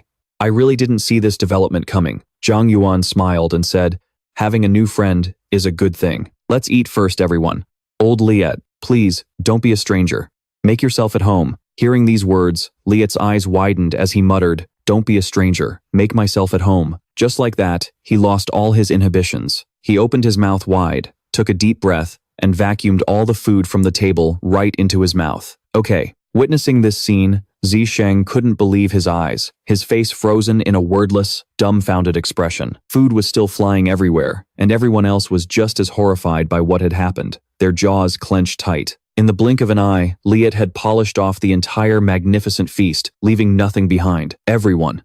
Was I being too formal? Then I'll have another portion. Before he could even understand what was happening, everyone lunged at him in a furious flurry of punches and kicks. I guess he doesn't understand that when people tell him don't be a stranger, it's just a polite saying. Ha ha. Human culture is a deep and profound thing. He still has a lot to learn. After getting beaten to a pulp, Liet was thrown outside, where he lay sprawled on the ground. Tears streamed down his face as his whole body trembled. He wondered to himself, so our two cultures really are similar. You get beaten up for being too polite? If I'd known, I would have just demanded a portion from the start. With no other choice, everyone had to go outside and set up a barbecue. They might as well have another meal. A barbecue it is. With everyone showing off their skills, it should be quick. With his abilities, Qin Ying, with just a single wave of his hand, was able to pull out a bunch of plump, ripe eggplants and other vegetables. Eggplants, grilled peppers, and chives, freshly picked from the garden. Meanwhile, Lan Chang contributed some water to wash the vegetables, a bit of a waste for his water of all things. After they were washed, Chu Tinha and Su Changge competed to chop everything into pieces. Chu Tingha, you slice, and I'll dice. Zisheng wasn't idle either. He had already placed a fragrant roasted pig on the grill. Then I'll be in charge of roasting the pig's head. Just as he said this, Old Lai suddenly walked over and said, I have to make a good showing this time. But upon seeing him, Zisheng quickly waved his hand. Old Li, wait until we're done eating. You can have the leftovers. If that's not enough, you can go to the battlefield tomorrow and eat your fill before you come home. He didn't understand what was happening, but he had no choice but to agree. Ah, all right, sir. Finally, a series of piping hot barbecue platters were ready. Zisheng handed him a skewer and said, Tomorrow, we enter the Void Gate. Let's use this time for everyone to share their thoughts. First off, Old Lai, you're in charge of dealing with the teleporting alien races. Any problems? Old Lai gave a thumbs up and replied, no problem. He then continued to ask the others in the group, if another S-rank alien teleports in tomorrow, who can handle it? Su Changge answered, there are plenty of corpses outside. I can use my skills, and with Old Lai, we should be able to put up a fight. Zisheng added, toss in my sister too. She can handle the healing. Everyone just divided up the tasks like that, chatting excitedly. Then aren't you getting separated from her? Su Changge, you're saltier than a jar of pickles. Beside them, Su Leng raised her hand to offer her opinion. Captain, Kier and I also want to go to the battlefield to train. Kier, sitting next to her, added, that's right. Now that we know the patterns, we don't need to stay at the observation point anymore. Going to the battlefield might even help us grow faster. Seeing that they both had a point, Zisheng laughed and agreed immediately. All right then. Tomorrow, you'll team up with Su Changge, Chu Tian, Chu Tinha, Old Dan, and the Wood brothers will follow me into the Void Gate. Chu Tinha replied, got it. Aside from these arrangements, I suggest everyone take their combat experience from the past 2 days, along with their own combat power and skills, and debrief. Give each other suggestions, see where we can improve, and perfect things. Everyone quickly found a new topic to discuss. The Wood brothers' skill set is too one-dimensional right now. I think they could expand into poison-based skills, or sync up with Old Dan's explosive root, earth, and water systems. Is it possible to develop into ice and landslide-based systems? I can create special cryogenic acids based on everyone's needs. My regeneration potion is almost finished. It might be useful for everyone. I'm also researching food recipes. Just like that, time flew by, and the next day arrived. On the Void Gate battlefield, hordes of monsters were pouring out. Witnessing the scene, Zisheng pointed upwards and shouted, the Void Gate is open. Everyone to your positions. Prepare for battle. Chu Tian, teleport us over. Hearing the command, the little girl immediately raised her hand and yelled, spatial link, teleport. Instantly, a portal appeared. The whole group followed each other through it, rushing inside. Follow me. Charge. After a moment of tumbling through the void, the group finally made it through safely. Ugh, so dizzy. Settle down, regulate your breathing. After everything quieted down, Zisheng spoke up. Is everyone okay? Lan Chang replied. Looking at the state of this passage, the rank of the races is probably arranged by color intensity. The darker the color, the higher the rank. And the further we go into this passage. Without a moment's hesitation, Zisheng approached the gate, leading to the next teleportation passage. Let's head to the low-rank alien area first to check out the situation. Everyone glanced around, wondering to themselves. This passage is completely different from the outside. It's probably based on the native ecology of each race. Standing guard near the massive door were 2 lizard-like monsters, chatting with each other. HSSS. When this gate opens again, does that mean we're heading to the battlefield too? The other one replied. HSSS. Probably not. I heard the main teleportation force from our planet arrives tomorrow. As soon as it finished speaking, suddenly, a loud explosion rang out, blowing the gate to smithereens. And walking through that gate was, of course, none other than Zisheng's group, strolling in calmly. He looked towards the stone castle looming ahead of them and said, this must be the teleportation hub, huh? It's spacious enough. The teleportation node must be inside that stone fortress. When the lizards saw the intruders, they instantly went berserk, charging forward in unison and screaming, invaders, kill them. Witnessing this, Zisheng didn't just stand there. He created a towering whirlwind, stacked forbidden spell, wind blades. Before the lizards even knew what was happening, they were swept away, screaming in agony. A moment later, and just like that, Zisheng and his team finally blew the castle sky high, leaving nothing but a massive plume of smoke. A system notification immediately popped up. Kim Hai Clan, game over. Witnessing this, Lan Changkong's jaw dropped as he stammered. Was that a one-shot kill? Maybe we shouldn't have come. Who am I? Where am I? What am I even doing here? Zisheng's eyes were fixed on the panel in front of him. Prime stones remaining, 98,864 quadrillion. This time, using the forbidden spell didn't consume any stones. Could it be because the spiritual energy within the Void Gate is so abundant that it doesn't require prime stones? Just as he thought this, a sharp pain suddenly shot through his hand. When he looked closely, he realized his arm had been covered by something, though he didn't know when it happened. Ugh, what is this? Zisheng stared at his arm, wondering, is this the price for using my power inside the Void Gate? If so, just what is the ultimate price? Seeing him standing there muttering to himself, Chu Xinghe asked worriedly, Zisheng, what's wrong? He turned and replied, it's nothing. We can't waste any more time. He urged them on. Let's go. The faster we close this transmission hub, the safer Huaxia will be. Sui Sui replied, got it. But while no one else was paying attention, Chu Xinghe had already noticed that something was off. She thought to herself, the look on his face is all wrong, but since he doesn't want to talk about it now, I'll just have to wait until we get back to ask him. Time continued to pass, and before them was a vast space filled with countless teleportation gates. Everyone take a gate. I'll handle the S rank. The rest of you, prioritize anything below S rank first, Chu Tian commanded, assessing the situation. Glancing around, Zisheng figured the gate in the very center was most likely the highest difficulty. The deep golden area in front must contain an S-rank monster, and as he looked up, he also noticed a skull and crossbones symbol hovering above that very gate. Is this symbol for the succubus? I guess only S-rank and above are worthy of an emblem, huh? Next to it was a gate with a bat symbol. All these monsters before him were S-rank foes that had appeared on the battlefield before. Is the Void Ripper's symbol so faded because everyone except for that old Ripper has already been wiped out? With no more time to think, Zisheng charged straight into the succubus's gate. I'll eliminate these familiar faces first and figure out the rest later. Looking into the chaotic space, he couldn't help but be amazed. There's still psychic energy residue here? Is this some kind of mental pathway? But wait, is this teleportation gate one way? If the gods don't open the door, the monsters inside can't get out? And yet, we can just waltz right in. Why would the gods do something like this? If it's just for their own amusement, why not just release all of them at once? The more Zisheng thought about it, the less it made sense. He gritted his teeth. Are the gods really doing this just for fun? Through the gate, in a large clearing, was a massive lake. Countless figures were soaking inside. They were the minions of the succubus queen. Their eyes were fixed on the portal. It's our turn to be teleported out today, isn't it? I wonder what the situation is like outside, after Sis left last time. Don't worry about it. It's all just inferior races out there. Our abilities and intellect are overwhelmingly superior. But before they could even finish their sentence, the gate was suddenly pushed open. Standing there was a familiar figure. When they saw who it was, they were so scared, their jaws went slack. What's going on? It's not time yet. They continued to speak, but they couldn't even finish before Zisheng lopped their heads off. Is this a counterattack from one of those pests? How is that possible?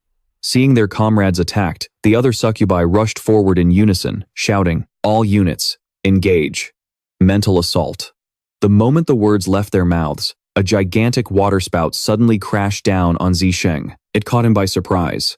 A group attack? Not bad. To block it all, he threw up a barrier that enveloped his entire body.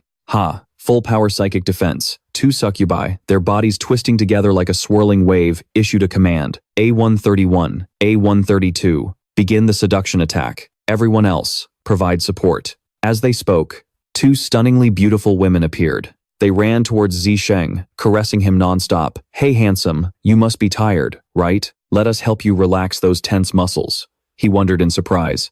Is this blood mist an aphrodisiac or a hallucinogen? They pressed their attack even more fiercely. Come on, come over here. Come on, give in. Forget the fight, forget the pain, just focus on the pleasure. Hearing these words, Zisheng's eyes slowly closed. All right, I'm coming. With that, he swung his blade without the slightest hesitation. He sliced right through the succubus's body. Coming to send you to hell. The other one tried to escape, but she wasn't getting away either. Just how little do you think of humanity that you'd use such a pathetic trick? Seeing their technique had failed, the other succubi cried out in shock. Ugh, the intel was wrong. It's completely useless.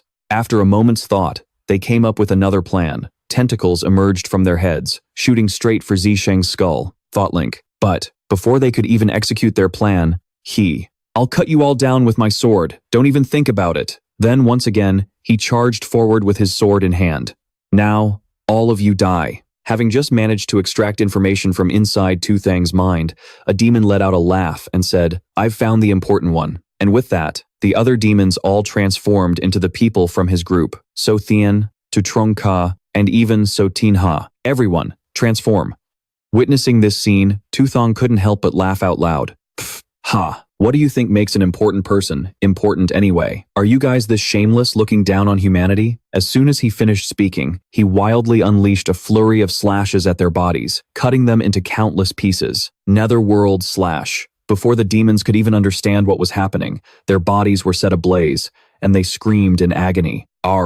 Tu Thang landed successfully, delivering the final blows. Annihilate them for me. And so, everything finally vanished, turning to dust. As they say, practice makes perfect. This was way easier than last time. Next, the Sonic Wave Overlord. Without wasting any more time, Tu Thang launched another attack on the horde of alien bats. He stood high in the sky, forming a spectral image of a massive golden dragon that lunged forward. In an instant, the golden dragon tore through the bodies of the bats, giving them no chance to fight back. Forbidden sonic art, Dragon's Roar.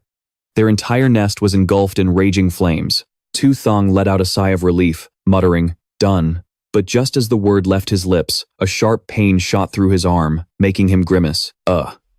This mark again. He looked at the mark and continued. When I fought the demonic energy using my Asura power earlier, this curse didn't appear. Is it because Asura power doesn't consume core stones? Now it seems this really is the price for not using them. But Tu Thang refused to give up, clenching his hand into a tight fist. Unfortunately, even without considering the battle outside the Void Gate, my current reserve of core stones probably isn't enough. Whatever. A price like this is nothing. No matter what the final cost is, I just have to win this war first and figure it out later. Next, the Ghoul Spear. Meanwhile, outside, Sotin was still carefully monitoring everyone's tracks. In front of her were the familiar names, So Tin Ha, Lam Trong Kong, the Mok Dao brothers, and Tu Thang. Looks like everyone's making good progress. They don't need me. If I'd known, I would have brought some grilled chicken in here to pass the time. But before Sothine could finish her sentence, a massive explosion erupted right behind her. What is this? The entire area shook violently, terrifying her. My space. It's frozen. I can't move. As the dust and smoke slowly cleared, the figure of a colossal green dragon was revealed, standing tall and letting out a deafening roar. Before Sothine could even process what was happening, the dragon suddenly changed from green to red. Its two eyes glowed like headlights as it opened its mouth and roared. She was completely frozen, unable to budge an inch. She could only whimper out broken cries. Help! Just then, at the most critical moment, Tu Thang finally appeared behind the dragon. He charged forward, shouting, Sothine. To stop the dragon from harming her, he quickly unleashed a forbidden lightning element technique. A barrage of lightning bolts shot down from the sky, striking the Cataclysm Dragon's body directly. Lightning Prison. Shadow Decoy. Tutu, save her. Through a portal, a vine shot out, wrapping tightly around Sothian's body and pulling her inside. Over here, waiting inside, Tutu reached out her hand to catch the little girl. Finally, she was safe. Sothine, having escaped danger, let out a small, in a daze. Tutu called out her name worriedly. Looking at the little girl who was scared to the point of tears, the two of them tried to comfort her. Wah! I almost got eaten. It's okay. It's okay. After all, you're just a little girl. But as soon as she heard those words, Sothine regained her composure. She yelled, I wasn't scared. You guys are just a bunch of blockheads, so you aren't scared. Why should I be? I was just. He chuckled reassuringly. Right. Our little lady isn't scared at all.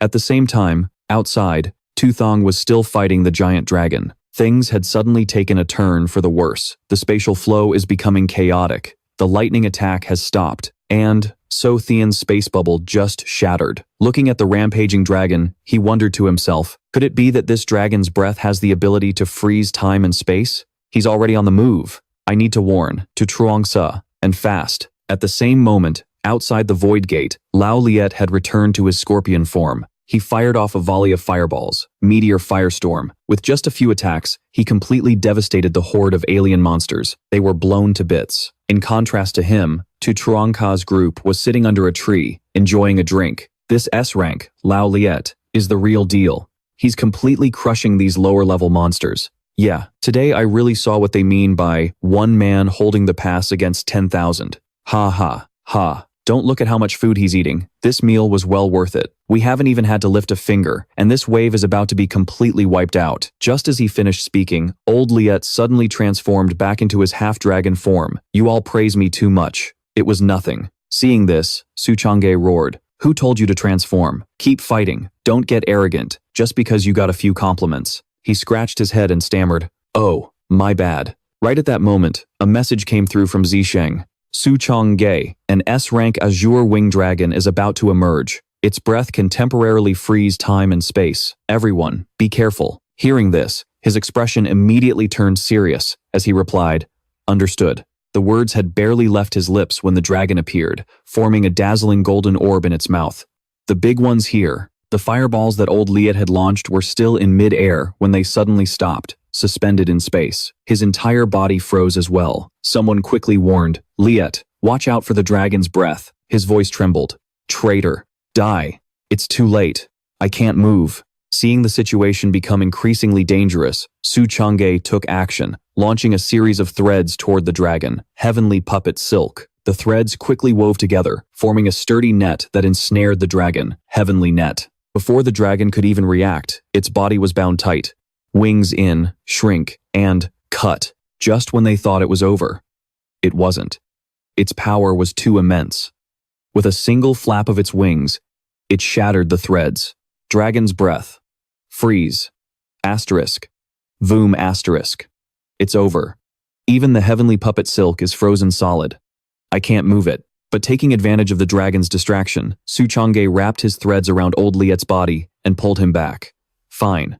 I'll save old Liet first. Unfortunately, old Liet's arm had already been grievously injured by the dragon's attack. Without a moment's hesitation, Nam Tu San used her ability to heal his wound. Sacred light heal. High in the sky, the dragon dove down again, having no intention of sparing old Liet. Where do you think you're going, traitor? Su Changge cut in. Liet is our comrade now, you stupid dragon.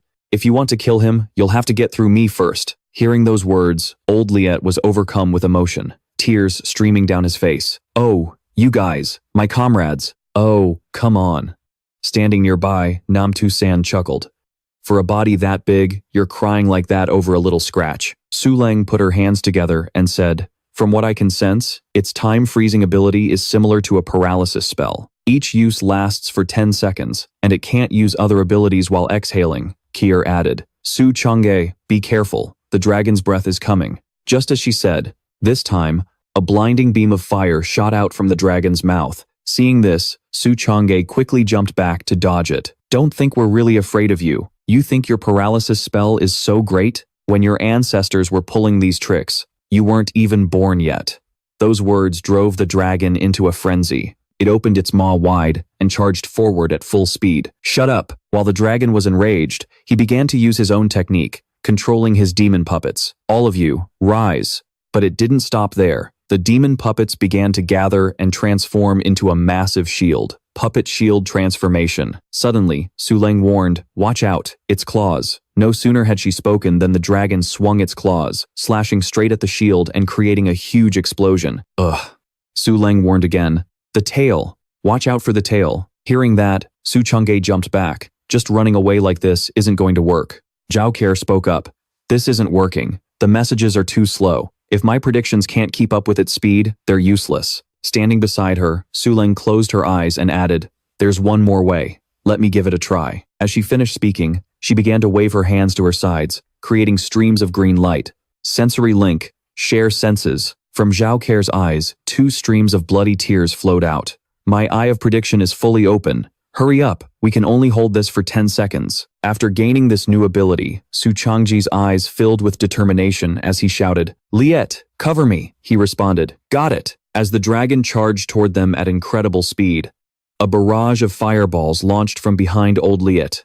Heavenly Fire Meteor. Witnessing this, the dragon quickly used its own technique. Dragon's Breath. Frost Domain. This was the moment he had been waiting for. The instant the dragon let its guard down was the perfect opportunity to strike. Now, Heavenly Net. Kill it for me. The moment Su Chang's shout echoed, the dragon's body was bound tight. Heavenly net. Kill it. Not stopping there, he continued to tighten the threads, saying, mince it into dumpling filling. Just when he thought it was all over, the dragon was somehow still not dead. A brilliant red orb appeared in its mouth. Su Chang exclaimed in shock. The reverse scale on its forehead has a resurrection ability? Good thing I can predict things now. Let's end this for good. Its life? He quickly threw the rope towards the dragon's chest scale and yelled, don't you break on me. And finally, he succeeded, ripping the reverse scale right off. The crimson-spotted charm dragon has been slain. Su Changje gripped the reverse scale, smirking as he said, humph, this reverse scale belongs to me. The moment he finished speaking, the dragon's body disintegrated into countless pieces, not even leaving a complete corpse. He let out a sigh of relief. Phew, it's over. But on the other hand, it looked like Zhao Keir and Su Leng were not okay at all. Both of them collapsed to the ground. Hey! Witnessing this, a worried Su Changge rushed over to support them, shouting, Su Leng, Zhao Keir. Lao Li had also returned to his human form and ran over to help. I can carry one of them. But before he could act on his intention, the woman in purple robes had already formed a protective barrier around everyone. Carry what? I'll just open a healing circle, she replied. Got it. Receiving this timely healing from her, both Su Leng and Zhao Keir recovered. Opening her eyes, Keir said, we're finally not a burden to the team anymore. I never felt like I was a burden. At the very least, I have to be of some use. To thank the two of them, Su Changge stood up straight and cupped his hands together. This time, you two really turned the tables. Our team can't be missing anyone. With that, he took out a white potion bottle from his pocket. This is a rapid recovery potion from Chen Lianyi. Zhao Keir and Su Leng took the pills and immediately swallowed them. It's rare to hear a kind word from you. I thought a filthy mouth like yours couldn't say anything nice. Still in the middle of an emotional moment, Su Changge froze when he heard that, his expression turning sour. After taking the medicine, Su Leng and the others felt full of energy. No longer weak, they exclaimed. This medicine is amazing. We're back to full health. Hearing that, Su Changge asked again, back to full health, are you? Zhao Keir cut him off. What are you trying to do? Su Leng tried to slip away. Let's go. Let's go. Without a moment's hesitation, he grabbed her by the hair and yanked her up. Who was the little chick just now who said my words were too nice? Huh? She punched him hard and yelled, you bastard. Let go of me. He continued. Let go of me? Sounds more like something an old hag would say. Heavenly mountain child elder. Zhao Keir interrupted. Who are you calling an old hag? You think I won't kill you? Who do you dare call an old hag? You looking to die? Seeing this, Su Leng could only laugh. These two are so childish. Suddenly, Lao Li appeared behind him and added, isn't that what everyone says? Doesn't this remind you of when we were little? Thinking about those sunsets on our homeworld, chasing each other around.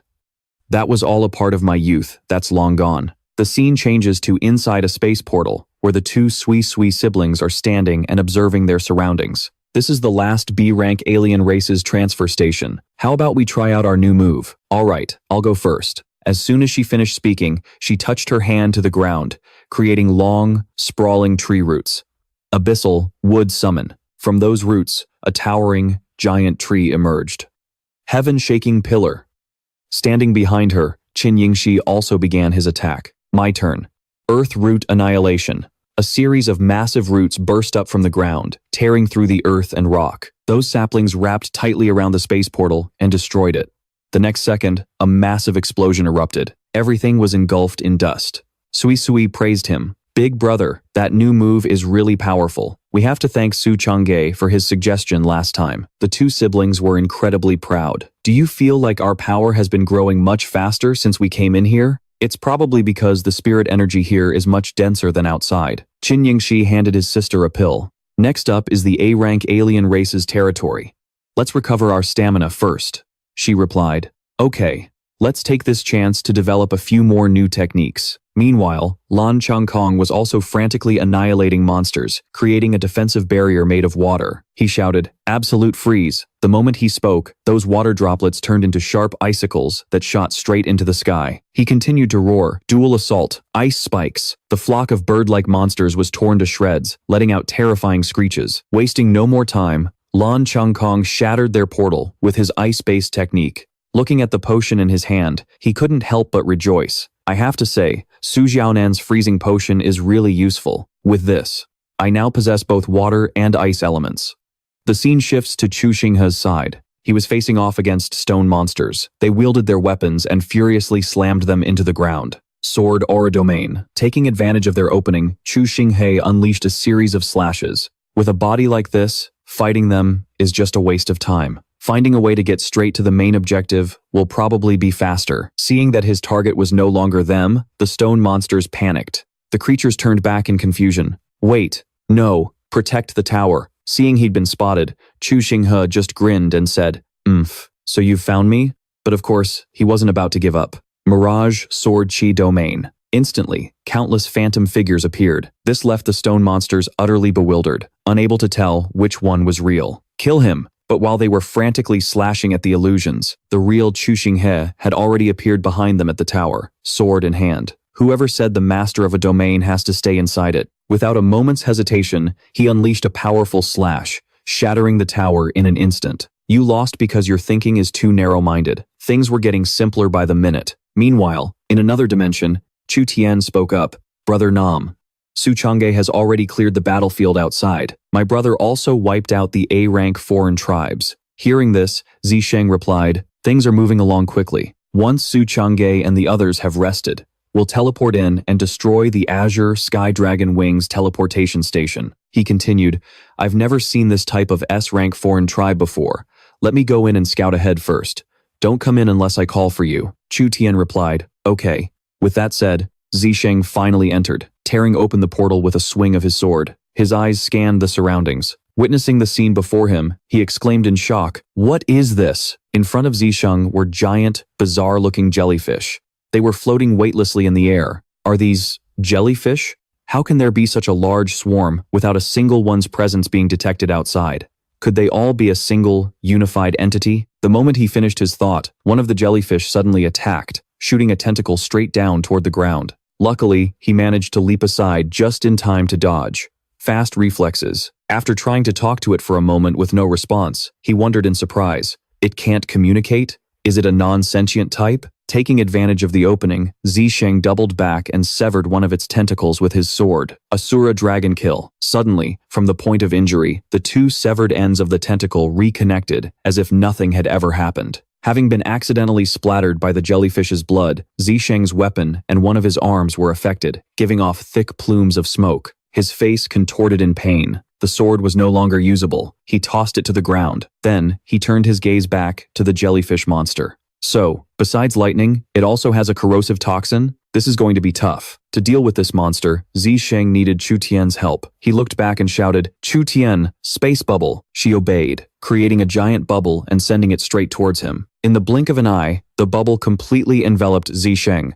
his eyes fixed on the jellyfish as he wondered. It can regenerate even after being cut.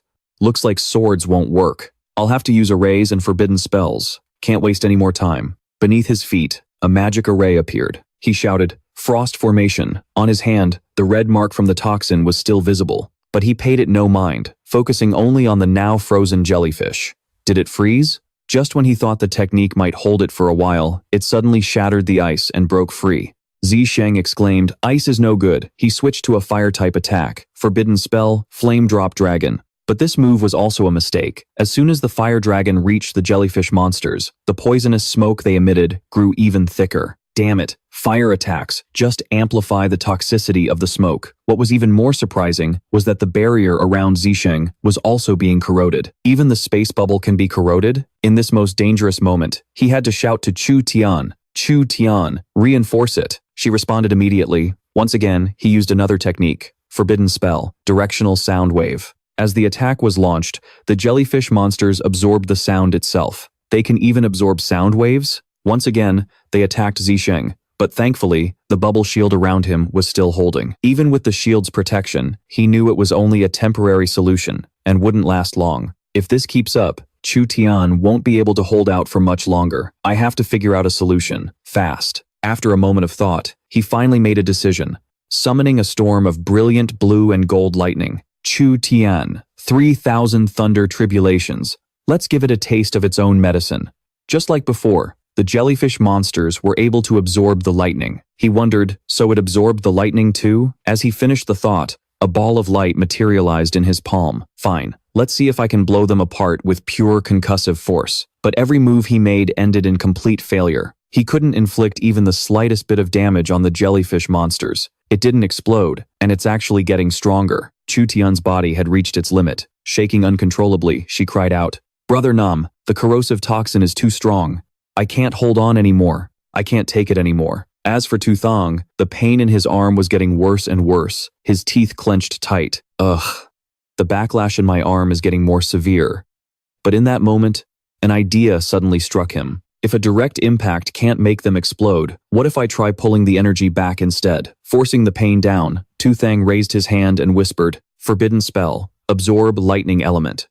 More and more yellow lightning was drawn into the palm of his hand, sending continuous waves of agony through him. But Tu Thang managed to endure it. Holding a giant sphere of lightning in his hand, he cast, "Forbidden spell, compress lightning element. So Teen, get ready to teleport." Hearing this, even though she had no idea what he was planning, the girl decided to follow his lead. Got it.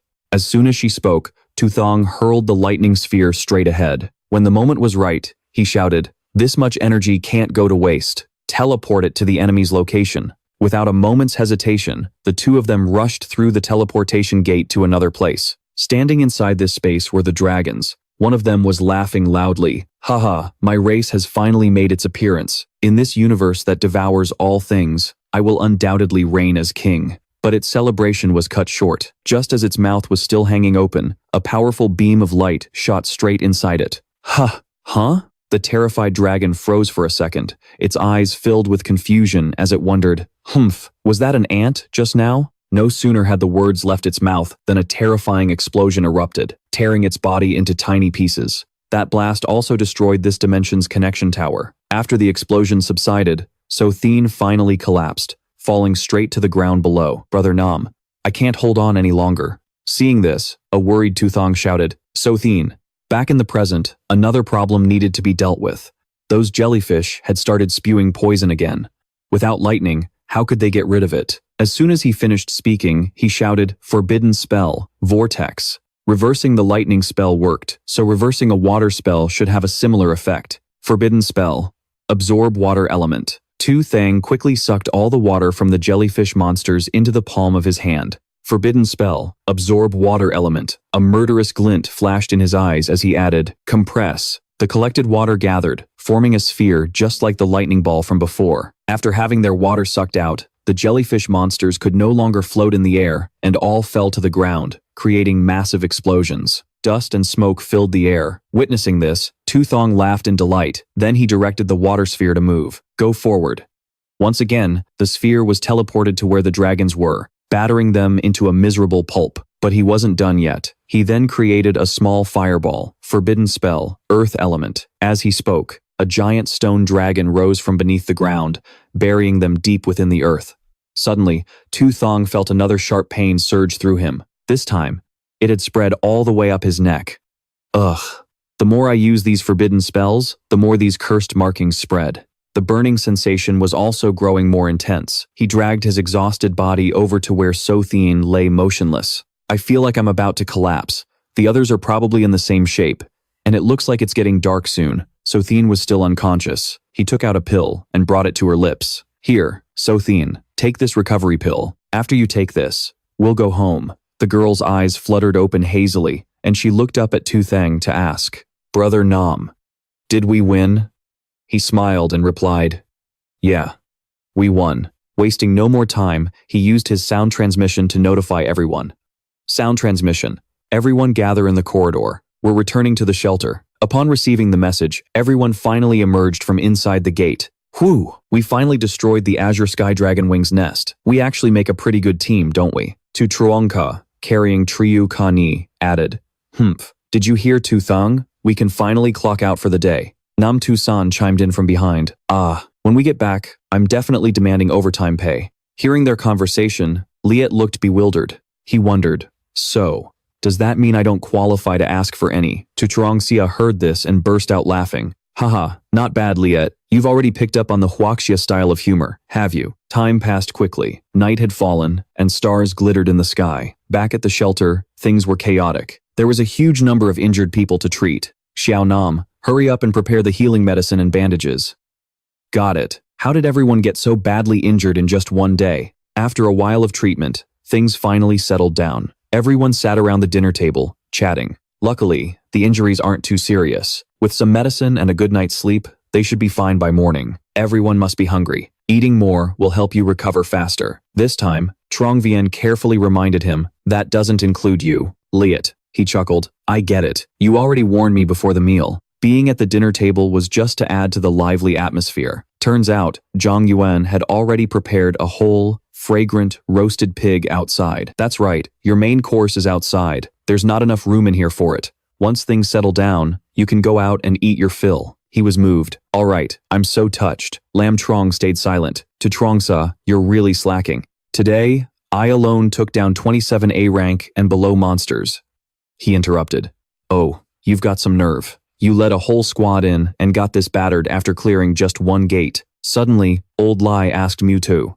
In a situation like this, you guys would probably make some dumb reply like, oh yeah? Well, we just took down an S rank, right? To Trong Ca burst out laughing at that clueless tone. Haha, old Dan, look, even Old Lai knows how to comfort you now. He cut in. Humph, I haven't learned a single decent thing from following you. Over with So Tin Ha, he looked towards Tu Thang and said, this time, entering the Void Gate has boosted everyone's abilities quite a bit. The monsters below S rank have been almost completely wiped out. We've also received word from Da Xia's 5th defensive line that they're gradually closing in. To Lan announced, victory is within our grasp, so don't put too much pressure on yourselves. If something's wrong, don't hide it from us. Seeing that they'd already said so much, Tu Thang knew he couldn't hide it any longer. All right, but let's not ruin everyone's appetite first. We'll talk after we eat. After the meal, inside the research lab, Tu Thang finally took off his outer shirt, revealing a body covered in a web of curse marks. Don't say anything just yet. Everyone, take a look. Do you know what this is? Tu Nam, upon seeing it, exclaimed in shock. They look like some kind of tattoos, maybe? Tran Lien Y added. Are these curse marks from using a forbidden spell inside the Void Gate? His eyebrows furrowed as he quietly replied, yeah. She stepped forward and gently touched the marks on his arm, asking, does it hurt when I press like this? He answered, no, it only has a burning sensation right when the curse manifests after using the forbidden spell. Unsure of what this was, they had no choice but to take a syringe and draw Tu Thang's blood for testing. We need to take a sample for analysis. Before leaving, Tran Lien Y reminded her, Tu San, first, try using your holy light therapy. We'll be right back. Outside, So Tin Ha's group was already waiting, asking worriedly, how is he? Tu Nam and the other replied, we don't know yet either. Sitting inside the room, Tu San used her healing arts on Tu Thang to see if it would have any effect. Holy light purification. But no matter how hard she tried, the marks on his body didn't diminish in the slightest. Her face darkened. It's not working? Unwilling to give up, Tu San tried another method. Enhanced healing. Suddenly, a purple light erupted from the curse marks. Tu Thang cried out, ugh. Before she could even understand what was happening, a monster had formed and lunged straight at her, knocking her to the ground. Little sister, hearing the commotion, So Tin Ha also ran inside, helping Tu San up. Tu San? He asked worriedly, are you okay? She replied, I'm fine. But what was more astonishing was that on Tu Thang's arm, several monsters were continuously materializing, causing him immense discomfort. Was that the curse retaliating against the holy light therapy just now? Even Tu San couldn't believe it. Yes, this curse is a living thing, and it's aggressive. We've never seen anything like this before. Abruptly, the sound of numerous footsteps came rushing from outside. Tu Nam and Tran Liang Y, each holding a test tube, said in unison, according to the tissue analysis, other than the pigmentation, there are no abnormalities whatsoever. This statement shocked Tu San even more. No abnormalities? How is that possible? I was just attacked by it. It has to be some kind of parasite, at the very least. The more they thought about it, the less they could understand. This was all too strange. To figure it out, they had to keep experimenting. Tu Thang replied, do whatever tests you need to do. Tran Lien Y picked up a vial of green liquid and poured it onto his arm, first trying a pigment removal agent, but everything remained the same. There was no sensation at all. The curse showed no signs of weakening. It seems this method is ineffective. Hearing this, she exclaimed, the gentle approach didn't work. The only thing left is to try Tu Nam's trick. Tu Nam approached with a vial, saying, this is a corrosive poison extracted from the monsters we fought before. A worried look appeared in her eyes. Even though you can recover from the corrosion, the process will be as painful as being torn apart. Do you need an anesthetic? Tu Thang smiled confidently and replied, "How much are you underestimating me with that question? Don't waste time, just do it. Let's not waste another second." Tu Nam immediately poured the vial's contents onto his arm. The pain hit him instantly, forcing him to grit his teeth and let out a low groan. R. In an instant, a hole had already been burned into his arm, shocking Tran Lian Wei. Besides corroding the flesh, the poison has absolutely no other effect on the curse marks. It seems this method is also useless. It worked, but when she looked deeper, Xiao Nan discovered something else. Look, the corroded flesh still bears the mark. She continued, "It's not just the flesh, it's even on the bones." Hearing this, Chen Lianyi ran over and exclaimed, "If that's the case, to remove the mark, you'd have to get rid of this entire arm." Zisheng cut in, "Forget it. For now, it doesn't look like this curse is causing any serious harm anyway." Nan Zisan approached and said, "Bro, let me at least heal the corrosion damage for you first." But before she could even start treating him, the wound suddenly began to heal at an astonishing rate. Wait a minute, does this insignia have the ability to regenerate? Hearing that, Zisheng's eyes flew open, and he clenched his fist, exclaiming, "Could it be that this was never a curse, but a new power I've obtained? If that's true, doesn't it mean the more I use forbidden curses, the stronger my full-body regeneration will become?" Seeing that things had settled down, Su Chang'e said with a smile, "Turns out it was just a false alarm. All right, everyone, you can disperse." At the same time, outside, the two Sui Sui brothers were busy with some secret project. The two of them coordinated perfectly, using their instant cozy cabin technique. In just a flash, a small wooden house was erected, and it even had a picture of Old Lai on it. Witnessing this scene, he was overcome with happiness. Back on my home planet, my job was to build houses for others, construction work. I never thought someone would build a house for me. This is truly a friendship that transcends species. The two brothers pointed towards the house and said, "Ha, it's done. Old Lai, go check it out and see if you like it." He replied, "Okay." Inside, the room was quite spacious, with a bed in the very center. This style is different from ours, but it's everyone's heartfelt gesture for you. But that wasn't all. Sui Sui smiled. He reached out and pressed the light switch on the side. As soon as the light turned on, a series of images of giant scorpions appeared on the ceiling. And this projection is a gift from Chu Tian. Witnessing that scene, Old Lai finally couldn't hold it in anymore. His whole body trembled as tears streamed down his face. His tears flowed like a river, sweeping Sui Sui right out the door. "Boo-hoo-hoo. Thank you, everyone. I'm really so happy," the boy exclaimed. Was it really necessary to get that times emotional? That night, standing outside the house, Chu Xinghe was talking with Chu Tian. He handed the young girl a bunch of rings. He said, "Tianer, all the rings you asked me to make are finished. I made them according to each person's finger size. The corresponding name is engraved inside each ring." Hearing this, the little girl quickly grabbed a ring and interrupted. This ring is for Big Sis Nan, isn't it? Oh, big bro, you're in trouble now. You've fallen right into the web of love." Chu Xinghe gently patted his sister's head and said, You're so young, but so sharp. Hurry up, finish what you're doing and go to bed early." The girl giggled and replied, Hey, all right, no more wasting time." Chu Tian then infused the ring with spatial energy, infusing space. And then, she slipped it onto her own hand. With these spatial storage rings, it'll be much more convenient to bring supplies next time we enter the Void Gate. It'll also be easier for everyone to collect high-grade materials to bring back for research. Hearing this, Chu Xinghe smiled in satisfaction and praised her. "That's right, our Tianer is the best." Just as he finished speaking, Su Chang'e suddenly turned and called out loudly, "Chu Xinghe, when you're done over there, come give me a hand." He replied, "Tianer, I'm going to go see what's up. You go ahead and sleep first." The little girl answered, "Okay, good night, bro." Lying in front of Su Chang'e were 3 sparkling stones, the alloy blade that Zisheng used before broke inside. Luckily, I brought back 3 reverse scales from the blazing firmament dragon this time. I wonder if we can use them to forge a new blade for him. Seeing these items, Chu Xinghe replied, "They don't look half bad. Let's test their hardness first." He continued, "You control the reverse scales. I'll test them with my sword key." So, to test their hardness, Su Chang'e wrapped the 3 scales tightly and lifted them into the air. "Let's do it." Without a moment's hesitation, Chu Xinghe unleashed a barrage of powerful sword ki strikes forward. Sword ki domain. Despite taking the full force of these slashes, the scales remained completely unscathed. The hardness is pretty good. To double-check, he launched another attack. Su Chang'e grinned and exclaimed, "It's the slowing effect of the blazing firmament dragon. There's no doubt about it. These things are perfect for crafting a weapon." The reverse scales already have a slowing ability. Forging them into a weapon will definitely be extremely useful. That night, he began the work. The first step was to melt the scale, followed by hammering the blade flat. Then, he once again plunged the red-hot blade into water.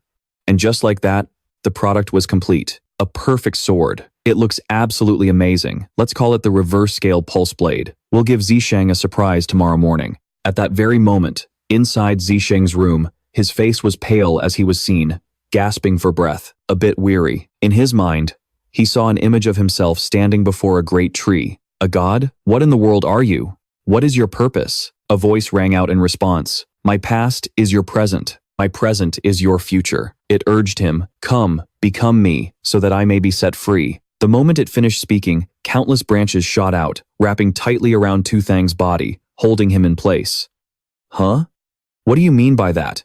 It answered. Just keep moving forward, don't look back. The answer is right in front of you. Those roots wrapped tighter and tighter around Tu Thang's body, making it impossible for him to move. In the blink of an eye, it transformed into a colossal wooden tree, swallowing him whole. Then, the spectral image of the tree began to dissolve into a cloud of dust, vanishing without a trace. Witnessing this scene, Tu Thang's eyes flew open as he cried out, "Don't go! Tell me the truth!" But before he could say another word, he was ripped from the dream. He shot up in bed, the familiar light streaming into the small room. Asterisk. Pant. Pant. Asterisk. Seeing him suddenly sit up, Chu Tin Ha, who was lying beside him, asked with concern, Tu Thang, are you okay? Tu Thang forced a smile and replied, Ah, I'm fine. It was just a nightmare. She continued, everything is going according to plan. Don't worry so much. The most important thing is to get some proper rest. He replied, I know. I'm going back to sleep. Before he lay back down, Tu Thang's face was still visibly pale, drenched in a cold sweat, as if hoping it was all just a dream. Early the next morning, the entire group was awake, gathered in an empty clearing and looking towards the gate that lay before them. This time, Tu Thang gave the order. Lao Liet, you're on watch outside today. Don't let anything slip through the cracks. He replied, Yes, Captain. I guarantee the mission will be completed. Tu Thang continued. Everyone else, you're with me. We're going in to kill. They all responded in unison. Yes, Captain. This time, upon entering the spatial gate, they found themselves facing gates of different colors, blue, red, and yellow. Judging by the gate colors today, the S-rank aberrations are probably going to be tough. We'll split into teams. If you encounter any danger, report it immediately. After you're finished, don't linger. Everyone is to assemble back in the main passage. Tu Thang added a careful reminder. Looking at the symbol on the dark blue door, I'm guessing it's related to some kind of virus. Chu Tin Ha, you take Tan An and Tan Tue into the blue gate. This one should be a good fit for you guys. They replied, Got it. He glanced to the side and continued. The symbol on the dark yellow gate looks like a bee. I'm betting we'll need some sensory-based cooperation. To Trong Sa, you take Lam Trong, to Lan, and Triu Ka Ni into this gate. Tu Trong Ka replied, No problem. I've been kicking hornets' nests since I was a kid. And in the end, only Tu Thang and Chu Thien were left. Chu Thien, you're with me. We're taking the dark red gate. Stepping through the gate, they found themselves in another space, facing another large door. This tunnel looked like it had been corroded by some kind of energy. A worried look crossed his face as he wondered, could there be a corrosive-type aberration inside? A murderous glint flashed in his eyes as he continued. It's time to break in the new blade they gave me. Without a moment's hesitation, Tu Thang swung his blade, directly splitting the gate in two. Reverse scale pulse blade. He slashed once more, Asura dragon slash. But then, a tear in space suddenly appeared, causing Tu Thang to freeze, his eyes widening in shock. Beyond the gate was nothing but a desolate ruin, shrouded in an eerie and terrifying gloom. Huh? There's no one here. Just as he said that, Chu Thien jumped back in fear, shouting, Brother Nam, look up. Following her gaze, Tu Thang finally noticed it.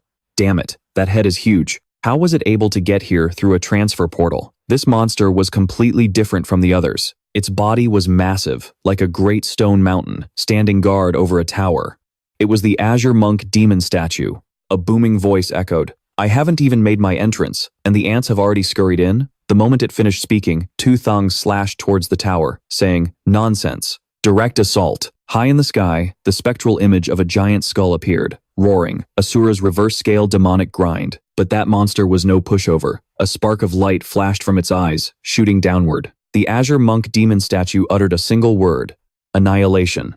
In an instant, the attack completely obliterated the spectral skull, turning it to dust. After its successful strike, the demon statue began to gather its power again, launching another attack right at Tu Thang. Fortunately, he managed to create a protective barrier just in time, escaping the danger. His body couldn't react in time, and he was sent stumbling backward. When he looked again, Tu Thang was shocked to see that the arm hit by the attack was slowly withering away. He thought to himself, the Azure Monk. Is this a decay ability? At that thought, the blade in his hand began to glow again. My reverse scale blade is fine. Could it be? Was it because its freezing speed attribute was nullified? And before Zisheng could even process what was happening, the arm that had just withered was back to normal. Is my regeneration working again? No time to dwell on it. Zisheng glanced back and shouted as a red beam of Kanglan energy shot out from its head. Chu Qian, get me up there. Receiving the command, the girl activated her teleportation skill without a moment's hesitation. In the blink of an eye, Zisheng appeared right above the golem's head, bringing his sword down hard on its eye. Asura's hellish slash. The attack transformed into a giant ice dragon that chomped down on the golem's eye, freezing time itself. But somehow, it was still able to resist the attack, scoffing, ridiculous. A blazing red beam shot out from the center of its eye once again, creating a massive explosion. The two sides clashed violently, neither one willing to back down. But a human's strength was no match for this monster, and Zisheng could feel himself weakening. The time freeze has its limits. Does that mean it can't be stopped? Just as he said that, he was sent flying backward once again, with no time to react. Seeing the danger, Chu Qian immediately created a portal to get Zisheng to safety. Brother Sheng, teleport. But before she could finish, the golem appeared right beside her, roaring. Little bug. It unleashed a powerful blast of fire at her, shattering her defensive sphere. Die. Watching this, Zisheng's face grew dark with horror as he screamed, Chu Qian. To save Zisheng, Chu Qian had started forming a spatial teleportation orb in her palm. But before she could finish, the golem's crimson fire blast struck, completely dissipating her skill. Phew. Luckily, the attack only grazed the back of her hair, but those strands instantly turned stark white. Chu Qian was astonished, wondering, how can a mere spatial ability like mine possibly stand up to the divine Kanglan power? Wasting no more time, Zisheng charged forward with a powerful slash. Forbidden spell, Earth Element. A giant stone pillar materialized right in front of the girl, blocking the fiery attack. Shield of the Great Earth.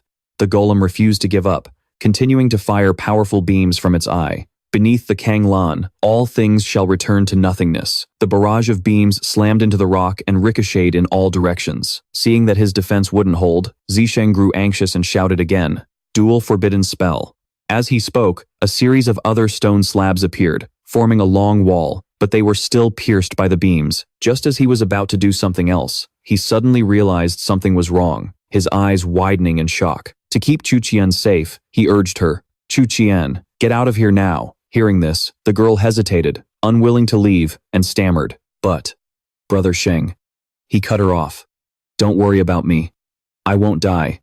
If you stay here, you'll only be a burden. Those words made Chu Qian burst into tears. Left with no other choice, she had to agree. All right, she said, creating a spatial orb. Tears streamed down her cheeks as she mumbled, so, I really am just a burden. Seeing Chu Qian leave, Zisheng finally let out a sigh of relief.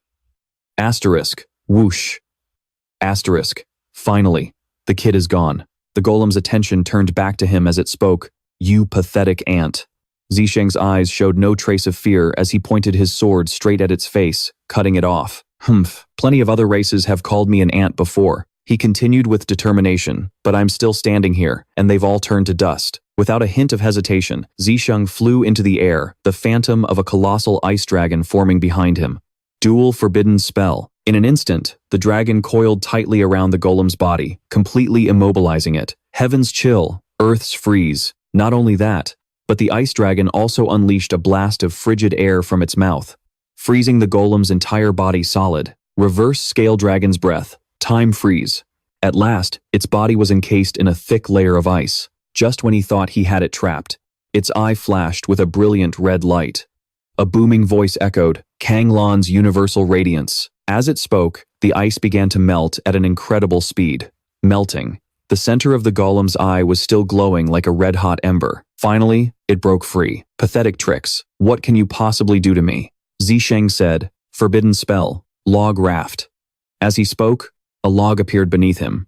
He stood on it, riding a wave of water straight towards the golem. Seeing this, the monster had no intention of letting him get away, unleashing a web of fiery beams that filled the sky. Thanks to his sharp reflexes, Zisheng dodged one attack after another with ease. Switched up your moves? This beam must be stronger than the last one, right? If I get hit by that, I'm probably dead for sure. Just as he said that, he had a sudden realization. Light? Wait a minute. If it were really light, it should be much faster. The energy it's shooting must just be Kanglan particles. If I, using real light, my own light won't be affected. With this in mind, Tu Thang decided to risk it all and give it a shot. He unleashed a series of slashes. Seeing this, the demon statue showed no fear at all, mocking his futile efforts, and as the light was slowly gathering, he aimed for its eye, charging forward with brilliant golden lightning. Tu Thang vanished from his spot, his target, the demon statue's eye, without a shred of hesitation. He shouted, "Reverse scale dragon's breath, time freeze." With a massive explosion, the eye was completely destroyed. Tu Thang even broke through to the inside. This place was a system controlled by monsters. They were terrified by the light from Tu Thang's sword, breaking out in a cold sweat. Their bodies began to twist and shrivel, looking like dying worms. After taking a good look around, he exclaimed in surprise, "So this is your true form? All this time, I wasn't fighting a single entity, but an entire swarm." Before Tu Thang could even process what was happening, the monsters shot red beams from their eyes right at him. "Die!" He reacted instantly, forming an ice flower in his palm and shouting, "Stacked ice formation." And just like that, the horde of monsters was frozen solid, unable to move a muscle. If these things were put in a museum one day, people would probably be amazed. But taking a closer look, he still felt they weren't exactly something worth keeping.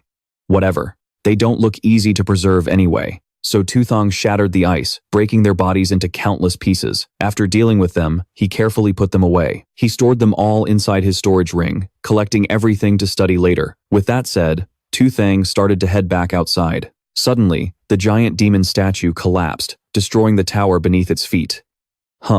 Looks like this pillar doesn't need my help after all. He looked outside with a smile and said, "I'll go check on So Thien first. I was pretty harsh with my words earlier. I wonder if the little lady is mad at me." Just as he finished his sentence, a blood-eyed Triu Kani sent him a telepathic message. "Captain, get over here now. Talon is about to collapse." He cried out in fear. "What?" Flashing back to before all this happened, to Truong Ka's group was just entering the gate. The first thing they saw was a gigantic beehive of incredible size. "Damn, that beehive is huge." His expression grew more and more interested. "I'll probe it and see how tough it is." Without another word, Truong Ka didn't hesitate. He formed red threads and shot them straight at the hive. Myriad demon thread. He commanded them to slice off huge chunks of the hive. "Cut it for me." But despite the barrage of attacks, the beehive remained standing, completely unfazed. Wow. This hive is completely different from the ones on Blue Star. It's really tough. With no other choice, he had to switch tactics. Change formation. Tu Trong Ka's techniques continuously slammed into the hive's outer surface, creating loud, booming sounds. 1,000 threads probe. But before he could figure anything out, his threads were suddenly severed. He clicked his tongue in surprised frustration. Suddenly, Talon sensed something was wrong and said, "Something's not right." An extremely powerful energy is erupting from it. Triu Kani also scanned the area and added, "Could it be a swarm of bees?" Lam Trong Kong replied, "What swarm of bees? I don't see anything," she explained. "They must be invisible. Let's put up defenses first." Without hesitating, he quickly formed a barrier of water, enclosing everyone inside. Boundless ocean, water cube. Just as they suspected, as soon as the barrier appeared, ripples formed on the water's surface. They were turning into waves all at once. Are these ripples from them crashing into it? How are we supposed to fight an enemy we can't see? Tutrongka turned his head and asked, "Kanhi, can you see them?" She replied, "No, we can only sense them." The bee swarm's attacks grew more and more ferocious, causing cracks to appear in the water barrier. "This is bad. Here they come." To help everyone out, Tulan and Triu Kanyi said in unison, "Sensory link, share the eye of premonition, full release." As they finished speaking, the pupils of both of them, as well as Tu Trong Ka and Lam Trong Kong, all turned bright red. Wasting no more time, he attacked. "If I can't see them, then I'll fight by feel." Using his threads, he momentarily managed to bind the bees, but they moved incredibly fast, making them hard to capture. Just then, an attack came from out of nowhere. It stabbed straight into Tulan's arm, making her cry out in surprise. Ah, Triukani yelled. Tulan. A dark energy was erupting from the wound, creating a deep, gaping hole. Seeing how bad the situation was, Tu Thang immediately said, Old Lamb, the water isn't stopping them. Use ice. Lam Trong Kong replied, Got it. Without a moment's hesitation, he combined the water with cold air, forming a massive block of ice that he swung upwards to freeze everything. Ice. And this method is actually working. Not only that, but we can see the bees now too. The energy impact is gone. I can see the invisible bees inside the ice. They're afraid of it. Seeing his chance, Su Chang'e urged them on with a smile. At least they're suppressed a bit. This makes things much easier. You create a path with your ice, and will push into the hive to kill the queen. But before they could even act, Su Leng suddenly collapsed, staggering backward unconsciously. These bees carry a potent venom, Zhao Ker exclaimed.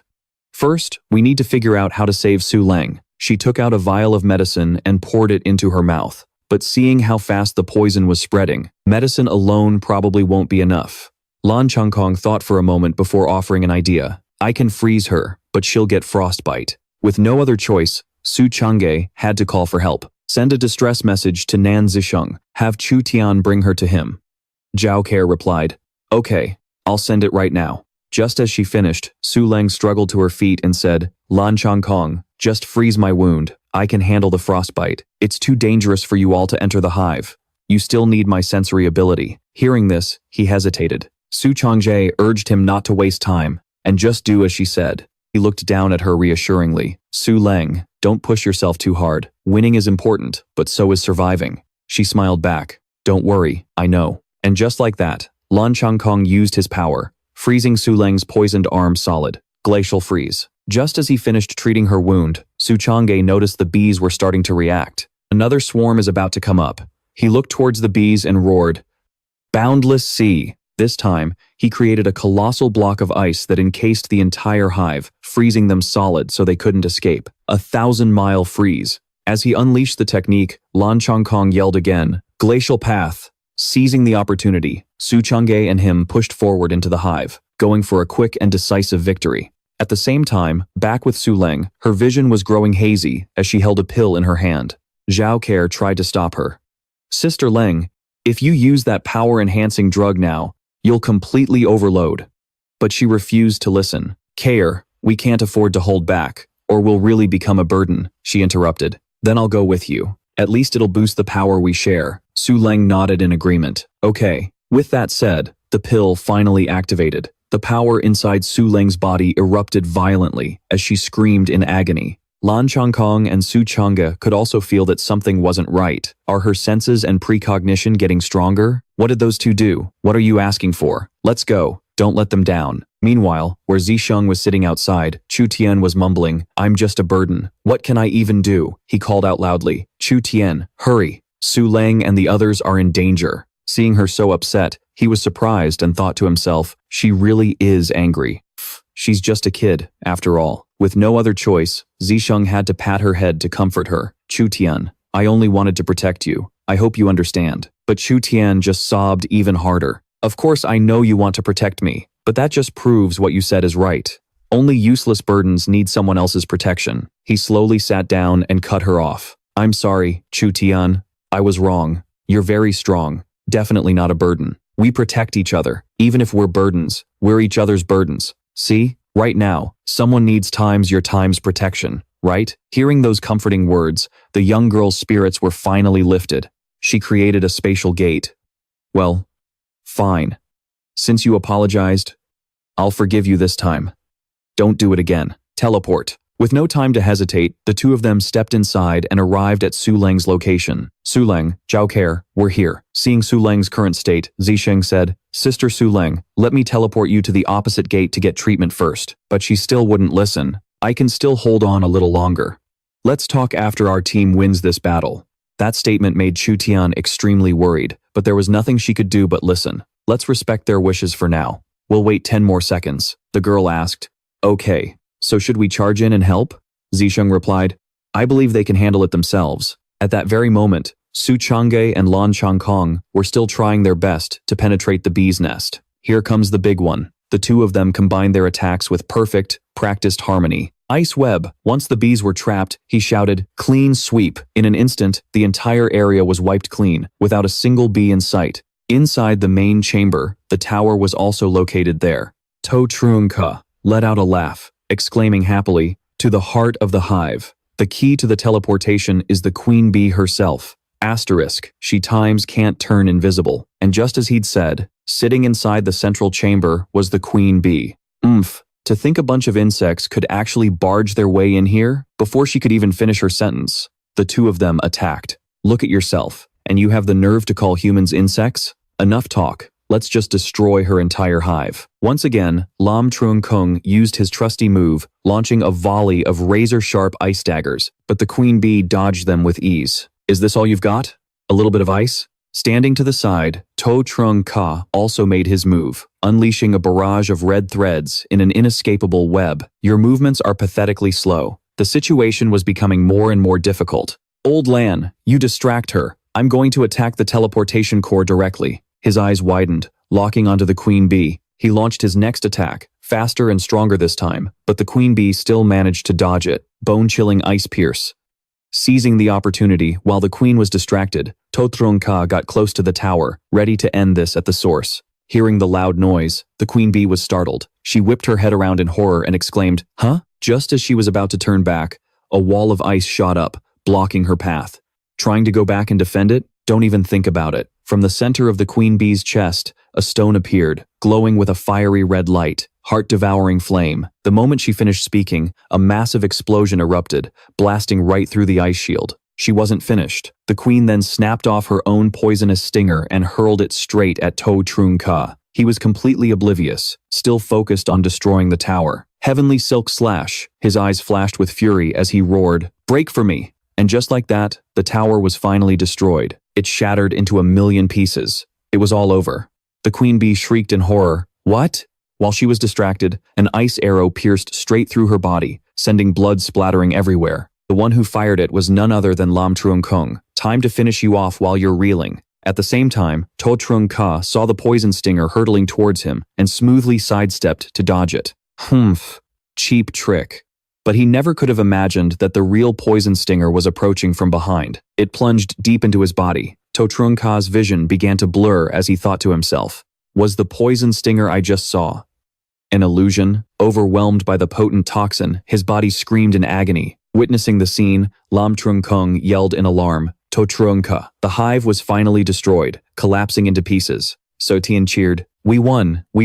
But when everyone looked closer, they saw Lam Trung Kung. He was dragging Tu Thang outside, shouting, "Quick, we have to save him." At that moment, To Lan couldn't hold on any longer. Her entire body crumpled to the ground. Triuka Ni cried out, "Tu Lan." Tu Thang turned around and caught her. He said, "Sorthian, hurry, teleport to the opposite gate and find Nam Tu San." The young girl nodded in response. Spatial teleportation of the Plague Lord. Covered in injuries, they all stepped through. But the moment he saw the scene before him, Tu Thang couldn't help but gasp in horror. This is... Lying on the ground, Sur Tin Ha and Nam Tu San were completely still, unresponsive. How did it end up like this? Sur Tian burst into tears and ran to her brother, crying, "Brother, what's wrong?" Tu Thang also rushed to help Nam Tu San up, asking, "Tu San, what happened?" Weakly, she used a trembling arm to point towards a tower that was shrouded in a thick green gas. "That is a very powerful plague virus. It already escaped through the teleporter." Before she could finish her sentence, she fainted. She was completely unconscious. Tu Thang shouted, "Tu San." There was no time to sit around. He turned and urged the others, "Sor Thien, hurry and take everyone back to the safe shelter. Find Tren Lien Y and To Tio Nam." The young girl gave a firm reply. As for him, he stood up and moved forward. "The plague-type aliens from here have already teleported out. I don't know if old Liet can stop them. First, get me outside the Void Gate." Serthian replied, "Yes, sir." The battlefield outside the Void Gate. At that moment, old Liet was still sitting there, plucking leaves. 1 leaf, 2 leaves, 3 leaves. Oh boy, waiting around all by myself is so boring and annoying. Just then, the Void Gate suddenly began to tremble. It startled him, making him exclaim, "Huh? They're back already? That was fast." The words had barely left his mouth when his expression twisted in horror as he realized That's not them. A figure had just stepped out, dressed in incredibly bizarre clothes with a mask covering its face. A lethally toxic virus emanated from its body. Old Liet thought to himself, an S-rank alien. The virus alien looked toward Old Liet. It spoke, "You pathetic traitor. You weak little deserter." Paying no mind to its words, I unleashed a direct barrage of fireballs right at him. Heavenly fire meteor. Hit by the volley of flames, his body suddenly disintegrated as he let out a pained shriek. Ugh! Before Old Lai could even process what happened, the virus alien was gone, leaving behind nothing but a cloud of white dust. Huh? Is that it? Did I use too much power? Was that thing really an S-rank? Seeing no more danger, he reverted to his human form, scratching his head in confusion. Tisk, tisk. That was probably the most boring fight I've ever had. Just as he finished speaking, Zisheng emerged from the portal and asked, Old Lai, did you see the S-rank alien? He pointed confidently to himself and replied, I saw it. One shot from me, and it was turned to dust. He exclaimed, What? How is that possible? Old Lai continued, Yeah, I was also. But before he could finish his sentence, Zisheng cut him off. Then where did all that dust go? He pointed up at the sky, where tiny green specks of light were drifting away. The wind blew it away. The boy cried out, This is bad. That's the direction of the 5th battlefield. I have to get back there, now. But before he could react, a series of horrifying sores suddenly erupted all over his face. Old Lai asked, Nam Zisheng, are you okay? Not only that, but he then coughed up a mouthful of fresh blood. Damn it. Could I be infected? He called out, Nam Zisheng. Just then, the seal on Zisheng's hand suddenly began to vibrate, glowing with a brilliant red light. The curse mark. Immediately after, his heart clenched tight, making him scream in agony. He could feel it moving through his body, spreading through every vein. It feels like every inch of my skin is about to be torn apart. It's the viruses.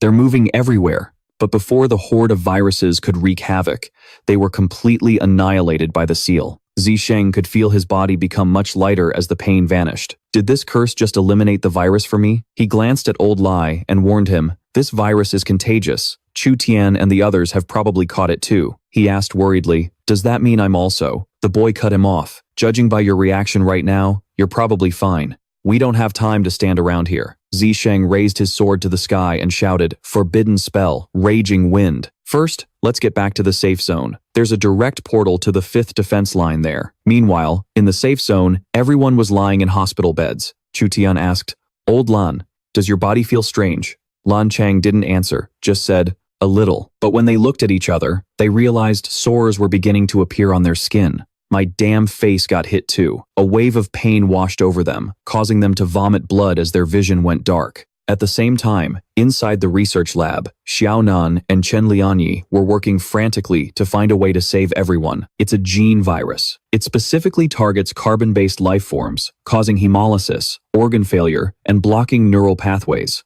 Its reproduction and transmission rates are incredibly fast.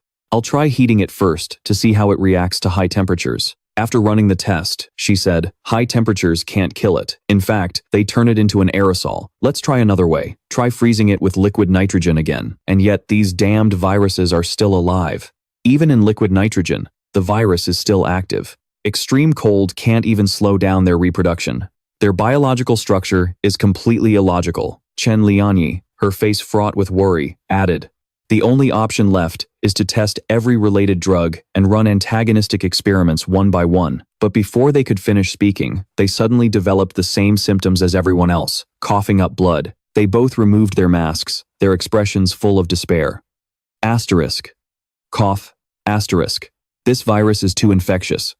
We're infected, too. We don't have much time left. We have to be faster. Just as she said that, Chu Tian ran in from outside the room, calling out softly, Sisters, I don't think Su Chang'e and Su Leng are infected. Before she could finish her sentence, her body couldn't take it anymore, and she collapsed to the floor. Hey, Chu Tian, Xiaonan said urgently. First, get her onto the bed. I'll go draw her blood for testing right away. At the same time, outside, Xiaonan also took a blood sample from Su Chang'e to run tests. And after seeing his condition, she had a hunch that there was still bee venom left in his blood. That could very well be the key to why he hasn't gotten sick. To see if her theory was correct, she dripped the blood onto the virus. And just like that, she was proven right. Xiaonan's eyes shot open as she exclaimed, Using a poison to fight a poison. It works, she continued.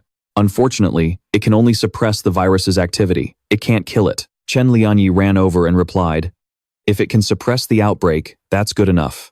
At least it'll buy everyone some time." Just then, a figure frantically rushed in from outside. That person was none other than Tu Thang.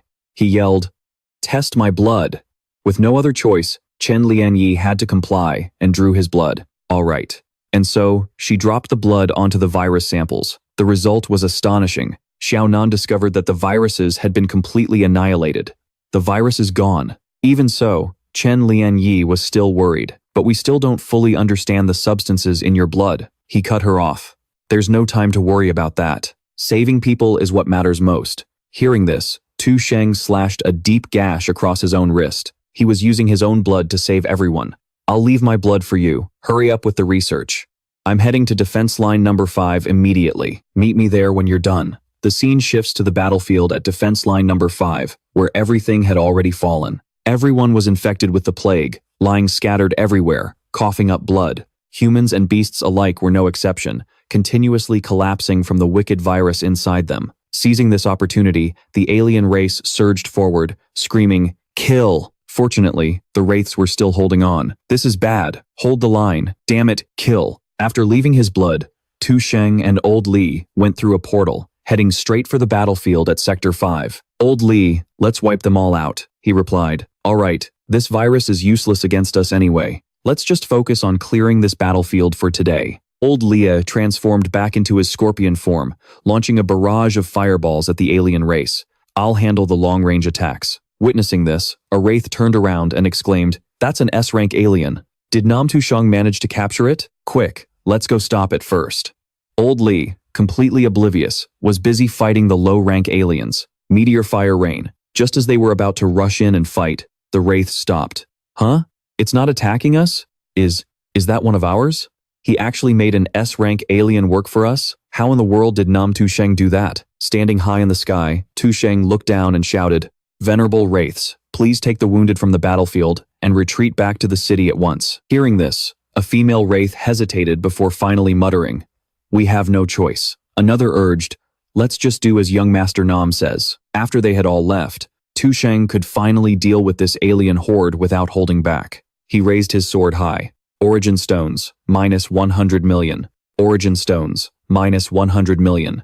Origin stones, minus 100 million. With all these stones, forbidden earth spell, 1 billion times gravity. Without a shred of hesitation, he brought his sword crashing down toward the ground, burying mountains and shifting seas. The moment the words left his mouth, a vast stretch of land was instantly buried by Tu Thang, sending up clouds of white dust. The wraiths who witnessed this couldn't help but be astonished. This power, it's just too terrifying. Young Master Nam isn't the same person he was before. Caught in the blow, the alien race had no time to react, all of them falling into the massive fissure with horrific screams. Seizing the chance, he signaled Old Leah. "Old Leah, create the abyss of molten lava." He answered, "Got it."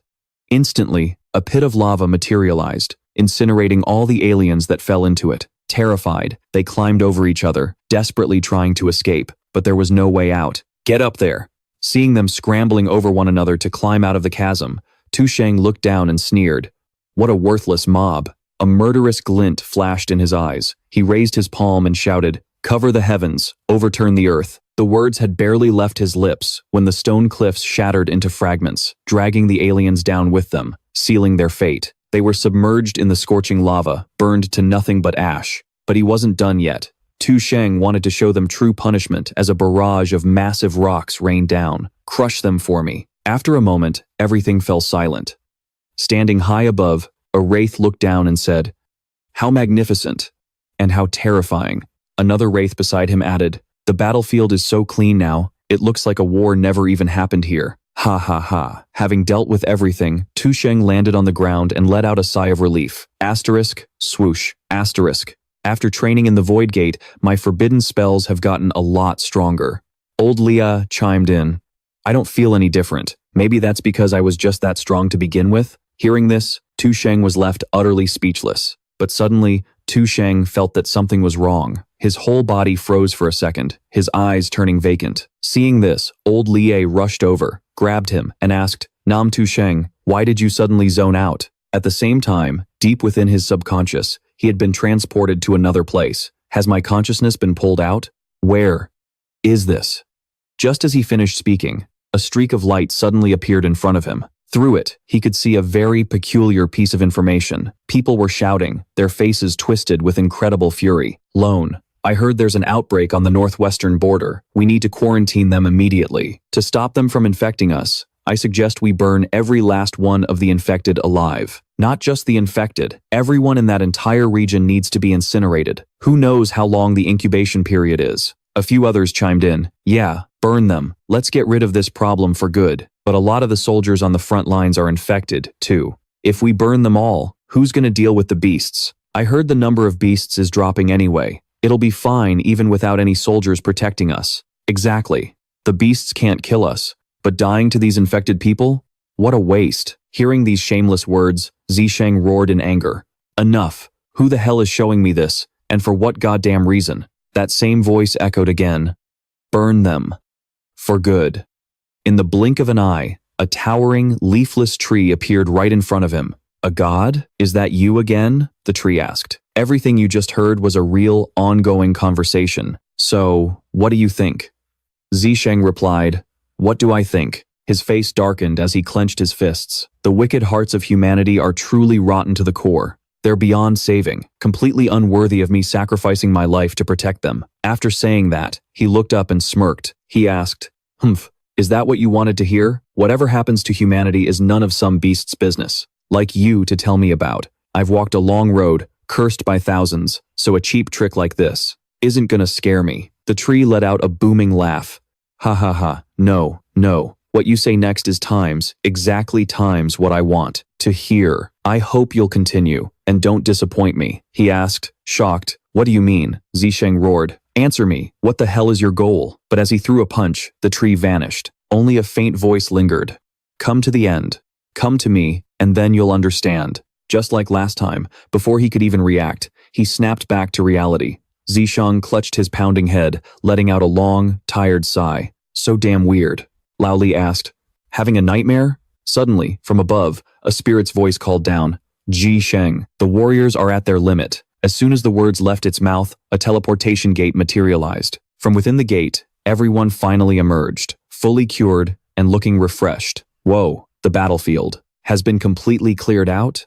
There's a massive wave of beasts heading our way from about 100 kilometers out. Chu Xinghe turned his head and continued, the rescue team here can ignore them. Everyone else, with me, we're going to meet the beasts head on. Everyone roared in unison. But Chen Lianyi couldn't let this opportunity to save everyone else go to waste. Chu Tian, let's begin. The little girl replied, okay. With that, she created a massive barrier that enveloped the area, isolating them all under a dome of space. Standing behind them, Zisheng supported her with his holy light. Looking at the equipment they brought, Zisheng walked over and asked, looks like you all found a solution, huh? Xiaonan replied, we did. But we had to pay a special price, and that price is you. He asked again, tell me, what do you need me to do? She explained, if we want to rescue those people as quickly as possible, you'll need to provide a continuous supply of fresh blood. I don't know if you can handle it. The moment she finished speaking, Zisheng didn't hesitate to spread, his arms wide. Let's do it. I just hope my regeneration can keep up. Standing there, Zisheng started taking off his shirt. A series of needles plunged directly into his body, preparing to draw blood. More and more blood was being siphoned out. Standing nearby, Chen Lianyi watched the machine where the drops of blood were accumulating. In the meantime, Xiaonan had finished her preparations, holding a large rifle. The two of them gave a signal. Cannon 1, ready. Cannon 2, ready. When the time was right, they both fired the cure. A loud explosion echoed, creating brilliant fireworks that lit up the sky as the blood dispersed along with them. These droplets rained down to where everyone was, sitting, spreading far and wide, covering more and more ground as they fell. The faces of those still infected with the virus, which had been deathly pale, suddenly showed signs of recovery. After a few more moments, they were finally, fully healed, able to stand up without any more pain. The warriors are saved. Hearing that shout, Zisheng let out a breath of relief. Good. Chen Lianyi spoke up again. To cover the entire infected region, we'll need to fire at least 2 more shots. Can you hold out? Even if I can't, he cut her off. I probably can. His vision began to blur, but he continued. I can feel the lost blood starting to regenerate already. The heart in Zisheng's chest clenched, desperately pumping blood through his body. Just a little longer. 2 more flares were launched, and everyone was healed. They cheered loudly. We're saved. Zisheng is our god. Time flew by, and soon it was evening. Inside the room, Zhang Yuan was blowing on each spoonful of hot porridge. Seeing this, Zisheng sat up and said, I can do it myself. She cut him off. You're still so weak. Just let me help you. This is a secret blood-enriching tonic that Chen Lian Yi and I concocted together. Zhang Yuan fed him a spoonful and continued. Chu Xinghe, Old Lai, and the others are still clearing the battlefield at the 5th defensive line to give the soldiers enough time to rest. Su Leng and Zhao Keir sent a message to the inner regions to deal harshly with the rioters who caused trouble during the plague. Meanwhile, over to the side, Chu Tian was also lying motionless. Chu Tian is completely exhausted too. Nanzi Sun is helping her recover. Hearing this, Zisheng sighed. That poor kid, it's been tough on her. Zhang Yuan added, that's right. Everyone only has tonight to recover. Tomorrow, we have to fight again. Seeing how worried she was, he smiled to reassure her. Don't worry, we're not far from victory. There are only a few alien teleportation gates left inside the Void Gate. Everything is about to end. He added, although it will get more difficult the further we go. But suddenly, Zhang Yuan's expression turned to one of alarm as she cried out, You! It turned out Zisheng's nose was bleeding, and blood had been dripping onto his hand without him even noticing. Zisheng was still joking around. Is your tonic really that good at boosting blood? She interrupted him. That's not important. What's important is, why is your blood black? Because of this, they quickly took a sample of Zisheng's blood for testing. Xiao Nan said in shock, this blood contains the same substance as the curse from before. Zisheng's regeneration comes from the curse. Could it be that this recent regeneration caused the curse to completely infuse into his blood? She wondered, what is the final outcome of this curse? If the curse comes from the aliens, what will happen to him in the end? Chen Lian Yi spoke up, let's not panic just yet. For now, his body and bones haven't been completely consumed, so we still have time. In a flash, it was the next day. Zisheng had recovered. Stepping through the portal, he asked, is everyone back in fighting shape? They all shouted in unison. I'm at full health. We're good to go. Besides, mowing down those weaklings was a piece of cake anyway. Seeing everyone so fired up, he felt a bit more at ease. Today, Old Lai, Qin Ying, Qin Sui, Su Leng, and Zhao Keir will stand guard outside. Prevent any aliens from teleporting out. The rest of you, follow me. We're moving as a group. Today, we might face SS rank aliens, so everyone needs to be on high alert. They all replied crisply, yes, Captain. There weren't many gates left inside. These are the last 5 gates in the void. Judging by the color and energy field of the portals, the red, yellow, green, blue, and silver gates all contain SS rank aliens. And the black gate, at the very end, is probably the only one with an SSS rank alien. Zisheng's gaze fell on the red gate. We'll enter the red gate first.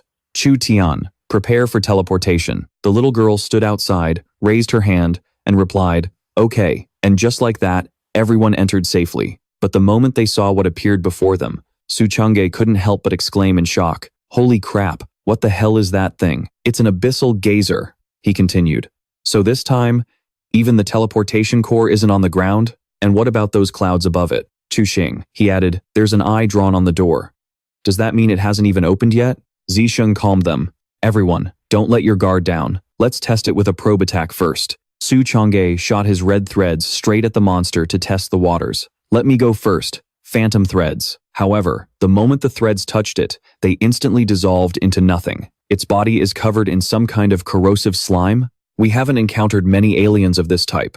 Only Chu Tian and Nanzi San. Just as he finished speaking, the creature's crimson eye snapped open, staring directly at Zisheng's group. Foreign species confirmed. Seeing this, everyone's guard shot up. It spoke again, initiating self-cleaning mode. As soon as it finished, everyone's pupils turned a blazing, blood red. Su Chang'e wondered, what the hell? Is this its method of attack?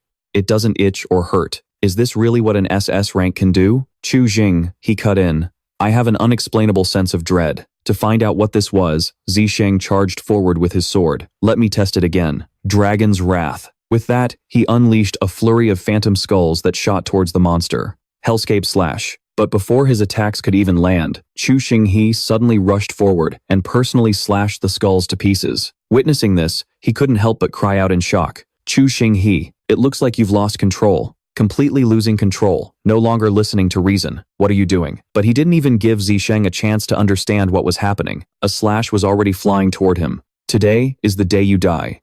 Suddenly, from behind, countless red threads and waves of water bound his body tightly. Su Changjae, Lan Changkong, all of them, had completely lost their minds. Where do you think you're going? Kill, kill, kill. Nanzi-san, who was still somewhat lucid, spoke up. Humph, brother, it's a mental attack. Chu Xinghe and the others are being controlled. My holy light can barely protect me. But as soon as she said that, she let out a piercing scream. Ah. Witnessing this, Zisheng glanced around and said, could it be?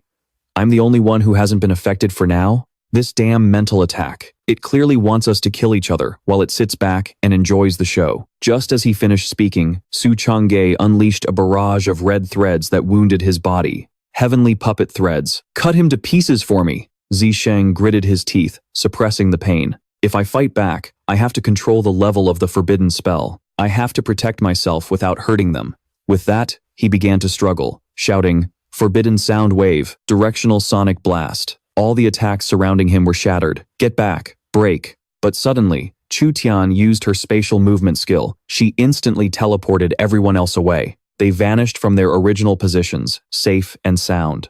Luckily, during that brief moment, the wounds on Zisheng's body had already started to heal. With my regeneration, a small wound like this is no problem. And with Chu Tian's spatial ability, the chances of them getting hurt will be much lower. Just then, Lan Changkong appeared behind him. It's just that trying to control them is much harder for me. Without a moment's hesitation, he launched the phantom of a water dragon. It surged towards Zisheng. Water, dragon's roar. A series of blows slammed into his body, while his feet were frozen solid by ice. Freeze.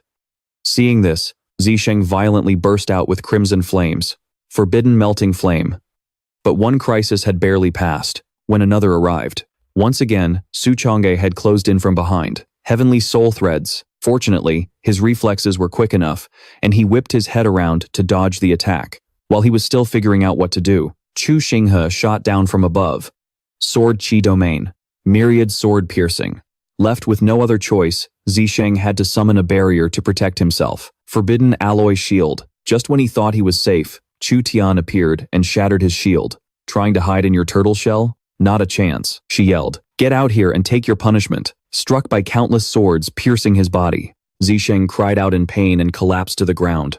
I never thought they'd be this tough to handle when they worked together. Seizing the opportunity, Su Changge and Lan Changkong attacked in unison. He's tied up. Now's our chance to take his life. A pained expression crossed Zisheng's face. If this keeps up, I'm afraid I'll be worn down and die here. To break this stalemate, it's impossible for no one to get hurt. My brothers, I'm sorry. With no other choice, Zisheng had to start fighting back for real. Asura Hell. Slash. The group once again began to coordinate their attacks. Reverse scale, dragon's breath. Space and time were delayed. Suddenly, his eyes were drawn to that one-eyed monster. You think you can fool me with a mere dragon's eye? As he spoke, he launched a powerful attack straight at the center of its eye. Forbidden alloy spikes. Watch me gouge out your eye. Seeing the attack, the monster's eye remained wide open as it analyzed his tactics. Then, the tentacles around its body shot out, grabbing hold of the attack and completely neutralizing it. Zisheng refused to give up, launching his next attack, a fusion of forbidden molten lava and another skill, alloy bullets. Yet, even after taking all those hits, the one-eyed monster was completely unharmed, letting out only a soft groan. Zisheng swung his sword down in a powerful arc, shouting, Let's see you defend against this. Asura Hell. From the center of its pupil, a jet-black beam of light suddenly appeared. Mental control. Erase. The moment the words were spoken, his mind went blank, and his pupils turned a deep shade of red. Ugh. He felt a throbbing pain in his head, as if something was trying to invade it. And then, finally, Zisheng lost his reason, his teeth clenched tightly together. In his eyes, his teammates had transformed into grotesque figures, all taking the shape of monsters. Exterminate the evil demons. Kill without mercy. Chu Xinghe's group stood there, still being manipulated and controlled. Zisheng was now the same, muttering repeatedly, Exterminate the evil demons. Kill without mercy. With that, both sides charged at each other, ready to fight. Kill without mercy. Kill without mercy. Watching this scene from below, Nan Zisan was utterly powerless to resist. It's over. No, stop. In that instant, she tried to use all her strength to fly up and stop them. Stop. Burning life. Holy light purification. As soon as, freed from its control, everyone finally snapped out of it. But oh, it wasn't over yet. The one-eyed monster had no intention of sparing Zisheng's group. It spoke, and as it gazed into the abyss once more, everyone fell under its control again, their eyes glowing with a blood-red light. Zisan's body was slowly fading away. Tears streamed down her face, but she couldn't stop what was happening. A sacrificial ritual. Holy light enveloped the area, causing all evil to dissipate. Witnessing this, Zisheng cried out in panic.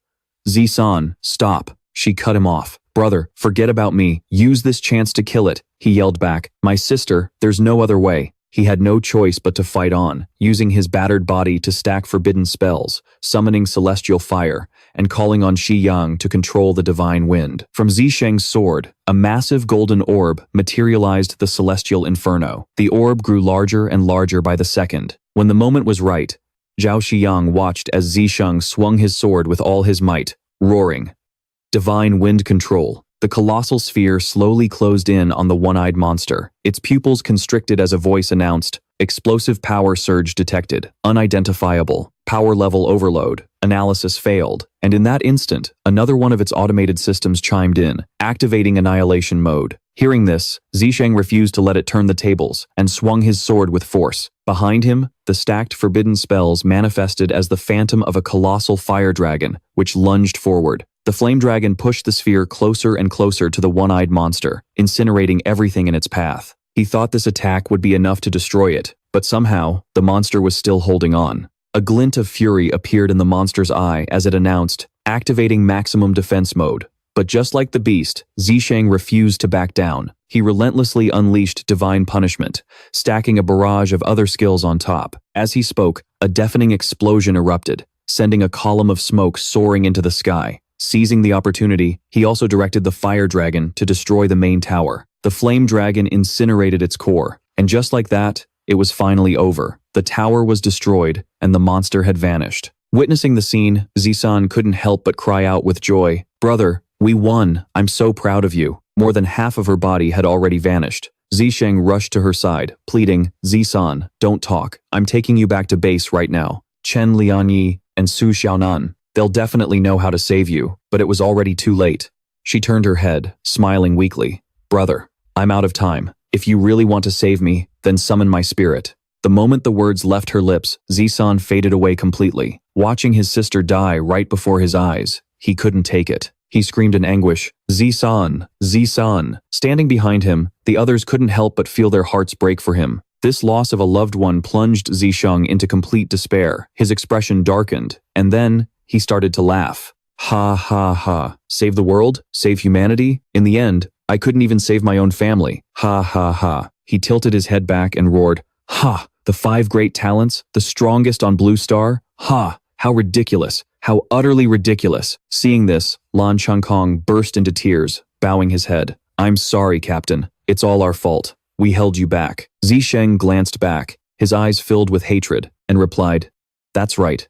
You're not wrong. Ha, if it weren't for you useless baggage, my sister wouldn't be dead." Hearing those words, the man's sobs grew louder. "I'm useless too. Everyone is useless." In contrast, Su Changge couldn't listen to this anymore. He gritted his teeth in anger. He ran forward and punched Zisheng right in the face. "Nan Zisheng, snap out of it." He continued, "Don't let your grief give those damn curses an opening." After taking the punch, Zisheng finally seemed to come to his senses a little, his eyes looking dazed. Su Changge roared, "I'm asking you, why didn't you just kill all of us useless bastards back then? What the hell were you hesitating for? Think about that picture on your nightstand back at the base. Do you really think any of us would have followed you if we weren't prepared to die?" The more he spoke, the more desperate his shouts became. "Are you deaf and dumb? Say something. You're not going to talk? Then fight back, damn it." Seeing Su Changge losing his cool, Chu Xinghe had to run over and intervene. "Changge, don't do this." But he wouldn't listen, shoving his hand away. "Humph. Useless. Without a moment's hesitation, he announced, I'm officially leaving the team. From now on, the life or death of a useless burden like me will have nothing to do with any of you. Chu Tian ran over in tears, trying to stop him. You bastard! You coward! You're not the only one who got yelled at. Even when I get chewed out, I never think about abandoning everyone. You're a grown man, so how come you're not even as mature as me? Lan Chongkong also tried to reason with him. That's right, Su Chongge. You're a man. What's the big deal if you get chewed out a little? Besides, it really was our fault this time. Chu Xinghe added, Chongge, I understand how you feel, but there has to be a limit to hating yourself. Even though I want to self-destruct right now too, I'm holding it back. After all, there's still a path ahead of us. We can't afford to fall apart here. As everyone spoke, Tu Truong Ka collapsed to the ground and cut them off. Just ignore me. Let me be alone for a while. So Tin Ha glanced at Tu Thang and said, Tu Thang, what I just said applies to you, too. We can't let our self-blame destroy our will to fight. Tu San didn't sacrifice her life just so we could wallow in guilt or self-destruct, he replied. Yeah. So Tin Ha stepped forward, smiled, and continued, summon Tu San's spirit. Tu Thang hesitated. But, so Tin Ha reminded him, I understand your concerns. I don't want to do this either, but this was her dying wish. Let's put ourselves in her shoes. What if you were her? Then, there's no other way. Tu Thang made his decision and began the incantation to call her forth, spirit summoning, Tu San. As the words left his lips, she finally appeared, but this time, in a completely different form. Thank you for calling me back, she said. I'm so proud of you. Seeing her, So Thien ran over and hugged her tightly, sobbing, Wah, big sis Tu San. She comforted him. You silly goose. I'm back. So why are you crying? At that same moment, outside the void gate, Lao Liet's group was still waiting when something strange suddenly occurred. Huh? The void gate is opening? Are hostiles teleporting out? Triu Ka Ni asked worriedly. That's weird. I don't see any hostiles, Tulan added. Could it be an invisible monster? Two yin-yang symbols appeared in her eyes as she continued. It's not invisibility. It's an unseen field of atomic particles. To help everyone prepare for this danger, Tulan used her skill, Sense Link, Sensory Resonance. Triu Ka Ni followed suit, declaring, Prophet's Eye, open. Even though everyone else gained the skill, Lao Liet couldn't feel anything. Am I the only one who can't resonate and link with everyone? Suddenly, an image flashed in her mind of Lao Liet being struck by a fireball. Lao Liet. Triu Ka Ni turned to him and warned, in 3 seconds, an attack is coming for you from the 3 o'clock direction. Get ready to defend. He snapped to attention. Oh, feeling cared for by his comrades made him feel a little happier. My teammates still have my back. So what if we're different races and I can't link up with them? As he finished his thought, he unleashed a powerful attack that blew the fireball apart. A magma bomb will stop it just fine. After using the skill, massive flames erupted all around where Lao Liet was standing. Triu Ka Ni continued. Ring-shaped shockwave in 2 seconds. Lao Liet, create a flaming wind wall. He obeyed, using his tail to create a protective barrier. Scorching wind vortex. Thanks to his skill, everyone was able to avoid the danger. Triu Ka Ni shouted, It's attacking from above and below. Tan An, Tan Tue. They replied, We're resonated. We see it. Tan An instantly sprouted a mass of seedlings from the ground. Aloe vine cage, orchid snare. Standing beside him, Tue Tue supported her brother, earthenwood shield, energy-absorbing spire. And yet, their skills had no effect. The moment a single flame hit them, they were instantly obliterated. Tulan cried out in alarm. A defense like that won't hold for long. We have to find its true form and figure out its pattern. Suddenly sensing another danger, Triu Ka Ni shouted, This is bad. There's one inside our defenses. But it was too late. The attack shot straight through, hitting both Tutue and her brother, sending them flying backwards. Lao Liet quickly used his pincers to shield Tulan and Triu Ka Ni. Tulan, Triu Ka Ni, look out. The moment he spoke, a barrage of gigantic fireballs slammed into his body, causing him immense pain. Witnessing this, the two of them asked worriedly, Lao Liet. Lao Liet braced himself and replied, I can take it. Thanks to that last attack, Tulan spotted something. Right before the explosion, I saw a core of light about 3 millimeters wide flash by. That must be its true form. She continued. It probably flashes for a second when the energy gathers. The location is random. As she spoke, her eyes darted around. We have to temporarily break the sensory link and focus all our power on finding its location. It's the only way to turn this around. Hearing this, Lao Liet decided to become a shield of justice for everyone. I'll protect you all. Just focus on finding it. With his protection, Both Tolan and Tu Thang felt more at ease and began to activate their skills. Total Foresight, activate. 10 seconds of total foresight. The Tutu siblings also struggled, using large wooden planks to block the incoming attacks. Snowwood shield, Tu Thang exclaimed. I found it. In 5 seconds, the core of light will gather at the 8 o'clock position, 15 meters away from me. Tan on, Tan 2, the second the explosion stops, capture it. Hearing the command, they replied, Sis, I'll protect you. You do the capturing. Right.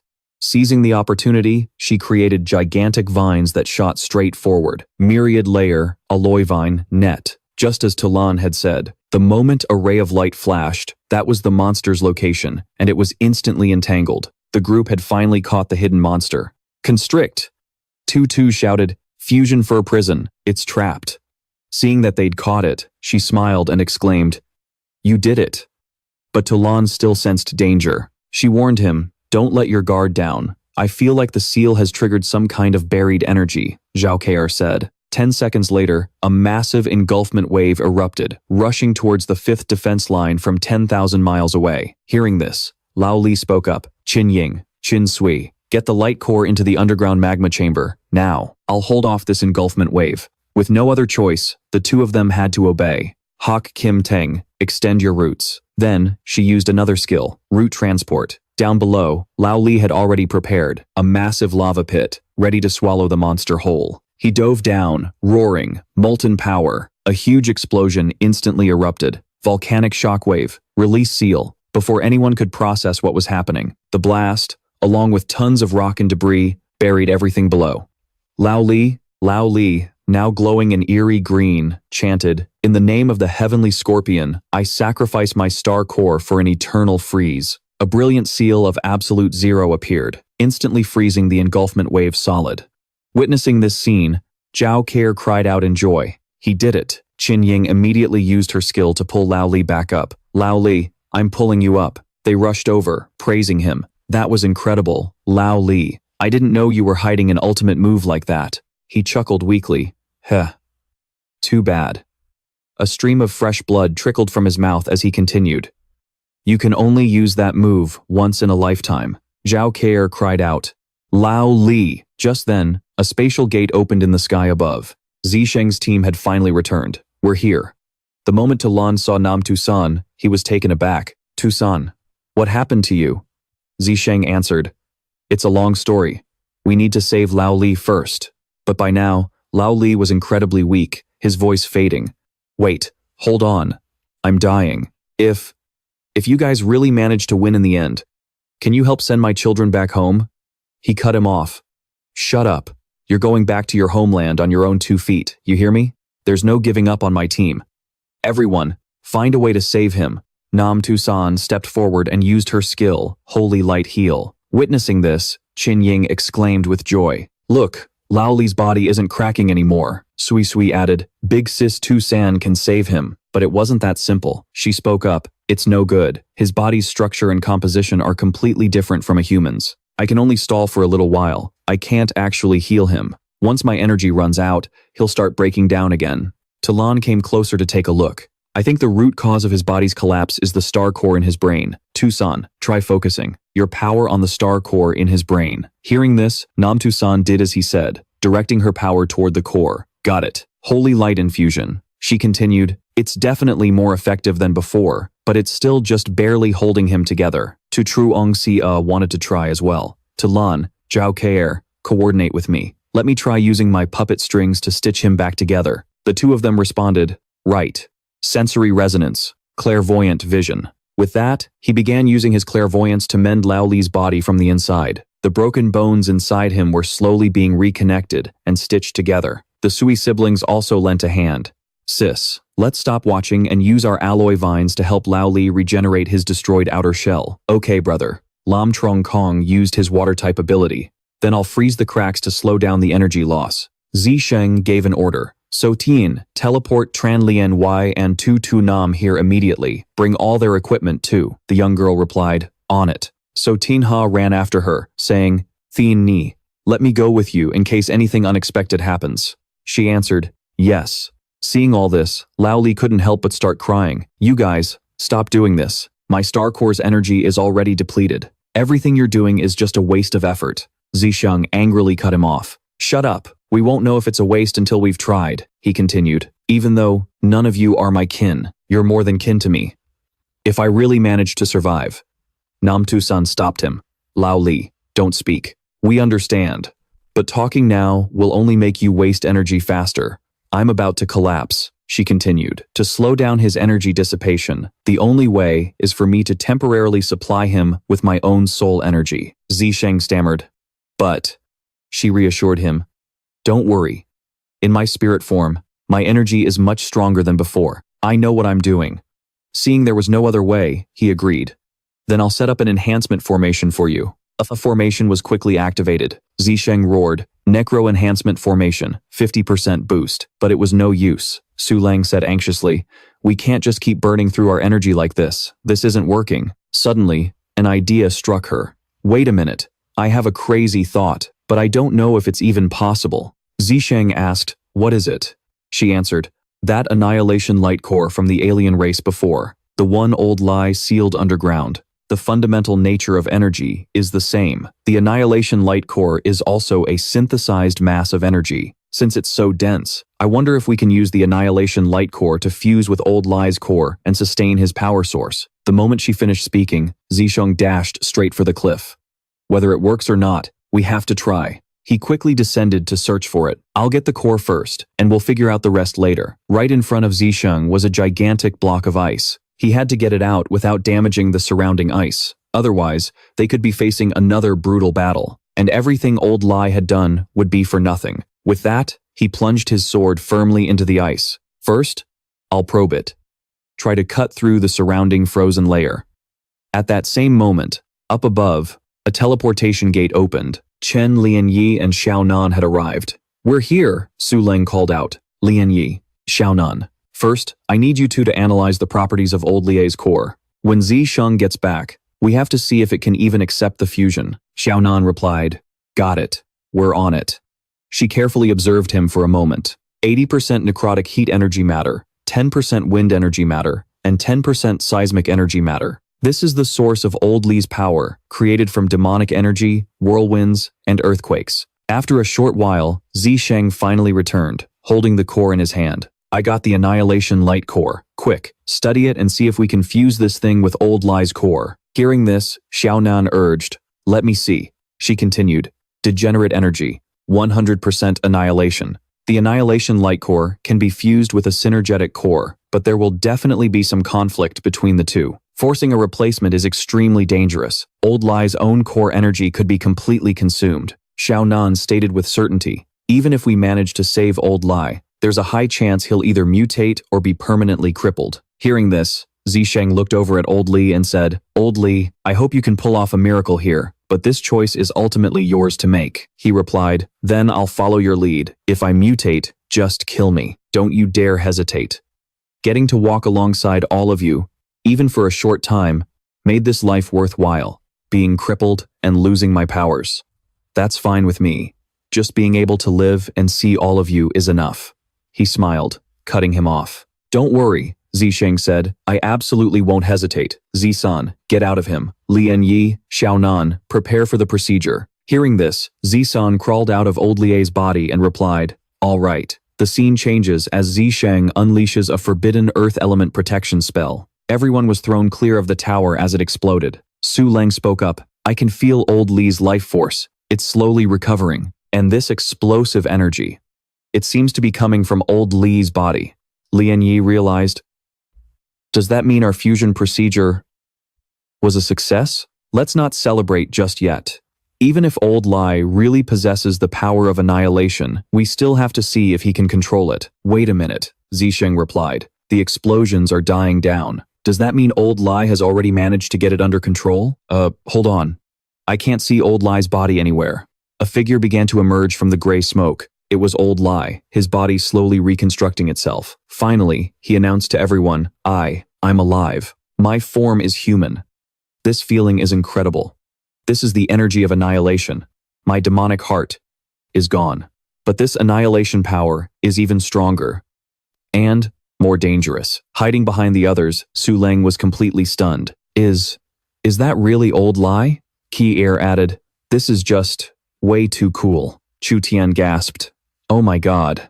He's not just cool, he's beautiful, even more beautiful than you girls. Chengge mused, seeing these results.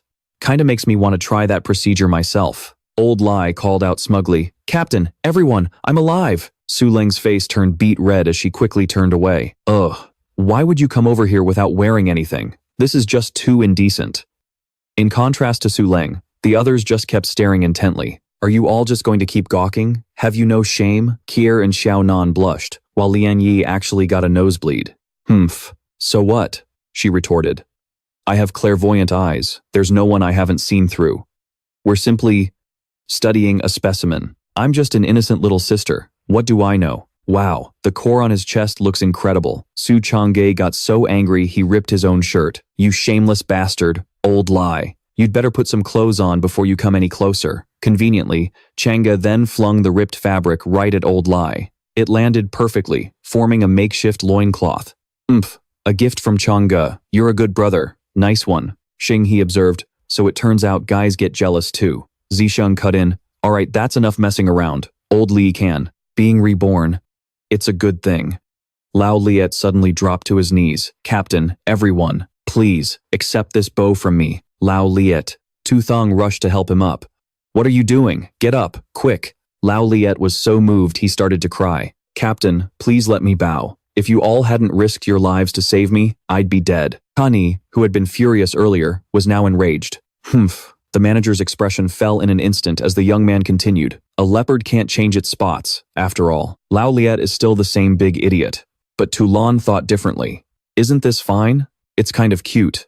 Meanwhile, Lao Liet was still crying his eyes out. Even though my handsome original body is gone, at least I can exist in this form. A vein popped on Trong Kong's forehead. Can I submit a request to beat the hell out of him? Trong Ka chimed in.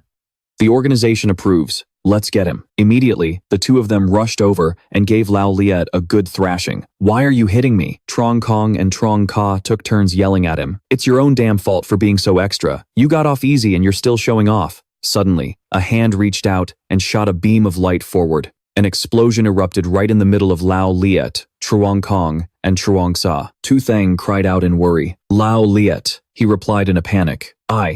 I didn't mean to. I didn't think. I don't know why this happened. Ina walked over and explained. First, don't panic. It's possible you haven't adapted to your new abilities yet, or you haven't learned how to control them. Tu Thang added. That will take time and training. Lao Liet, if you hurt a teammate again, I'll deal with you myself. Understood? Lao Liet obediently replied. Understood, Captain. I'd rather die than lose control. Then Tu Thang asked. To Truong Ka, Truong Kong, are you two okay? Truong Ka held up her arm to reassure him. It's just a scratch. I'm fine. Truong Kong replied. Good thing Lao Liet wasn't using his full power. Lao Liet's new move seems even stronger than his previous lava attacks. Tu Thang said, exasperated. All right. Everyone head back to the nest first. We'll talk there. The scene changes to the nest at night. Trong Vien couldn't hold back her tears when she saw Tu San's new form. Tu San, my dear, she reassured her. Sister Vien, I'm fine. Except for the fact that I can't eat your cooking anymore. Everything's the same. In fact, I'm even more agile and free. Trong Vien cried even harder. Not being able to eat my cooking isn't enough to make me cry my eyes out? Tu San supported her. All right. I'll remember all those flavors. But let's not just talk about me. Look who's here. Truong Vien looked at the approaching Lao Liet with confusion. Who's this newcomer? He quickly pointed to himself and said, It's me, Lao Liet. Truong Vien uttered in a daze. Huh? Lao Liet, what on earth happened? Tu Thang stepped forward. It's a long story. Hearing this, Truong Vien invited them in. Then let's eat first. We can talk while we eat. The scene changes to the Void Gate. A strange stream of power appeared. It enveloped the area and wrapped around a tree. The scene changes again. Tu San is sitting and looking up. The moon was bright in the sky. She wondered to herself, the moon hasn't changed, but the atmosphere at dinner in our little house isn't the same anymore. Because I'm not at the table, does it make everyone feel down? But if I sat at the table and everyone saw me not eating, that would probably be even sadder. Sigh. Even Lao Liet is acting human now. Meanwhile, I've become the odd one out. Just then, Tin Ha walked in to check on her. Tu San, what are you thinking about? Tu San turned, surprised. Tin Ha, Why aren't you inside eating like a good boy? Did you come out here on purpose to tempt me? He held a bowl of rice in his hand and sat down next to Tu Thang. That's right. How did you know? I want you to know that even if you look different, it won't affect our meals together. Are you trying to comfort me? No. I mean, I want to eat with you. Tu Thang replied. You're always so smart, it's scary. I'll reluctantly accept. Now hurry up and eat, before it gets cold. Tin Ha said, with a hint of sadness. The moon is beautiful tonight. Tu Thang asked, is this your way of confessing to me? Even though it's a very old-fashioned way to confess, I'm still happy. But it's a pity. It's just not possible for us anymore. You see, I can't even blush. Tin Ha gave her a radiant smile. There's nothing to be sorry about. You just achieved your freedom before I did. I believe that sooner or later, we'll become soulmates. Hearing this, Tu Thang tried to hold back her laughter until tears streamed down her face. She touched Tin Ha's shoulder. What kind of crazy joke is that? So Tin Ha, you're normally so gentle and elegant. I never expected you to be this kind of person. Inside, at the dinner table, Trong Ka spoke up. Did you hear that? He joked, the kids laughing. Tu Thang replied with satisfaction. Let's not make this whole thing too heavy. That will only make things more awkward. Trong Kong raised his glass and added, that's right. Let's all enjoy this moment and be happy while we still can. All in all, this isn't so bad. Tu San is still here, and Lao Liet has been reborn. We should be celebrating. The group raised their glasses in a joyous toast. To Lao Liet, to our spiritual friend. We have wine tonight, so let's get drunk tonight. After a night of drinking, everyone was sound asleep, leaving only Tin Ha and Tu San outside. Tu San gently reminded him, Tin Ha, it's late. You should go get some sleep too. You don't have to stay up with me. I don't need to sleep, so I can keep watch for everyone tonight. Tin Ha replied, all right, I'll listen to you. But you have to promise me something. If you get bored or lonely, you have to wake me up. Tu San answered, okay, I promise. Then, Tu San's arm began to move. She kissed Tin Ha's forehead and said, thank you, I love you, Tin Ha. Just as she finished, a strange power suddenly appeared. Tu San instinctively stood up. Huh? What is this? Tin Ha immediately put his arm out in front of her protectively. Something's not right. The space created by So Thien is supposed to be isolated. That means the fog from outside shouldn't be able to get in. For it to enter like this, it must be unaffected by the dimensional space. Be careful. It could be an alien race invading. Tu San reminded him. If anyone needs to be careful, it's you. I'll go check it out first. Could it be some kind of invisible particle? The holy light barrier doesn't seem to be having any issues. Could it just be normal fog? Tin Ha cautiously prepared an attack, while Tu San observed the situation. Don't let your guard down. This thing might just be ineffective against spirits. He unleashed his skill, Sword Chi Field. Open. Whatever it is, let's just try to blow it away first and see what happens. Hurricane Blade. Huh? It's completely unaffected by the Sword Chi. This is bad. This is definitely not normal fog. The mysterious gas entered Tin Ha's body, making him drowsy. Ugh, I'm so sleepy. Tu San, go get Tu Thang, quick. And with that, Tin Ha passed out. Tu San cried out in worry. Tin Ha, huh? Did he just fall asleep? I don't sense anything else wrong with his body. How bizarre. Then she saw that strange fog seeping into the house. Tu San rushed inside to warn them. Brother, Lian Ye, Tu Nam, everyone, wake up, get out here. But as Tu San entered, she froze. Everyone was deep in sleep. Could it be that everyone? She ran to Ledong Tu Thang. Brother, wake up. She cast a spell, Holy Light. Damn it.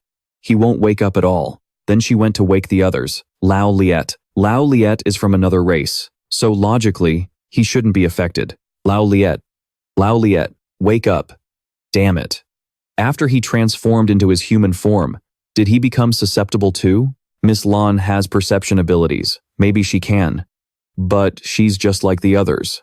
Miss Lan, can you hear me? Please wake up. After a moment, Tu San noticed a reaction from Miss Lan. She can sense me. But why isn't she waking up? On the inside, she was desperately using her power. Time, ice, frozen. I can feel the biting cold at my fingertips. This proves I'm not dreaming. I've really awakened a god-tier ice ability. Having achieved her goal, everyone ran up to cheer her on. This is great, Tu Lan. From now on, we're not just useless support characters anymore. We've awakened god-tier abilities too. Besides making potions, we can finally fight shoulder to shoulder with everyone. More than just shoulder to shoulder. We might even be stronger than them. That's right. But a voice echoed, pulling Tu Lan from her dream. Miss Lan, Can you hear me? Please wake up. Lan was bewildered. Huh? Who's talking? That voice sounds so unfamiliar. Outside, Tu Thang kept calling, Miss Lan, wake up. Lan covered her ears and yelled, it's so noisy. It seemed Connie and Lian Wei couldn't hear it, so they asked her, Lan, what's wrong? I hear this loud voice. It's giving me a headache. Lan replied, you guys don't hear that? Connie looked confused. What voice? We don't hear anything. Lan frowned. Am I the only one who can hear it? Who could this voice belong to? Sensing something was wrong, Lan unleashed her full power. Ancient god-level perception. Outside, Tu Thang called out worriedly, as Lan was her only remaining hope. Miss Lan, can you sense me? As she used her perception, she saw Tu Thang on the other side. Lan saw Tu Thang's figure slowly appear. She looks a little familiar. Who is she? Then she turned to Connie and said, I'm going to link my perception with you. Share your yin-yang eyes with me. Connie replied. Lan, this is. Lan asked, confused. What's gotten into Connie today? Her reaction is so strange. She's usually sarcastic but helpful, never hesitant like this. Just as she finished her thought, another power appeared. Damn it, more aliens are teleporting in. Everyone rushed to attack the creatures and called out to her. Lan, don't hesitate. Let's attack together. Right. Let's go, Lan. Let's slaughter them all. Lan felt something was off. No, this is wrong. The timing of this alien attack. It's almost as if it's meant to stop me from continuously perceiving that mysterious person. And why is there a river near the dimensional gate? Tu Thang's voice cried out again. Lan. Miss Lan, wake up. Hearing the voice, Lan analyzed it. This mysterious person knows my name, and even calls me Miss Lan. It has to be an acquaintance. With my perception abilities, there's no way I would have forgotten them, right? Lan was dumbfounded. She just keeps telling me to wake up. Could it be that I'm in a dream right now? Zisan was thrilled to see a result. Leng's hand had twitched, but then another crisis struck. Her body was aging. Zisan glanced at the others. Oh no. Everyone was starting to show signs of aging. Could this be a time limit? If they didn't wake up soon, would they all age to death? No way. I have to find a way to wake Leng up, now. And then I have to sustain everyone else's bodies. Holy light heal, perception, enhancement. Zisan's power reached deep inside Su Leng, and she began to feel something. It was a familiar feeling. Zisan's form gradually became clear, and Su Leng instantly recognized her. That's right, Zisan. Everyone went to sleep after we ate. I must be in a dream right now. How else could I have awakened a new power so easily? That hurts. But why does this pain feel so real? This is no ordinary dream. It's more than that. It's a prison built for the mind. Su Leng resolved to escape, focusing her power. Telepathic link. Endorphin. Zisan, can you hear me? Did an invisible alien race invade during the night? Zisan replied, yes, I was in the courtyard and saw a white mist rush in. After that, everyone fell unconscious and won't wake up no matter what I do. And the longer they stay in a coma, the faster their bodies start to age. My power can only temporarily slow it down. If we're gonna wake everyone up, you're the key. So please, I'm begging you, wake up. Inside the dream, Su Leng replied, I get it. I'm trapped in a hyper-realistic dream. I probably need to find the dream's anchor point to break out of it. The enemy is an invisible energy field, so the dreamscape it created must also be an energy field. That means the anchor to break free isn't a physical object. So what do? My dream. It's about awakening god-level powers, so that I can finally stand shoulder to shoulder with Nan Zisheng and the others. This is my deepest desire, and it's also the source of my deepest insecurity. If it weren't for that insecurity, this dream wouldn't even exist. If a dream has a foundation, then this has to be the anchor point. To break free, I have to overcome my own feelings of inferiority. I have to accept my real self. Even though I long to be as strong as Nan Zisheng and the others, I'm not inferior to them. In the real world, I'm already strong. I've played a crucial role in so many battles. On this team, I am absolutely not dead weight. In fact, they can't do it without me. The dream images began to flicker and fade. Su Leng trembled. Like right now. My friends all need me. And with that, Su Leng's body began to change. Outside, Zisan cried out in joy. Lang, you're finally awake. The speed of her healing instantly accelerated. She woke up, panting heavily. Ha! Zisan, you've worked hard. For now, just use your holy light to heal the entire area. Slow down the aging process, and buy everyone more time. Leave the job of waking them to me, Zisan replied. Got it. Radiant holy light. Next, it was Su Lang's turn. Full scope perception. Permeate. Each person's dream had a different color. Zhang Yuan's was white. Lian Yi and Xiao Nan's were a light pink, and Care's was a pale red. Chu Tian, Qin Ying, and Qin Sui's were deep red. Lan Chongkong, Su Changge, and Chu Xinghe's were blood red, while Old Li's was a deep purple. The shade and intensity of the color seemed to vary based on their innate talent. But what does that have to do with their dreams? Does it relate to the depth of the dream? Why is the core of Nan Zisheng's dream a black vortex? It's a complete contrast to the stable energy fields of everyone else. Why? Just then, Su Lang spoke to Zisan with alarm. My perception is being devoured and assimilated by the vortex in his dream, Zisan quickly added. It must be the curse that came with his regression. His body can definitely hold out longer than the others. We should wake up everyone else first and use our collective strength. Su Lang replied. Zisan, you're right. Zisan continued. Zhang Yuan's dream is the shallowest, but it's also collapsing faster than anyone else's. Su Lang made a decision. Then we'll save Zhang Yuan first. Full scope, perception, consciousness link. The scene shifted to inside Zhang Yuan's mind, where an MC was on stage. And today, the winner of the God of Cooking Championship is Zhang Yuan. Not only is her food delicious and enticing, from a visual standpoint, it even has the ability to extend one's lifespan. The crowd below chanted for her. God of Cooking, Zhang Yuan, Zhang Yuan. Suddenly, an old man collapsed, gasping for air. Sir, what's wrong with you? Someone, help. Seeing this, Zhang Yuan quickly leaped down from the stage. Everyone, make way. Let me through. An old woman cried out. My husband. He stopped breathing. Zhang Yuan assessed the situation and took something out. This is a dessert I made myself. It's a long shot, but here goes. After eating Zhang Yuan's dessert, the old man suddenly shot up. Ha! The woman was overjoyed. Honey, you're awake? He knelt on the ground and exclaimed, My dear, why do I feel like I've suddenly gotten younger? She replied. Hey, old man, you'd better thank the kitchen god over there. She's the one who saved your life. After witnessing that miraculous sight, everyone started cheering. All hail the kitchen god. She actually brought the dead back to life. And not only that, did you all see her skills? She's definitely not just some simple kitchen god.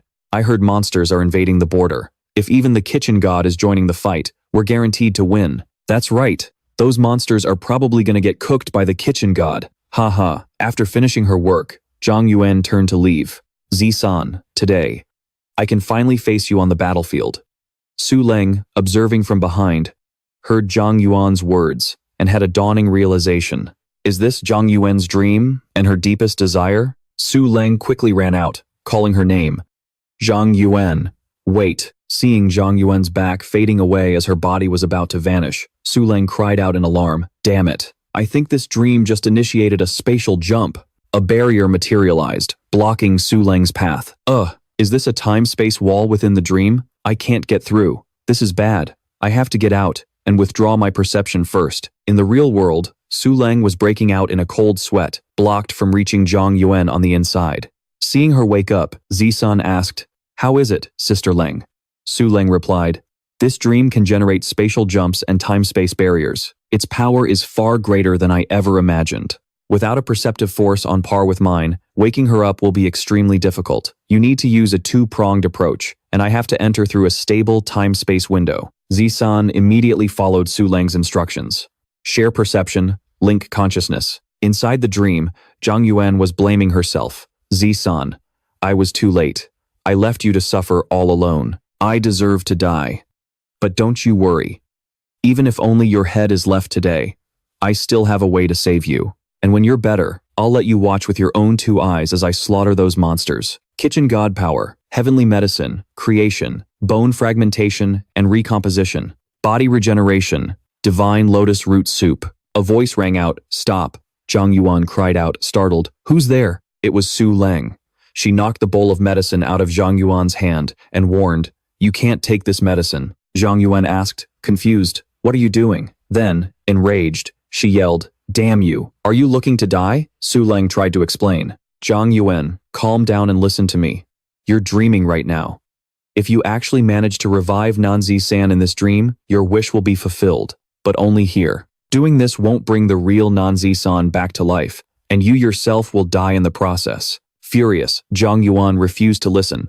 What nonsense are you spouting? What the hell kind of monster are you anyway? Dodging Zhang Yuan's attacks, Su Leng thought, this isn't working. She doesn't even remember who I am. Just trying to talk her down is useless. It seems sharing my perception from the outside isn't enough. At this point, I have to take a risk. With that, Su Leng forced her power into Zhang Yuan's mind. Multi-layered perception invasion. She had never used this technique before, but she prayed there wouldn't be any backlash. Zhang Yuan immediately clutched her head in pain and collapsed to her knees.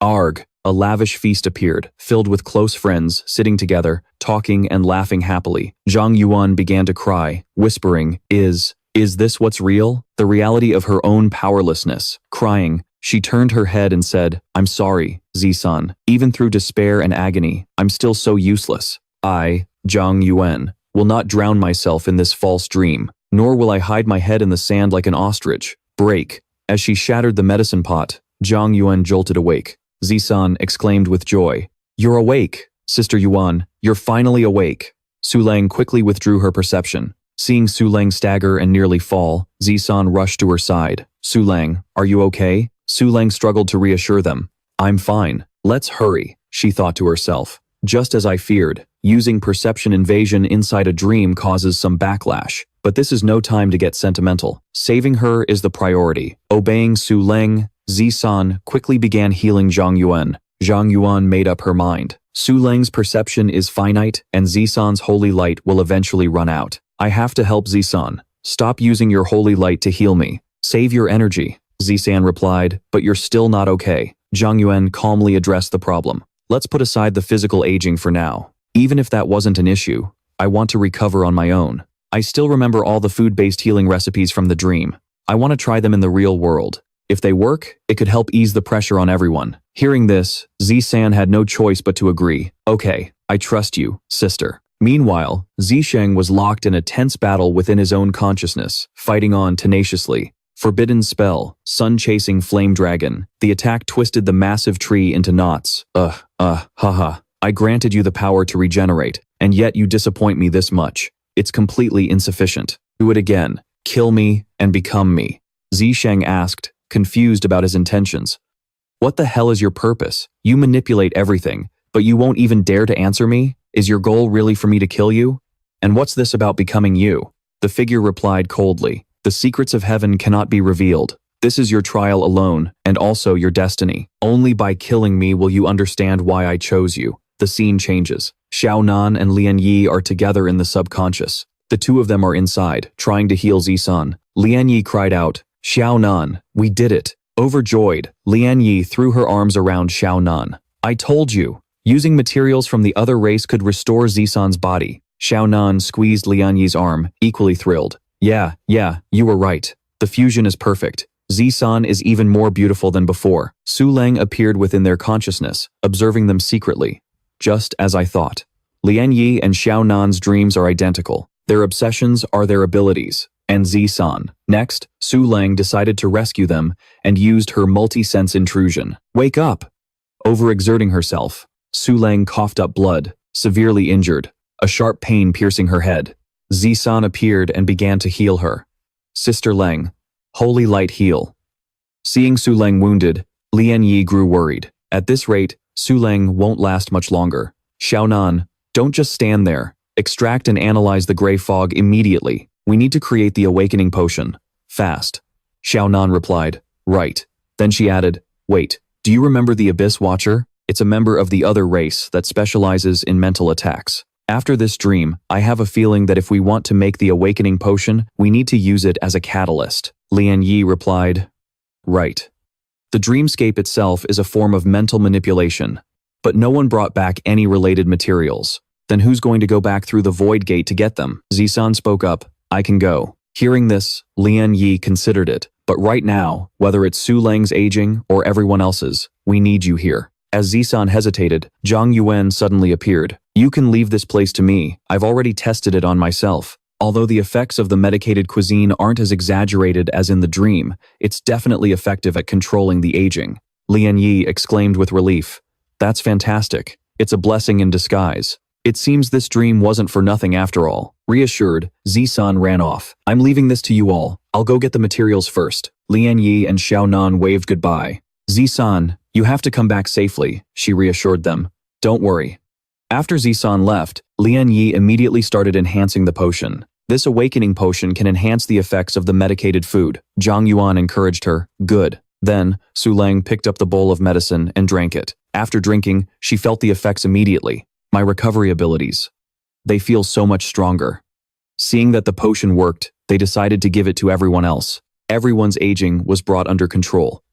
Everyone except for Nam Zisheng, on whom it had no effect at all. Su Leng reassured everyone. The captain has a forbidden curse on him. His situation is different from ours. You don't have to blame yourself. I'll wake Care up first to see if her sensory abilities can figure anything out. Inside, Care's consciousness was a brilliant, star-filled sky. So beautiful. She wandered through the shimmering, magical space. Below her, a swirling current of water followed, along with two distinct koi fish, one black and one white. The two koi swam around each other, forming a yin-yang circle. Care became deeply immersed in this fantastical space. Kier's eyes sparkled as she gazed at the yin-yang circle and murmured, So this is what's inside my own eyes. She used her skill, time acceleration. In a flash, Care transformed. She controlled everything within her consciousness. Time, pause. Su Leng watched secretly from behind, assessing the situation. Care's dreams are so strange. Although they seem to be related to a desire for power, the feeling of her obsession is different from the others.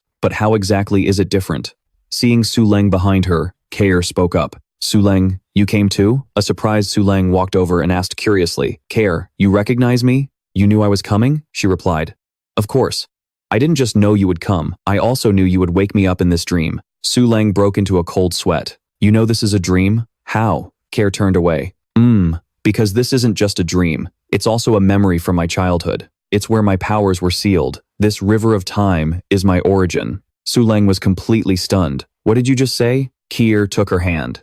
It's a long story, and if we want to completely release the seal, it can't be done in a short amount of time. Right now, there are more important things to do. Let's go back first and talk later. And with that, Care instantly woke up. Zhao Care, you're back, Su Leng exclaimed. Care, you? She replied. Su Leng, no questions for now. Go get the others, quickly, Care said. I'll go check on Nam Zisheng first. He's the toughest case. Then, she used her ability to penetrate Zisheng's consciousness. I'm going in to investigate. Care slowly approached the deepest recesses of Zisheng's mind. Model. Zisheng.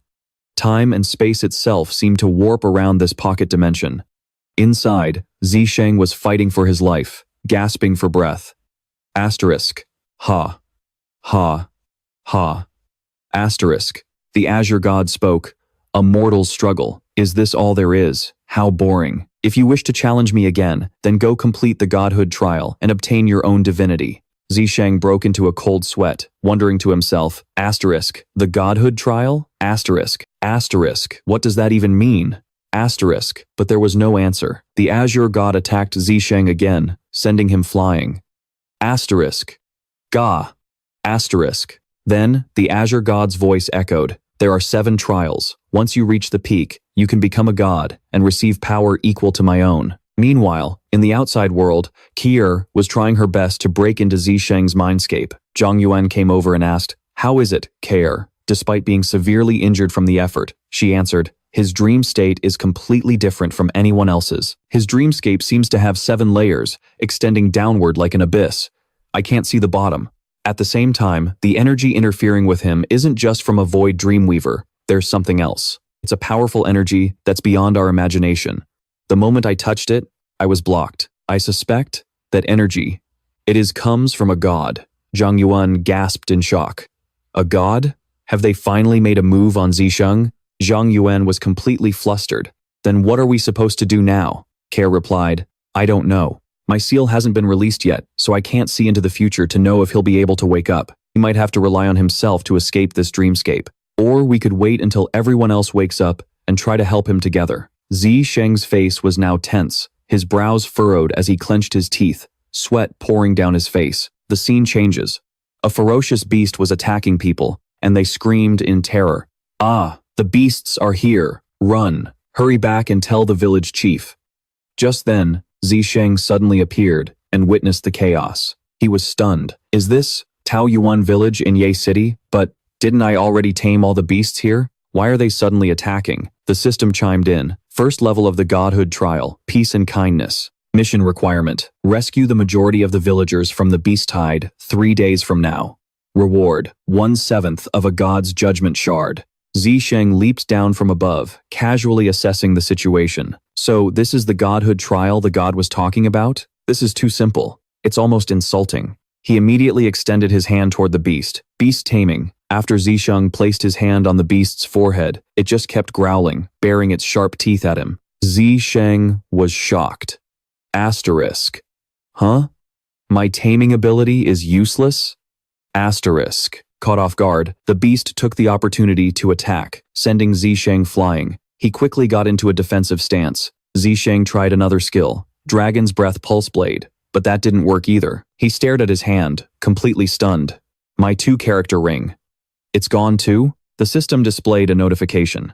During this trial, you will revert to your original state, with no assistance from the 5 great talent trees. There are 2 ways to regain your talents. 1. Go to the village, find related clues, and reclaim your talents to fight the beast tide. 2. Complete this mission using only your physical body. Your talents will then return automatically. After reading the message, Zisheng broke out in a sweat. Heh, a factory reset? So this is what you had in store for me. As soon as he finished speaking, Zisheng had to face the beast head-on. This thing was damn fast. He jumped up and kicked it right in its beak. The kick sent the beast stumbling to the side. Even without his 5 talents, he still had his combat skills. Zisheng lunged forward as the beast also attacked. Man and beast locked arms. Asterisk. Ugh. This thing is strong. Asterisk. Asterisk. But the force from its left claw is weaker than its right. It must have been injured before. Asterisk. The beast's eyes changed color as it let out a roar. Zisheng smirked. Trying to bite me? He grabbed it and flipped the beast in a full circle. Flip for me. After the mid-air somersault, it still managed to land on its feet. It swiped its claws at Zisheng. He dodged instinctively. It's been a long time since Zisheng had been wounded like this weak body. It's really hard to get used to. Looks like I'll have to use a few tricks. He picked up a rock and held it towards the beast. Hey, look over here. The beast heard him and quickly turned around. Ha ha, tricked you. But this time, it's for real. The rock flew straight towards it, hitting it square in the face. Stunned by the blow, it panicked and ran away. Zisheng breathed a sigh of relief. Good thing it ran. Without my talents, killing it would have been a real pain. The old wound on Zisheng hadn't healed yet. He needed to treat it quickly. Within 3 days, there was no way he could fight a beast tide with a mortal body. He had to find clues and get his talents back before disaster struck. Just as he thought that, Zisheng unconsciously collapsed. Asterisk. Erg. Asterisk.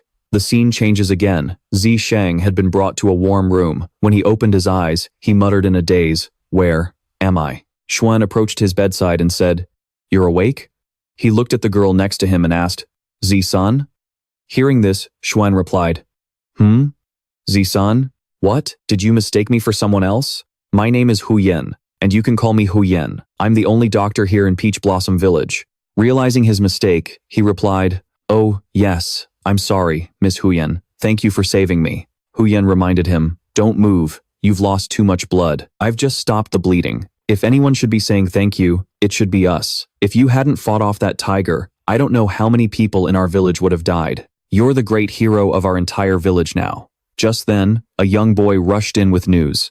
"Miss Huyen, it's terrible." She turned her head and asked, "Sok? What's wrong? Why are you in such a panic?" Sok answered, "The seer. She had a premonition that in 3 days, a beast tide will attack." Huyen cried out in alarm. "What?" Sok continued. "The seer said, we have to sacrifice the kindest woman in the village. We have to open the altar to summon a great guardian with 5 great talents to overcome this disaster. And the kindest woman in our village. Isn't that you?" Ziyang realized he was the one with the 5 great talents. Was this the clue he'd been looking for? But why did it have to come at the cost of sacrificing Huyen? He was stunned. Sacrificing the kindest person? A beast tide? It was all a trick. The real trial was a cruel test of life. Under the flickering firelight, the seer declared that only by sacrificing Huyen to activate the altar could they summon a divine spirit to survive this calamity. The village chief's son suddenly stood up, unable to accept this. "What? How many people in our village has Huyen saved over the years? My own son and daughter are alive today because of Hu Yen. Are we really going to repay her kindness with betrayal? Is there truly no other choice? The seer was firm in her vision. The will of the heavens cannot be defied. Either you sacrifice Hu Yen or your two daughters. Are you willing to make that choice? Hearing this, he was at a loss for words. Then he sat back down calmly and continued to ask, "Didn't you just say that only sacrificing Hu Yen could activate the altar?" The seer replied, "That's right, but now you should understand just how powerless your grandstanding was, shouldn't you?" He shot back to his feet, stammering, "You're talking nonsense." The old village chief warned him, "Shut your mouth. In all these years, the seer's divinations have never been wrong. Call a village meeting. Someone has to play the villain in this story." At the same time, Sok was pulling Hu Yen away, trying to escape. "Miss Hu Yen, hurry, follow me. We have to get out of this village." Hu Yen was still in disbelief. She said, "But everyone in the village has been so kind to me." "I don't believe they would," Sok asked back. "Miss Hu Yen, what if they will?" Just then, Zisheng spoke up. "Hu Yen, if you can leave the village, then that means other people can too. 3 days is enough time for everyone to evacuate from the beast tide. Why don't we scout ahead first?" Hu Yen thought it was a good idea and agreed. "All right." Zisheng's heart was in turmoil, feeling that things weren't that simple, but he had to try every possible method. What if there was a loophole in the trial's rules? The scene changes to the outside, where everyone had been gathered. "I was just about to go work in the fields. I don't get why the chief insisted on holding a meeting right now." "You're not the only one. I was in the middle of drying my herbs. Stop complaining.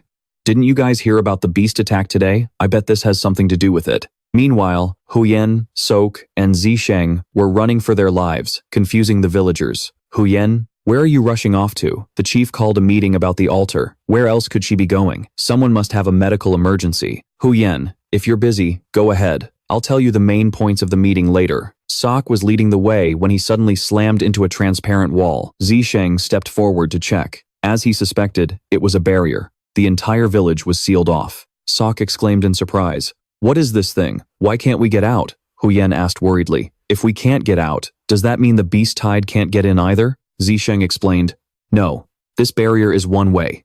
Things can get in, but nothing can get out." Hu Yen asked in shock, "Why would it be like this?" Sok asked, "Then Miss Hu Yen, what's going to happen to Miss Hu Yen?" She replied, "Let's go back and check on the situation first." Hu Yen said, with absolute conviction, "The gods have gone to great lengths to trap me here, but I refuse to be manipulated so easily." Back at the meeting, after hearing the chief's verdict, the villagers furiously threw everything they could at him. "Village chief, are you out of your mind?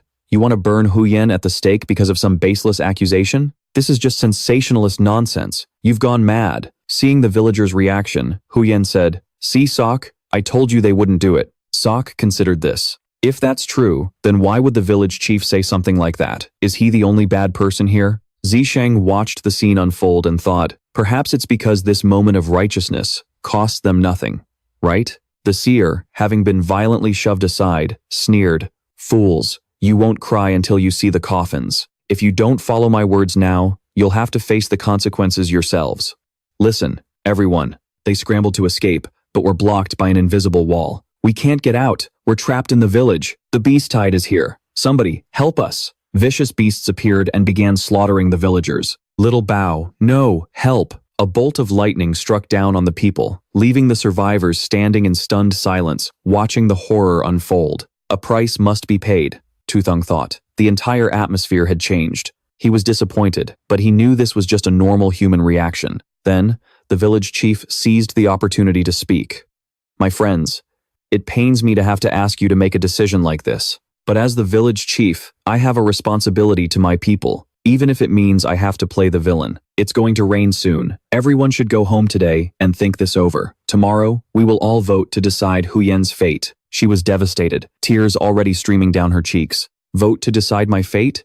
Am I not one of your own?" Just then, Tu Thang thought he saw the silhouette of Thun Thun in the crowd below.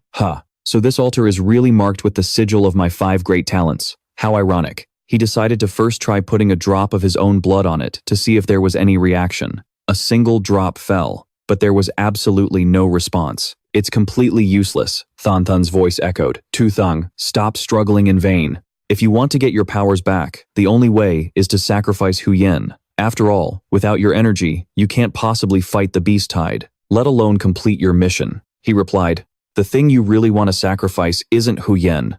It's my humanity. Isn't it? Once humanity is lost, divinity is born, right? Why on earth would I believe that? Thun answered, Tu Thang, you're very smart to see the truth of the matter, but you're also very foolish. Your foolishness lies in your pride. He shot back. Humph, and your foolishness lies in your arrogance. Thun let out a smug chuckle. Pff, ha ha ha ha. Interesting. I can't wait to see it. What choice will you make in 3 days? Don't disappoint me. Tu Thang replied. Oh, I certainly won't disappoint you, but I will absolutely never let you get your way. Even if my regression and my powers are all a result of your manipulation, every single choice I make is my own, coming from the bottom of my heart, and this so-called trial will be no exception. The scene changes to Sok, who is with Hu Yen. She held a tomato in her hand and said, Sok, I've accepted gifts before, and I felt happy, so why does seeing this today make me want to cry? Sok replied, because all these gifts are meant to lead you to your death. Look, they won't even dare show their faces. Hu Yen turned her head and whispered, really? Everyone doesn't need to do this. If my death is truly the only way to save everyone, then I don't think it's completely unacceptable. But for it to be like this, I just can't accept it. Suddenly, Tu Thang appeared out of nowhere. If you can't accept it, then refuse. Didn't you say I was this village's hero? Then I will protect you. Hu Yen gasped, shocked. You? But you were already injured just fighting one of those beasts. Tu Thang said confidently, don't worry. I've already thought of another way, but you have to promise me something. Tomorrow, no matter what happens, you must hold on to your will to live. You can't waver, do you understand? Otherwise, all of this will be for nothing. Hu Yen, completely confused, replied, the scene changes. The day of the vote has arrived. We are gathered here today to hold a vote. Will we sacrifice Hu Yen in exchange for the god's protection to survive this beast tide? I have 2 boxes before me, one for life, one for death. The life box means we all die together. The death box means Hu Yen alone dies, and everyone else is saved. As for how you all choose. Before he could finish, Tu Thang appeared and kicked both ballot boxes into the air. The vote is off. The crowd erupted. What is he doing? How can we decide without a vote? Is this outsider really going to block our only path to survival, just to protect Hu Yen? Standing on the platform, Tu Thang announced, I'll give you a third option. We're forming a death squad. I will personally command you all. We will set up defenses and traps. We will train for combat, and we will slaughter the beast tide together. I'm asking you to risk your lives with me. Those who are with me, stand up now. If you don't want to, I won't force you. But if anyone so much as thinks about sacrificing Hu Yen, you'll have to face the consequences. The villagers were scared. But we're all just farmers.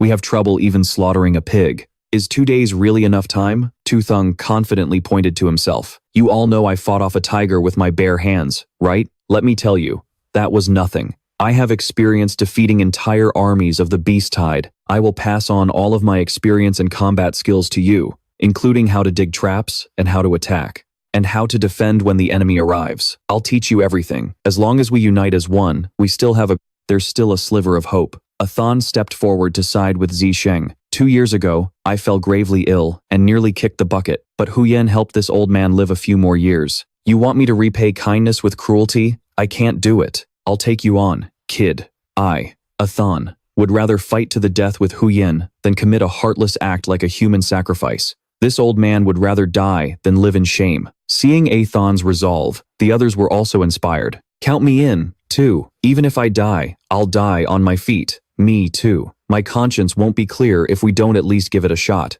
Hu Yen was deeply moved by their will.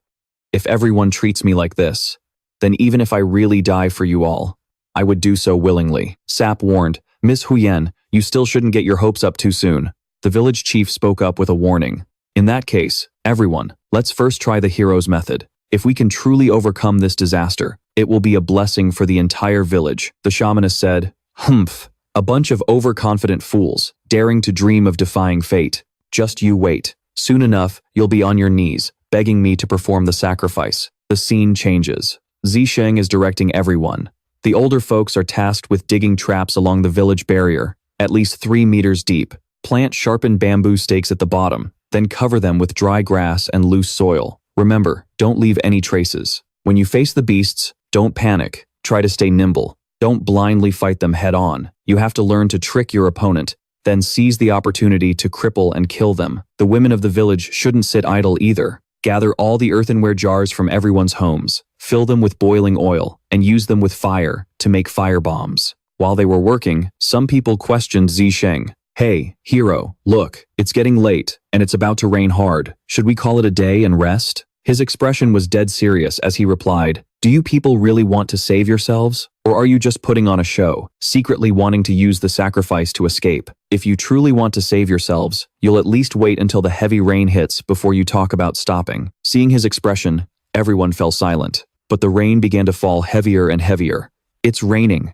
Let's fall back for now. If we keep this up, forget fighting the beast tide, we might not even survive until it gets here. That's right. We're not machines. Zisheng remained silent, lowering his head without a word. Unlike the others, the village chief was still working diligently. Hero, don't be discouraged. We old folks don't need much sleep. We can keep going. Zisheng was a little moved by these words. The village chief then confessed his thoughts. Your expression seems to say that someone like me, who initiated the sacrifice, shouldn't be here. You might not believe this, but my original plan was to be buried with Huyen after sacrificing her. As the village chief, I have to consider the interests of the majority of the villagers. But doing that would be a great injustice to Huyen. Now that you've proposed a third way, I have to risk it all, no matter what. You can consider it my penance. Zisheng smiled, genuinely happy. Chief, I believe you. Seeing the chief's resolve, the group that wanted to rest had their spirits lifted again. The chief's right. We can't just throw away our hope. If we want to survive, we have to rely on ourselves. If we really can't make it, then we can only blame our own weakness. What the hell is this sacrificing a good person crap anyway? A great sense of hope swelled in Zisheng's heart. This side of humanity is the very reason I want to protect it. The gate of life and the gate of death.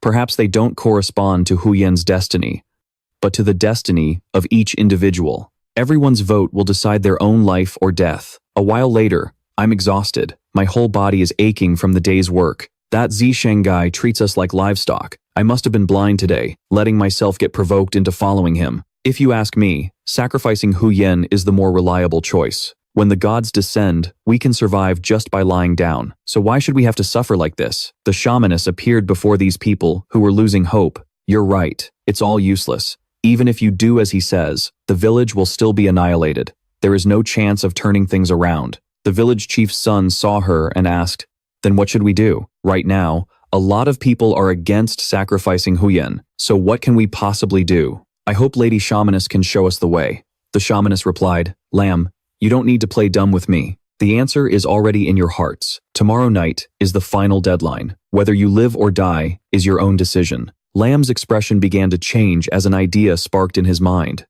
I understand. The people around him also voiced their support. Lamb, you're the chief's son. We'll all listen to you. For today, let's go home first and take care of the elderly and the children. Elsewhere, the women of the village were kneeling in front of Huyen's house. They pleaded, Huyen, we're begging you. Please, you're the one who saved my daughter. You've already saved her once, so please, save them one more time. That's right, Huyen. If not for us, then do it for the children. My son is only 3 years old. Huyen, you even helped me deliver him. How can you be so heartless as to let my little girl die? Huyen remembered when she delivered Vuong's baby, holding the infant in her arms and saying joyfully, Congratulations, Sister Vuong, it's a beautiful baby girl. A girl. My precious little girl. When she grows up, I'll have her study medicine with me. Sok, who was beside Huyen, quickly reminded her, Huyen, don't forget the promise you made to that hero. Huyen quickly snapped back to her senses and replied, You're right. If I give in so easily, then everything Thang did for me will have been for nothing. After hearing the conversation between Sok and Huyen, Vuong's expression changed, along with the other women's. Vuong put on a pitiful act and came forward to plead, Huyen, look at this child. You've held her in your arms before. She's wailing like this because she's crying for her own life. If I were you, for the children, I wouldn't hesitate to go to that altar.